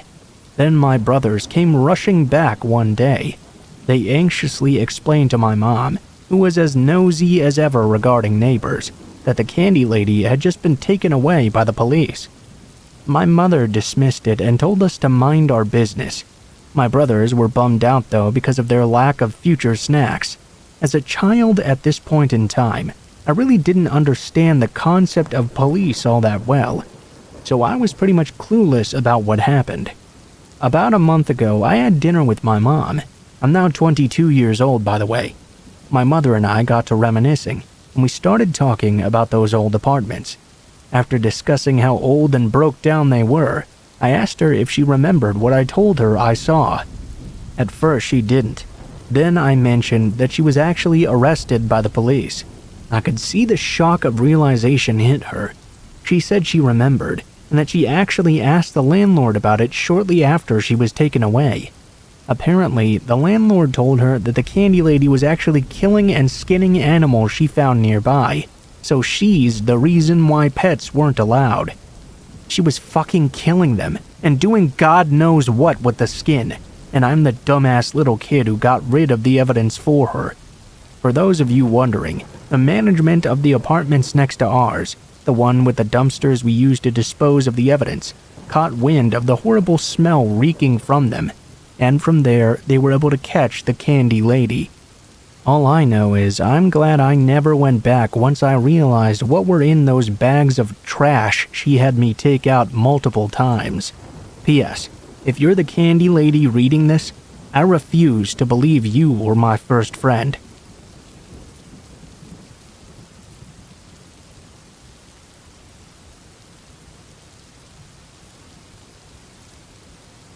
This happened about a year ago. I'm 16 now. He's going to be 20 in August. We met through the internet initially. It turned out he lived in a city right next to my village. I was 12 then. He was 16. We quickly lost contact. After 2 years, I texted him again because my friends edited a photo of him and dared me to send it. He seemed really nice, and we had lots of shared interests as well. Talking with him felt so natural. I was used to age differences, because for some reason I never meet people my age. I really didn't think too much about it. He took the bus to my village a couple of times, and we hit it off pretty well. He even met my best friend. Then I heard he'd had a Skype call with one of my online friends specifically. He told her his last girlfriend supposedly killed herself because of him, because of the horrible things he said to her. My friend felt like he was beginning to crush on her, maybe because she was too nice and kind. The other friend voiced her own worry over him turning her into his ex. She was understandably grossed out. My friends talked with him about it, and I asked why he'd told them but not me. He said it was because I was too immature to understand.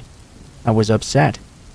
I was the person who had introduced him to my friend group to begin with, and now he was forcibly trying to cut me out of it. Thankfully, my friends had had enough of him though and cut him out instead. I did not though. You see, I felt really bad for him. He was an orphan, he lived alone, he had issues with alcohol, and a lot of trouble with depression as well. Losing 3 people could have been so devastating in that mindset, so I kept messaging him, perhaps out of pity. He turned very, very creepy, very fast. Suddenly, he began to call me darling. I was over the moon because I was a kid that had caught feelings. A little puppy crush on someone I knew I could never date, but who gave me that hope that maybe, just maybe, I could. He started to spend more time with me, sent me pictures and photos of him going on about his day. Nothing too unusual. Until one time we called while I was busy playing a game on my laptop. I don't remember what we were talking about exactly, but I remember him being so excited that 15 is the legal age in Poland. I remember feeling excited too, but I don't really know why. I remember being very, very stiff as well, even though this was just a harmless phone conversation. The joke was, until February, because I'd turned 15 then. That was when he was supposed to visit. I felt like I owed him everything, just because he had issues with his mental health. He told me that his psychiatrist had said she had never met someone so young who had lived through so much, even though our conversation wasn't about depression at all. He made me feel so bad for him. That's why I never said anything about the things he did that creeped me out or made me feel unsafe. I was afraid he'd feel worse and do something horrible to himself or others. He told me he'd tried to kill himself a couple times. So what if I was the reason he'd try again? He had already told me about all of his issues with loneliness and abandonment after all. When he visited, I learned he still had feelings for this supposedly dead ex-girlfriend. He played a song that was their song, and every word in it described their relationship while we were in my room. He was close to crying, but I had no idea what to do. He'd put me in this situation, even though he knew I wasn't equipped to deal with this stuff. I remember after that I got quite upset and told him I didn't want to be cheered up. I just didn't. I wanted him to leave me alone. So he sent me tens of texts, pictures, and cheap cheer-up lol things he found on his phone. It was the one time I set some sort of boundary, and he broke it immediately, with an "oops, sorry, too late" message following. I had a school trip in October, and I had a pretty good time from what I remember. For some reason, I remember I just lost all my feelings for him right then and there very suddenly. Maybe it's because, for once, I didn't force myself to feel bad for him and constantly check if he was online, wanted to talk, or if something happened. Maybe because all my friends thought we were going to date, and it was really unnerving to me that they never saw anything wrong with it. I cut contact with him very, very slowly. I started by deleting him off of things he never checked. Then I blocked his number. Then I blocked him on Facebook. Finally, he noticed, but I never looked back. Later on, through yet another friend, the only one that kept in contact with him, I learned that his ex wasn't actually dead at all. Or maybe she was? There were screenshots of him talking with a family member about the funeral, then screenshots of him talking about moving in with a girl 2 years older than he was, who was the love of his life, same name as his ex and everything. He then sent a picture that was supposed to prove he was in a psych ward or something, but then even my friend refused to believe him. I can't really tell what he was lying about in the end, or even if he was lying at all. Next school year, I'll be going to a school in the city he lives in, and I know he's still there, so I really hope we don't meet.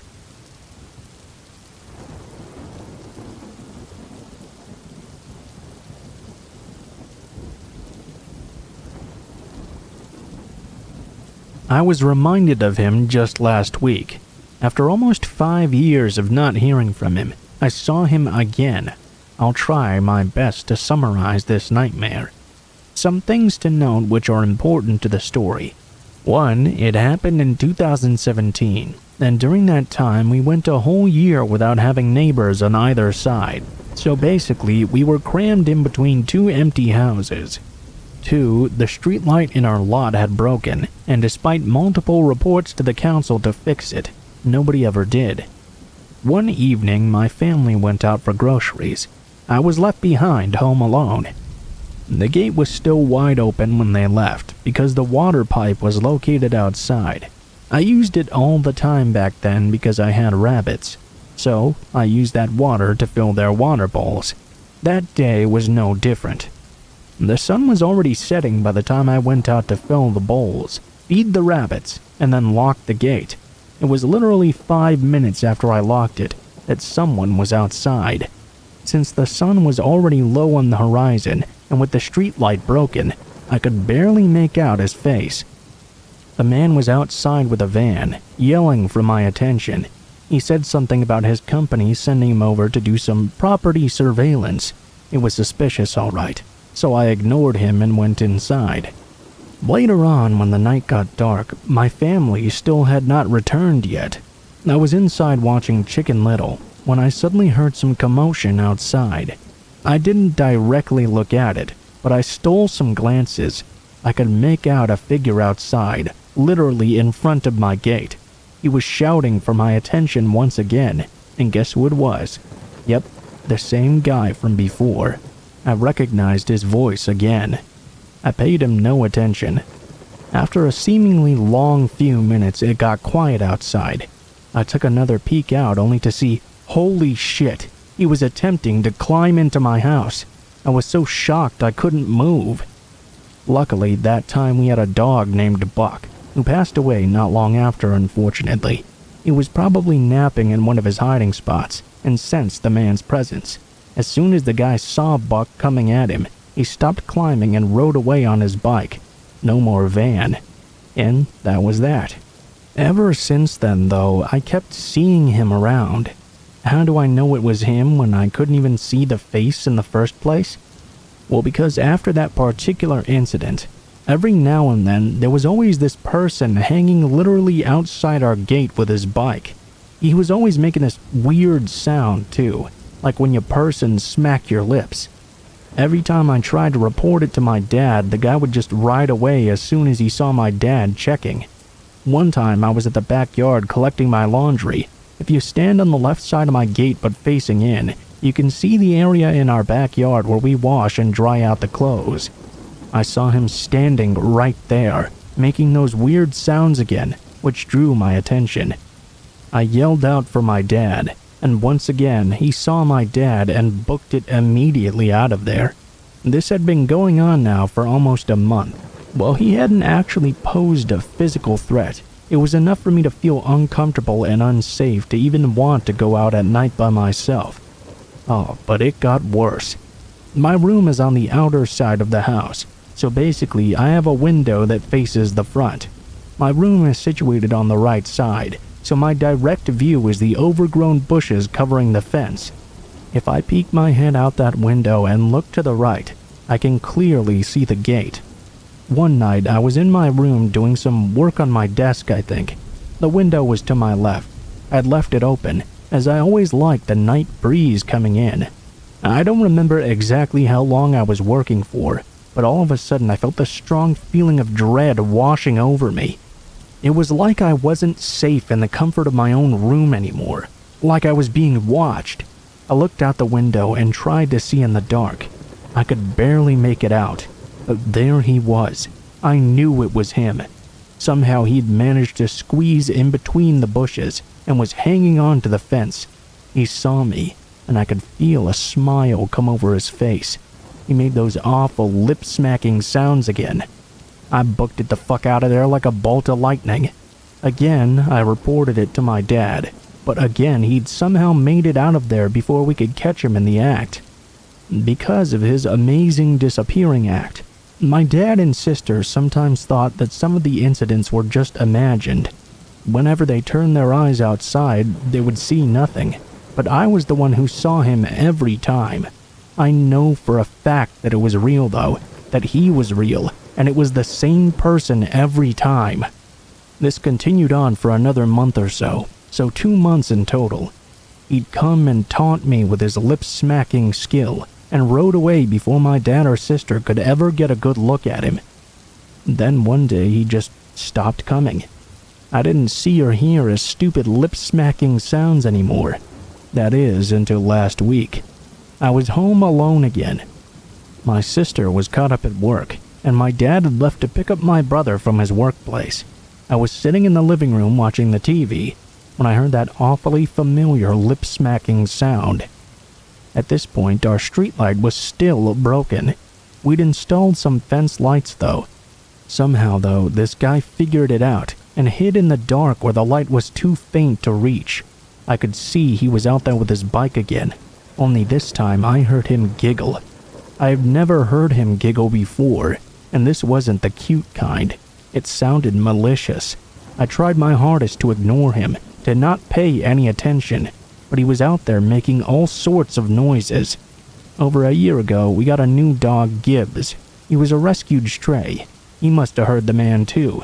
As soon as the guy saw Gibbs start chasing after him, he rode away again. That was last week. 5 years ago, he terrified me to the point where I was so afraid of being outside on my own at night, even if it were just to pick up laundry. Sometimes at night, I couldn't even sleep without checking every corner of the house just to make sure he was not there. And for a short period, I even slept with the lights on. Even though he didn't exactly do anything physically threatening, him playing psycho tricks over such a long period on me is enough to make me feel unsafe in my own home. Just when the man was finally exiting my head, he came back at the perfect time. Worse still, I don't think I've ever seen his face, but I think he has seen mine. I hope I won't ever have to see his face, because his presence alone is malicious as it is.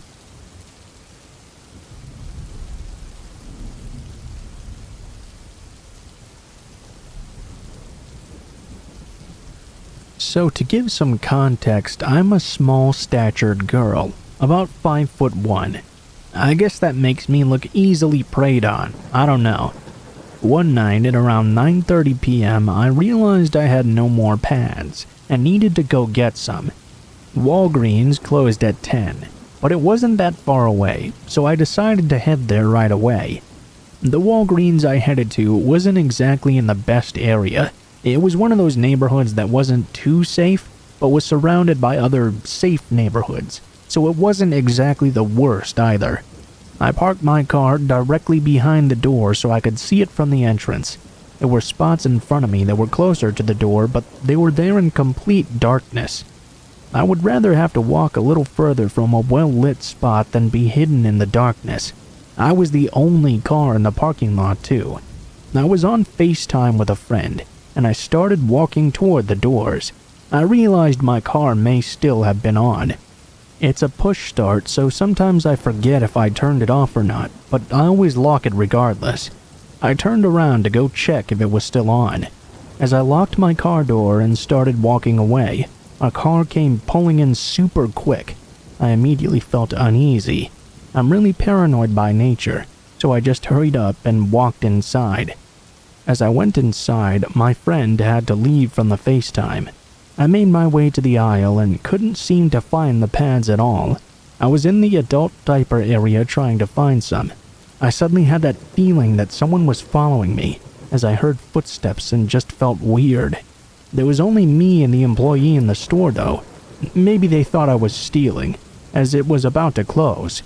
This kinda pissed me off, but whatever, do your job. I kept looking for the pads, and as I turned a corner, I noticed that whoever was following me kept ducking off into random aisles. As I turned to the next one though, the person wasn't quite fast enough, and I caught a glimpse of them. It was not an employee. It was a 5'4" or 5'5" older man, maybe late 40s or early 50s. He had frosted tips and looked like he was trying to look younger, but looked like a sketchy man instead. I felt weird, but I thought my paranoia was overthinking me. I grabbed my pads and went to the register. I kid you not when I tell you this man ran to the register empty-handed. If you would have been in the store as long as me, 15 minutes, and still had nothing on you, that was weird. He grabbed some sodas from the register fridge. I checked out and walked to the side of the store by the coolers in the photo area. This way I could see the register and the door, but they couldn't see me. I called my boyfriend and told him what had happened, and to come immediately. The man took forever to check out his 2 soda bottles. Then he exited. I told the employee what's going on. She looks outside only to see that he's parked on the driver's side of my car. He drove a black older van model. Think 2000s Pacifica or something like that. She said he had been acting weird and antsy too, and when I walked away he immediately asked where I'd gone. Thankfully, she let me stay there until he left, which took 7 minutes. My boyfriend arrived shortly after. I told him the description of the car, and he told me that as he pulled into the lot, he'd seen that car circling the building a few times, then hiding in the darkness of the back parking lot. Yikes. I haven't returned to that location ever since.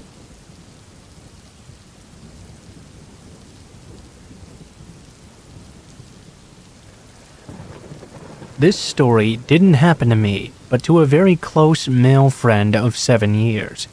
I was hanging out with him and a couple of other friends, and we were talking about all of our creepy experiences. Here is the story from his perspective. A little bit of background. I was 16 years old when this happened, living in Amman City, the capital of Jordan in the Middle East. I was in high school at the time. I used to weigh 85 kilograms and was 192 centimeters tall. I was a calm but somewhat intimidating person, at least if I wanted to be. I never really messed with anyone though unless I was provoked first. I had just gotten off school this day and decided I wanted to go downtown because I was bored. I really didn't want to stay at home. Actually, I wanted to get some DVDs and games to enjoy later. So I decided to take the bus, as I wanted to save on some money. I had to take a taxi to even get to the bus stop though, which was about less than 10 minutes by car. I stopped a coming taxi. Inside the vehicle appeared a light-skinned man with black, greasy hair, wearing a worn-out dark green shirt and an old pair of jeans. He looked to be between the ages of 30 to 34. He addressed me through the passenger window. "Hey there, where do you want to go?" "I need to go to the bus stop that takes me downtown. It's about 10 minutes away from here." "Oh, well, I can take you downtown if you'd like. I'm gonna pass by that area anyway, so I can drop you off there and you don't even have to pay me." At this point, a red flag should have gone off in my head, but I thought maybe this man just wanted to be kind. I really didn't want to go through the hassle of taking more than one vehicle, so I decided to hop into his car, and we would be on our merry way. Looking back on it now, though, this was a big fucking mistake. Now, there are different ways to head downtown, and I only knew a couple of them. As the man was driving, he started to take different routes that I had never seen before. Since I wasn't familiar with them, no alarm bells were ringing yet. I assumed he must be taking a shortcut to get away from traffic or something. By this point, though, 20 minutes had passed by, and I began to feel very uneasy. Usually, from the bus route I take, you only need 20 minutes to get downtown when there's little to no traffic, but I brushed it off once again. Then suddenly, though, the man began to speak in his calm yet very suspicious tone. "Hey man, do you mind if I use your phone for a moment? I want to see if you have any videos or music I can send via Bluetooth." I found this to be a very strange request, but as the man was giving me a free ride already, and the fact that I didn't have anything private in my phone anyway, I handed it over to him for a moment. I didn't want to be impolite, I was just trying to break this awkward atmosphere. He started to play with my phone for a bit, before proceeding to put it with his own under the empty space of the driver's door handle. Doubt began to circle in my mind. I felt very vulnerable suddenly without my phone. Despite my doubts, though, all I could think to do was stare to the window outside. The feeling of dread and uneasiness only continued to grow. I was not able to tell where we were anymore. The man kept on driving. I started to see many empty roads, with only desert on both the right and left sides. The only things around were various old, worn-out, rusty shipping containers. It was getting very dark at this point. This is where things get even creepier. The man proceeded to pick up his own phone and began to speak to someone at the end of the line, shouting in a very angry voice. "I'm gonna fuck you up, you motherfucker. You better prepare yourself. I'm coming to beat your ass, you son of a bitch." As soon as the man ended the call, I knew something was absolutely wrong. Looking more closely at the phone he was holding, I was able to recognize the phone he had was the type that didn't have Bluetooth.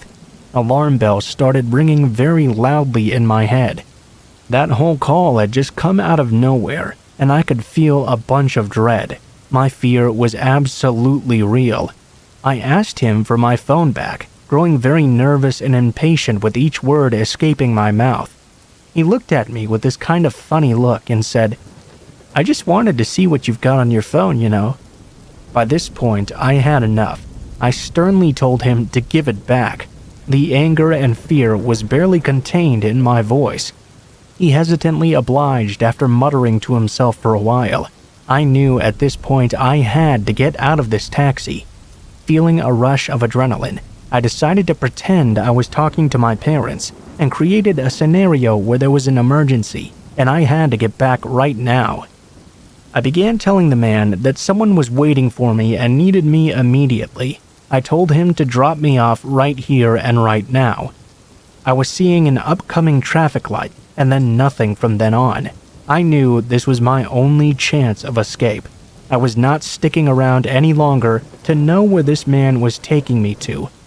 God fucking knows where we even were already.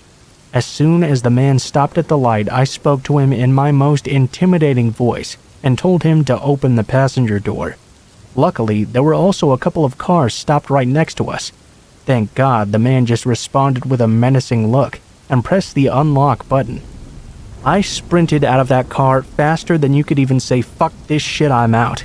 I went straight to a small run-out coffee break stop in the middle of nowhere, as that taxi sped off at 100 miles per hour.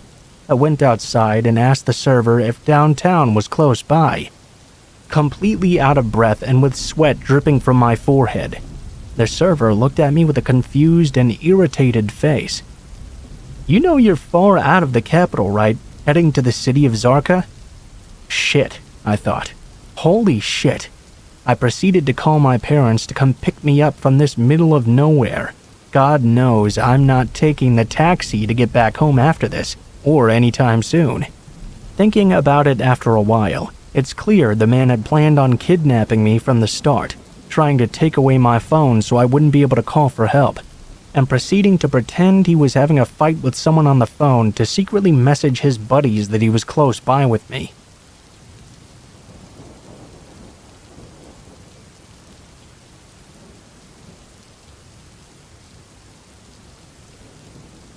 Hey there everyone, I wanted to tell you about an experience my brother and I shared 2 years ago. I've made a post over an r/paranormal, but I decided to repost it here too. So, we were deciding to go somewhere haunted during the day. There's this old cemetery in Santa Cruz we decided to check out. We go in, walk around, nothing out of the ordinary happened, so we decided to leave. The cemetery is on a supposedly haunted road that leads up into the woods. This road is said to be haunted by a lady in white that tries to hitchhike in your car. I had forgotten this fact until after the day. Alright, so along this road we're driving down, it leads to a forest area. A couple of miles down from the cemetery, you can pull to the side of the road and walk along this hiking trail.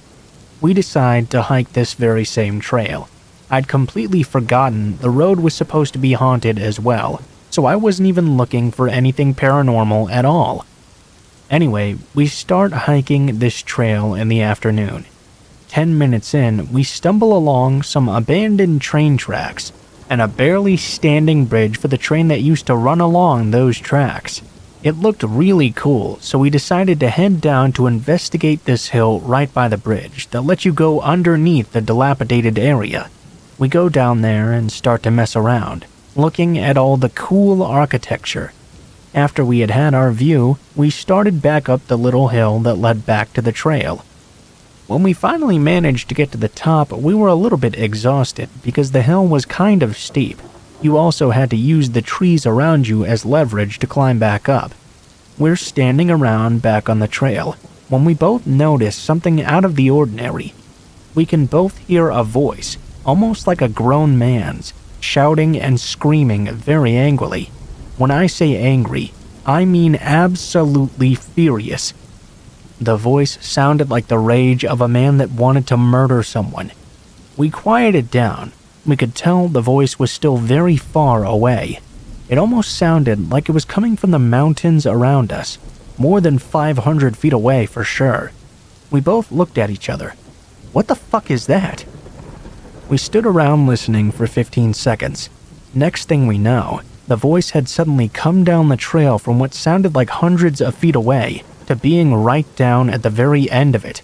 The inhuman speed with which the voice came closer seemed so unnatural. I noticed it was now coming down the trail as well. I was thinking to myself, this voice sounded like it was from someone who was ready to kill. But the weird thing was, the voice was speaking in what I can only say was gibberish. I could not understand one single word it was saying. I instantly got this fight or flight feeling all in my body as the voice started getting very loud and moving closer to us at completely inhuman speeds. I told my brother to pick up some huge sticks with me to defend ourselves. Even though this voice had come out of nowhere and was moving down the trail at lightning speed, I still had the assumption it must be some kind of crazy person out in the mountains, having an episode or something. We picked up those sticks and sprinted down the trail back to the car. Now, here's the weird part. As we're running away from this voice that's coming down the other end, I suddenly hear the voice come up right behind us in a single instant. It sounded like he must be no more than 10 feet away, chasing us back to the car. I turned around, even though I didn't want to see. I just had to know how close this psycho was to us. As I looked back though and heard the voice right behind me, I could see no one there. I told my brother to run faster because the voice right behind us was yelling in absolute rage, but I couldn't see anyone behind us. We started picking up speed, and the craziest thing in my entire life happened. The voice panned around us, almost like 360-degree audio. I could hear the voice yelling gibberish right into my ear. Then it started panning to my left through the trees just off the trail. Then it was right in front of us. then it slid to the right, and then back behind us, all in just a matter of seconds. At this point, my brother and I were obviously very creeped out and ran the rest of the way back to the car. The voice followed us all the way back. I remember hearing it panning around us, reverberating all through the woods, and I started praying to Jesus Christ to help me come out of this alive. After we made it around halfway down the trail to my car, the voice just suddenly disappeared. I remember slowing down, completely exhausted, and we started talking about what we'd just heard. I asked my brother if he'd also heard it panning around us in circles, and he said he'd heard the same thing. At that point, I knew I was not hallucinating or imagining things. I asked my brother if he'd heard it as gibberish as well. He said he'd heard the same thing. We finally got into the car and drove the hell out of there in a heartbeat. I remember the car ride was silent for about 5 minutes as we sat there thinking about what just happened. That's when I remembered. The whole road was supposed to be haunted, not just the cemetery. I had been down that very same trail alone a few months before this experience, and nothing weird happened to me then. This was one of the most unexplainable things I ever experienced in my entire life. To this day, I've never been back down that trail, and I never plan on going back either. Everything I've written down is the absolute truth. I haven't altered a single thing. The Santa Cruz area and mountains are known for cults and dark magic being performed in them, I guess. If you have any questions about our experience, feel free to ask.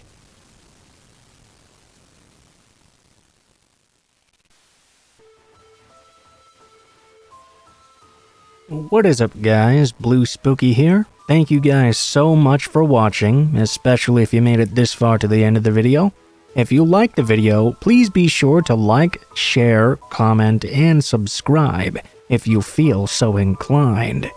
If you have any feedback for me as well, be sure to leave that in the comments below the video. If you guys have a story you'd like to send in, or if you'd like to contact me for any reasons, there will be links to my social media in the description below the video, including my Facebook, Gmail, and Twitter accounts. Go ahead and send me a message on any of those, and I'll try to get to you as soon as possible. If you do decide to send in a story, please be sure to include in the tagline what the name of the story is if it has one, what type of story it is if it has one, and how you'd like to be credited in the description below the video. Please make sure to include as much detail as you feel comfortable with, and try to use as much proper grammar as possible to make sure you have the highest chance of appearing in a future video.